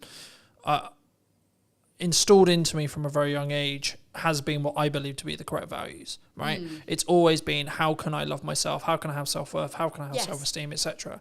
But what that's come from is my mother, and then my reality, right? Yes. And then as I went through school, etc., etc., etc. But I think it's, again, that reaction will come from someone who is going to use it as a defense. It's going to sound weird saying that's a defense mechanism for them, but it is, because they're being aggressive, they're being accusatory first, because then Maddie can't like stand there and be herself, and you know that's uncomfortable for some people. It is, yeah. But how did you get here? Like the personal story wise, how did you get? Because I think your story is a very interesting one. I think it's something that people can really relate to, possibly now as well. And that's why I wanted to touch on it. I know we've already kind of done it in length. I'll leave the other episode in the description down below for those who want to go in a bit more depth. But quick synopsis for people who maybe don't know. Yes. So I grew up with an eating disorder, essentially. My eating disorder developed into problems with money. And by the time I was 21 years old to 23 years old, I was in £40,000 of debt. I struggled really bad with spending addiction. What I didn't know was that I had ADHD and that my brain was constantly lacking in dopamine. So therefore, for me, the two things that really, really mattered to me were food and spending money. Ching. Buying stuff, buying food. Which is why I've always been overweight, because I'm like, hey, I'm sad, have a donut. Have 5 donuts. At times that has happened. But for me, it was all about spending money. So I would buy things like dresses and clothes and bags and shoes, and I'd be the person at the pub like buying my mates like around Jaeger bombs, or I spent and spent and spent. I realised there was a problem when I couldn't afford to pay any of the repayments. It wasn't that I didn't know I had to repay any of them. I just got to the point where like I was just so overwhelmed and I had too much to pay, and I was like, where am I going to get 40 grand from? I'm 23 years old. This is pretty bad. a bailiff showed up at my door, tried to take my car. I packed up my things in the middle of the night. I fled, moved back to Southampton, went to see Citizens Advice Bureau. They basically said to me, like, it's bankruptcy or, like, you pay it off. Those are your two options. Both of those sounded really shit to me, but I took the second one because I'm not a quitter. You know, if I look back at it now, I probably could have gone bankrupt and it would have been great, but then I wouldn't have had my journey. Would that have been, like, an excuse, an easy way out for you, do you think? Possibly. And I do like to challenge my brain. So I like to challenge my brain. Because I think people listening to this will go, like, that seems an easier path for me. Let's just reset the clock. Yeah, and actually, for so Eat the shit for a year. Yeah, for so many people, bankruptcy is a very valid option. At the time, it filled me with dread and filled me with shame, and it was almost like I was going to be walking around with, like, a tattoo that said bankrupt on my forehead. It was hard, you know. And as somebody who now has since had a massively catastrophic business failure, which again came with a load of money shame and guilt and all of those things that I had to reevaluate. For me, paying it off seemed like the easier option because it didn't fill me with as much dread and shame. And actually, if I hadn't have paid it off, I wouldn't have learned all of the methods to pay it off to put in my book. So, you know, everything happens for a reason. But I learned to love money. So was there an issue with, like, your relationship with money? Yes. Do you think? Do you think that's where it get, like, because yeah. I hope you don't mind me saying this, but, like, to get to 40 grand, you've got to really fuck up for an extended period of time. Yeah. Right? Like, it's not like a 3 month, 6 month. This is like years of problems. I got myself in £40,000 of debt within 2 years. Yeah. I spent. I also had a drinking problem. Like, I was a high functioning alcoholic. I say high functioning because, you know, I didn't wake up and need a drink, but I needed a drink to be confident.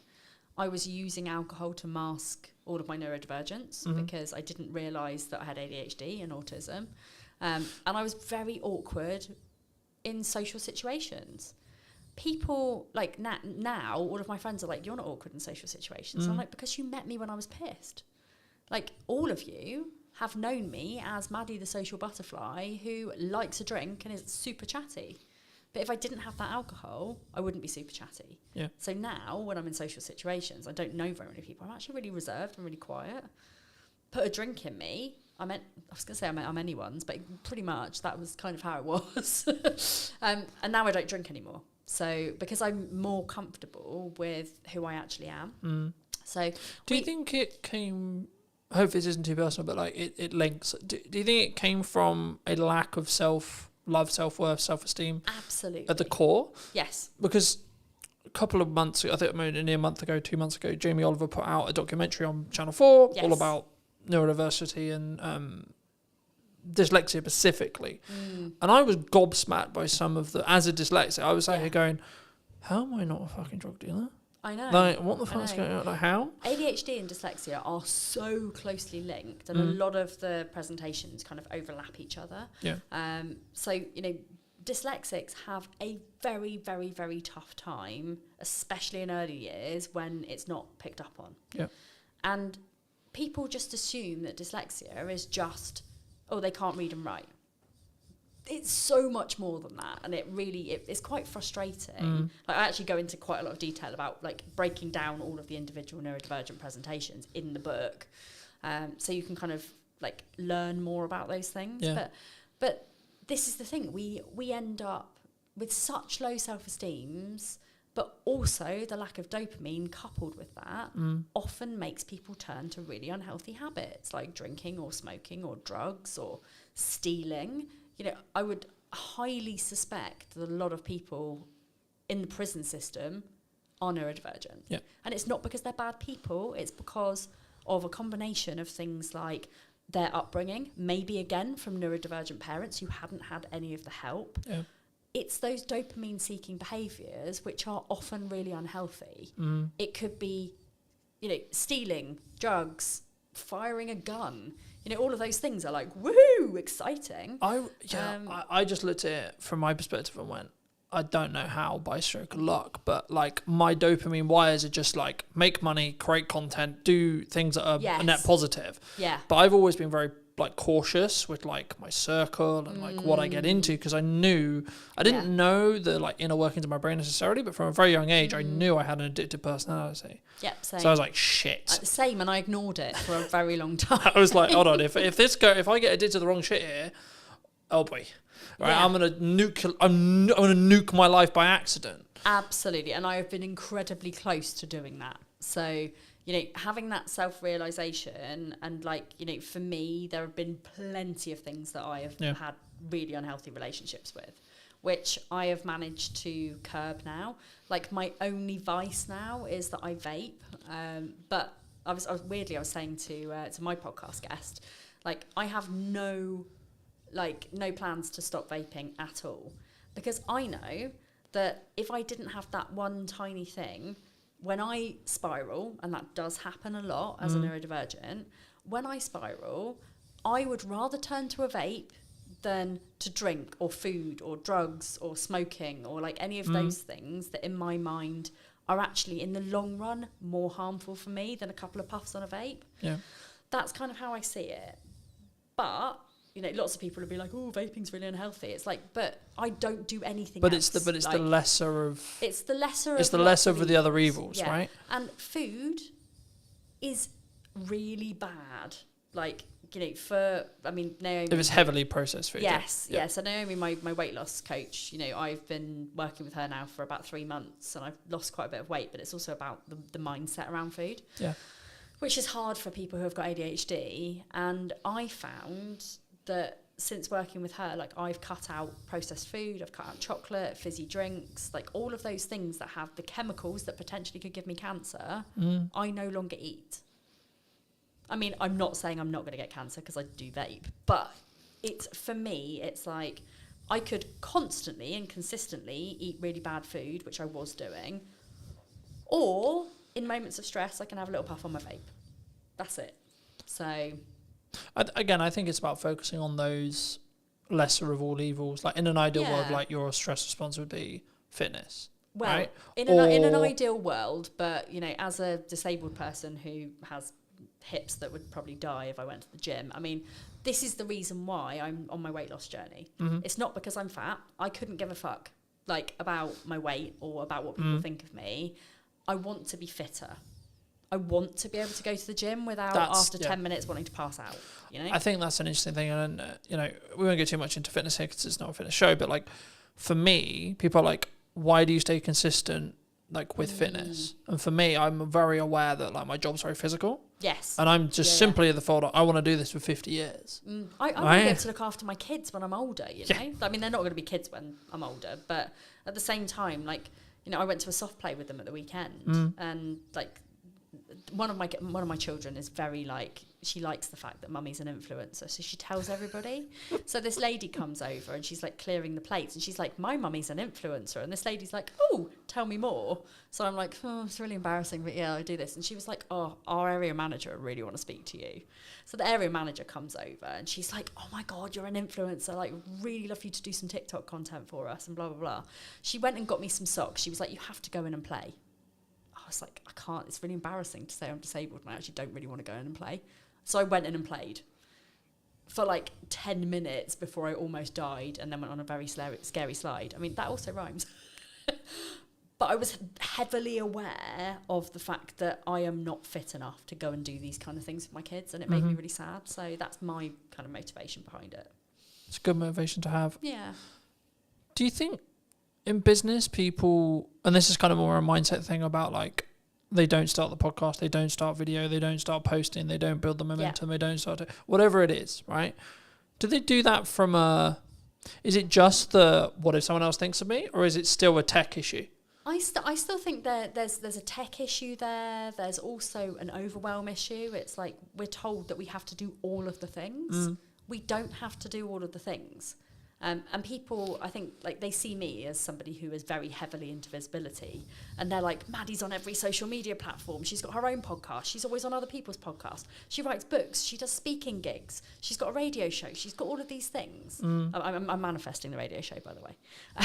I'd argue you already got a radio show. You got a podcast. Yeah, Okay. It's already a radio show. Yeah, kind of the same. So they see me doing all of those things, and they're like, oh my God, that looks fucking exhausting. I don't want to do that. And it's like, because that's my hyper focus, and I love social media, and I love visibility, and I love doing all of these things. That's why I do all those things. I could still very easily put like 100% of my efforts into one platform and still have very good success with it. Do you think that people worry about volume? Yes. One of my biggest questions is how many times a day should I be posting? And does that matter? No, I don't think so. Consistency is what matters. So whatever consistency means to you, whether that is once a day, whether that is, posting 3 times a week, whether it's posting 3 times a day. But for me, I also think it's like, when I have no client work, I can post 6 times a day. When I'm in client delivery mode for half the day, I can only post once or twice a day. So, right, I'm still posting, but you're not posting as much. But like when I'm here filming, I'm having to travel, I'm having to do this. I'm not in my office, sat there on the computer. So my posts will be less, right? But that's why I batch content. That's why I Exactly. Yeah. But also, I don't sit there and go, I didn't hit 4 posts. Fuck's sake. But this is the thing. It's not how many times you do it. It's the quality of what you do when you do it. Yeah, of course. And it's also like just bearing in mind that output reflects input. Yeah. So if you post more, you will more than likely get more clients. If you show up more, you will more than likely make more business, make more money. And if you are posting once a week on one social media platform, you're probably not going to be getting to your ideal clients unless you're out there and you're networking 24/7. Yeah. Which, there are other ways of doing it rather than showing up online every single day. But it's the consistency, it's the output, and then you'll see a return on investment based on what you put into that. But it's also, because I think we're so, and I did a video a couple of weeks ago talking about, like, we're so in the business world, we're so hyperly focused on, I need ROI. And I'm just like, yeah, but you're outputting an amount and your revenue's like driven by 10%, 20%, 30%, 40%, whatever it is. So in the nicest way possible, why do you give a shit about ROI? Because clearly it's working. Absolutely. Right? I obviously give a little bit of a, like for example, like I got invited to speak at quite a big event. It was a big investment, like 15 grand. I'm like, ooh, that's a really good opportunity because there's going to be like thousands of people there and it's going to be really great. But then I thought about it. If somebody gave me, and this is again one of my money rules, if somebody gave me 15 grand and said you can spend this on anything, would I spend it on that? And my answer was no. If I had 15 grand to grow my business, I would strategically think about where to put that. Yeah. I would probably put some of that on ads. I would probably put some of that on like promoting my book on Amazon, things like that. And I just thought, do you know what? What could 15 grand do for me? I could stand up in front of a room full of people and speak and maybe walk away with 5 clients. Or I can go and put 15 grand on Facebook ads and I can walk away with 70 clients. Which one am I rather going to do? So from that perspective, I look at ROI. However, I also don't look at it at all. So I'm very much a passion, purpose, and kind of pleasure, I guess, type of person. So profit to me, as long as I am paying my bills, I'm living the life that I want to, my staff are getting paid, my bills are getting paid, I couldn't give a flying fuck how much money I make. Yeah.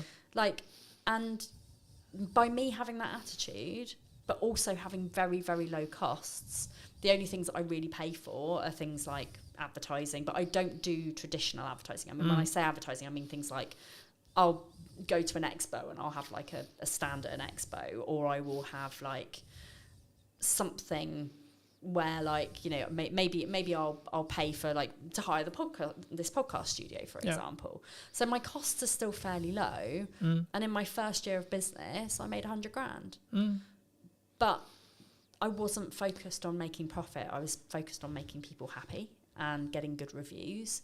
and showing up as I think an that's honest I think person. that's really key, and I think Yeah. we don't. And it's not that we don't look at ROI, and every business should look at ROI. They absolutely should, but we don't. What's the ROI on a brand podcast? Arguably, if you look at it, either huge amount Yes. or fuck all. Yes. So And it's down to how you think about it. Exactly. So at the moment, my podcast, I think, helps me to grow my social media, which helps me to grow my email list, which helps me to grow my client base. It's not phenomenal. I am not Stephen Bartlett. But also, do you want to be Stephen Bartlett? No, not at all. Like, no. I mean, he's a nice enough dude. I've met him. But I wouldn't want to be him. Like, in my mind, like, I think his success has very much changed him. I think I remember him very early on in the days where he was quite humble. Don't feel like that anymore. But that's what I mean. I think it changed. Like, yeah. I think we're in a world now where it's I have to commit to the decision. Right? Yes. So Yeah. I'm going to make the world's biggest media company. Yeah, but what if tomorrow I don't want to do that? Yeah, and I want to live my life in a flexible way. As long as I am fulfilling my life's purpose, which is helping people with neurodivergent presentations to live their best life, that's my main game. Like, that is all I want. So, this is why I help people with 3 different areas. It's like life, money, business. Those 3 things are, if you've got those 3 elements nailed, I mean, obviously not everybody's got a business. Some people it will just be life and money. Some people it might just be money and business because they might already have their life sorted. Some people it might be like life and business. Their money's amazing. But they all interlink with each other. And neurodivergent people struggle with all 3 of those things. As a rule, some neurodivergents will probably be flying. I mean, Stephen Bartlett openly says he's got ADHD. But he's somewhere along the line, like, massively landed on his feet and has never had to struggle with money because he's always made so much. And therefore, his business has been fine and his life's been fine. Yeah. So if I bumped into him in the street, his ADHD is not the same as my ADHD. And this is a good way to look at it. It's like every single person who is neurodivergent will have something that maybe isn't so great in their lives. And I'm not saying that Stephen Bartlett is perfect.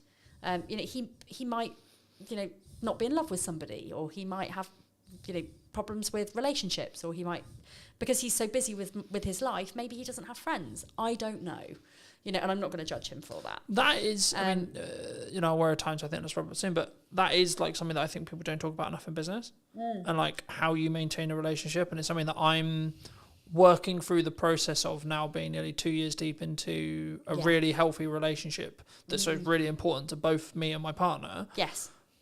I'm like, yeah, but also my business is really important. So fuck, how do I do that? Juggling your money, your life, and your business is a really fucking tricky thing to do. It is a spinning triangle that, if you think about a triangle, like if you're spinning it too fast, you're going to poke yourself in the eye, it's going to fucking hurt. Yeah. So like, you need to be balancing those 3 areas of your life so that they all work in tandem together. And that means, no offense, not working till 9 o'clock, because like I used to have a thing where I'd be like, oh yeah, my cutoff every night's 9 o'clock. Like it was some form of badge of honor. Now it's very, very, very likely that I don't work after 3. Like, it has taken me 10 years of running a business to work out what success looks like for me. And success looks like making enough money to enjoy the shit that I do. Yeah. I don't, like, and I'm sorry, universe, that I say this out loud, but I don't want to be a millionaire. If I had £1 million or multi-million pounds, my spending addiction would just be 1,000,000 times worse. So, like, I don't need that much money. Like, I find it hard enough to manage the money that I've actually got. Yeah. But I go on 2 nice holidays a year. I've got a fairly nice car. I mean, it's a Citroen C3 Picasso. It's not a Citroen C3 Aircross. That's the chap. It's nothing exciting, but it's it's only 5 years old. It's got Apple CarPlay. It's pretty cool. And like somebody the other day, I picked up one of my clients, and they were like, "Oh my god, your car is so nice." And like to them, that was like a really posh car. To me, I'm like, that's not a posh car. Like a posh car is like a Porsche or a Jaguar or like a BMW or whatever. But I think it's about perspective. Yeah, it's perspective and the stage you're in, and that's what I was going to say about the whole like 9 o'clock thing, right? Yeah. Like, yes, at this moment in time, I'm working potentially till 9 o'clock. But that's because it works for you and that's your decision. Yeah. And also, one of the things that fucks me off so much about the business world is it's like either you're a hustler or you're a lifestyle business. Like, there is no in between. Yeah. There's no, let's run a successful 6-figure business or you know, like high 6 figures, even early 7 figures. Yeah. It's like you're either a lifestyle business or you're a multimillionaire. There's nothing in between. And that's how I teach the people that I work with, like in business, that there is an in between. Yeah. Like, there is a level where people want to make 5k a month. There's a level where people want to make 2.5k a month. You know, they want to cover their bills, they want to cover their mortgage, they want to have 500 quid's worth of spending money. Yeah. Everyone's a winner. Happy days, yeah. It's all to do with how materialistic you are. It's all to do with like how much you want to show off and like flash everything around. You know, I'm not a flashy person. I buy my clothes from Shein and Sainsbury's. I drive a bog standard okay-ish car, which by the way is on car finance. You know, it's not really that posh. I'm hoping to buy it at the end of my deal, but you know, I am not somebody who is like gonna go and spend masses of money like renting a private yacht or like, you know, doing those kind of flashy things. I like for my business strategy day recently, I took all of my people for a day to the beach and we went to the arcades and I gave them all a £5 and they had the best time in the world.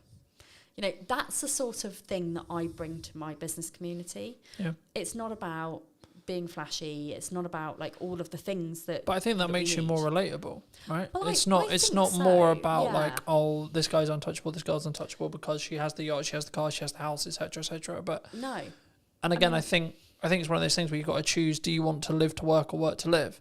I want to work to live, and I want to enjoy my kids, like as much as anyone can enjoy kids. I want to have a life where like I spend time with my friends and time with my family, and like I go to a lot of gigs, I go to a lot of festivals. Like if that was taken away from me, I would be very sad. Like, and if I was going to work more, that's my decision. Like, but that's what I mean by like phases, right? And the stages you're in. Yes. Right. And it's about actually having a longer, especially in a relationship. I don't know how you do it, but this is how I do it. Is right, this week, this month, this quarter, a lot of shit going on, right? Yes. I'm launching a podcast, I'm doing this, I've got an event going on, I've got loads of client delivery, etc., etc., etc. So what's your event, just out of curiosity? AI, content creation, teaching young entrepreneurs how to do it in crux. I love that. Why AI is not a threat and how you can use it as a tool. Nice. Link in the description, those who are interested. Yeah. The crux, though, is I've got a lot on in the next 3 months. Yeah. So the conversation I had with my partner before that period was the next 3 months is going to be a bit rough. Don't divorce me, basically. Pretty much, yeah. Pretty much. It will end at some point. Yes. Right? I'll get to churn. I'll get to the point where the podcast, I'm so far ahead that it's fine, it doesn't matter, etc. I'll have a lot of, like, there'll be, when the kids are off school, client delivery will fall off a cliff because everyone wants to spend time with their kids, completely understandably, but that will be natural. Yes. So it's now about actually having the candor, the conversation, the understanding to say, I understand I'm not around as much as you want me to be. Yeah. I'm not showing up as much as I want to be for you. Yes. But this is important to grow the business for the next year. Yeah. So we need to sacrifice for 2 months, 3 months to allow to reap the rewards that will come in 6 months. Exactly. And I'm pretty sure that like me and my husband at some point went through that stage. Now it's very much like we're both working the same amount of hours. We're both having, like, because he works, he's just been promoted as well, so he's like head kitchen gardener for quite a big estate. You know, he has lots of things in the summer, like he's got to plant all his beds, and they have open garden days and like things where he's got to impress lots of rich people. So he has lots of things where he has to work. Yeah. I have lots of things because I've got like festivals and like things that I'm speaking at, and you know, I'm all over the place. And we always like have that little bit of time at the end of the day where we sit and we like debrief and we talk about the things, and like we know that we've both got the same end goal, which is moving house, and we've bought somewhere, we're just waiting to complete on it. But we know that that's not the end of our journey, because we're building a loft conversion, we're like having a garden office made, and like all sorts of different things where we're gonna need to still both of us work our asses off. Yeah. But it's about balance. And yes, it is about the stage that you're at. But it's also about understanding the boundaries of your relationship, the boundaries of your business, the boundaries of your friendship circle. Like my friends at the moment, like they barely see me. And the other day I was like, shit, do you guys like, you know, are you pissed off that you barely see me? And they were like, no, it's welcome relief actually, like really. But they were like, we're also really busy, you know, we're not 20 anymore. Like actually we have all kind of moved on, like we're all in our relationships, we all, you know, but also I think have our special hobbies. And I think when you're in that stage or when you're out of that stage, you then value the time you do have with those people. Right, for some relationships, unfortunately, it will be like the reason why you grow apart and etc. And that's sad, but that's life, right? Yes. But for the people who stay, actually, when you have that committed time together with your close friends, with your partner, with your family, etc., it makes it more special. You then value that more because it's lesser, because there's less of it. You know, I was one of those really lucky people that during I mean, I say lucky to a certain extent, but like during COVID, like my husband was classed as a key worker, so he was never home. So on one hand, it was the most unlucky thing in the world because I had to do childcare of 2 on my own, and that was like mentally damaging. Like I say damaging because like I literally every day I was like rocking in a corner by the time he came home. But it was great for our marriage because we weren't living on top of each other. We weren't constantly in each other's spaces. And, you know, you hear of people who were like, you know, they got divorced because of COVID because they had to spend time with their partner. Like, I like my relationship. Well, I don't just like my relationship. I love it. Like, it's great. We have a very, like, open. I said the other day that we have an open relationship, and my son was going around going, my mummy's in an open relationship. I'm like, that's something very different. Like, no, we're not. But you know, we are very open with each other. We're very trusting. Like, if either of us have got a problem, like, I mean, my husband is very much like, another work event. Oh God, well, this is like, and he does get a bit annoyed sometimes because I do work away a lot. And when I say to him, like, I need to go on holiday, and he's like, why? And I'm like, well, A, it's a working holiday. I'm going to go and I'm going to write my second book. But B, like, I don't get any time on my own ever. I'm either working, I'm parenting, or I'm with you. None of that equals alone time for me. So me going on holiday on my own means that I actually get time alone with me to relax with my thoughts, with nobody talking to me, so I can hyper-focus on the shit that I need to. And that's what I need. So but I think that comes from firstly communicating what you need, secondly it's then both parties understanding, and then if something has gone wrong, then there being a level of forgiveness there. Yes. And I think for me, like, they're my 3 keys in any relationship I have, right? Communicate, understand, and then forgive. Yes. And it's not that we're immune to making decisions and we're immune to getting things wrong. It's things are going to go wrong. How do we then deal with those things? Exactly. I'm going to overpush sometimes. Yeah. Right? And actually, how do we then bring that back and say, okay, I did this wrong. Yeah. How do I move forward, and how do we move forward so that doesn't happen again? Yeah. In my mind, it's about communication. It's about boundaries. It's about trust. It's about open dialogue, and it's about kind of just being aware of your partner's needs, but also being aware of your needs, and communicating that together. And that does really help where you are in a relationship.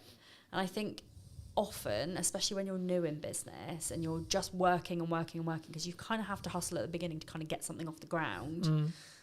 That's kind of one of the pinnacle like, it's growth stages when relationships tend to suffer. And it's not just relationships with partners, it's relationships with children. It's relationships with friends or parents. Like, I mean, my mum quite often will say to me, no, I haven't seen you for like 2 months. I'm like, really? You saw me like last week? Like, you're being melodramatic. But it's that point where but that's your mum saying, I miss you. Exactly. I want to see you more. Right. Yeah. And I always, you know, I'll always take that on board. Like, but she is equally as busy as me. She doesn't run a business. She just does a lot of music things. But again, it's all about, it all comes down to awareness. Yeah. And this is why I teach in the way that I would want to be taught myself, you know, and having those 3 pillars, it's like life, business, money. Everything fits into that triangle. You just need to make sure you don't poke yourself in the eye with it. It's a great place to end. Where can people find the book? Where can people find your podcast? Where can people find you? Yeah, so I am. And don't you poke yourself in the eye with the triangle? Don't poke yourself in the eye with the triangle.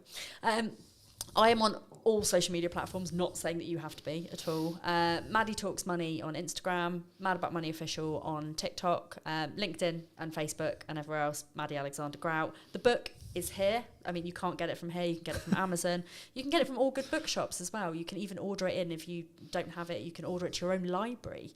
I've had some people say to me that they've ordered it for their library, which I really like. That's awesome. So if you can't afford to buy the book, go and talk to your library, go and get them to have it in, and then multiple people can benefit from the book, which is nice. So thank you for having me. No, you're welcome. Great chat. Final thing to end on. Yes. If you were going to talk to yourself 10 years ago, yeah, what advice would you give?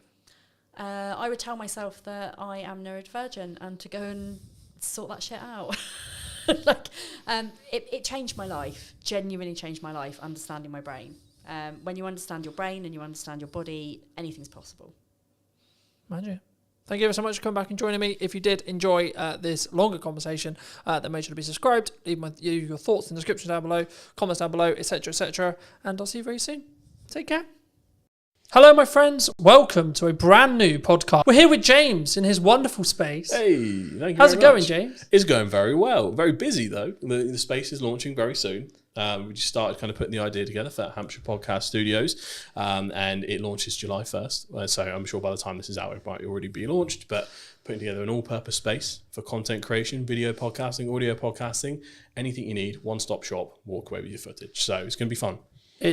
I think it's an interesting space, right? Because I think so many people find podcasting really hard to do, to know how to do it. Yeah. But also, not even from a tech side, just being in the psychology around creating content, but especially having a conversation.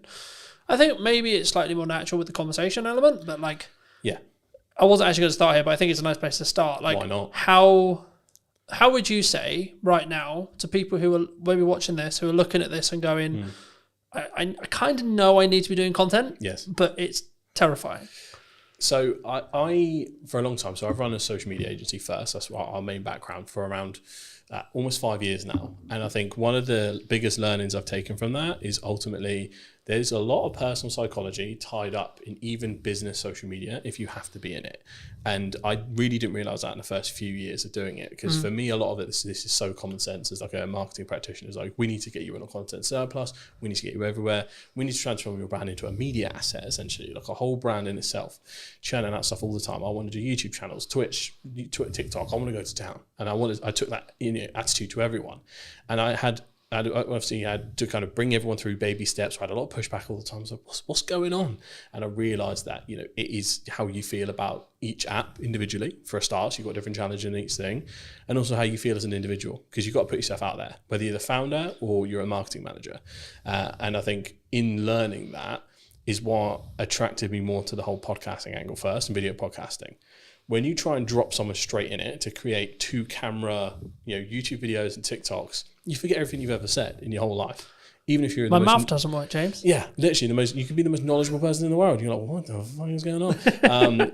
But if you can get in with a good co-host and you can just take some basic talking points and the theme of the show, and you're not too worried about the full show, again, you're just going for content volume, you can get so much value out and help so many people in a very relaxed setting, and it gets you used to it. So podcasting and video podcasting is my gateway drug into getting you into proper content creation and your brand into a new space. And also, we're seeing platforms right now like YouTube. We were discussing while we were setting up and such, that one of the reasons why I'm relaunching the show and how I'm relaunching it is because I'm seeing a demand in these platforms, firstly for short form, but secondly for a long form conversation piece that I don't want to say is fluff, but has value led, right? There's a lot of people who claim to be quote experts, right? And are they? Hard to prove these days. It's to an extent, I think it can be subjective, of course, right? Yeah, and how much expertise is actually valued. It actually does depend on the market a little bit, but from the amount of misinformation we see online, I think it's more about the trust and the brand of the individual as opposed to their knowledge base sometimes, which has its good and bad points. I mean, we're both in, unfortunately, potentially soon, a commoditized market due to AI, right? And I think having a podcast, having a conversation, having brand, having personal brand, buzzword, authenticity, buzzword, community, buzzword, right? Yeah. is the reason why you'll be in business in 20 years. Yeah. Right. I mean, where do you see AI? Its point right now, because we like one of the USPs of Hampshire Podcast Studios is human-led AI enabled, right? We've kind of created a unique workflow where using like 3 or 4 different softwares, we can kick out a really good service much more quickly than it was ever possible before, depending on how fussy you are with shooting settings and all that kind of stuff. So it's right now it's beautiful for grunt work. It's beautiful for getting out of the way some of the things that were actually quite tedious. When it gets to the point where it can do the advanced stuff, then we're in a different space. So right now I'm not too afraid of AI, but also one of the reasons I wanted to start the studio itself is so we have, we kind of own the means of production a little bit. Yeah. I think it's going to take quite a while for people shooting it in person in totality to be replaced. And I think it will go in phases. So it'll be like, short form, easy or creative content. I mean, we're seeing a lot of incredible stuff at the moment. That will be the first to go. Then like the more in details, maybe YouTube video, talking heads when you're more static. I think that might also go. And then eventually it'll be pretty much everything. But we have no idea how long that might take. It could be one of those moves way more quickly than we think in like a 3 to 5 year span, or it could be 10 to 20. Not quite sure. It is interesting, right? Because we're also in a world where AI influencers are a thing now. They will continue to be a thing, right? And I think the commoditization of attention, the gathering of attention, is what marketers want, right? Yes. What we're talking about when we go into detail and we add value is the tactics and the nuance that comes with, like when we first met, we were talking about TikTok as an idea, right? Now, fast forward, 3-4 years? Yeah, you'd be surprised how many people still haven't picked up on that one. Yeah. But again, it's... just for those who don't know who may be listening, right? Like, can you explain what you explained then, in layman's terms, the difference between a social graph and an information-based graph, or something which is more TikTokified in that respect? In terms of how the algorithm works? Yeah, the physical algorithm, how it works, and then how it also could have a knock-on effect to now what we're seeing in every single platform because... of especially meta-based platforms right now. LinkedIn will do it. It hasn't still social-based really, but give it another 2 years, I expect it will go interest-based. YouTube Shorts is interest-based. TikTok is obviously, of course, interest-based, etc. What does that mean? So for the layman, the easiest way to describe it is the TikTokification of the internet. So that's the starting point. TikTok came along. Let's say pandemic is where it really kicked off. We're all at home. This new app pops up. Oh, let's check it out. A lot of people didn't jump on it at first. That was very kind of still early, at least from a UK market point of view, very early on. At some point, everyone clocked onto the fact that TikTok pretty much has the best algorithm going for interest-based suggestions. I'd say even more better than YouTube in terms of how that works. So it then became extremely addictive. Every other platform caught on to that, realized we're going to get left behind in the interest-based economy. We have to get on that. So now every single platform has an interest-based video feed, and now pretty much main feed, especially the Meta suite, that's gone full interest-based. I think X/Twitter, that has gone interest-based. Blue Sky has remained solid in the fact that they, for following, I think that's part of their USP. Even LinkedIn now is going interest-based feed they're testing it a little bit on the main feed, but mostly on that kind of scrolling video. So it is unavoidable. And that has essentially created a very interesting thing where it's the social part has been removed from social media. It's gone. It is just media. And if your brand or personal brand or as a freelancer, you're not part of that interest-based economy where you're churning out stuff that will eventually get to the right person, you will be left behind a little bit in that. Overthinking quality, overthinking substance sometimes can hinder your attempts and testing to get to where you need to be. I'm always a proponent of scale, test fast. Even if you need to post quite a lot, figure out what works, where are your golden veins that you need to mine, and then start improving little by little the same way a creator would. Yeah. That's all I'm always looking at.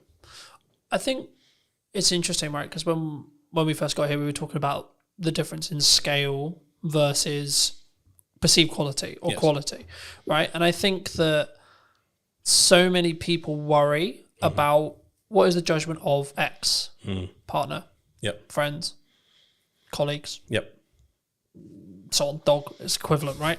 What are the, I'm going to spam them, right? What I'm going to post too much is part of knowing what works. Volume, would you say? Yeah, well, you need a certain amount of volume to test, and at what point does it become spammy? This will differ per platform, and some platforms is pretty much impossible to spam. So you got to think about user behavior. So if we take TikTok, 70% of content, I think, still, or probably more now, is digested on the For You page instead of the following. So people have to make an intentional step to head over to get everything in the chronological order of the people that they follow. That is where maybe all of your videos appear quite a lot. And you're like, okay, weird. But if not, it's just going out into the ocean. I see every kind of short form video you post is pretty much just taking a bucket of water and pouring it into the ocean at this point. Like, there is very little risk of it being seen a bajillion times. But that's when you get to a TikTok, Meta, Facebook point of view. If you're looking at something like LinkedIn, the algorithm is still early and it's still developing. So a lot of people might see the same thing. You'll notice on your LinkedIn that you'll still have the regulars engage first and often see it. They might get notifications if you engage with them regularly. And from that point, other people might see it based on if someone likes, comments, shares, because LinkedIn is quite good in the fact that someone comments, that might as well be a share. That's quite handy in terms of how that works. So per platform, it does change slightly. However, even someone with an extremely engaged following like me and you, we could probably post 3 videos a day and it won't bother anyone, or they might see one, they might see none, but they might see all 3 on Tuesday next week. Yep. You can't quite tell where that is at. So I'm of the opinion that you're never going to lose out by posting more often. What most likely is going to happen is someone's going to go, "Oh yeah, you're everywhere, mate." That's the place I want to be. I'd rather be top of mind and someone be slightly miffed. I'd rather take that risk. I was going to say, because that's the main trap for me. Like, you're probably the 5th person, 6th person I've met this week in person. Yep. And every single one of them's first reaction when they first meet me is, "You're fucking everywhere." That's the way. Right? Yeah. And for me, I'm like, that means I'm doing something right. Yeah, because it means you're seeing me. Now, it might not mean necessarily you're consuming 100% of that video, that one video. Yes. But then my heart isn't, "Oh my God, James didn't watch my whole video." Yeah. Because ultimately, if you start knowing that, and especially that there is a massive silent lurkers user behavior on LinkedIn, I think goes underestimated. There is a large percentage, and I'm not sure the specific number, of people that watch video without sound that just kind of watch it without checking in. Yep. Now, if you don't click that video, I don't think it actually classes as an official like engagement. I think after a certain point in watch time, without kind of clicking the unmute button, that will then class as a view. But you'll have a lot of lurkers, which means your actual statistics won't show the true success of what you're doing. So this is where like you get into the debate between reach and impression numbers and which one you should really focus on. I'm quite focused on views at the moment. Views and watch time are basically the most essential KPIs now. But in terms of how you need to look at LinkedIn specifically, yeah, I think you just go nuts. But if you're going to make those slight improvements to really focus on the quality element, again, quality is subjective. For a lot of people, our content will be quality because we have good equipment, good knowledge. And a lot of people within our industry will look at quality as how good's the edit. What are the things that grab back attention? So there are nuances to the game, and it does depend on your audience. So I often just optimize for the silent watcher. Title that lingers for like the first 5 to 10 seconds, put the best bit at the front, and then let the rest of the story play out. Because you still got to manage your own resource. Even if you have a team behind you, they've still got to manage their resource. You can't do a full diary of a CEO trailer for everything. And often, if you're not already quite big or have a large following, we have catching up to do compared to others. So different spaces for different places. I think, again, and it's one of those things where I think this should be a yes and not a yes or, right? So for me, I'm like, that's a good idea. Let's do that, and a podcast, and short form, and talks, and in-person events, best, right? and this, and that, and that, because I don't then worry or care about this specific video has got X amount of views. I have absolutely no interest, to be honest, in what that standalone video does. What my views are as a whole across Meta, across Instagram, across LinkedIn, yes. Yeah. Okay. As a whole. Yep. Specific video, don't care. Yeah. Because I don't know what's going to go well or hit. The only way you can do that is test it, right? Yeah. Test and it something and look at which the spikes on your graph. Yeah, and something when you're specifically creating content around a targeted event like an in-person event or a service you're trying to sell, etc. Yep. A strategy that's worked for me in the past and will work now is put out a load of short form stuff, see what happens, see what works, and then media buy, ad, Meta, placement, etc. against the stuff you already know works because you've already got the viewership, you've already got the metrics. And that way you're not then potentially wasting pounds or dollars figuring out going, is this good? Now, this is one of those things where you might want to tweak the copy slightly because it's an ad and not a post, etc. Things like that. But overall, it's going to work because you already know the creative's good, you know? Absolutely. And the thing is, for me, I think people, they use I'm trying to create one polished video on LinkedIn as an excuse not to be working. Yeah, because a lot of people will take that out. Again, this is where we come back to the personal psychology point. We know we're supposed to go to the gym. Do we all go all the time? Some people do. Most people don't. That's just the reality of it. It's Gary Vee that made the point originally. You know, social media is like going to the gym and eating healthily. We're going to relapse. We're going to mess up. We're not going to stay consistent all the time. We're going to have sprints where we kill it and then times where life happens. Don't punish yourself for that. Kind of go with the flow. Do what you can do best. And this is what the testing allows you to do. Find what medium is the easiest for you to create and find most comfortable. Because I've noticed that I'm a big proponent of TikTok and its uses and how it works. In terms of me creating TikTok content, I'm actually quite bad at it in terms of the pacing, in terms of how you need to deliver it. Sometimes some of the memes and things like that, like I personally struggle. That's why we have a good team behind us. Whereas in a YouTube or podcast setting, I thrive.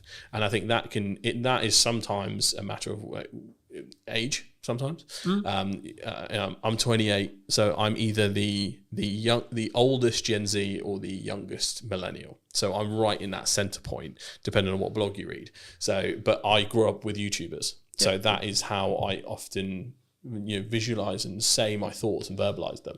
And some people will talk as TikTok because, for example, if you got your phone out, the viral hook is as you're putting the phone down. Guys, the other day I did this, right? And they'll prop their phone down. That is the telling the story or popping the phone down in the car or talking in the car or the quick flip up. This is stuff that is derived from TikTok and is done really well. And it's something you can learn, but it's not something that will come natural to you if it wasn't your first port of call almost. So you do have to adapt to where you're at. Once you test, once you get used to it, because you've got the barriers of editing, you'll hear yourself, you'll see yourself.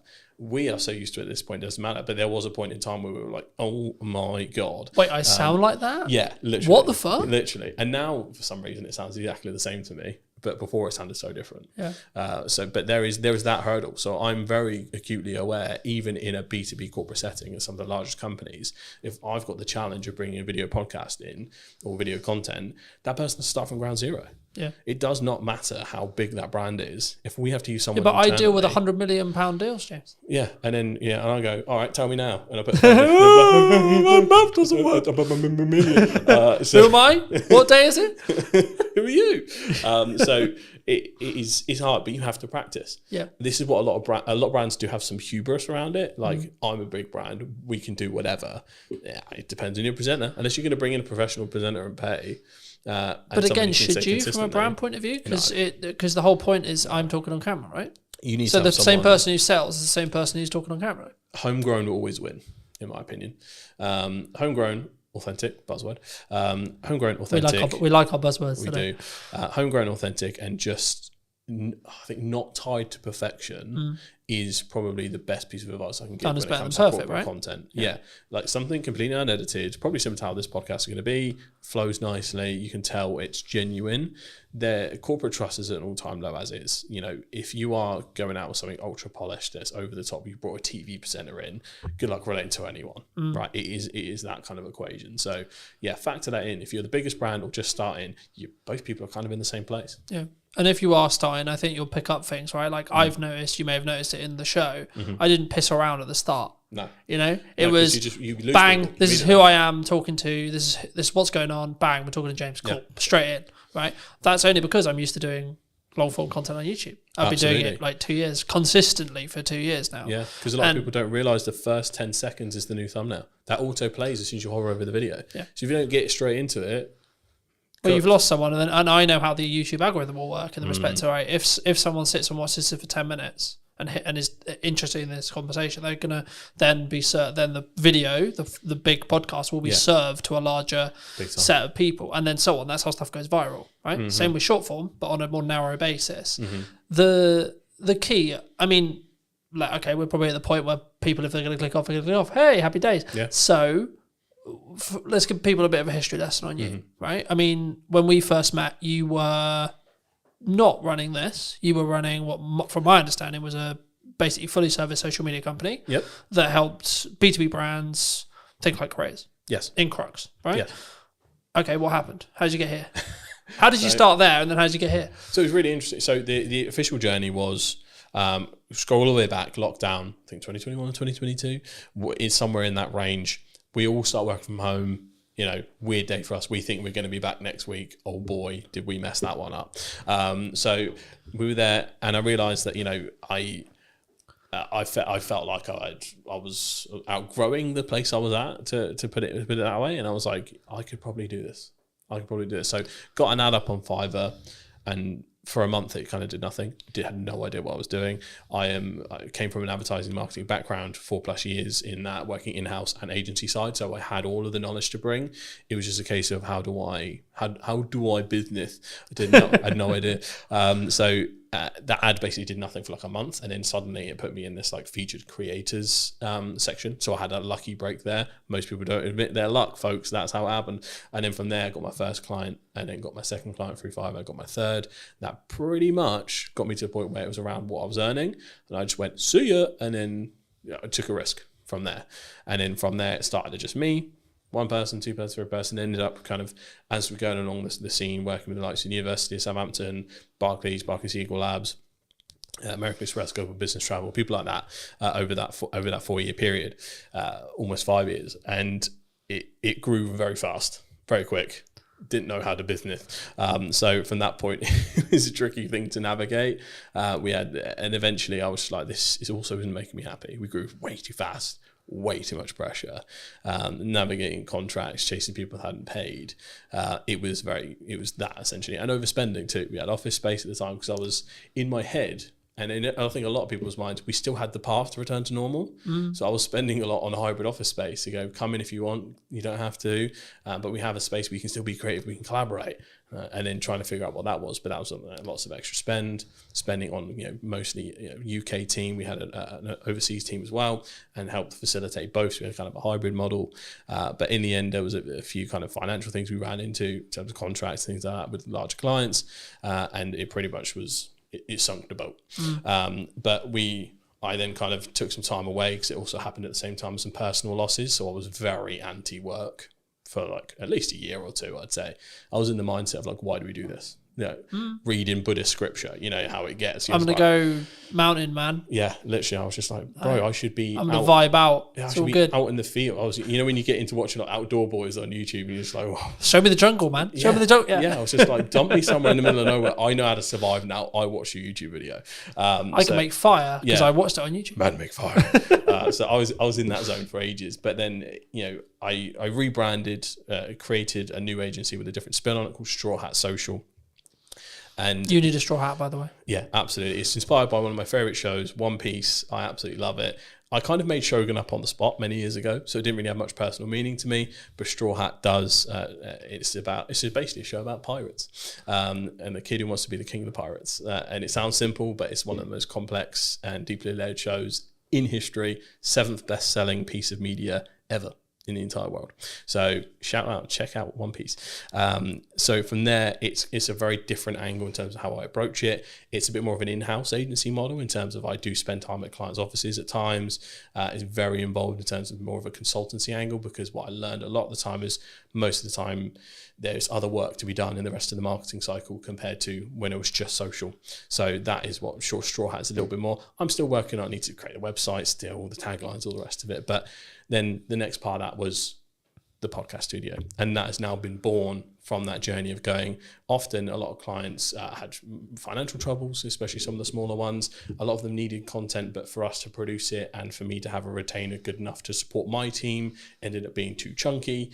And I was like, we just need a place where someone can come in, grab their stuff and go, but still have a good experience and get what they need. And it's guided by social first expertise. And that's how this was born. So that's the journey through and through. It's been really interesting. And it's a really interesting space. And I'm kind of curious where it's going to be in a year to two, right? Me too. From what we discussed. But I think that leads on quite nicely to what is the missed opportunities right now in marketing? Because we're talking about like short form is good, but it's kind of 3 years old now. The idea of it is 3 years old. Yeah, it's fairly commonplace at this point. I think a lot of brands know even AI, using AI is kind of like 2-3 years, right? Yeah, and I think a lot of people are so aware of it. I think there's multiple layers, so people are often overwhelmed by the amount of choices now. Even myself, I'm probably sat on, without no matter of a lie, about 150 clips odd that I have trouble distributing because of the time, alongside trying to do your regular duties and biz dev and all that kind of stuff. So sometimes you can hit a content surplus problem. So that's one, overwhelm. But there's also, I think things are undervalued. I don't think there's a silver bullet where like this is super underestimated, but I think because of the rise of TikTok and AI, I think YouTube is a seriously underrated platform. Because for brands especially, like my dream for Hampshire Podcast Studios is for it to be a full-blown vlog channel, podcast channel. I want it to feel like a living, breathing entity, and this is where the brand part comes in. Eventually, I want someone following me around, the team around as it grows, and just helping people out as much as humanly possible in the most authentic, easy way possible, by also doing what I do on a daily basis. I think that has a really nice ring to it. We love following bloggers. I think I'm lucky enough to, a lot of people do follow for my personality at times, and I can channel that big energy. So it's one of my unfair advantages. And again, a lot of people do have to tap into their unfair advantages, figure out what sticks, what works for them. But yeah, I think YouTube is just seriously underrated. I still think good usage of TikTok from a B2B channel point of view, underrated. And I think people need to just focus in on that platform and possibly looking at some new starters. Blue Sky, I think, especially if you're in the political space or if you're in the more thought leadership space, do open an account and start growing it, because that's new, fresh, fertile ground with the anti-Elon sentiment in the world at the moment. X kind of is very much transformed, as a lot of people know. So if you want a kind of non-toxic space, Blue Sky is where you need to be. I mean, Threads is Threads. For me, it's a bit of a non-starter. Most people just dual post across both from Instagram to Threads. So yeah, I think having some kind of home base and making it feel living and breathing is where I want to be at, because that's the part that you couldn't replicate that. I mean, you'd have to go through years and years of stuff and spend lots of time dedicating to prompt engineering to really get almost a sitcom. And this is how I explain this to a lot of big brands. Like, there's so much interwoven intricacies in brands that grow so big. The best example I could possibly give is the Goat Agency. They were like the king of pioneering vlogs, and they still do them to this day. That company probably has the best set of advertising for what work culture is like at Goat.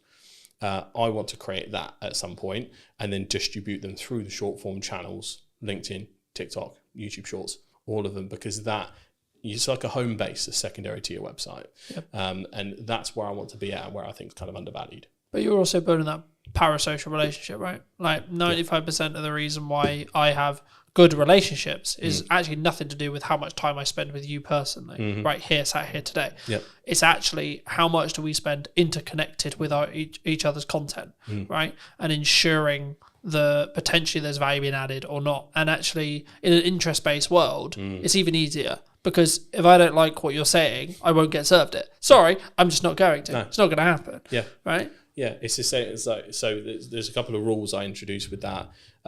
Does it go through the Holy Trinity? Does it educate, inspire, or entertain? If it's not one of those three, don't bother.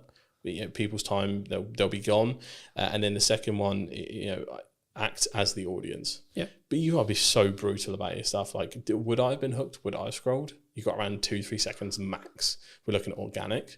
You have to be better ultimately, and just post. But you don't have to be better straight away. Oh God, no. Right, that's I think the key there, because I think when you say that, people will be like, "Oh fuck it, why do I even bother?"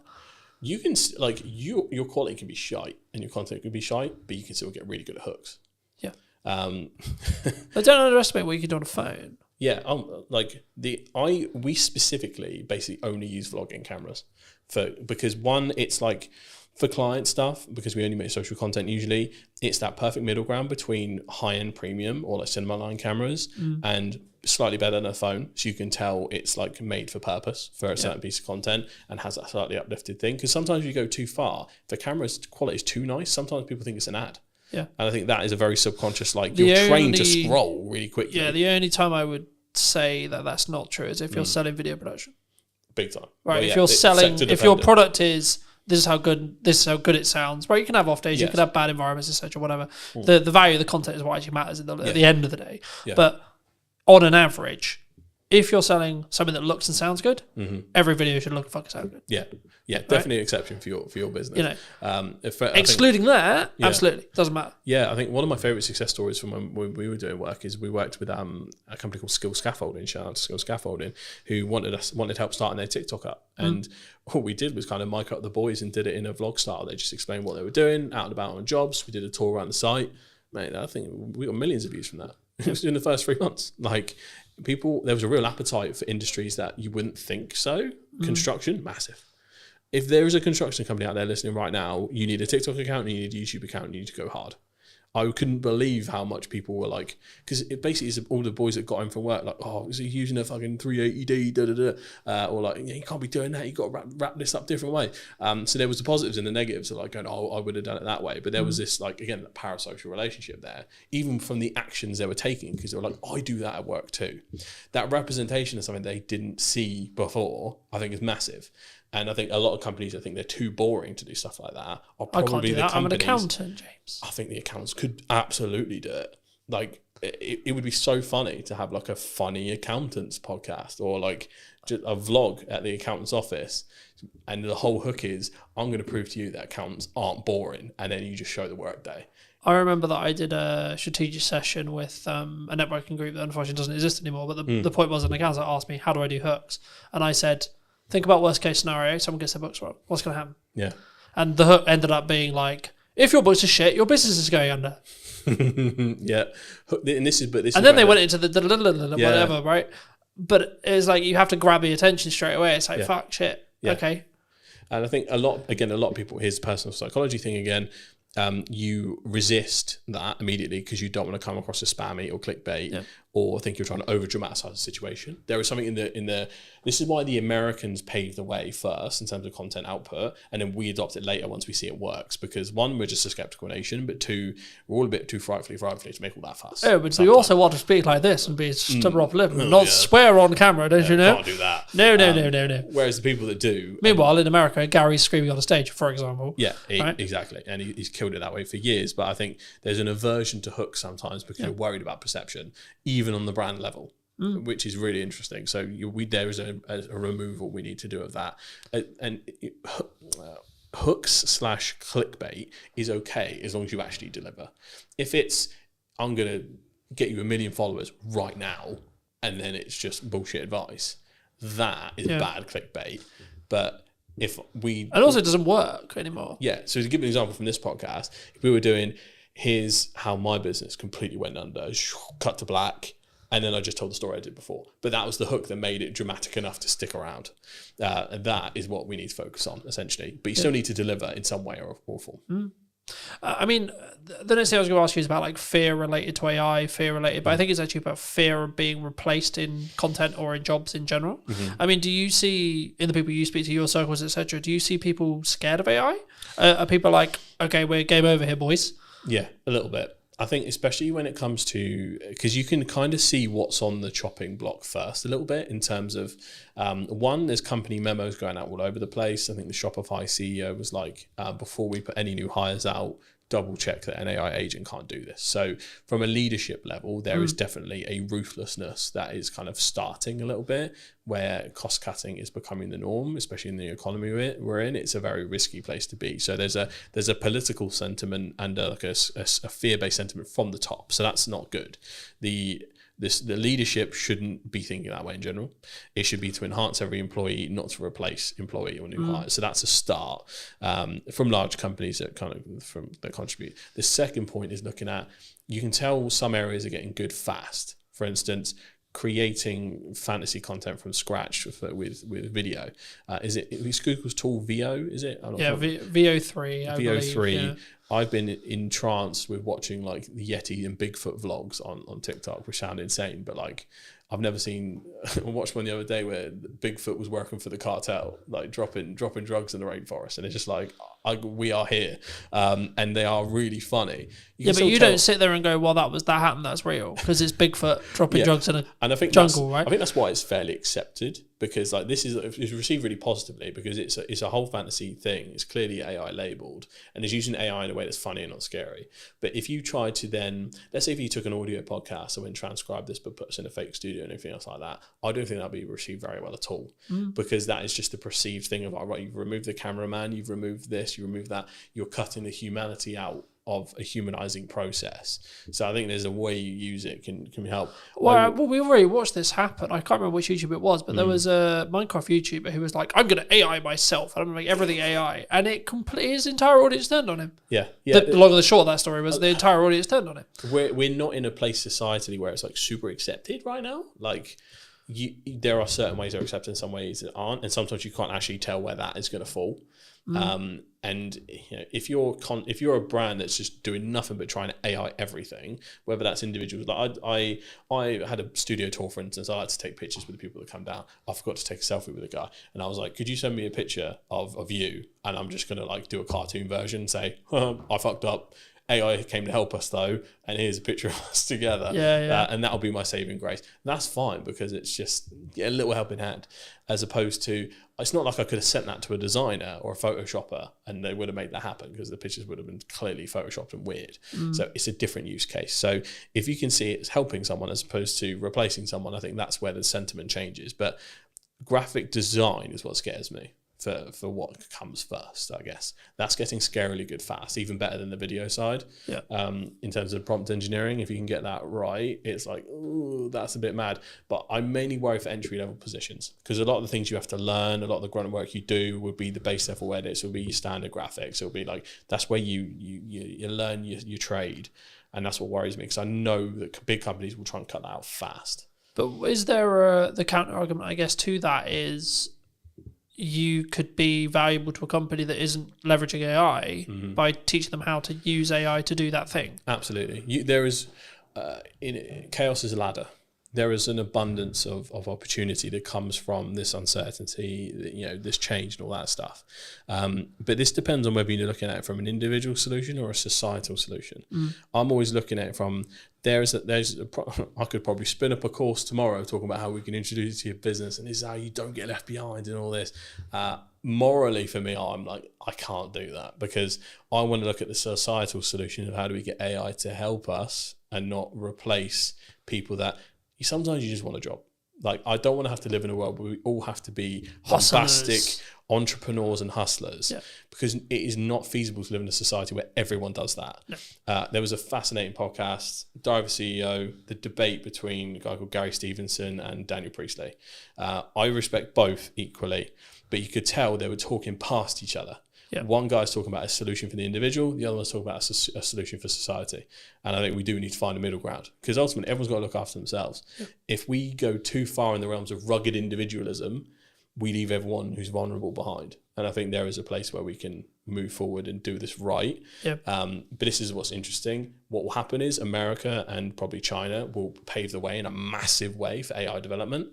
And typically what's happened so far, the EU in general will then regulate the advancements that come from those two areas. That's typically its role. It's not really a powerhouse in terms of AI and technology, but what it does, it knows how to make rules right, GDPR, other stuff like that, and it kind of reins in rampant innovation because otherwise people get left behind. And I think there's so much you could go into on that, but I think the main thing is like self accountability related to your own actions, right? Like, it's interesting because obviously when I've been starting the podcast and doing the research on the show, what I want to do with it, etc. But like, even in the podcast I filmed this morning with Jack, we were talking about the fact that the economy is in a bad place, which is really weird for me to hear, to be honest. And this is going to sound really horrible because I'm doing better than ever in respect to like commercial work.